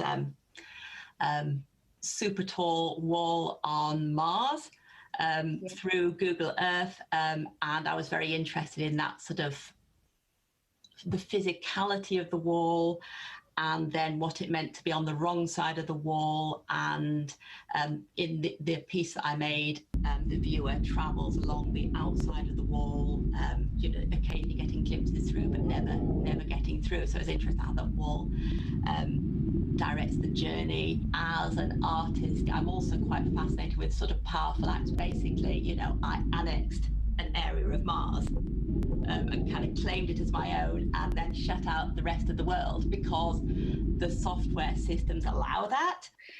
So when we came to you and I said, okay, I want to commission you to do a piece around power, was this something you already had in the back of your mind, or was it something that was developing, or was it completely, I suppose, inspired by this new opportunity? It kind of grew out of a piece that I had done recently where I was working in Google Earth, which I find, it's such an interesting instance of power. So, it opens up massive opportunities for everybody to explore the world, but at the same time, it controls what can and can't be seen and how it can be seen. And that act of actually photographing the whole world and putting it on this platform, it's like a sort of colonization of the world, and it's a kind of ownership. And I'm very interested in that idea of how, owning the appearance of something, what that means in terms of actually owning the thing itself. So I'd been spending a lot of time working that. I'd done a piece called Insulae, which was sort of inspired by Brexit. I took the viewer on a journey just circling the British coastline, just off the shore, just travelling round and round, but never actually getting anywhere. So it's like a 6-hour journey hurtling over this digitally rendered water. That sort of idea of the border, and the exclusion and the sort of experience of traveling around, maybe looking for somewhere to land, you never quite get there. So that was in my head. And also the way that I could see when you go into the bits that aren't really looked at that much, like sea, it becomes very, very obvious how kind of constructed an environment. Actually, doesn't it? You can almost see the kind of the netting together of it. Yeah, you can see the joins, and then probably bits where sort of algorithms have created have actually pulled things together. So, if you just look at London, you don't see that in the same way. But when you look at something like the sea, you really see, you see those gaps. I became extra interested in that, how something which kind of feels like a vision of reality is so very manufactured. And then the Trump conversation. The Trump wall between Mexico and USA, it's so blunt. And it was from the conversations we had early on, it was very much, this is a sort of a manifestation of that, a blunt statement out there in space. People would start claiming space, literally. Yeah, and people do. And I was aware that Google Earth actually also, they do a moon and they do a Mars, and I've always wanted to go into space. I've always wanted to visit another planet, and I know I never will. And there was part of me that just really wanted to see what it would feel like just to move through that space. And then I think I was thinking about, all the people laying claim, trying to sell bits of the moon, trying to sell bits of Mars. And in fact, I think the Trump government was starting to actually open up bids for mining rights on Mars. When I first started putting the concept together for /Artifact, I wrote like a small manifesto. And I think one of the things in the manifesto was that in a space that can only be perceived through mechano-digital mediation, there's no meaningful gap between the virtual and the physical. I think you talked last time we spoke about how that, in a way, that has become even more sort of highlighted since lockdown. Yeah, well, since lockdown, we've almost been in our own little isolated spaces, and we've gone from sort of glass-to-glass communication, so the idea of through Zoom or through whatever means, but we're not in the same physical spaces. We certainly weren't for a few months as the sort of nearest and dearest to us, let alone the wider world. So that idea of going from, I suppose, glass to glass can be anything from a camera to a television screen. Most commonly, I suppose, people in the last couple of months have been doing computer to computer or mobile to mobile. And all of that, as that interaction has almost made us like we're sort of encapsulated in space and time. This is an experience of what it might be like to be, I suppose, on a space voyage for a couple of months or in a very restricted environment for a period of time. Yeah, absolutely. It is like we're in a spaceship a bit, isn't it? In our little germ neutral enclosed bubble. And it's also very much the way that I'm now looking at you, with a sort of the screen around the green, that in a way that's as real now as the reality of you in your kitchen or wherever it is you're sitting now. I've made a new reality into your space. They say that it's anything from 2 to 5 years of progression in terms of human use of video and technology at the moment. And in a way, you kind of think, well, where's the relative use of time in all that? It's just that we've taken a leap in our way we're communicating using these technologies at the moment. It's also physically as well. Do you think that impacted the work or the actual content of the work as well, any of this? Well, when we started with the project, it physically looked quite different because we were literally staring at the buildings, looking up at different areas of the building. Well, we could have it as a LED mesh coming down and then down towards the ground, and then we could have an area where people see some small screens. And over time, the project itself actually changed. So do you want to talk a little bit about that? Yeah, that's right. I remember when we were looking at spaces where we could actually put the piece, and then we were looking up at the ceiling, these massive high ceilings, like 15 meters above our heads, and thinking, we could project on there or have an LED screen. So I guess the idea of looking up maybe was sort of there already, which maybe also that already made, there was probably something which sort of triggered an idea of looking up at the planets. And then it changed from, we talked about that, and then it changed to actually using a particular enclosed space. And then I had this idea. I was very interested in the sort of highlighting the tension between the way that when you watch something, it can suck you and it's very immersive, but then actually constantly reminding you that this was not reality. And I sort of created this idea of these two amazing video towers with these huge screens on, and then you would actually walk around them, so you'd be constantly shifting your perspective, but they would also be very monumental and very dramatic. It would have been super exciting, and you would have, yes, you would have to keep making conscious decisions about where you looked, rather than that kind of perspective of that sort of classic Renaissance perspective of everything focused in on you. And then, of course, as you know, like, what was it? We must have been sort of 80-90% into the sort of final thing, and then everything stopped. Yeah, so I had to then go away and completely reimagine what the thing would be like without the environment and without the hardware and without all the things which would have made it the week 53. So it was actually a really dramatic unpicking of the whole thing, and it was a very strange experience. I've never known anything quite like. I mean, obviously, you know, it was a strange time, wasn't it? But normally, you know, you make a piece of work, and then you complete it, and you see it in a space, and you experience it, and you walk around it, and you think about it, and then maybe the next time, because I as you know, I kind of tend to work on these long projects. So I do something and then I think about it, and then I might do something again. The project might take 2-3 years or more for me to work through. And then some of them never die. They just morph into other things. But we never got to do that. So never got to see that implementation complete. So I kind of had to go back to first principles without having done that. And what I took apart and kind of rebuilt, the kind of priorities were different, I think.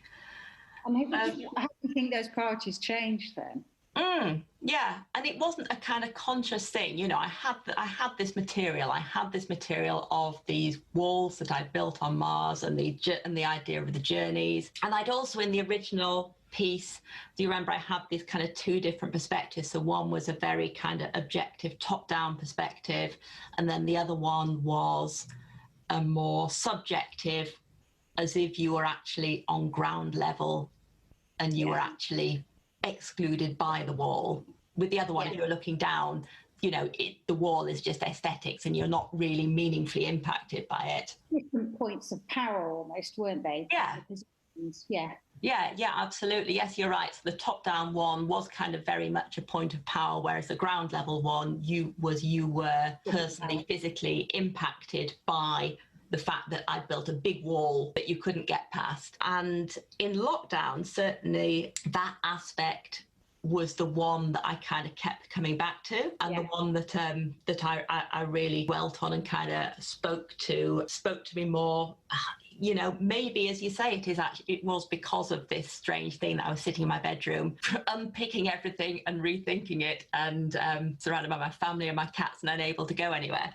Time to think, yeah. Yeah, just that in that really strange time. That actually, the things that I wasn't wanting to do before, suddenly seeing the kind of something which was much more about the viewer's relationship to the wall, and that much more kind of personal journey. Emphasised it more probably than it was before? It was more, sorry, what? More emphasised than it was before? Yeah, I think so. That suddenly started to feel more important. And actually, you may have noticed that, and then I'd had the wall, but actually I made the wall, and I think I did this after lockdown, I made the wall like 3 times as tall. So before you could actually sort of just about see over the wall, and then in lockdown I actually made the wall so high that you can't see over it. And I became very interested in just that weird experience of just moving along that wall, and also the sort of physicality of the way that you'd move, the sort of up and down, that sort of visceral experience. Yeah. It's as you say, the artwork's changed literally from looking up at the skies to the idea of it. So it was looking into space, then it became looking at space, and now it's sort of shifted again into the kind of the micro of, you know, what is space? And it literally, as our lives have shrunk down with the impact of COVID and the lockdown periods, it had a direct effect on this and many other works, I'm sure, where artists were starting to look from a different perspective. And this is what's happened, sure enough, with this work. You've still kept the central themes of, you know, the observing, the idea of, you know, the power shifts, and that's that sort of observational aspect to it, but it's been much more kind of taken into detail. So it's stepped right forwards towards the idea of the wall on Mars.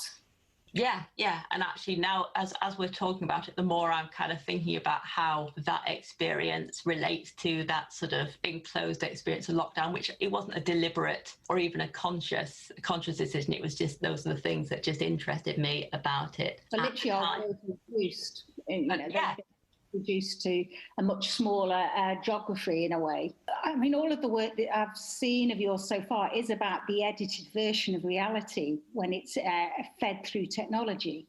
It seemed to touch on that from this new commission artifact, and then going back through your other work. It is very much about the manipulation, the editing of, and how, you know, we have to be aware of that. Would you say that's something that comes through on your work? Yeah, I think so. I mean, that kind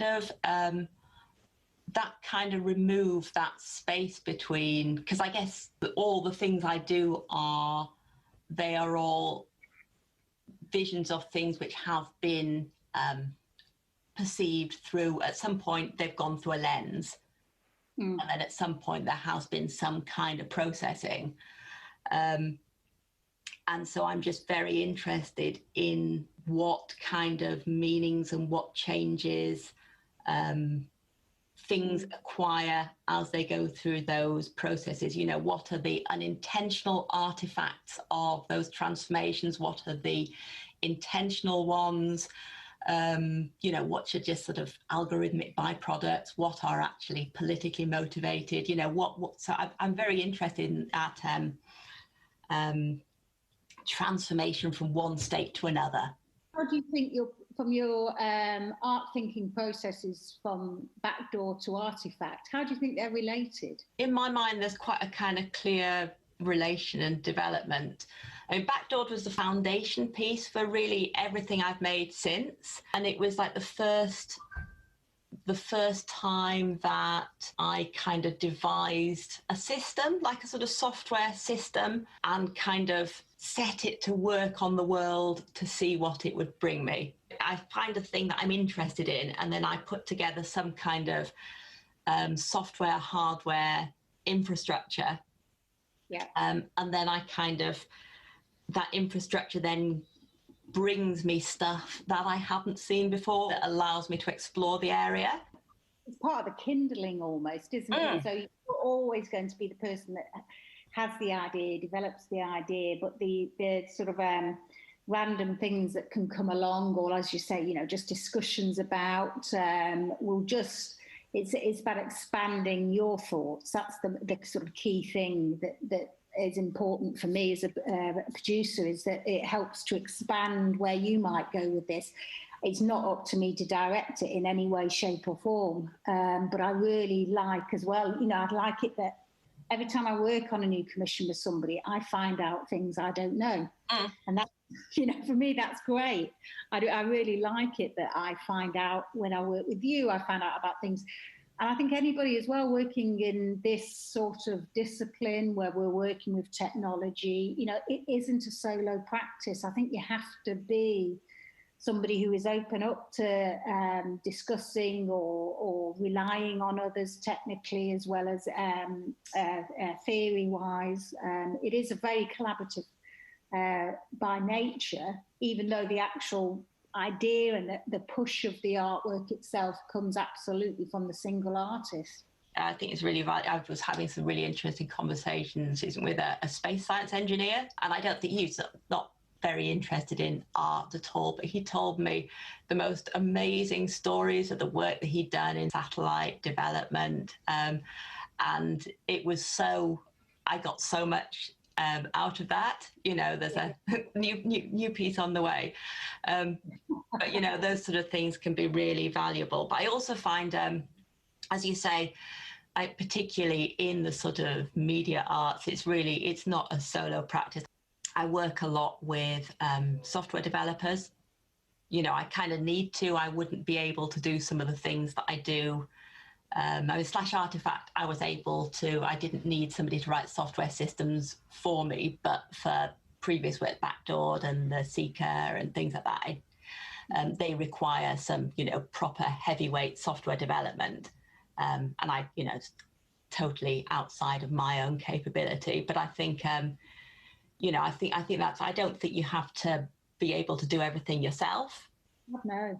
I think that's it'll be a shame if we restricted ourselves to just that. It's a sort of act of working with somebody again. You know, maybe it's somebody from a completely different domain. You work with software developer, and they kind of bring you stuff that, you know, you didn't know about, or say, you know, there's this as well, and this is happening, and this is now possible, and you know, that's again, I find that really, as you say, I have a technical background. I spent many years working in software, so I'm used to working as part of a team. As an artist, you kind of are on your own a bit, but wherever I can, I like to kind of build a kind of team framework around, because I just find that a really productive and valuable way to work. Thank you so much for this, Lucy. It's been a blast. Yeah, it's always a blast.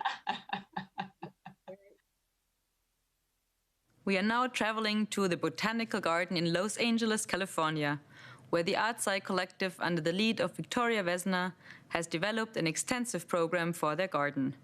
The festival that takes place there is about expansive network ecologies, creating nodes for interaction that bridge gaps between species, technology, and cultures. The protagonists will talk about a novel way of living and joining together on this unknown planetary journey. The following panel focuses on the topic Food, the Rescue Cookbook and Climate Chamber, and brings together Mauro Garcia, Jana Avner, Sharona Florsheim, Isabel Beavis, and Scarlett Kim on the stage. I'll text you.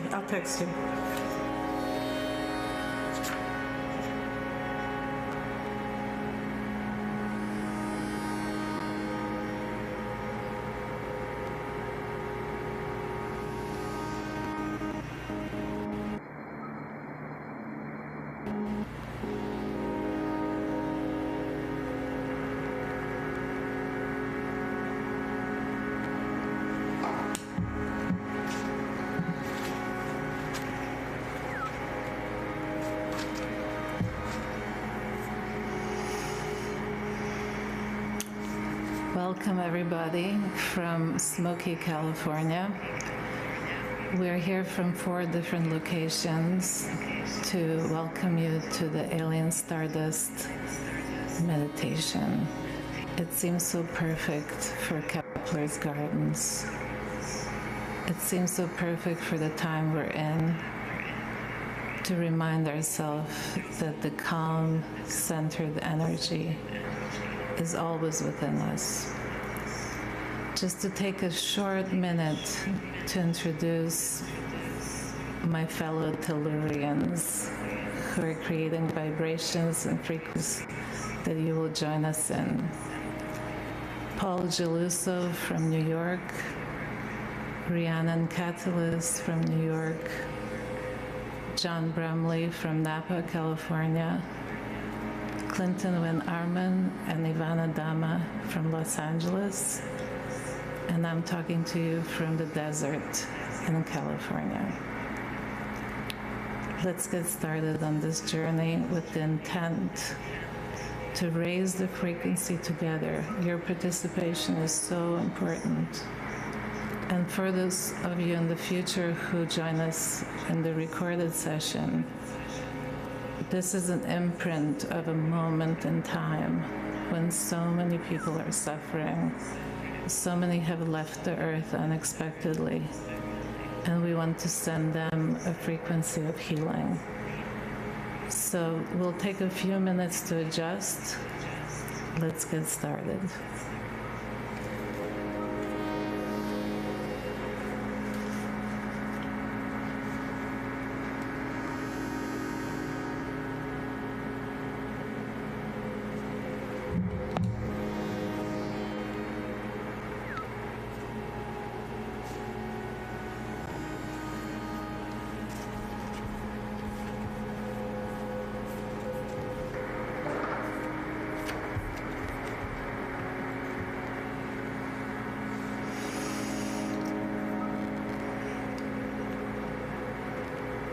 Put aside some time, just 33 minutes of your time. Look at your surfaces. register the dust.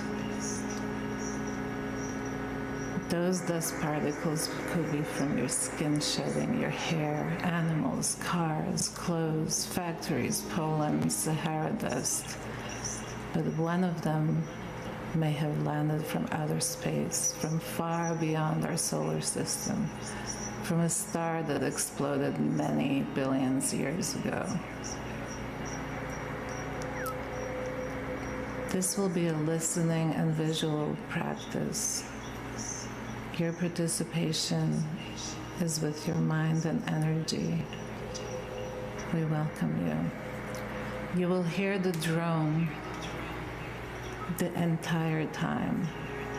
Whole Julusu is creating this frequency that you can always tap into when you feel anxiety, fear, when you feel it's too much. Feel the drone, the vibration of the drone.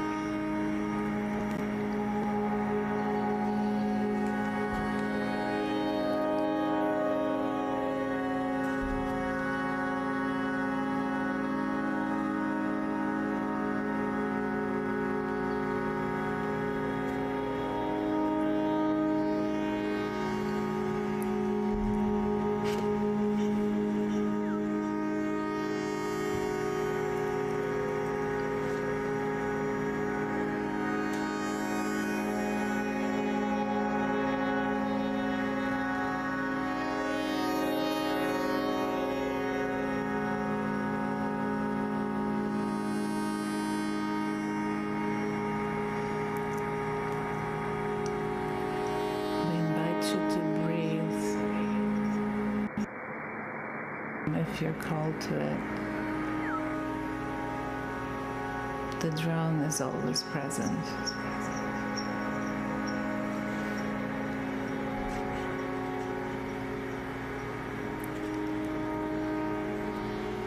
And we all experience collective anxiety of the COVID data, of the different disasters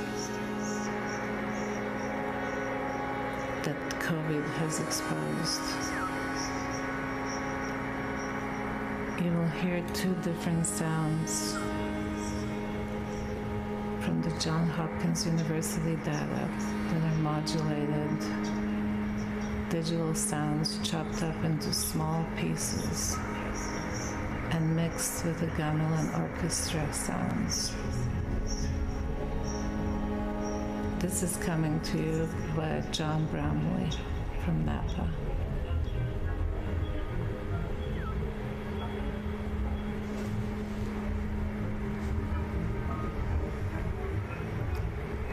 Remember to breathe.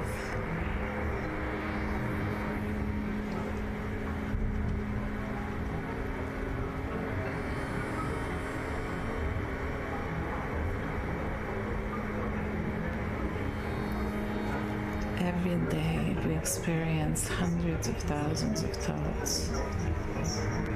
We sense the anxiety, the fear, the sadness, the uncertainties, notifications, breaking news, external messages. So much confusion. Everything is falling apart. But remember, calm, centered energy is always with us.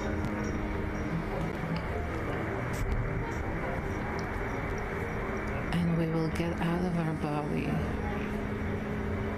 and go into space.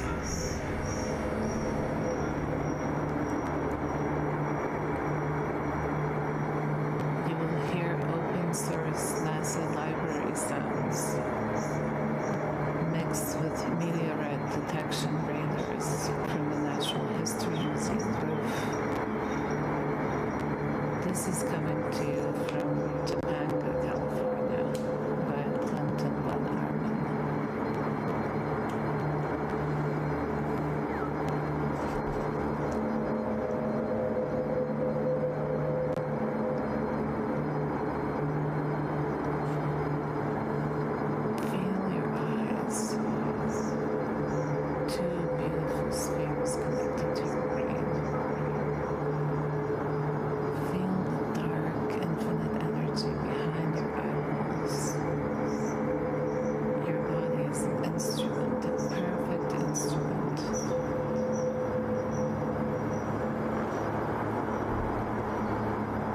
forget to breathe.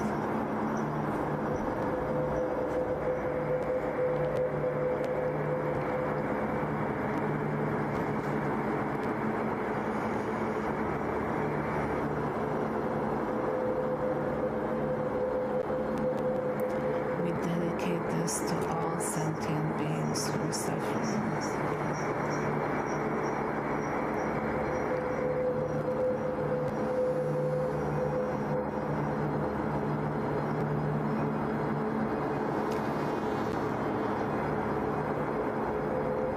You will hear a beautiful voice coming from New York via Rhiannon Catalyst. Rihanna, celestial voice singing from the heart. She channels us together and gives us a sense of comfort as we travel outside of this dimension. Follow her voice. Listen to my guidance, but follow her voice. She will take you out and she will bring you back. You are not alone. Follow the voice.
this pollen mixes with the stardust falling on Antarctica.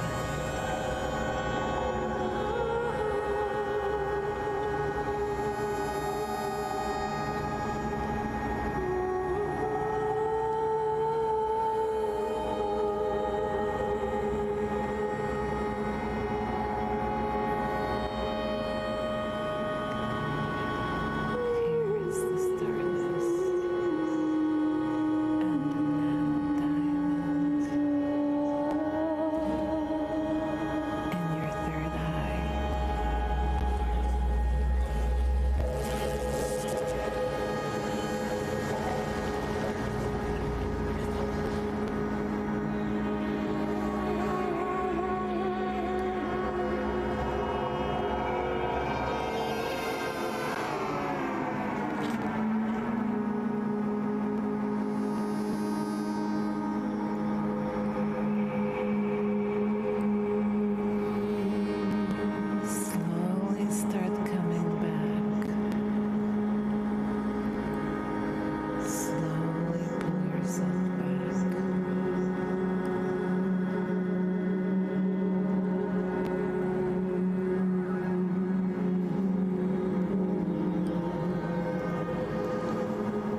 visual artist, I'm a teacher, I'm a hacker.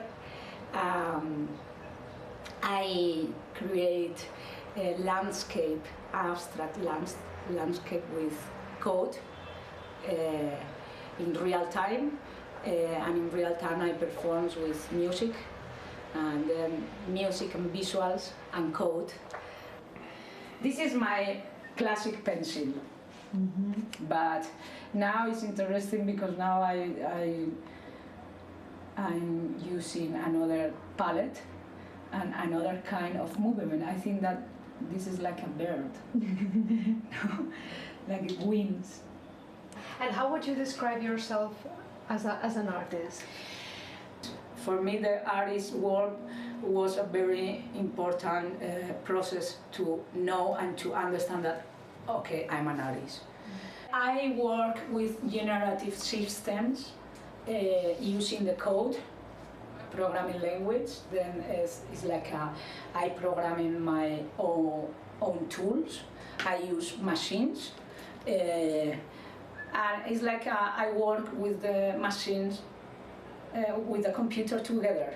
It's like we have a band, like a rock band. Mm-hmm. I follow the music. The music is so important in my work. It's like a dancing with the music, but using little lines, little dots that moving around in real time. I'm more like a digital painter that use the movement. I would like to ask you, in your work, what role science and technology and art play? The science part and the artistic part is very, very similar. I try to be not a slave about the technology. I think that this is so important. For example, why I have this old nano control tool? Because it works. And for me, it works. Then it's my tool. Maybe I can have new technology for this. But no, because then we converted like slaves. Can you show us a little more? Yeah. So we can film. It's super important to it's like the volume in the music. No, the musician it's very important to control the volume. Here it's super important to control the intensity of the color. How the Barcelona and Catalonia community around this area, art, science, technology, is to you? In some part, I think that Barcelona, like city, for me was very, very important. And yeah, I had lucky to stay in one scene, but I remember this scene like a small locals, small festivals, and now we don't have this. And we have to go outside Barcelona to work. When you go out the city, you can start to be an artist, for me.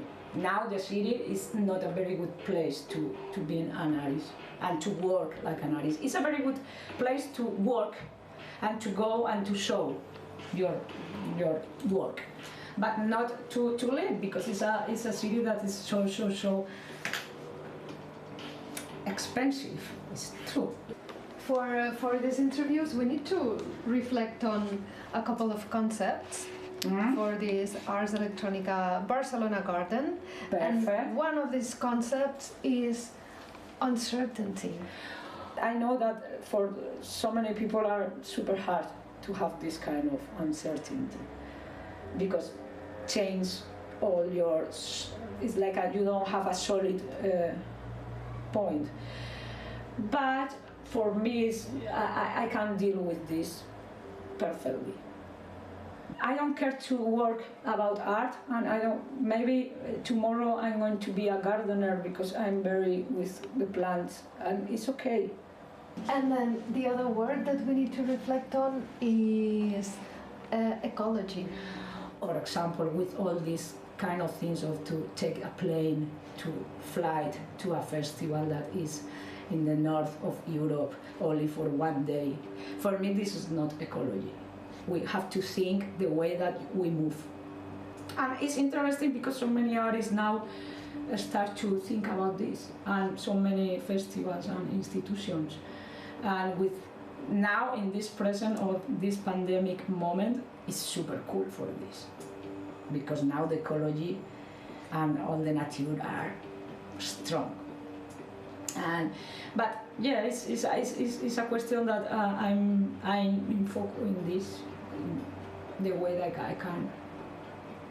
Let's switch off the computer when... Yeah, switch off the computer, for example, is a very good ecology moment, and mental ecology, because if not, our minds are all the time connected, and wow, it's so stressful.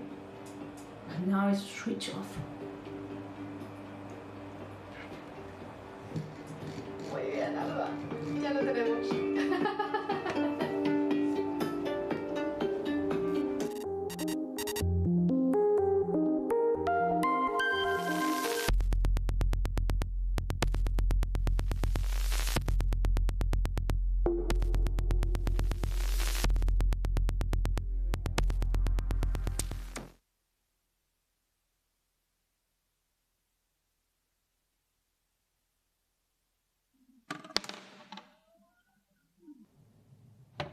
The transparency of randomness gives an insight into the world of random numbers and highlights the significance of randomness in current mathematical and physical research.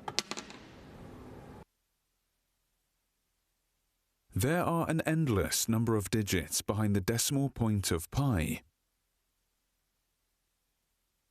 Did you know it can be approximated by simply using a large set of random numbers?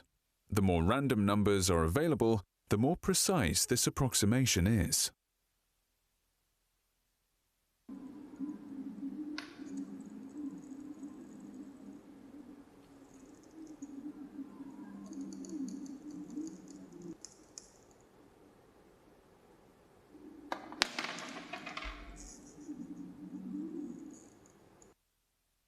Go left. Now right. Left again. Now 2 steps up. 1 right, then 1 down.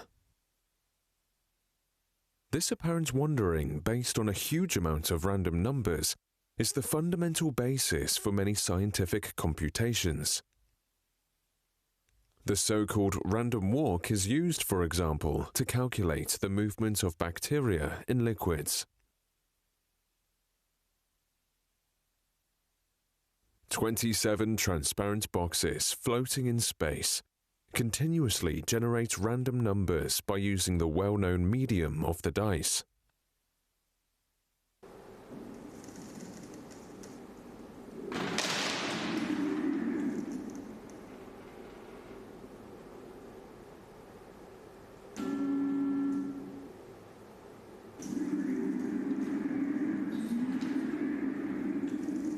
Structure and complexity of natural materials are influencing this process.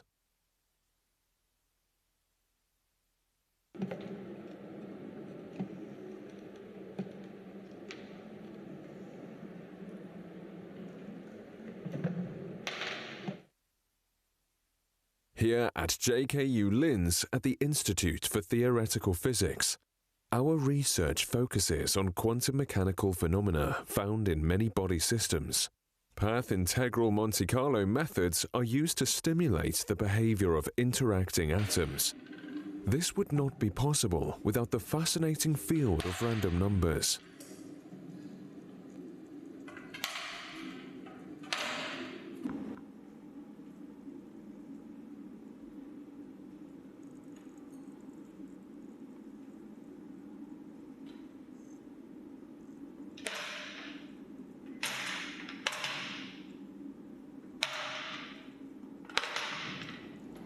The following project takes us to the Espoo Helsinki garden at the Aalto University.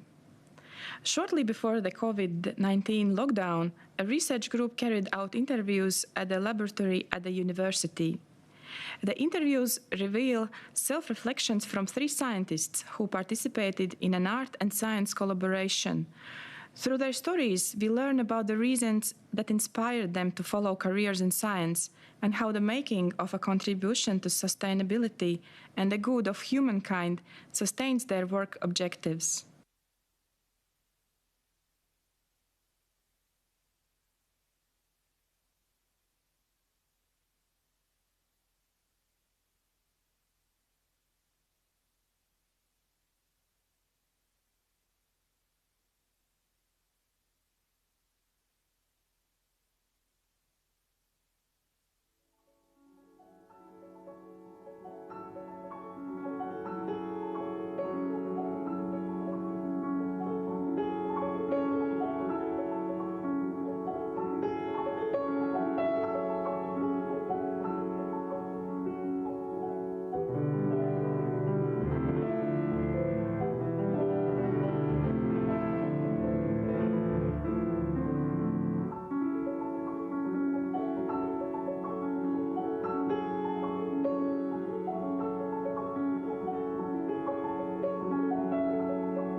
The use of materials imply that you need really to handle with your hands materials. That's really chemistry. Even though I'm not a cook, I love to watch cooking and I like to watch cook programs. This is just plain chemistry where people mix things to make delicious food.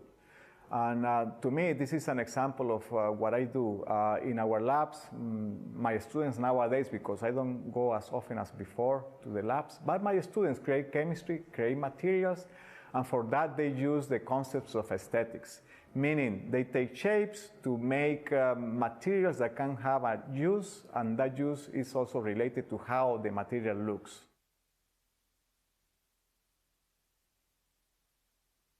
My name is Janika. I'm a doctoral student at Aalto University, and I'm working in the group of Orlando Rochus. The main topic of my thesis is nanocellulose. I'm working both with bacterial cellulose and cellulose nanofibrils. And yeah, I was born in Espoo in Finland.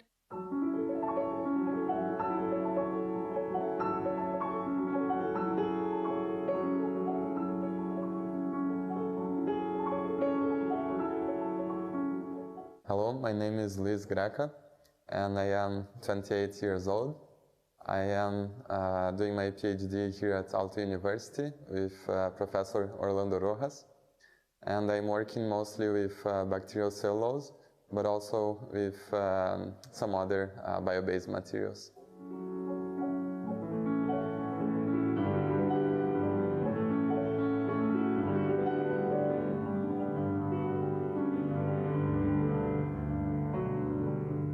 I was born in Venezuela, in the Venezuelan Andes, in South America. The Andes is a range of mountains that go from the Argentina all the way to Venezuela and Colombia. And my city was Mérida, beautiful city that had very wonderful weather, and it was surrounded by mountains that have snow all year round. So I was in the tropics, but I was close to the snow. I think there were many factors that shaped my life as an engineer. So starting with my career in chemical engineering, I did 4 or 5 years in Universidad de los Andes in Venezuela, and at that time I met great professors. Some of them really made an influence in my life. One gave me the opportunity to go to Spain to do a master's degree in paper engineering.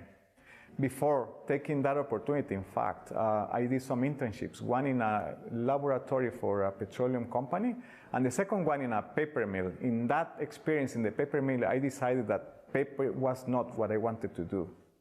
But I ended up actually doing paper. So sometimes an experience that you don't want to do happens to be the one that is right for you. My work is related to nanocellulose. I've been especially working with bacterial cellulose quite a lot, and also cellulose nanofibrils, or looking at using them for water purification. My interest for science has developed gradually through the years. When I was in school, subjects like math and chemistry, and then when I came to university and I got to actually work more in the lab and do experiments, especially when I started my master's thesis, I had the opportunity to really influence myself on what I want to work on, or what research topics interest me, and then or figure out, for example, how I would a certain type of experiment, what kind of setup I need. And so then after I finished my master's thesis, I really felt that this is something I want to continue.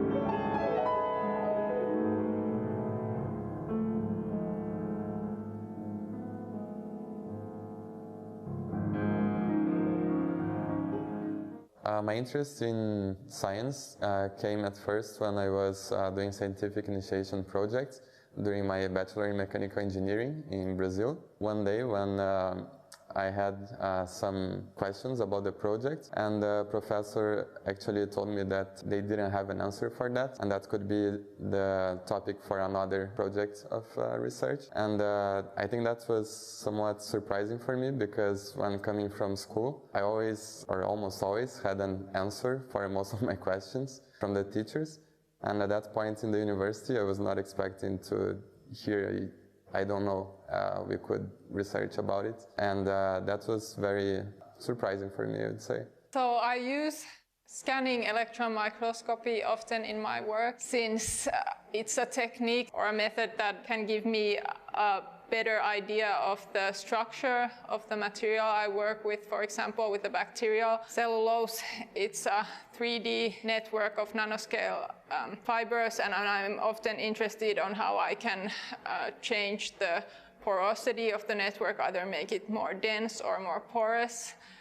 And during this process of trying to modify the material, it helps me a lot to go to the microscope and see what I have actually managed to do to the structure of the material. I would say that aesthetics is also interesting. I think about when I'm taking images, for example. Obviously, if the image is going somewhere where it's going to be in a presentation or in a publication, then especially you would really focus on making it look nicer, or think about how you can portray this thing in the image so that it would look nice in the presentation. But also, of course, always I'm interested in the quality of the image anyway, even if it's just used to develop the work further.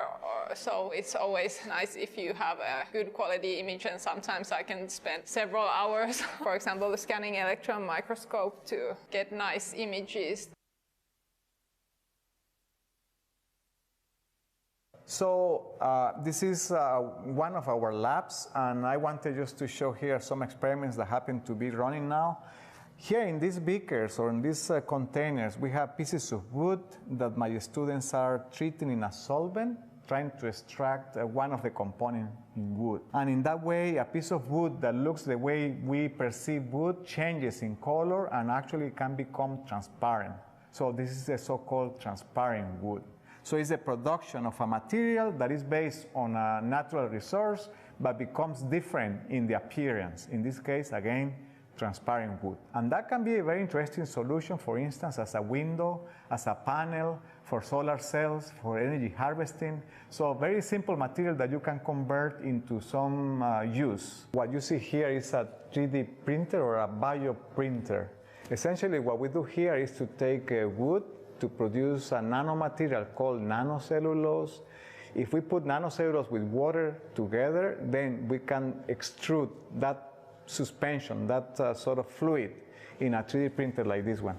And that comes back to the objects and aesthetics and working with creative designs. And this is the idea of using nanocellulose to produce three-dimensional objects of any shape and form. So my students are having a very good time looking into this type of experiences to create material performance, but at the same time to look into object shapes and forms.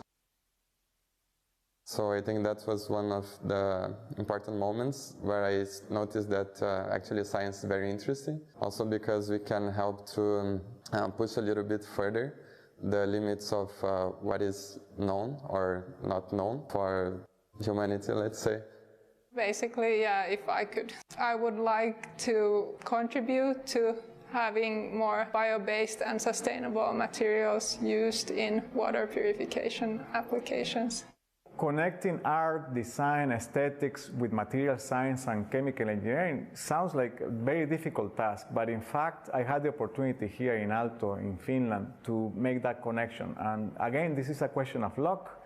I came to the right place, and here I had the opportunity to experience firsthand how we could do all these tasks at the same time. The idea that I have developed here in my own group, but in collaboration with many other professors and students in Aalto, is that of working in a cross-disciplinary way. So we have a program called ChemArts as an example, where chemical engineers and students of design and art work together. That I think is really the way to go.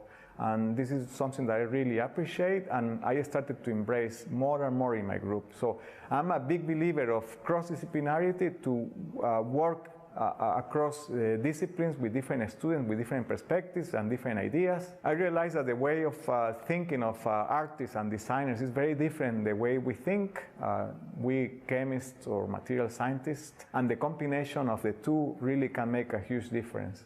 So I have had the opportunity to experience very closely this interaction with my students, and I think we can reach very far if we allow this exploration to happen.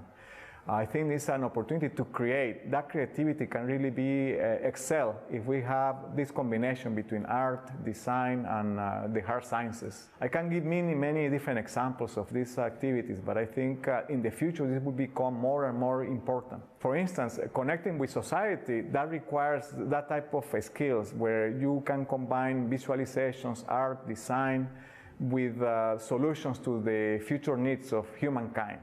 And for that reason, I really think that our future discoveries should be more holistic and should incorporate all these disciplines. I think this is really critical for our future generations.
It's still waiting for the film. Our website is going live at the moment. Yeah, I see it. Okay, so yeah. And you are live. Okay, thank you. Hi. So we are live at the moment, and thank you all for tuning in and watching the film. So I'll hand the floor over to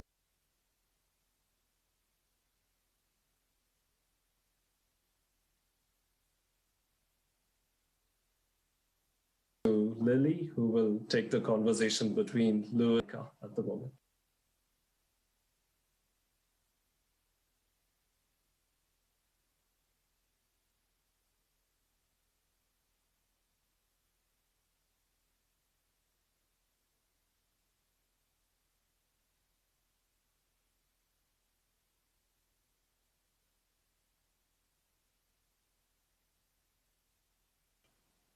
Yes, good evening. Thank you for,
few words, to all of us and, the audience. I don't know who we have there, but, it's, yeah.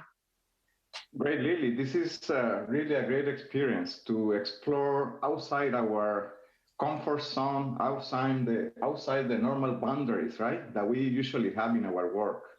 Yes. So integrating art, integrating this type of approximations that you have into our scientific, quote-unquote, work is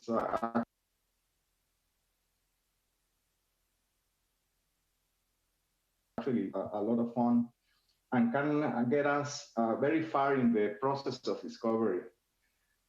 In a way, helping to get inspiration.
everybody, my name is Ian. I'm a mediator here in Science Gallery Dublin, and you're very welcome to the Invisible exhibition, which is about the knowns and unknowns of the universe.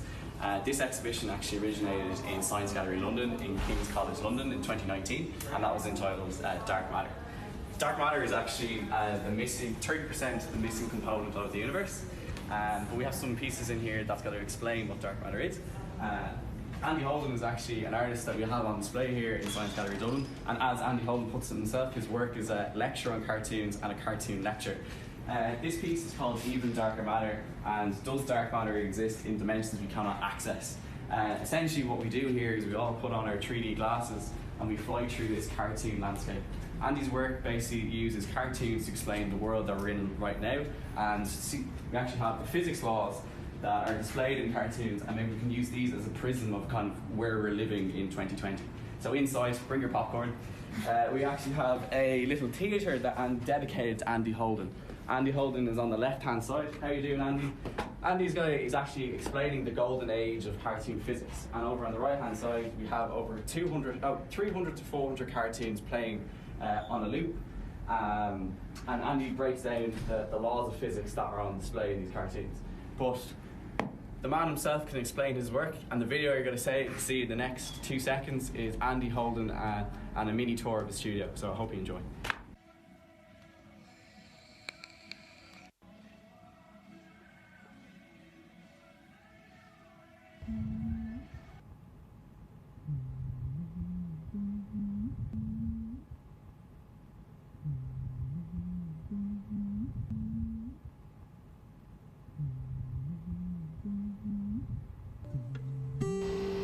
Pile of stack, hardwood, corkboard, light spill, possible stripes, background, carefully navigating cliches, shelving, the colour of the carpet, righteousness, by the light of the moon. Amusement.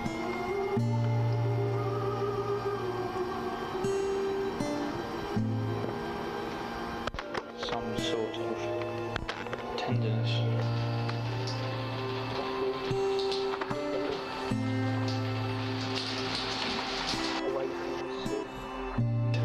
Column, cobweb, bar, an upturned something. A view of the river. An ambiguous statement. Things found on the shoreline, certainty, something absolute. Evaporation, a map of the mid-counter. Chink of light.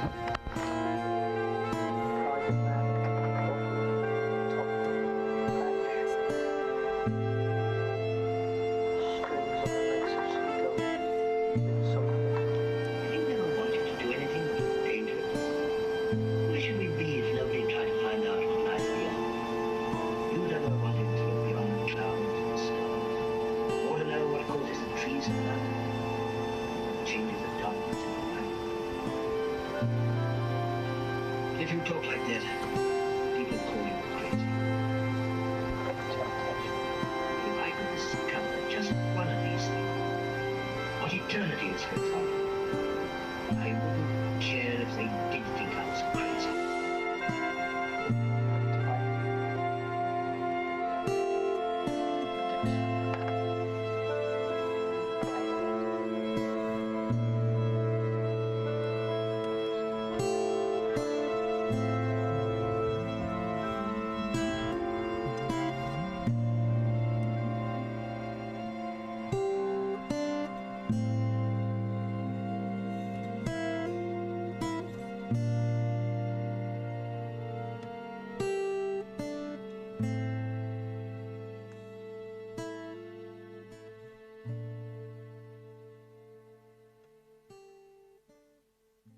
My name's Evan, and I'm a mediator here at Science Gallery Dublin. So I'll be talking about the piece Dark Distortions by the artist Tyus Beersticker, if you want to follow me around there.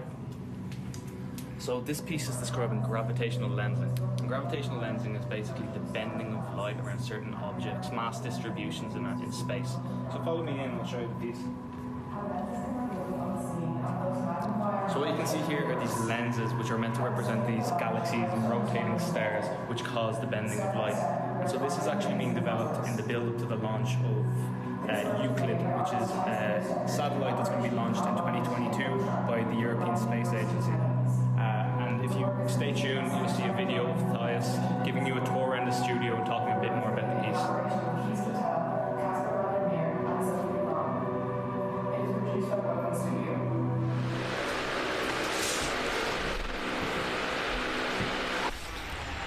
Hey, Science Gallery. Thanks for having me and thanks for being a part of it.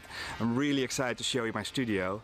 So my name is Thijs Biersteker. I'm an ecological artist and I work together with scientists and researchers to turn their facts into interactive art installations. Interactive art installations that make people feel those facts again. And a lot of our work that we do in our studio is about nature, about connecting to nature, about climate change, pollution and other urgent topics of today. And today I'm going to show you how we make them, what we're going to make, and maybe a little bit of a sneak preview of the works we cannot actually show you yet. So, well, this is a part of our backyard and now let's go inside.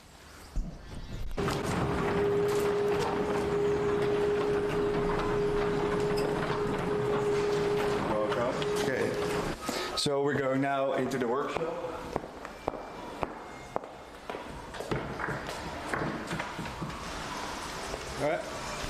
Alright, so welcome in the studio. This is Lode, our intern. And let's start with Wither. Wither is an installation about the deforestation that's happening right now in the Amazon. Let me show you a little movie clip.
So this is a part we can show you really quickly, but not too much, because it's a new project that we're working on root communication and how roots are talking to each other under the ground.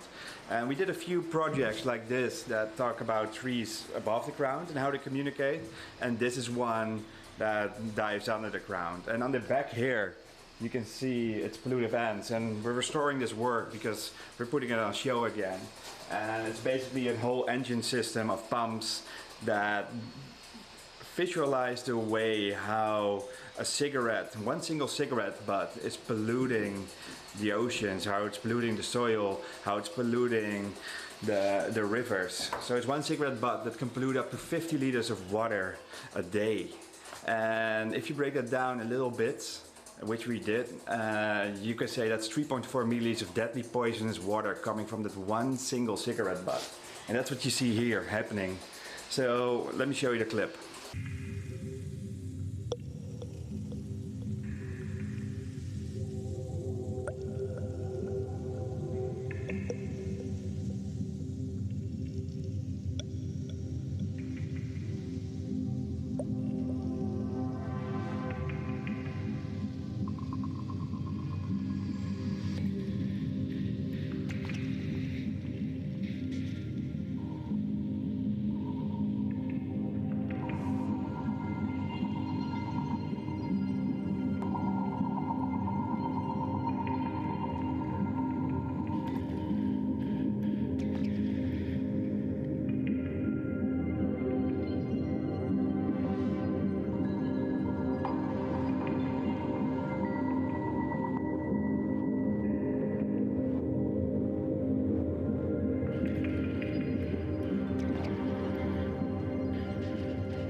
So this was the studio. So let's go upstairs where we have our second place.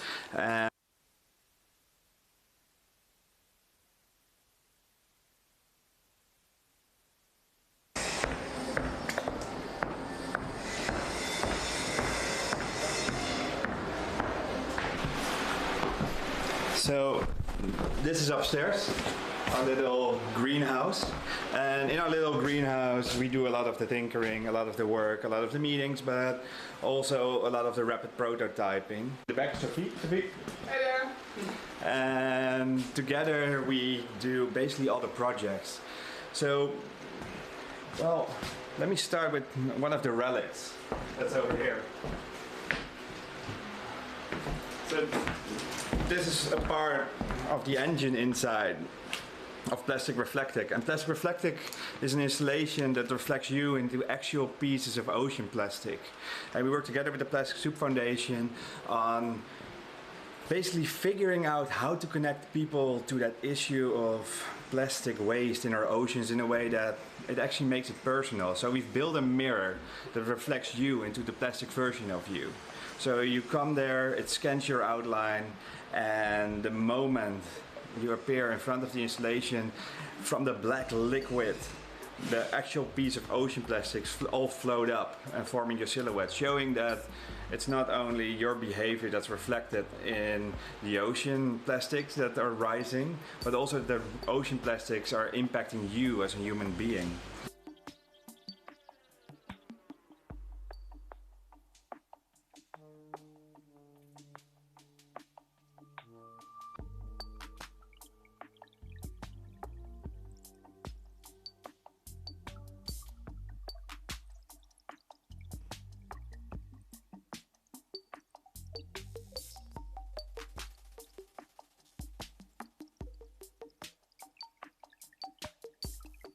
That brings us back to the original hippies that we are here. So I want to show you that every plant here in our building is being monitored. And that's because we started a project a while ago that's called Voice of Nature. And basically we work together with Stefan Mancuso, which is the famous plant neurobiologist, that we figured out a system that extracts the data from the tree and uses this data to calculate what the environmental impact is of the environmental changes, the pollution, the climate change on a tree right there at that moment. So we were collecting 12,000 data points, and with these 12,000 data points we created something that is natural to trees, the tree rings. So every year a tree, it creates a ring, and as these rings are further apart, that means they had a good life. But if they're tangled and mineralized and close together, that means it had some pollution, it experienced stress, it experienced drought, it experienced, well, of course, forest fires. And what we did is we used all that data set to create one single tree ring every second. So not every minute, not every year, like normally it does, but every second, one tree ring showing how the tree was feeling inside, how the tree was feeling basically about the change in its climate, how the climate change is impacting nature in a real time, in a voice that we might understand a little bit better. And that's why we call it Voice of Nature.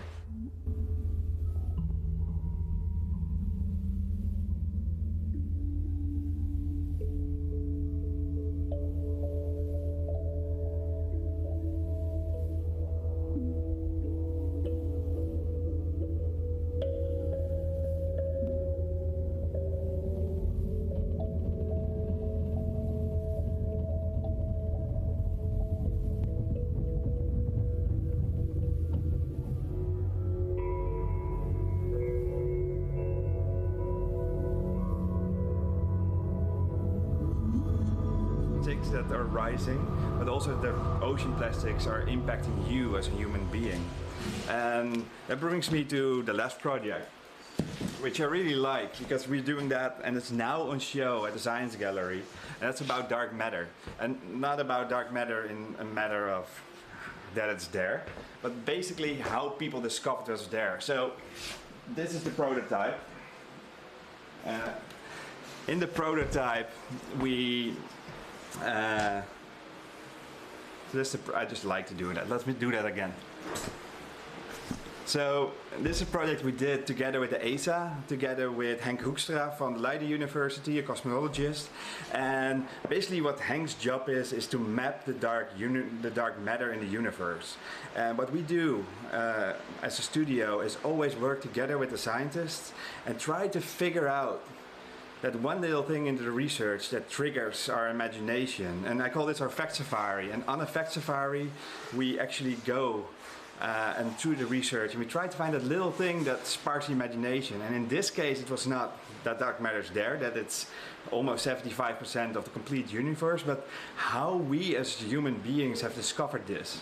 So what we're actually doing is we're showing people there how we found out where dark matter was hiding in the universe. And I think that's a good way to show you the work. So here you can see it and how it turns around.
So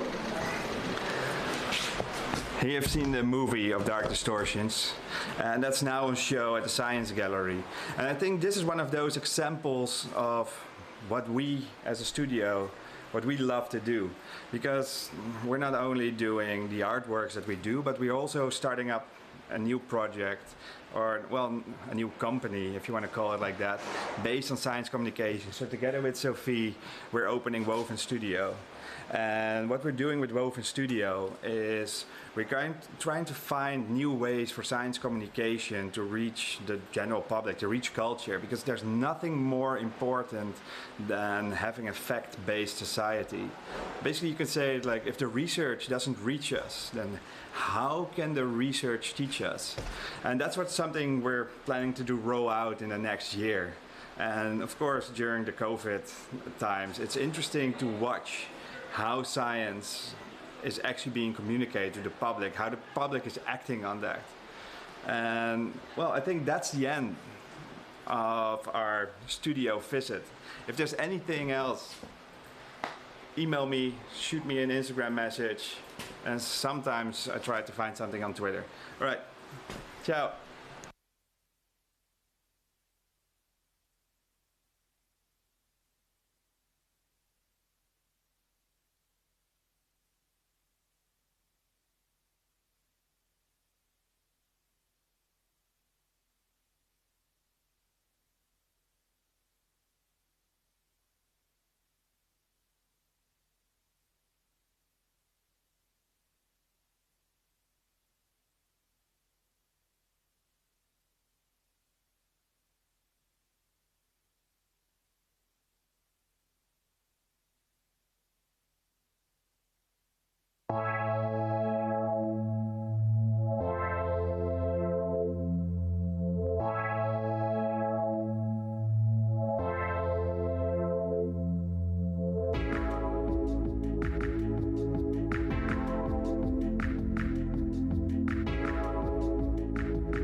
everyone. Welcome to the Ars Electronica Futurelab. My name is Yoko Shimizu. I'm an artist and researcher at the Ars Electronica Futurelab. Ars Electronica Futurelab is a laboratory and atelier for future systems. We collaborate with companies, organizations, museums, and government entities from around the world to create future visions and projects that connect art, technology, and society. In the lab, we have an international team of artists and scientists working together. This allows us to come up with very creative innovations and ideas and technologies that the world has never seen before. The lab is located in Linz, Austria, and today we're taking you on a journey inside the Ars Electronica Futurelab.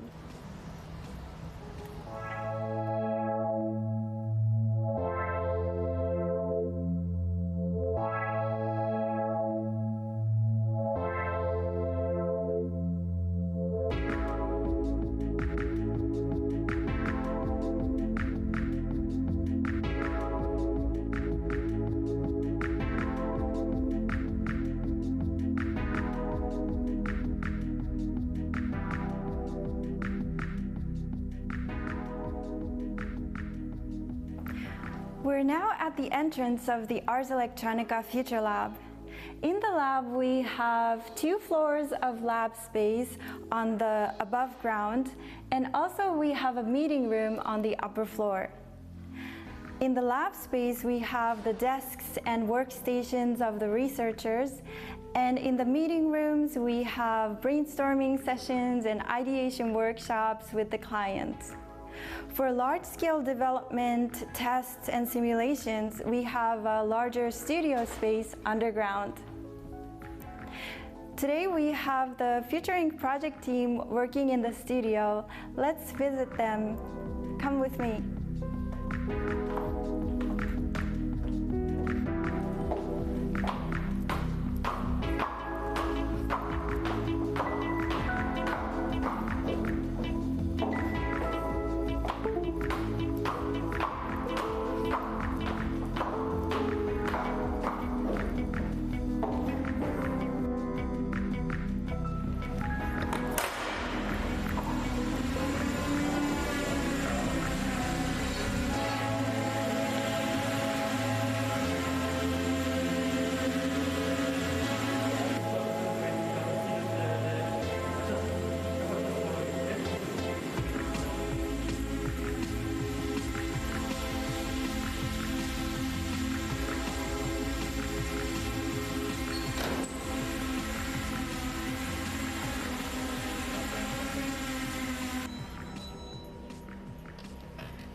Thank you, Peter. Hello.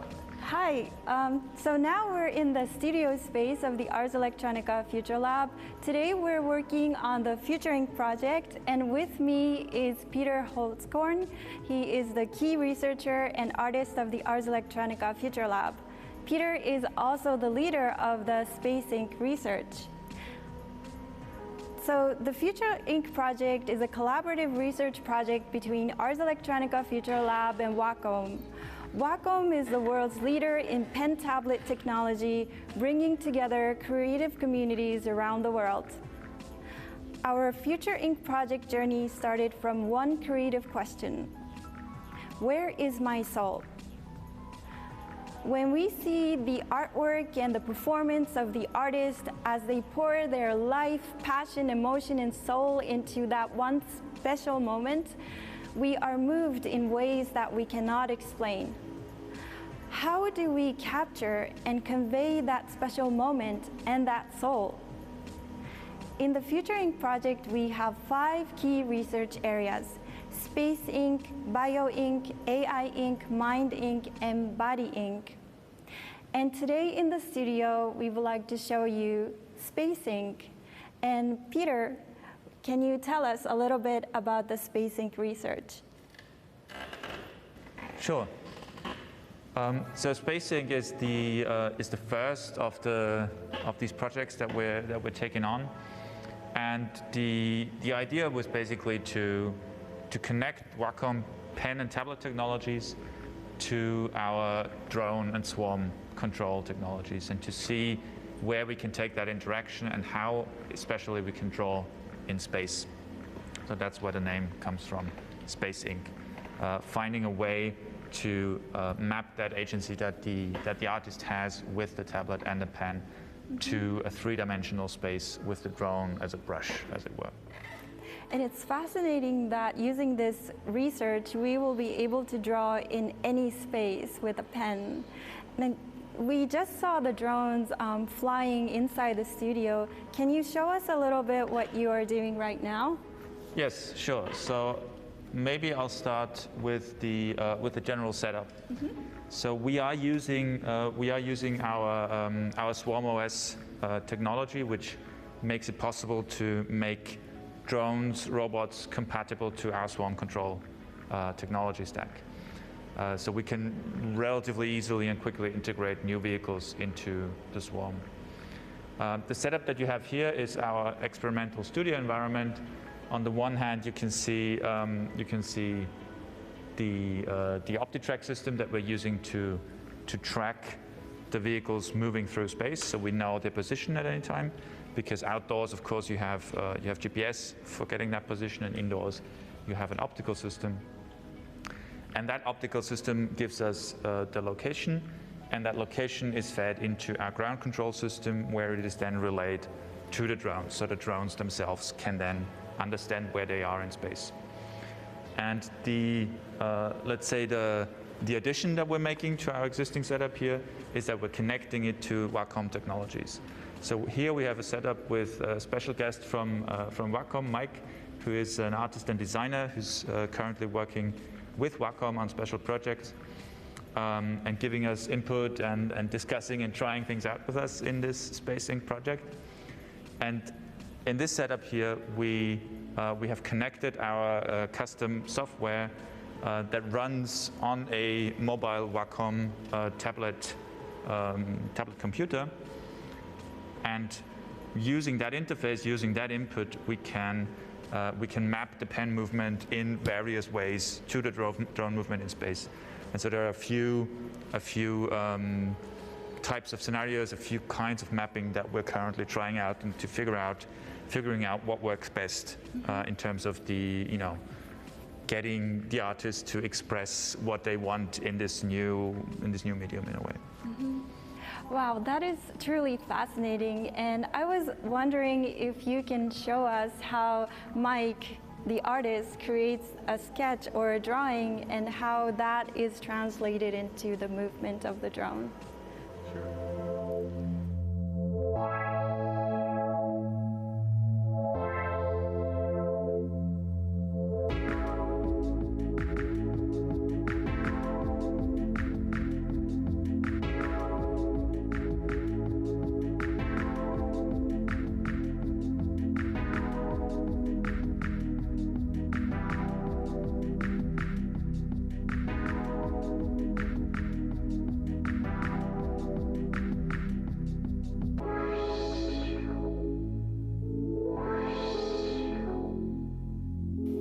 So let me talk about what we have here.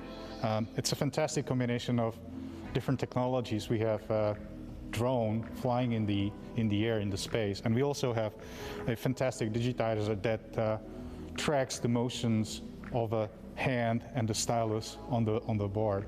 But what that combination brings us, in a way for us, it's a fantastic opportunity to reveal an invisible component of the creative process, of the motion that hand makes on a medium. Those things, they remain invisible, but thanks to the combination of these two technologies, we can amplify them, we can make them visible. And in a way, although we are drawing on a two-dimensional medium, its representation reveals that in fact, it is a three-dimensional motion. Our hand never stays in the 2D. The fingers are moving in a complex pattern moving through the space. And thanks to the drones, we can finally see that. This drawing was now created using a light painting technique, meaning that we're using a camera with additive exposure settings and a projector to gather the light of the drone, layer it on top of each other, and in sum create this image. This means that we are really using the drone in the physical space and the light it emits there to create another intermediary medium to result in this artifact. And that means that the space-in concept is not just another kind of output for the pen movement, but it really uses the real space to create another layer of painting.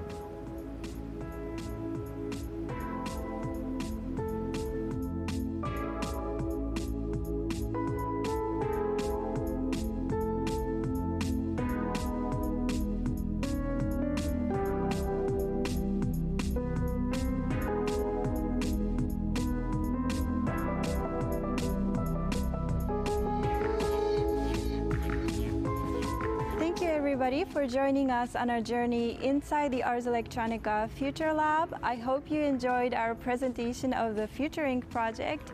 Be sure to check out all of the other contents and videos created by our Futurelab teams.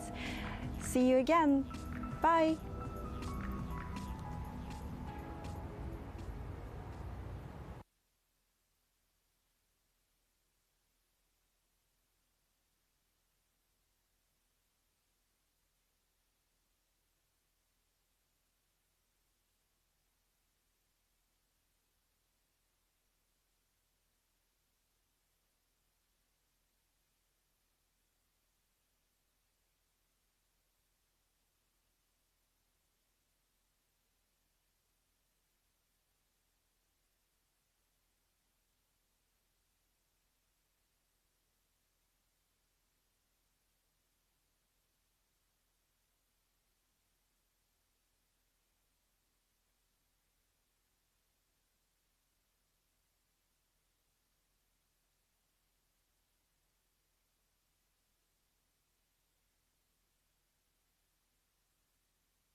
The Garden Slovenia, from art to innovation.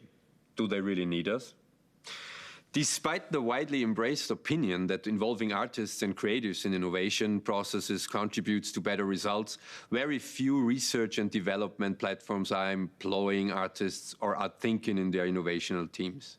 9 partners, contemporary investigative art producers, NGOs, tactical media, public cultural centers, and an art academy, all based in Slovenia, joined efforts in the CONS, Platform for Contemporary Investigative Art, to establish and activate research production and presentation dissemination network to create improved conditions for research, development, and the realization of contemporary investigative art projects.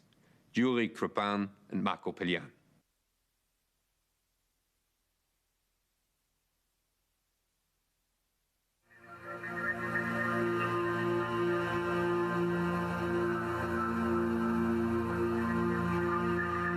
Awareness of the present moment never seems to have been so important as today. In the instantaneous and unfounded dynamics of changes, every moment is a historical moment of humanity, With every action, movement, we shape the future of all of us and all those who follow. Therefore, 9 partners, contemporary investigative art producers, tactical media, public cultural centers and art academy, all based in Slovenia, join their efforts in the CONS, Platform for Contemporary Investigative Art, to establish an active research, production and presentation, dissemination network, to create improved conditions for research, development and realization of contemporary investigative art projects. Our project CONS is structured on 3 levels. On the first level, which is meant to be capacity building, we are working with kids, young adults, and also with certain groups of adults people. The capacity building means that they get in contact with this paradigm of working together, artists, scientists, and engineers. In the second level, we are collaborating with already formed artists, scientists, and engineers, of course, in labs where the artists are developing their own artistic projects together with the experts. The third level, it's called Traxler. It's kind of solution lab, which is inspired by the previous 2 activities.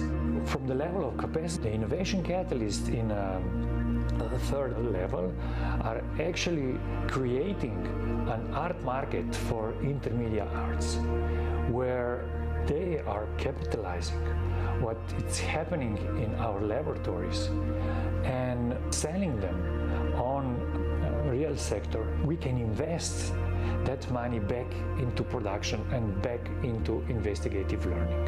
So being non-for-profit, we created an ecosystem where we are able to participate in creating a better, more sustainable and ethical future.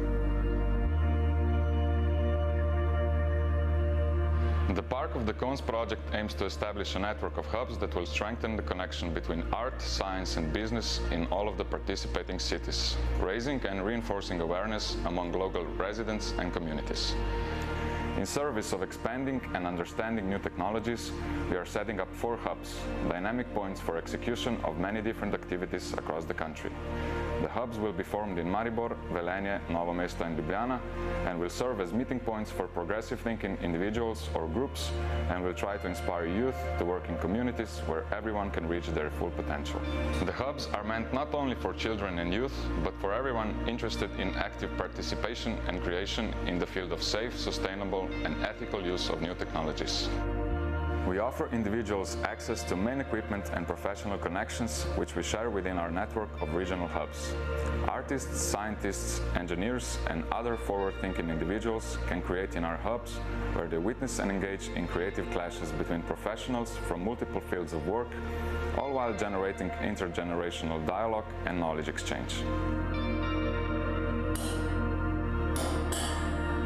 We are establishing 3 labs for innovations on topics of artificial life, remote sensing, signals processing, and robotics. In these labs, artists from the fields of contemporary investigative arts that were selected by the CONS Consortium will collaborate with institutions, engineers, and other researchers working in the field of natural, technological, and social sciences. The labs will connect and collaborate also with national institutes and universities according to the needs, of course, and will enable mutual research projects in order to create new opportunities for synergies. We are well aware that in order to solve specific challenges, it is necessary to select an appropriate group of experts that are fit to address the topics from which these challenges arise. Therefore, we plan to cooperate with various foreign experts in the field of art, science, and economy as well. Together with our European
Our panel is meant to present the efforts that we made so far, and I will invite our partners to explain what is their role inside the project, and at the end we'll make a round of discussing of what are the challenges that we met so far, considering the aim of the project, which is bringing new, fresh, unusual, disruptive ideas into the field for a better future.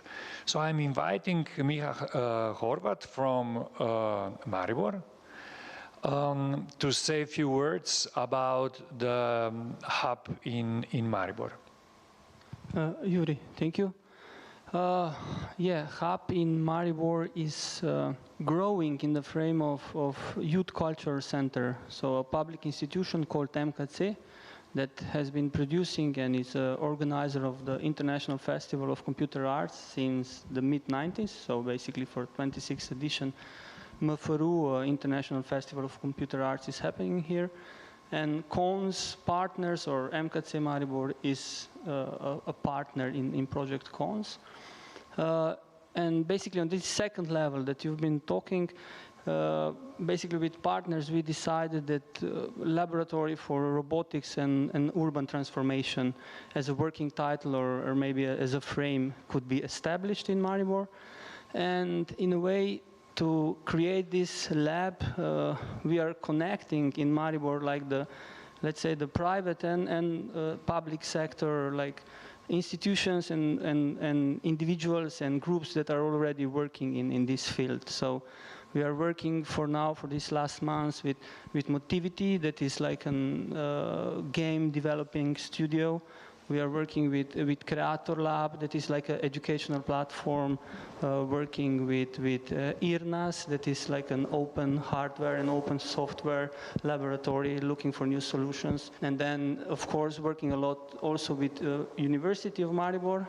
University, it means that Faculty of Mechanical Engineering and Electronic Engineering, where basically laboratories for robotics are already established. So, like, and there are also like partners from sound experiments or lab solutions that like ultrasonic audio technology. So basically, like, not to name them all, like how to connect like different people and individuals that been working in this field and trying to build, to bring the art thinking and to bring the ideas that CONS has in the level of education, the level of laboratories, and then in the solution lab, how to bring it there and how to bring it into the city and how to start in a way growing and educating new individuals that could help us like in the future. So I think. Okay.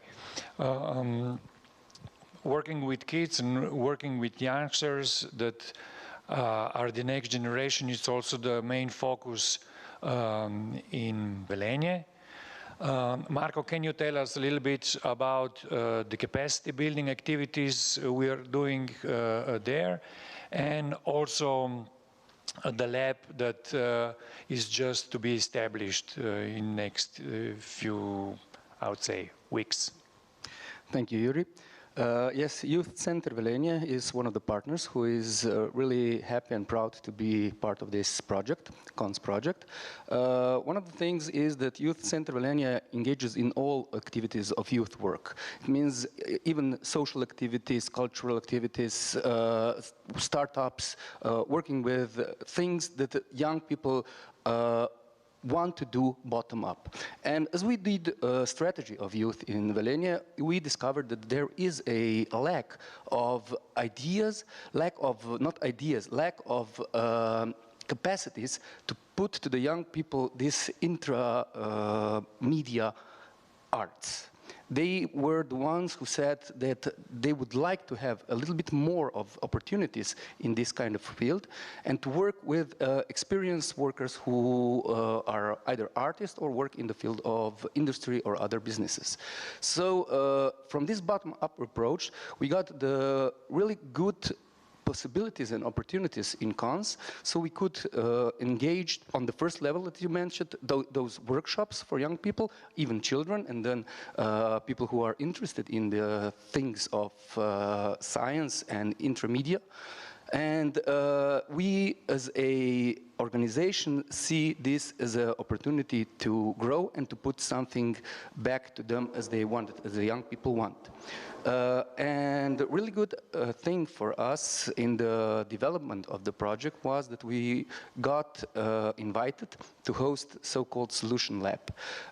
We were looking together for possible locations, and one really great was that we were able to locate this Solution Lab into the business incubator in Velenia, which means that in the same building, in the same space, there will be a art thinking facility with artists, with a lot of people who work through Slovenia on the field of intermediate art, and at the same time, you have neighbors, let's call them neighbors, who are young entrepreneurs who are looking for some solutions which can be established with cooperation with these two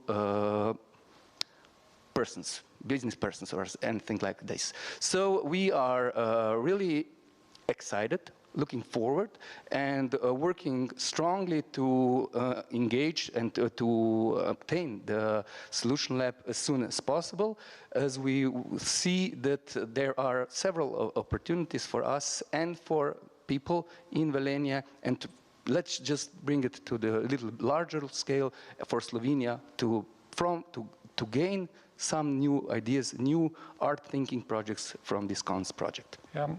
Speaking from the point of view of entrepreneurship and this shift from big industry to like more to smaller, swifter productions. We just learned the story through the Velenia case and Gorenja, and this is maybe the same challenge in other parts of Slovenia, like in Novo Mesto, where is this big industrial pool with super heavy players on the industrial field. So Gaspar, can you tell us a little bit in what environment your nodes and your capacity building grows right now? Yeah, Novo Mesto is quite specific in the sense that for such a small town it has quite a lot of big industrial players, as you said. So there's Krka, one of the biggest pharmaceutical companies in the country, and quite a lot of, or the biggest, and a lot of automotive industry as well. The thing is that all of the big companies are quite rigid and self-efficient, self-sustainable, and to their credit, they support art, but they do it in a bit of a traditional way, and our job is to make them see that there are a lot of different works of art, a lot of different fields that we can all help grow. So we have been fortunate to have make a connection with our local library, which follows good practices from around the world and is trying to open up the library, which is a public space to people to come there to enjoy a lot of activities, not to just borrow books and go home. And we have managed to make partnership with them, and we will build our hub in library, and so opening it up to our whole public. There are quite some smaller companies that specialize in some things in Novo Mesto as well. We have been fortunate to run a nightclub that has been one of the most successful in our region for the last 20 years with some small pauses. And from that capacity, a lot of good sound engineers, sound technicians, light people, and all of that came up. And some of them are have transformed that into their business. So we're trying to lend them a hand and build them infrastructure so they can research and develop their products more and more. Speaking about building machines, it brings us to Lyudmila, who's been working on this hardware stuff since 26 years already. So Luca, can you tell us a little bit about your node and what is your focus and what is your target group using this not politically correct word? Yeah, you're right. Lyudmila is basically a small artist-run organization with quite a rich history. And our focus always has been connecting the art world with the world of technology. So in the recent times, we are concentrating and focusing a lot on let's say, shared exploration and education and discovering technologies like electronics, things which, let's say, are becoming more and more a kind of black box for today's youth. They know how to use it, but not how it works. And this is what we want to discover together. And so we have been fostering a lot of communities where young artists can come together and discover, for instance, how to use electronics for making sound, kind of making simple electronic synthesizers, for instance, a community where they are together exploring different tools for visual expression with computers and electronics. Also, for instance, programming is a theme for that we are always like to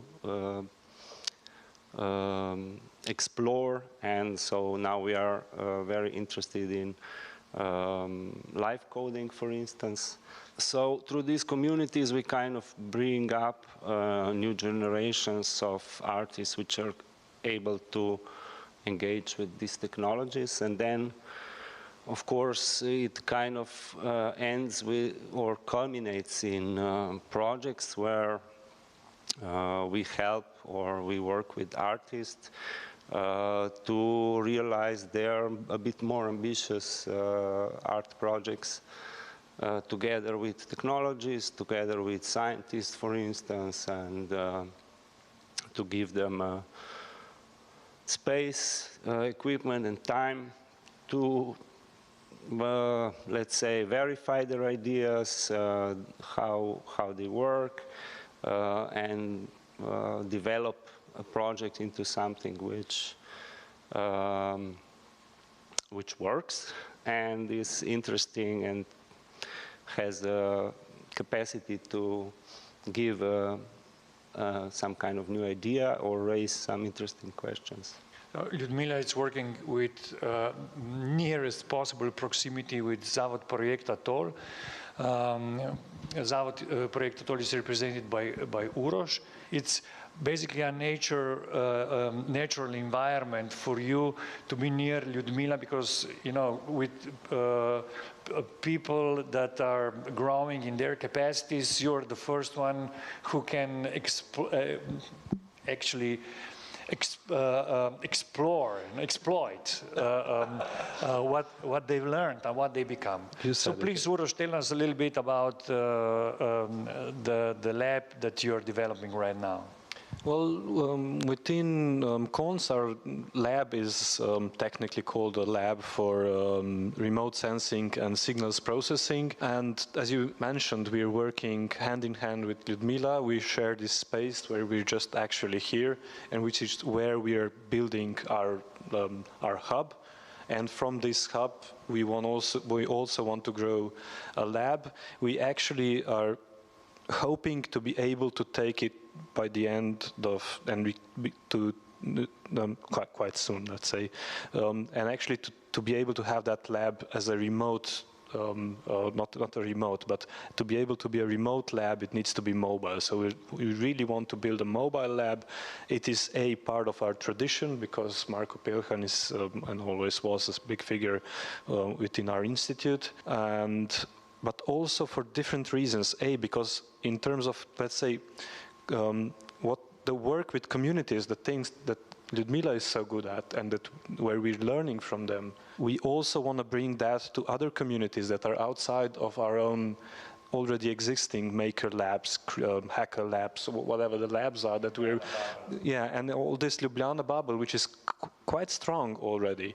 And we want to be able to reach out also, because if we are doing remote sensing, so something that you touch from without really reaching there, I mean, you sense remotely, there is even more need to actually do the work on the ground.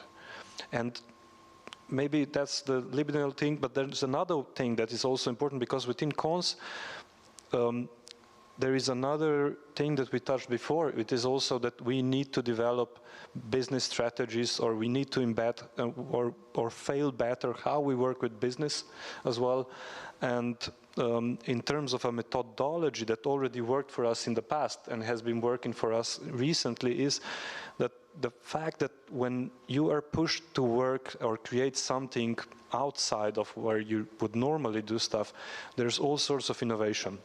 Technical innovation, social innovation. There's all kinds of needs that sprout, and these are the then things where you are actually able not to just create artwork that is out of the, let's say, already existing genres and boxes, but also there's business ideas and opportunities that can come directly out of what we've already done. So this is why we are, even though cons might not be able to allow us totally to go remotely, we are strongly pushing for being able to do that, even though it's going to cost us more and that we need to invest much more. That's what we opted for, because we see actually, there's bigger risks, but there's also bigger gains. This is something that has worked for us before, and we wanna fail better, like always. I think that's the genre where we're in when you are doing exploratory, investigative stuff. That's what we're in for. That's why art and science, right? Well, we have really opportunity of not just failing better that we learned so far, no? But through this project, we are really building a new platform, no? And that brings me to Nova Gorica and Academy of Arts in Nova Gorica, which is a partner that we at Kersnega collaborate on other two projects with kind of similar goals. But Peter, please, can you explain us how far actually Gorica as west wing of Cons project already is? Thanks, Yuri. Thank you. First, to get us onto the map, Nova Gorica is on the utter southwest border of Slovenia, and a 20,000, 25,000 town similar to Velenje, with a history of quite progressive design industry in the 70s, some high tech, and then being basically swallowed by the casino and the gambling industry decline, which brought us now into the 21st century with trying to redefine its identity and reverse the brain drain, the severe brain drain that it's experiencing. So the School of Arts of University of Nova Gorica, which is a very research-oriented, applied research-oriented university, is really on the mission to help and collaborate and build a hub the so-called X-Center hub, where the municipality is investing quite a lot.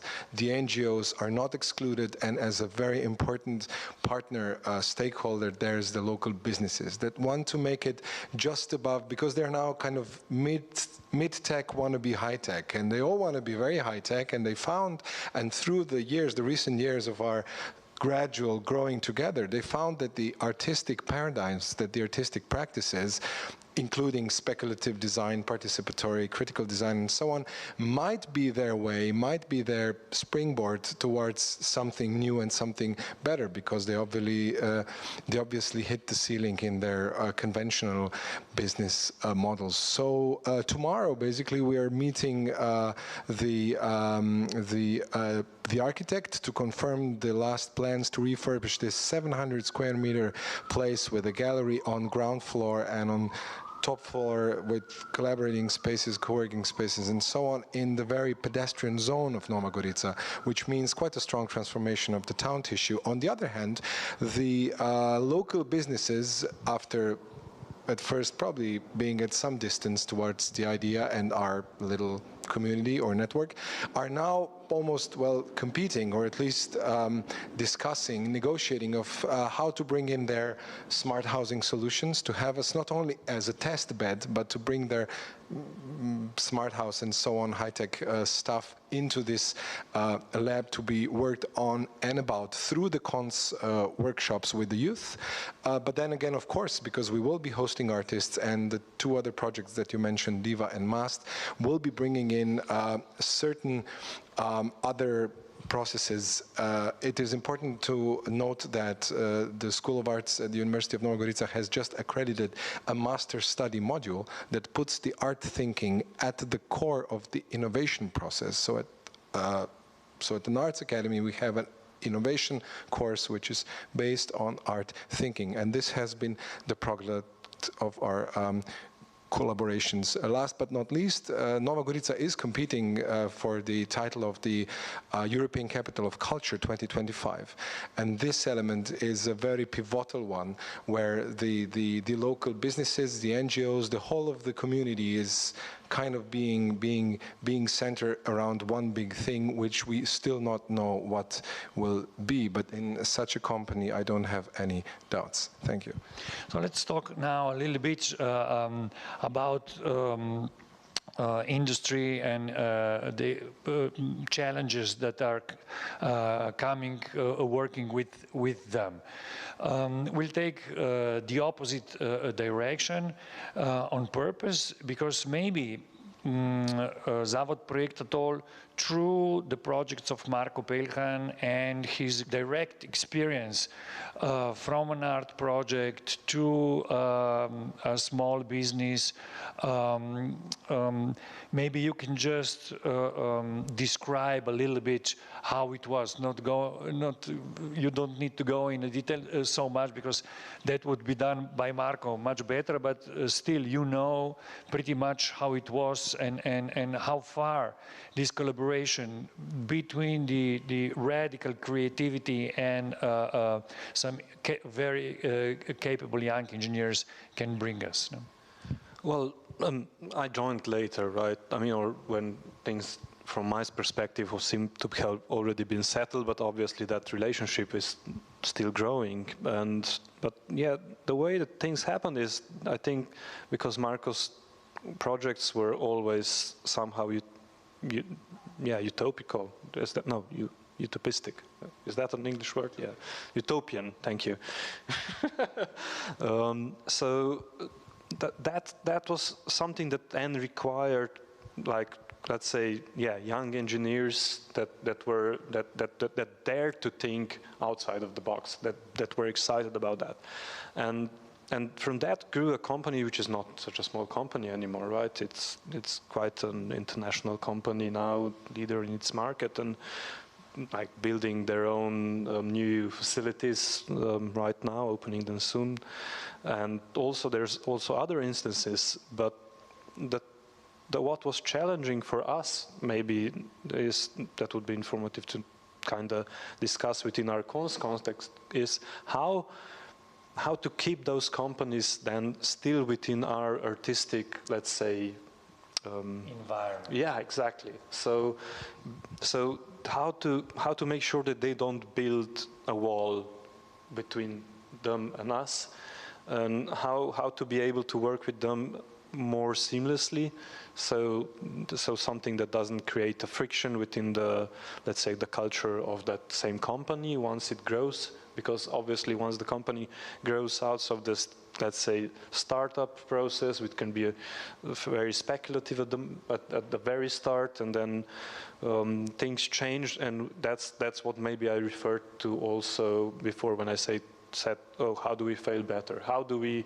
when we have another project like that, something that grows out of our, yeah, let's say this primordial soup that we, or something, some platform that we aim to build here, how do we, that's the real challenge. I think that's something that we need to keep discussing, and how do we keep them closer, and without being, yeah, in each other's way, right? Because also, let's be frank, also in case the art was still let's say, leading the whole company, it would have been a totally different company, probably, right? Much more flexible, but then probably once you grow over some number of people, you need some rigidity, especially in this, let's say, culture of Central and Eastern Europe, I guess. So that's something that I'm looking forward to be a challenge again. And I'm quite hopeful that within the next few years, through Cons and other projects, that I think that's not something that we won't see again. Maybe not through at all, but, you know, through Kersnikova maybe. I mean, this is also quite a big hub, and come on, you should also explain what you guys are doing, since you gave us all exactly. I was so enthusiastic in conveying this panel that I forgot to present Kersnikova Institute, that it's also a partner in this Cons project. Kersnikova Institute is developing the capacity building programs since last 10 years with quite successful. And beside enabling and empowering youngsters to think with their own heads and to work with their own hands, and being proactive. We also developed 3 specific labs. One is wet lab, Biotechna, which is enabling collaboration between artists, scientists, and engineers on the level of biotechnologies and biology and everything that comes around, but it's still very aseptical. And from Biotechna, we somehow deduced another lab, which is like more visceral, where it's called Vivarium, as many vivariums in the history and also in the world right now. It's where the animal, plants, or robots meets. And there is also Rampa Lab, which is kind of fab lab, maker space, hacker space, lab for mechatronics. It's still a little bit in crisis of identity, but still all the labs together are forming a lab for artificial life. This is our main thing. Just recently, we had an affair, which a process of innovation for a company. Actually, we've been developed a few artworks. We've been producing a few artworks where a very specific machine was needed, but it's not existing in the market. And from that need stemmed the idea to approach a company which is producing incubators and heat chambers. So we've been lucky to win a residency at STARTS program. And this is how we've been engaging an artist and a group of engineers at the company, and together we basically invent and innovate a concept of an innovator that is allowing a very different use for the existing incubators. And then together with the engineers, we've built a machine, an incubator that is really now our first showcase of successful collaboration in the process of innovation. That was just straightforward from the artistic ideas that were really disruptive ones to a concrete object. However, these are not the only innovations that we aim to. I would like to now from Atoll skip back to Luca and ask him about their experiences with the industry, specifically through the lens of your historical role as the advocate of an open source, open code, and all these values that are coming through this to enabling people of freely use software and also hardware. So maybe you can recall the challenges, when you approach somebody with your ideas of using open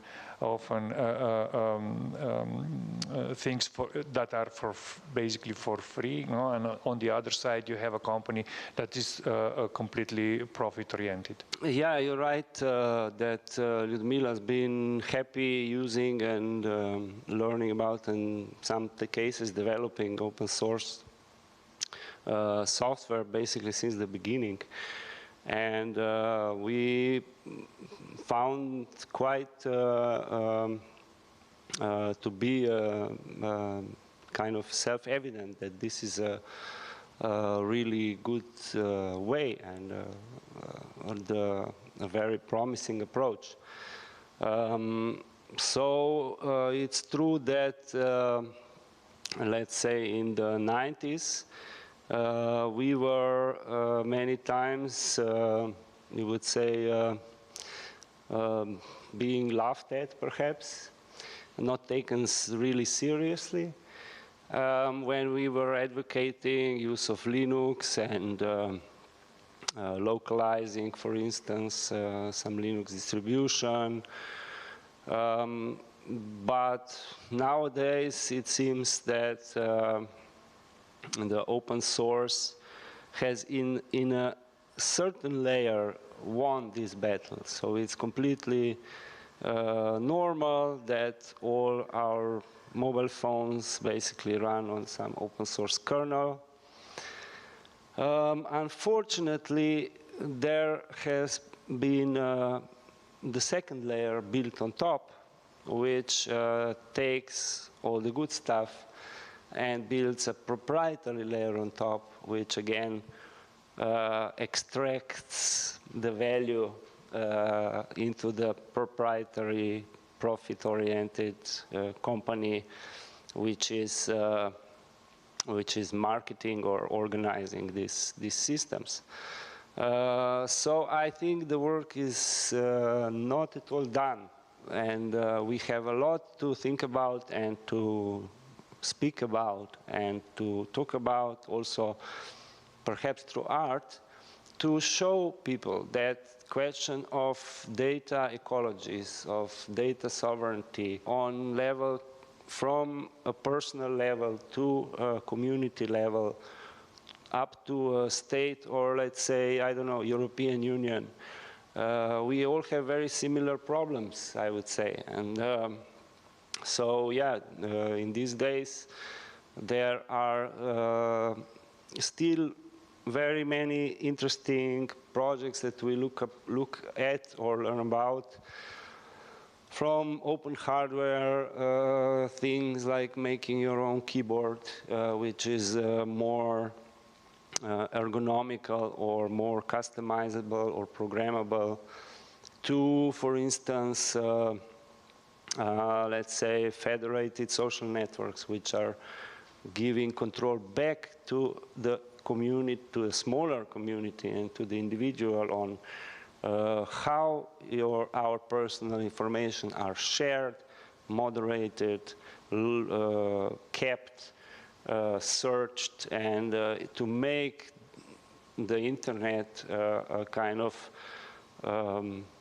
ecological, healthy, and a safe space again, which is turning out to be, in general, looking at big networks is quite deteriorating, for instance. So I am sure that out of small experiments, out of, let's say, wild ideas with interfaces, with different kind of data processing, ways of communication that artists do, there is a good chance that we can glimpse some direction that hopefully also some companies will find in the end profitable, because that is like the necessary condition for them to develop some idea further. Yeah, well, you're a veteran in the field, so you have a lot of experiences that can, support this narrative. And you have also grown a very thick skin through all these failures, maybe that Uroš mentioned. You were ridiculed in 90s, but now basically, the ideas you were advocating are winners. That's maybe an interesting starting point for Gaspar, coming from an environment, that is basically sealed with big industrial players, but still you manage somehow to find a crack between these big industries and decided to go through sound, through basically entertainment industry, to inspire youngsters to make their own life path, their own career development. Yeah, we would like that crack to be a bit wider than it is, but we have found that people that come to us in search of primarily entertainment stay and find value in some much more complex and much more valuable things. And we have been fortunate to have the equipment and to have everything to offer to them, where they can research and build their careers even. Well, the response to the workshops that you had is really good, no? Yeah, so far. We have talked about that, like these technologic workshops are like new English courses. Like 10 years ago, everyone was signing their children up for English courses. Now this is the new way, new age thing. And in a community like ours, where a lot of people are working in forward, developing industries, they sign their children up for stuff like that, and the response was overwhelming. We have tried to build some kind of schedule to be able to include all of the participants that wanted to come. But as I said, it's a process that we have just started. We have had some success on a sound level with our club, and we have a big student community in Novo Mesto as well, which is also a volunteer community where people can come and they have smaller or bigger budgets to work on their ideas, to make something happen which they think they don't have in Novo Mesto. And we offer them, as Uroš said, fail better, like safety nets to try and find their way, find their calling, or I don't know how I would say better.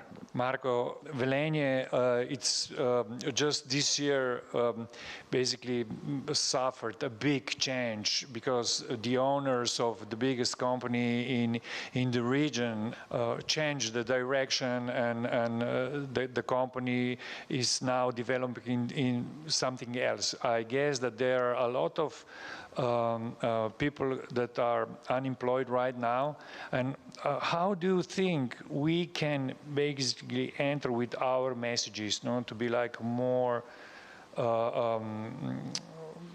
self-proposed, not just seeing themselves into, I know, employed for lifetime and so on. How we will basically, how we can promote through this our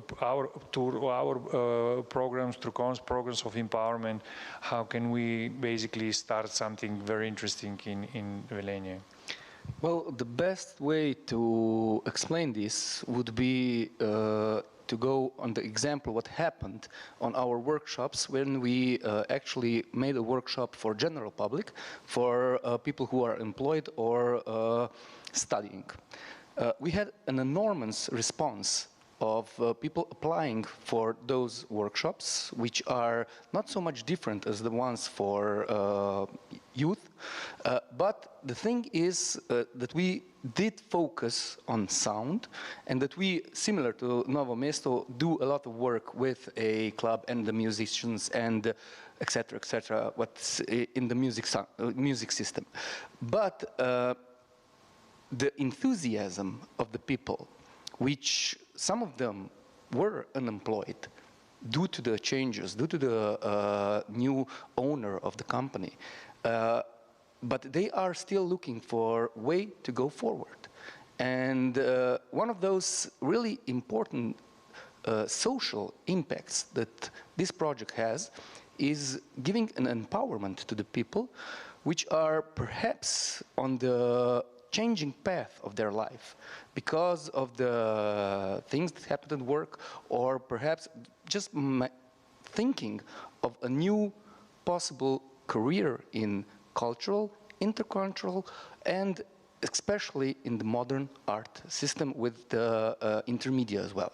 So as I was a part of this workshop, and as I looked at the people which are looking for something to do, something to make out of their ideas, out of those things that they had there, I saw a future of what we can do and how we must go on and try to find, even though that we learn how to fail and fail better, we have to continue because there is a point after all. And just to go with the other question, is to say, Velenje was and still is really much in the coal mining industry as well. In few years' time, 10, 20, everything has to change there. And if we have a project like CONS, if we have a correlation with other partners for Slovenia, like we are sitting here now, we can find the way to change and to ensure the employment for children and the children's children of today. And if we just sit back and do nothing, then there will be a problem. So with these small steps that we are making here, we are actually moving the entire region to a new perspective and new era. Miha, Maribor somehow suffered the same transformation something like 40 years ago, no? And the International Festival of Computer Arts, it's something like 30 years ago. Started something like 30 years ago, no? Do these things correlate? Is this interest into robotics and into computer, into electronics and so, is is this something that actually stemmed from this big change that I'd say Maribor industrial pool suffered almost in the same time? I don't know, I wouldn't like connect things like this, but what I think was now after this first round, what I was thinking more and more is what basically this partnership or this platform can bring to Maribor, because as the second biggest city, as the city where, in a way, emigration is one of the top 5 cities in the Europe of emigration, so people are leaving Maribor. And basically the biggest question is how to, what to do and how to do it, that the people stay in Maribor, that people stay there, that the brains and the ideas are not running away.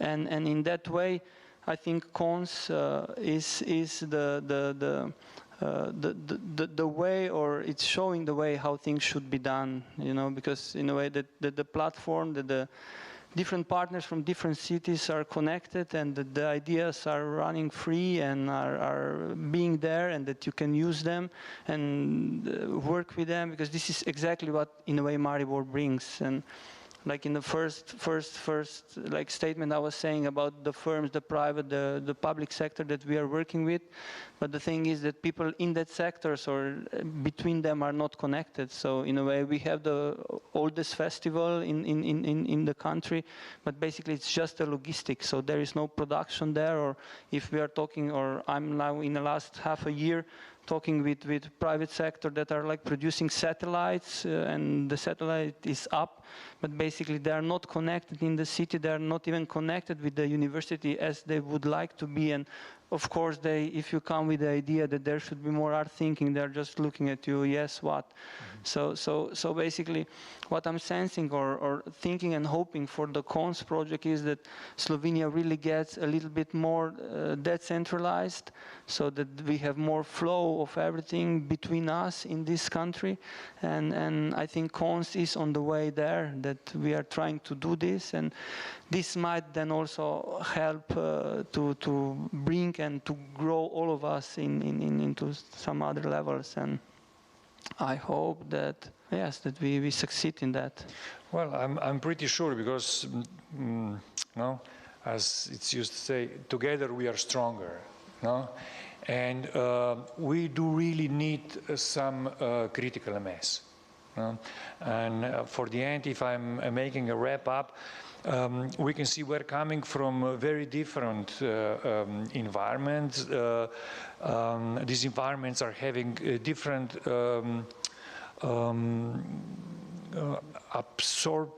absorption capability of culture, and maybe not traditional art and so on. But I believe that now creating a network, an active network, you know, and where we are exchanging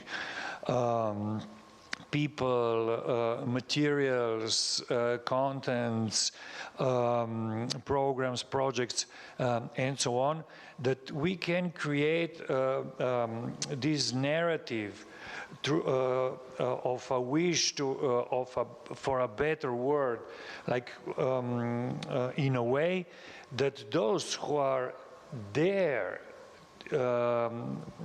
and developing I would say interfaces, programs, facilities, and so on. I mean, industry, decision makers in communities, and so on, will understand us better and take us a little bit more serious. No, like in the case you've been explaining us before. I just mentioned to ask you, Peter, for a detail, one very important detail from the MAST project, where we are developing a curriculum for a person that would be specially educated to provide a translation between the creative sector and between the, I would say, the outer world, not just the industry and other players. So maybe just a few words for conclusion of our panel. Well, thanks. We call this profile, this innovative profile, the innovation catalyst.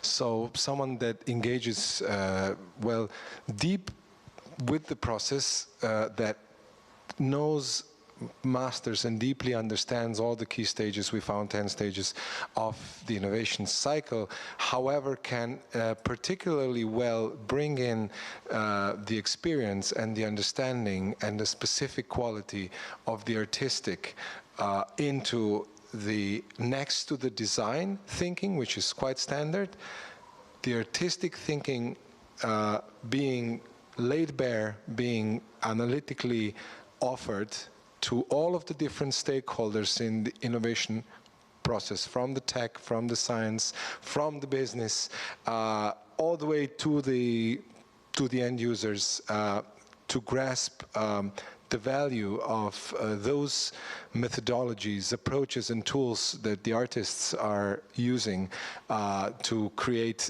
the yet unseen, the disruptive, the unknown, because this is the only way that we can well imagine and realize a better world. And in fact, this is not an easy job, because this is not a classical role. It's not glorious. It's tough. It needs a lot of different skills, knowledges, and attitudes. And we deeply believe that the time is right. And there is even a master program to study. So we believe, but most importantly, there are now communities, there are now hubs, there is now this garden, or at least this little bed, to grow such profiles in. And just to conclude, we promise we'll be talking about art making and art thinking and how to transfer that to innovation. And we also had a question in the title of this panel: do they really need us? No? Well, so far, I believe that we are in rather initial step. We already know that they do need us, but maybe they don't know yet. So we'll make everything possible to let them understand what we are doing, and hopefully a panel next year will bring splendid results. So thank you for being part of the panel. I hope it was interesting also for other people. Thanks.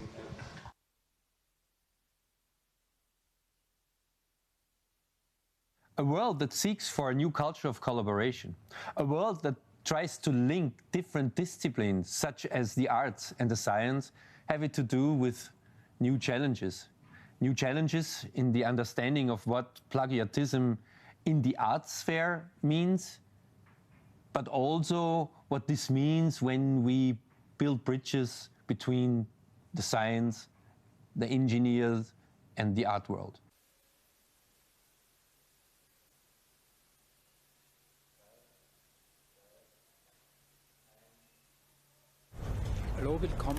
Welcome to Ars Electronica 2020 on Friday to a panel which is going to deal with a fascinating question, fascinating for media art and in particular for cooperation between art, technology, science and the economy. This is an area which in recent years has been gaining in importance. There are numerous artist in residence programs, cooperation programs, foreign exchange between the creative sector and the technical and industrial sector. Problems arise because ultimately different cultures meet there, and one area which is getting more and more important is the question of copyright and intellectual property right. How can the different approaches, habits and needs of these areas be brought together? We're going to discuss that in a panel. Rector Meinhard Lukas from JKU in Linz, Rector Bast from the University of Applied Arts, in Vienna, Guido Cusco in a hybrid function, and Veronika Liebel, expert for EU cooperation, in particular particular between art and science, and residencies at Ars Electronica. We're going to discuss that not only against a general background, but against a very specific problem which we experienced with the framework of the STARTS Prize this year.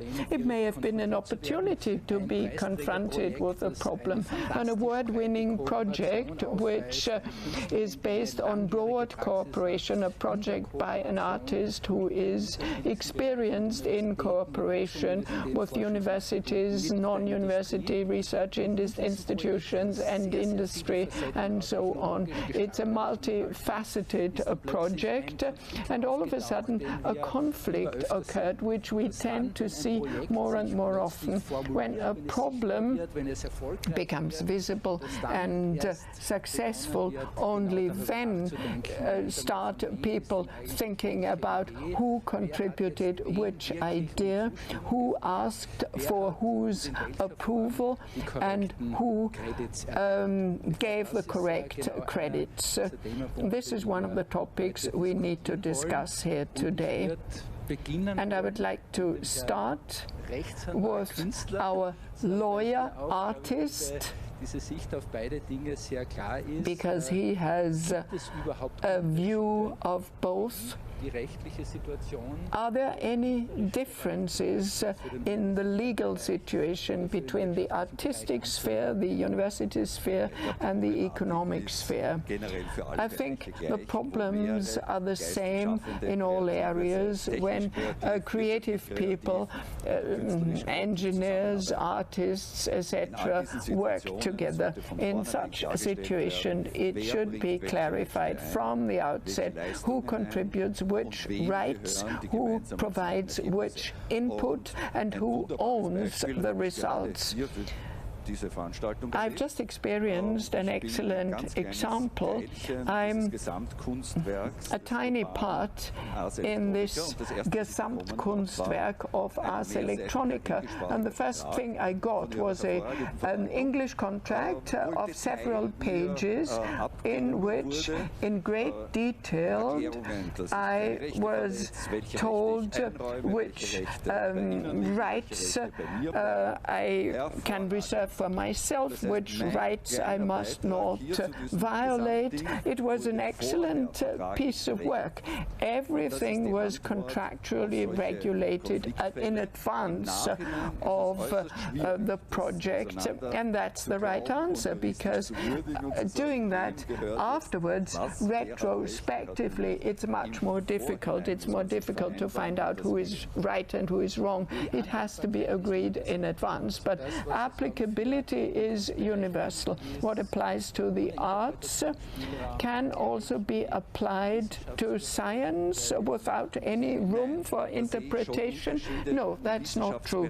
There are differences. In the field of science, we have different layers. We're not just asking what is legally permissible. We have a different layer. We ask for ethical criteria. Is the procedure ethically correct? Even if everything in terms of copyright is fine, we still ask these additional questions. We're more demanding there, and we make a clear distinction when it comes to creative input.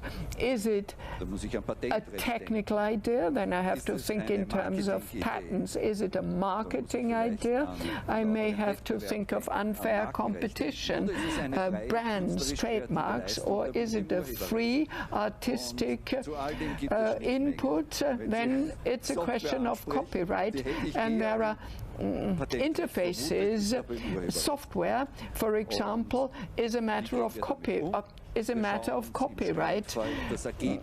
We, in controversial cases, we look at the results and we try to disentangle the result to find out who contributed what and who ceded rights to whom. It's much easier if everything is regulated in advance. My next guest is responsible for the training of artists. Do we provide legal training for artists? The first answer was excellent, but with every follow-up question, things get more complicated. So I get the impression that we need a lawyer for every art and science cooperation. Is that correct? Yes, I would recommend that, says the lawyer. Yes, that's the problem. And you summed it up very well. It's extremely complicated. There are so many layers involved: patent right, copyright, brands and trademarks, and it's asking too much of an artist to do all that, and it's also asking too much when you are working as an artist before you are engaging in cooperation with somebody else. I first need to talk to my lawyer? No. Artistic work, artistic production doesn't work that way. The mechanisms are completely different. This would be an extreme burden for artistic work. It would constrain people if they always had to think about which rights are involved, which rights have to be ceded or approved or whatever, particularly in fields where it's not just about producing a painting, but areas like at Ars Electronica, where you have cooperation between coding and biological processes. You are switching from one to the other, and a great variety of legal elements come in here, so it can't be handled that way. I think not just in the field of arts. You first have to ask a fundamental question: how can one protect the work of artists? Is traditional copyright, which was not originally meant for artistic activities, is that the appropriate element at all? And shouldn't one create other mechanisms in order to protect artists from unjustified exploitation? The illusion that copyright protects individuals who engage in artistic work or in scientific work, this illusion no longer exists. Copyright is a protective instrument for the big industrial groups, and regardless of all the legal mechanisms, the individual is completely helpless. Well, you're referring to an asymmetry in the field of research and the arts. We're talking about artistic research. In applied research, in industrial research, the budgets are infinitely higher, and people have much more routine in dealing with commercialization. Well, how can this relationship between David and Goliath be represented differently? You established cooperation between JKU and the University of Applied Arts. Is that a topic for the lawyers? Well, we're both lawyers. I think the asymmetry is a big issue, and universities have a task to fulfill for the benefit of artists and scientists. They have to put this asymmetry in perspective. But talking about this tension, this field of tension, and the wisdom of regulating everything in advance, signing contracts in advance, this is what Mr. Bast said he would prefer. Now, I have experienced a change in perspective. For years, I was dealing with practical issues of that nature. Now I work in the field of science management, and I can only confirm what Gerald Bast said. We tend to deal with the question when we bring in venture capital to make research projects possible, and when we talk to colleagues from science about the contractual issues, and this is what the sponsors demand in terms of intellectual property. For most of our colleagues, this is almost uncanny, because the creative spirit, the inventor's spirit, can very well be impaired and negatively affected. One will have to find a smart way of framework contracts, because you don't want to disturb the creative act through contract negotiations. As a lawyer, as a jurist, I would say what my colleague said, agree on the contract in advance. But now I'm someone who is dealing with artists and scientists. They're very, very sensitive, and it's not always the best approach, because a lot will not arise that could otherwise arise or evolve. And blaming copyright is also something I want to put in perspective, because copyright has a big advantage. It protects you, or it protects the artist without any need to spend money. That's completely different with patent law. If you want to obtain a patent worldwide, you have the legal costs, you have the registration costs, and even for big universities, that may be too much. So, on the basis of current law on intellectual property, it's very, very difficult to arrive at a reasonable balance. And in addition to that, the subject matter is extremely complex. There may be 4 or 5 people in Austria who really understand that. It's not me, it's Mr. Kutschko rather than me. So very few people understand this extremely complex matter. The dividing line between patent law and trademark law is difficult to understand, even for excellent lawyers, and this shows how big the asymmetry is. And I think on the basis of law as it is today, we can hardly cope with that, and I think we need the legislator to do something about it. And European legislation tends to be quite reserved in this matter. Well, may I hand over to Veronika Liebel? Europe has been mentioned, European law. What can you tell us from your experience? The European Commission would have to be active in this respect, bringing, as a matchmaker, so to speak, between science and the arts. And is that an issue? Is there anybody working on such programs?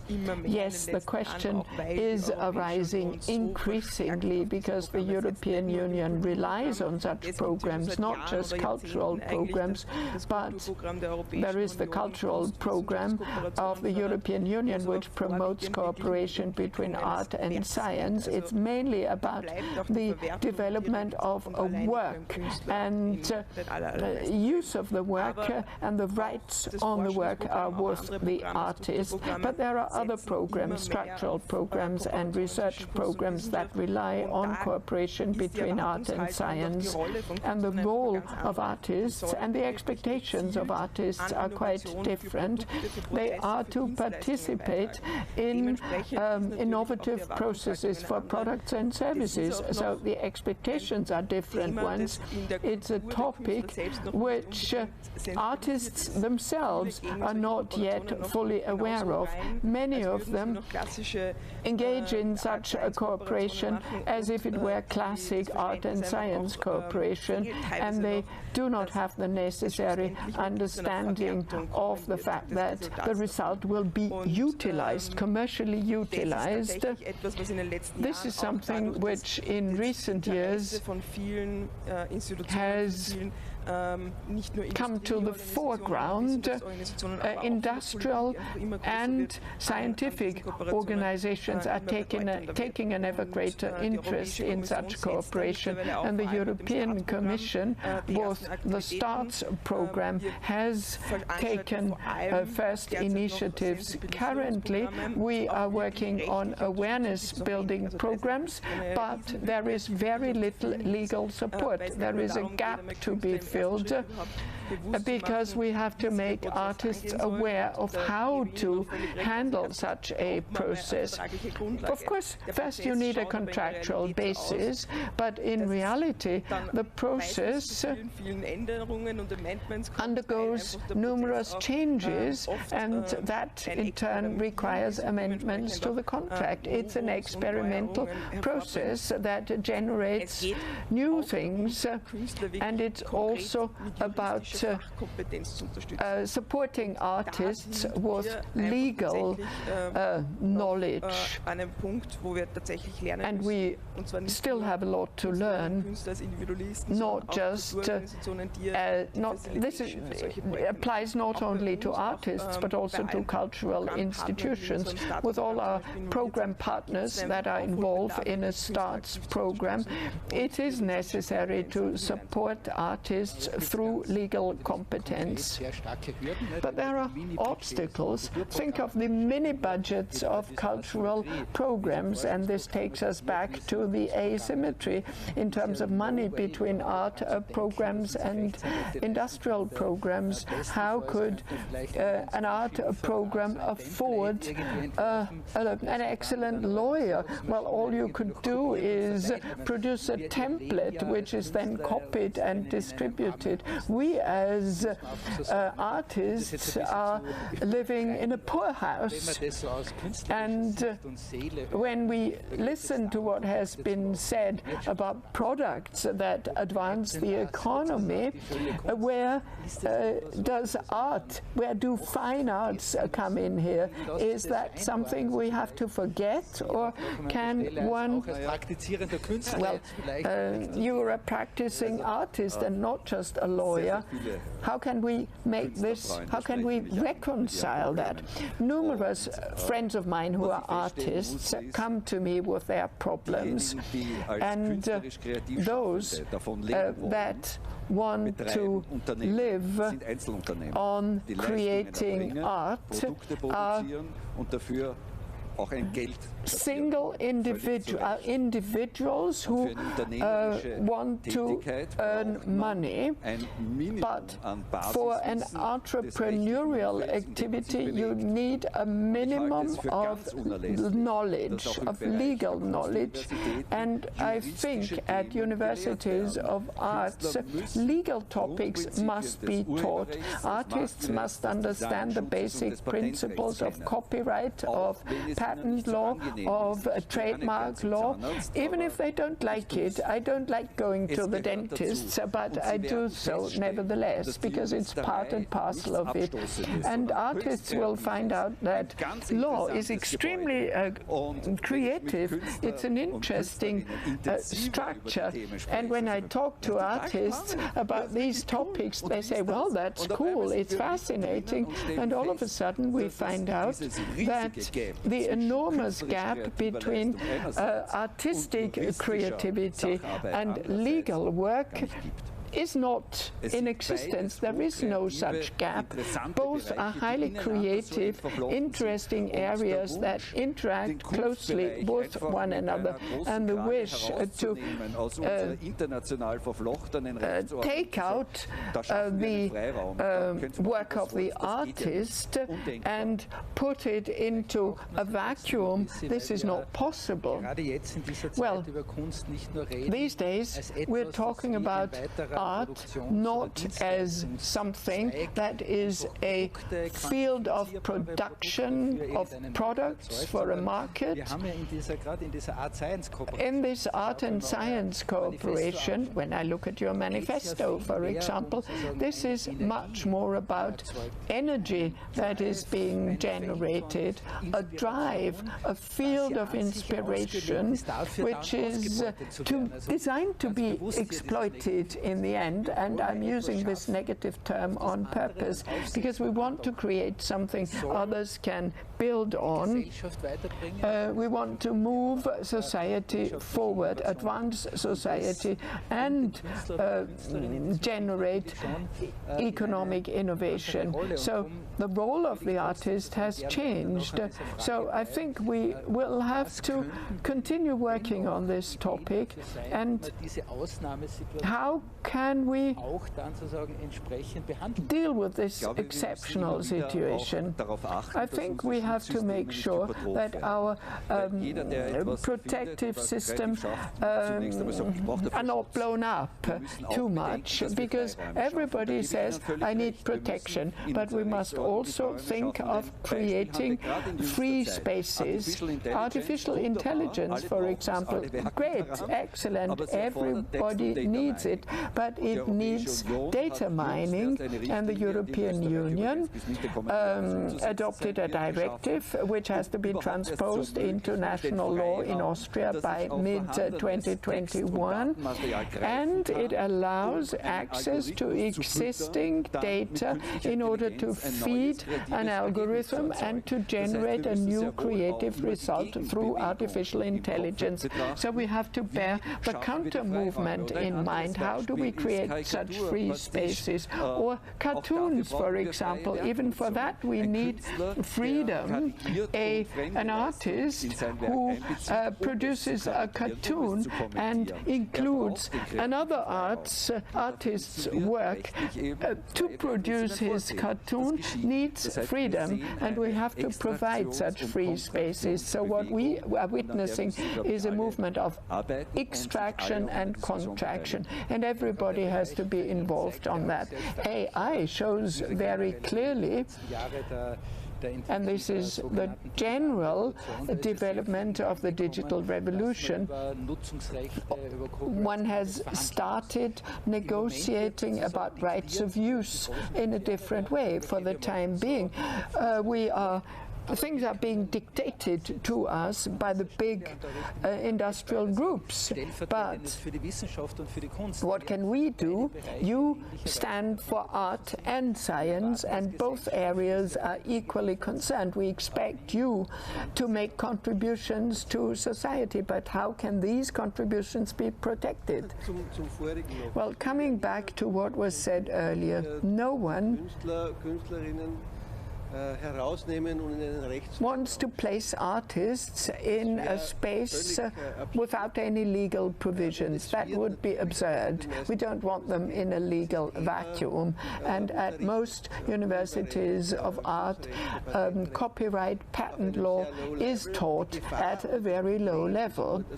But the problem is that you have to make people aware of the fact that a single course will never turn them into experts. They should never feel secure with the minimum of knowledge they acquire at the university. They should never think that they can stand up against industrial groups or first-rate lawyers. So one shouldn't convey that idea to them. One shouldn't make them think that they are competent enough. And Rector Lucas said that even lawyers are not always competent in this area.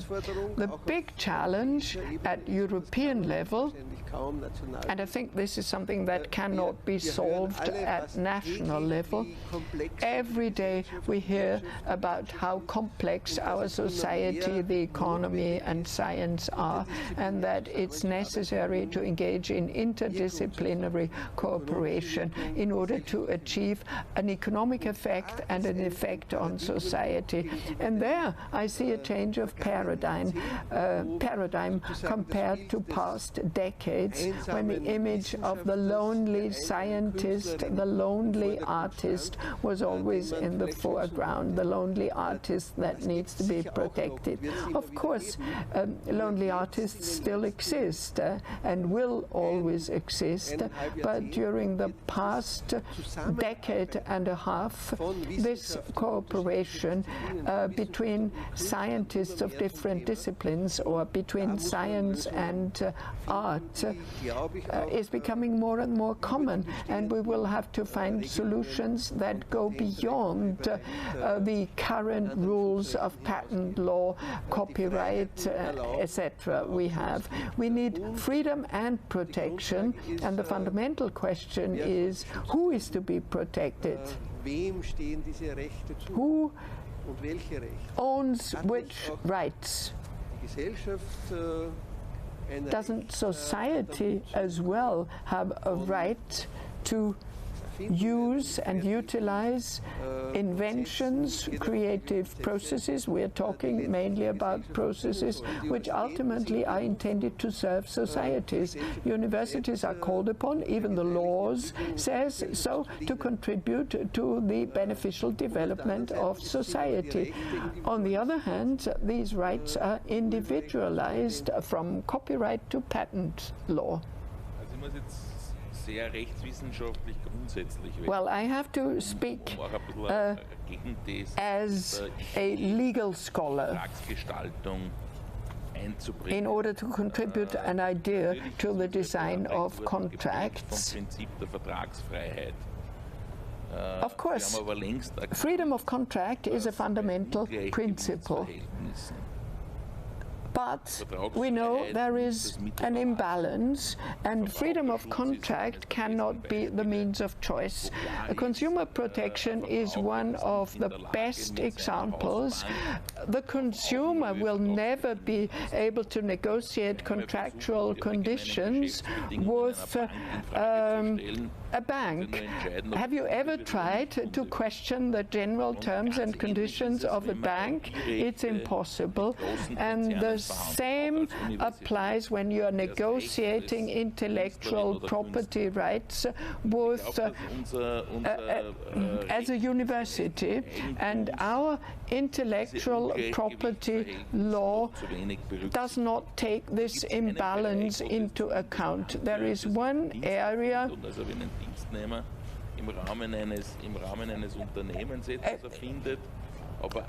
when someone makes an invention within the framework of a company, which is different, but generally the imbalance is not sufficiently taken into account. We need legislation that does not yet exist. And therefore, contractual design alone will not solve the problem. It will not solve the problem that was mentioned earlier, that is protection, but at the same time allowing a certain degree of freedom. You must be allowed to quote from a work, even if it's protected by copyright. And I believe that the more art and science projects involve cooperation between art and scientists, the more urgent will legislation become. We need legislation that helps you, even if you can't afford to recruit one of the 5 lawyers that are qualified in this area in Austria. Of course, contractual design is important, but what we need is minimum protection by virtue of the law, regardless of your financial possibilities. This is not just in the interest of artists, but in the interest of society. We need this generator, this motor of innovation and new thinking. This is something we must be able to afford as a society. But there is another point. What do artists contribute to such cooperation with science and technology? Very often it's not a product or a process in the conventional sense of the term, but a difficult idea that is in contrast to conventional technological approaches. And the question arises, how can you protect such a change of perspective, such thinking out of the box? Will copyright apply there? Will intellectual property rights apply there? Are there any mechanisms? This is what we need to focus on also in our cooperation. Scientists and artists are equally creative, but on different levels. They're working on different levels, and they contribute on different levels, and the product level or the classic process level, consecutive processes, this is not what the role of artists is in many of such cases. That is an extremely important point which in practice plays a major role, because in cooperation projects between artists and organizations, you have to assess who contributes what to the cooperation and what will be the outcome. But how do you assess and evaluate the creative input? And this is a controversial point in almost every cooperation project. We've seen that in the STARTS program. It's one of the most difficult points in the discussion with industrial and science partners. It's something that is not something we don't do in practice, evaluating the artistic input. How can you assess an artist's input or what an artist makes of an idea? This is a fundamental topic which we've been discussing for centuries. The question is, as of when are ideas worth protecting? There are ancient decisions from the United States about the question whether an abstract idea is worth being protected, or when is an idea concrete enough that it can be protected by copyright because it qualifies as a work of literature, as a work of art, as an invention. But very often it's the abstract idea that is really fascinating. Because one might feel that nobody has ever had such an idea, but there is so much potential in this idea. Think of the works by Marcel Duchamp. The bottle dryer will never be a protected work as a bottle dryer, but the conceptual ideas behind it, the fact that Marcel Duchamp in 1913 or 1917 put a ready-made into a museum, signed it and said, it's art because I'm presenting it. This abstract idea, this conceptual input, as an artist, I say, this is art. This is an enormous conceptual performance. We can't overestimate its value in the history of art, but in terms of copyright, it can't be seized that way. We're looking for new ideas that open up doors into large new areas where creative output may be produced that is ultimately worth protecting by copyright. And this takes me back to the contract. When I recruit somebody who has got great ideas and I ask him now, what do you charge per hour? And he says 100 euros, 500 euros, 1,000 1,000 euros and we take it. Well, let him contribute ideas for 2 hours.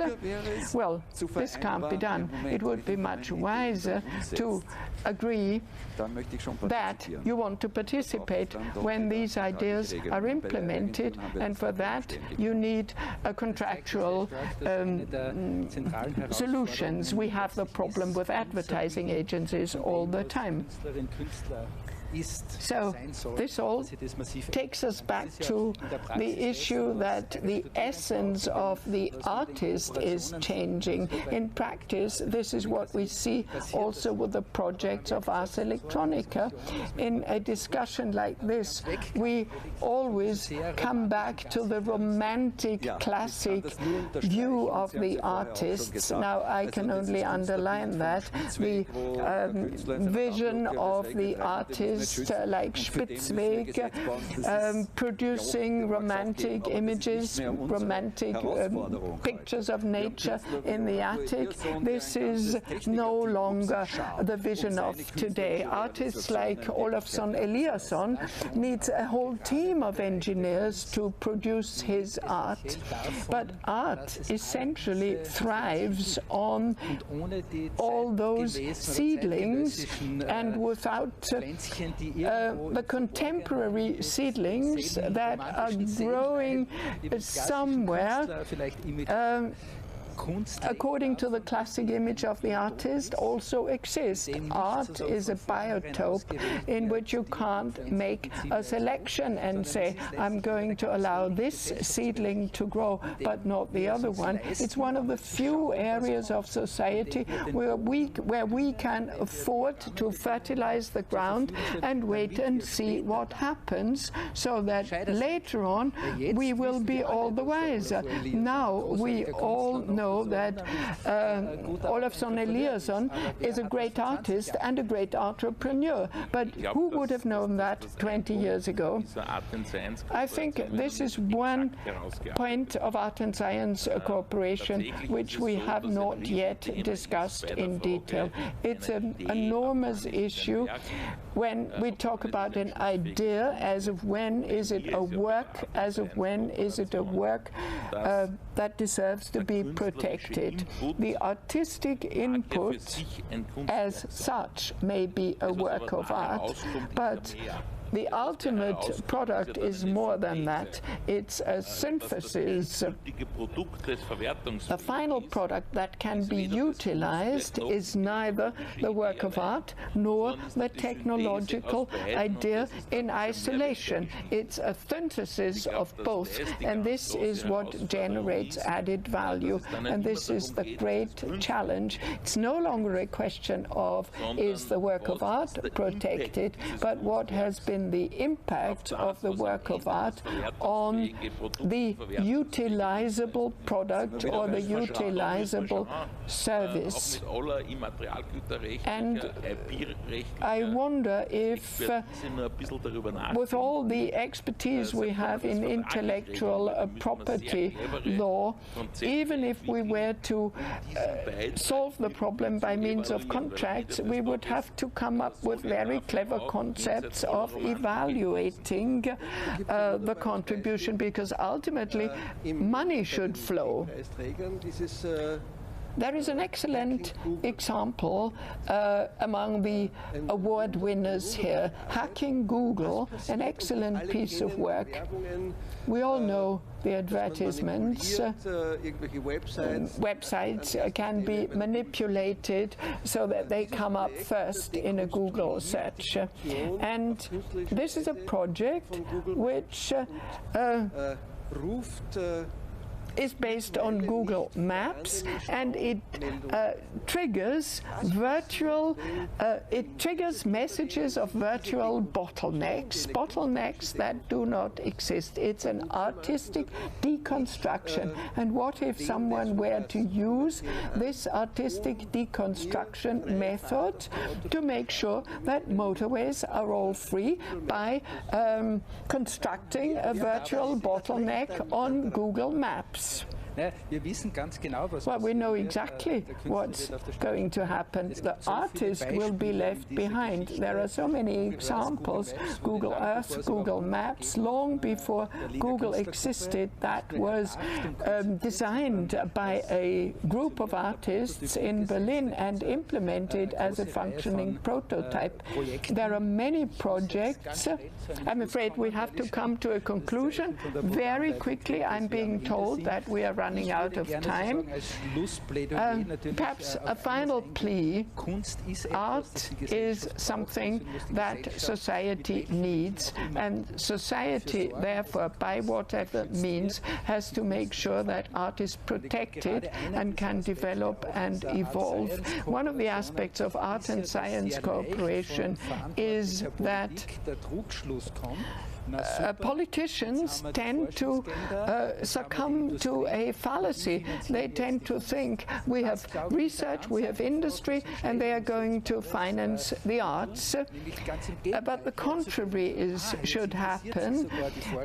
Research and industry are finally getting interested in art, so all we need to do as a society is support art to make more of it for the benefit of society. It sounds almost like a concluding remark. Well, if there is no urgent need to make additional comments, I would like to thank you very much.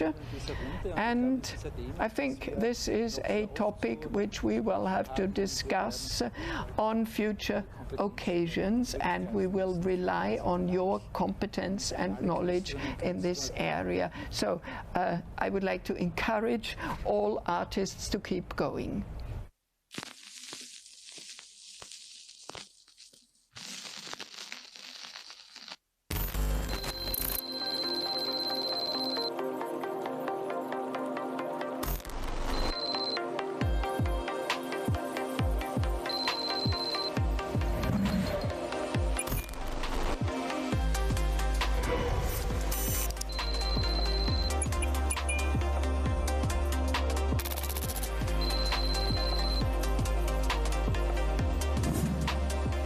Most of us are familiar with air, water, and land pollution.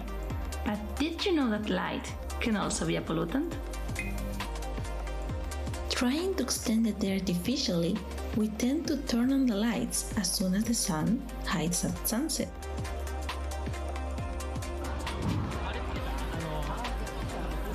We illuminate every street with bright advertisements that try to catch our attention. Light up bridges and roads. Try to keep moving day and night with bright airports. Illuminate factories, greenhouses, and farms 24/7. We will throw light on anything at any time just to increase productivity. Actually, sometimes we even illuminate the sky on purpose, just for fun. One of the reasons we tend to illuminate excessively is to get a security feeling, but light can make you feel safe in places where you're not. More light does not mean more safety neither.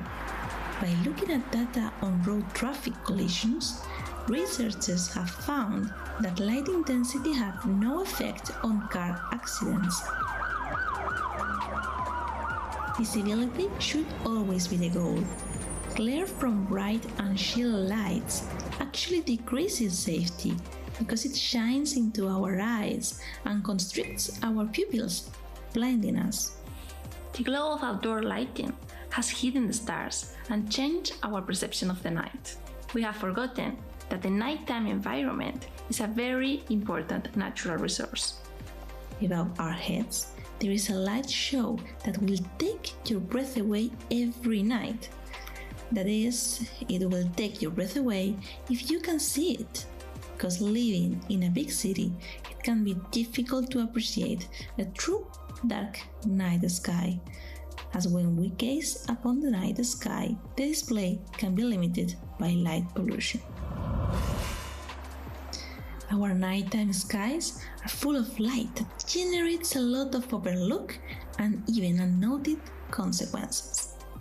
When baby turtles hatch at night, they crawl from the sun to the sea, using the relative brightness of the stars and their reflection on the sea as their guide.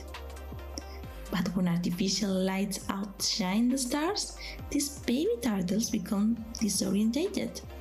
This leaves them vulnerable to predators and even traffic if they head in the wrong direction. Turtles are just one small part of the larger story on how light pollution harms wildlife. Nocturnal animals are characterized for being sleeping during the day and active during the night.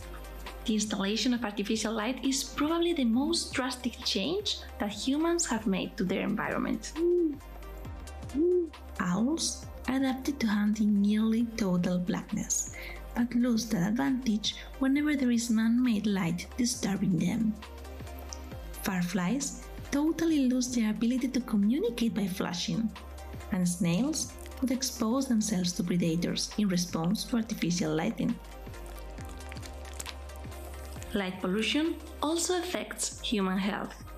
We live under much higher illumination levels and totally different patterns of illumination than the ones that existed when humans evolved. Our body needs darkness at night to produce melatonin, the hormone that regulates sleep.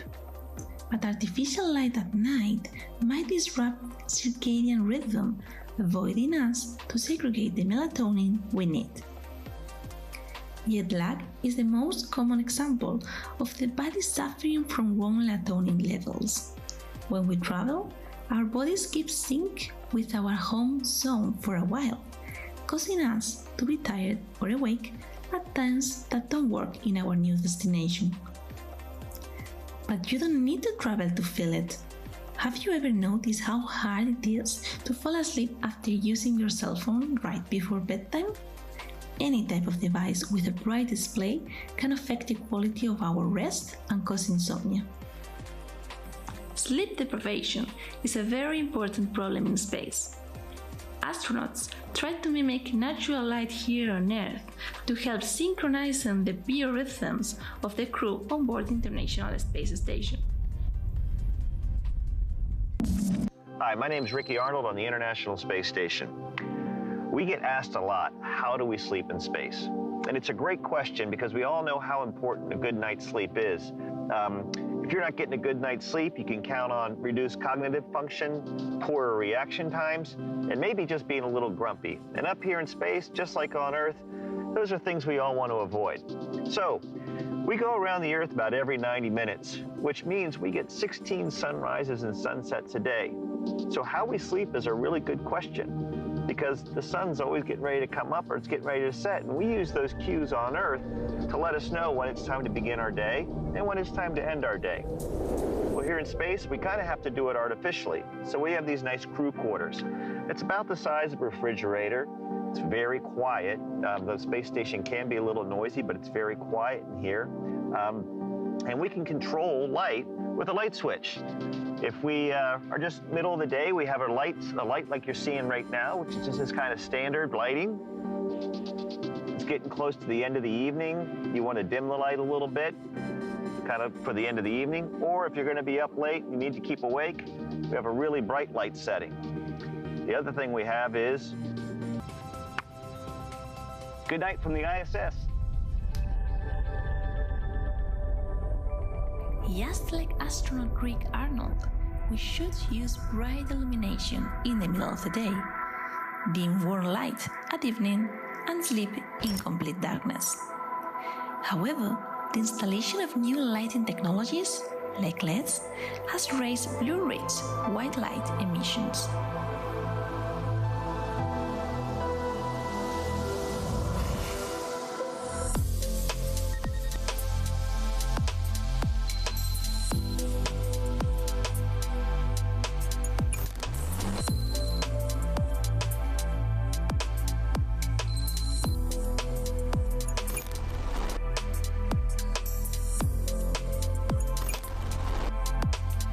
Street Spectra is a citizen science project in which everybody can help, classifying street lamps just with a smartphone and a diffraction rate. An optical item with a periodic structure that diffracts light into several colors. The task is simple. Find a street lamp and take a picture of it, putting the diffraction rating on top of the camera of your phone.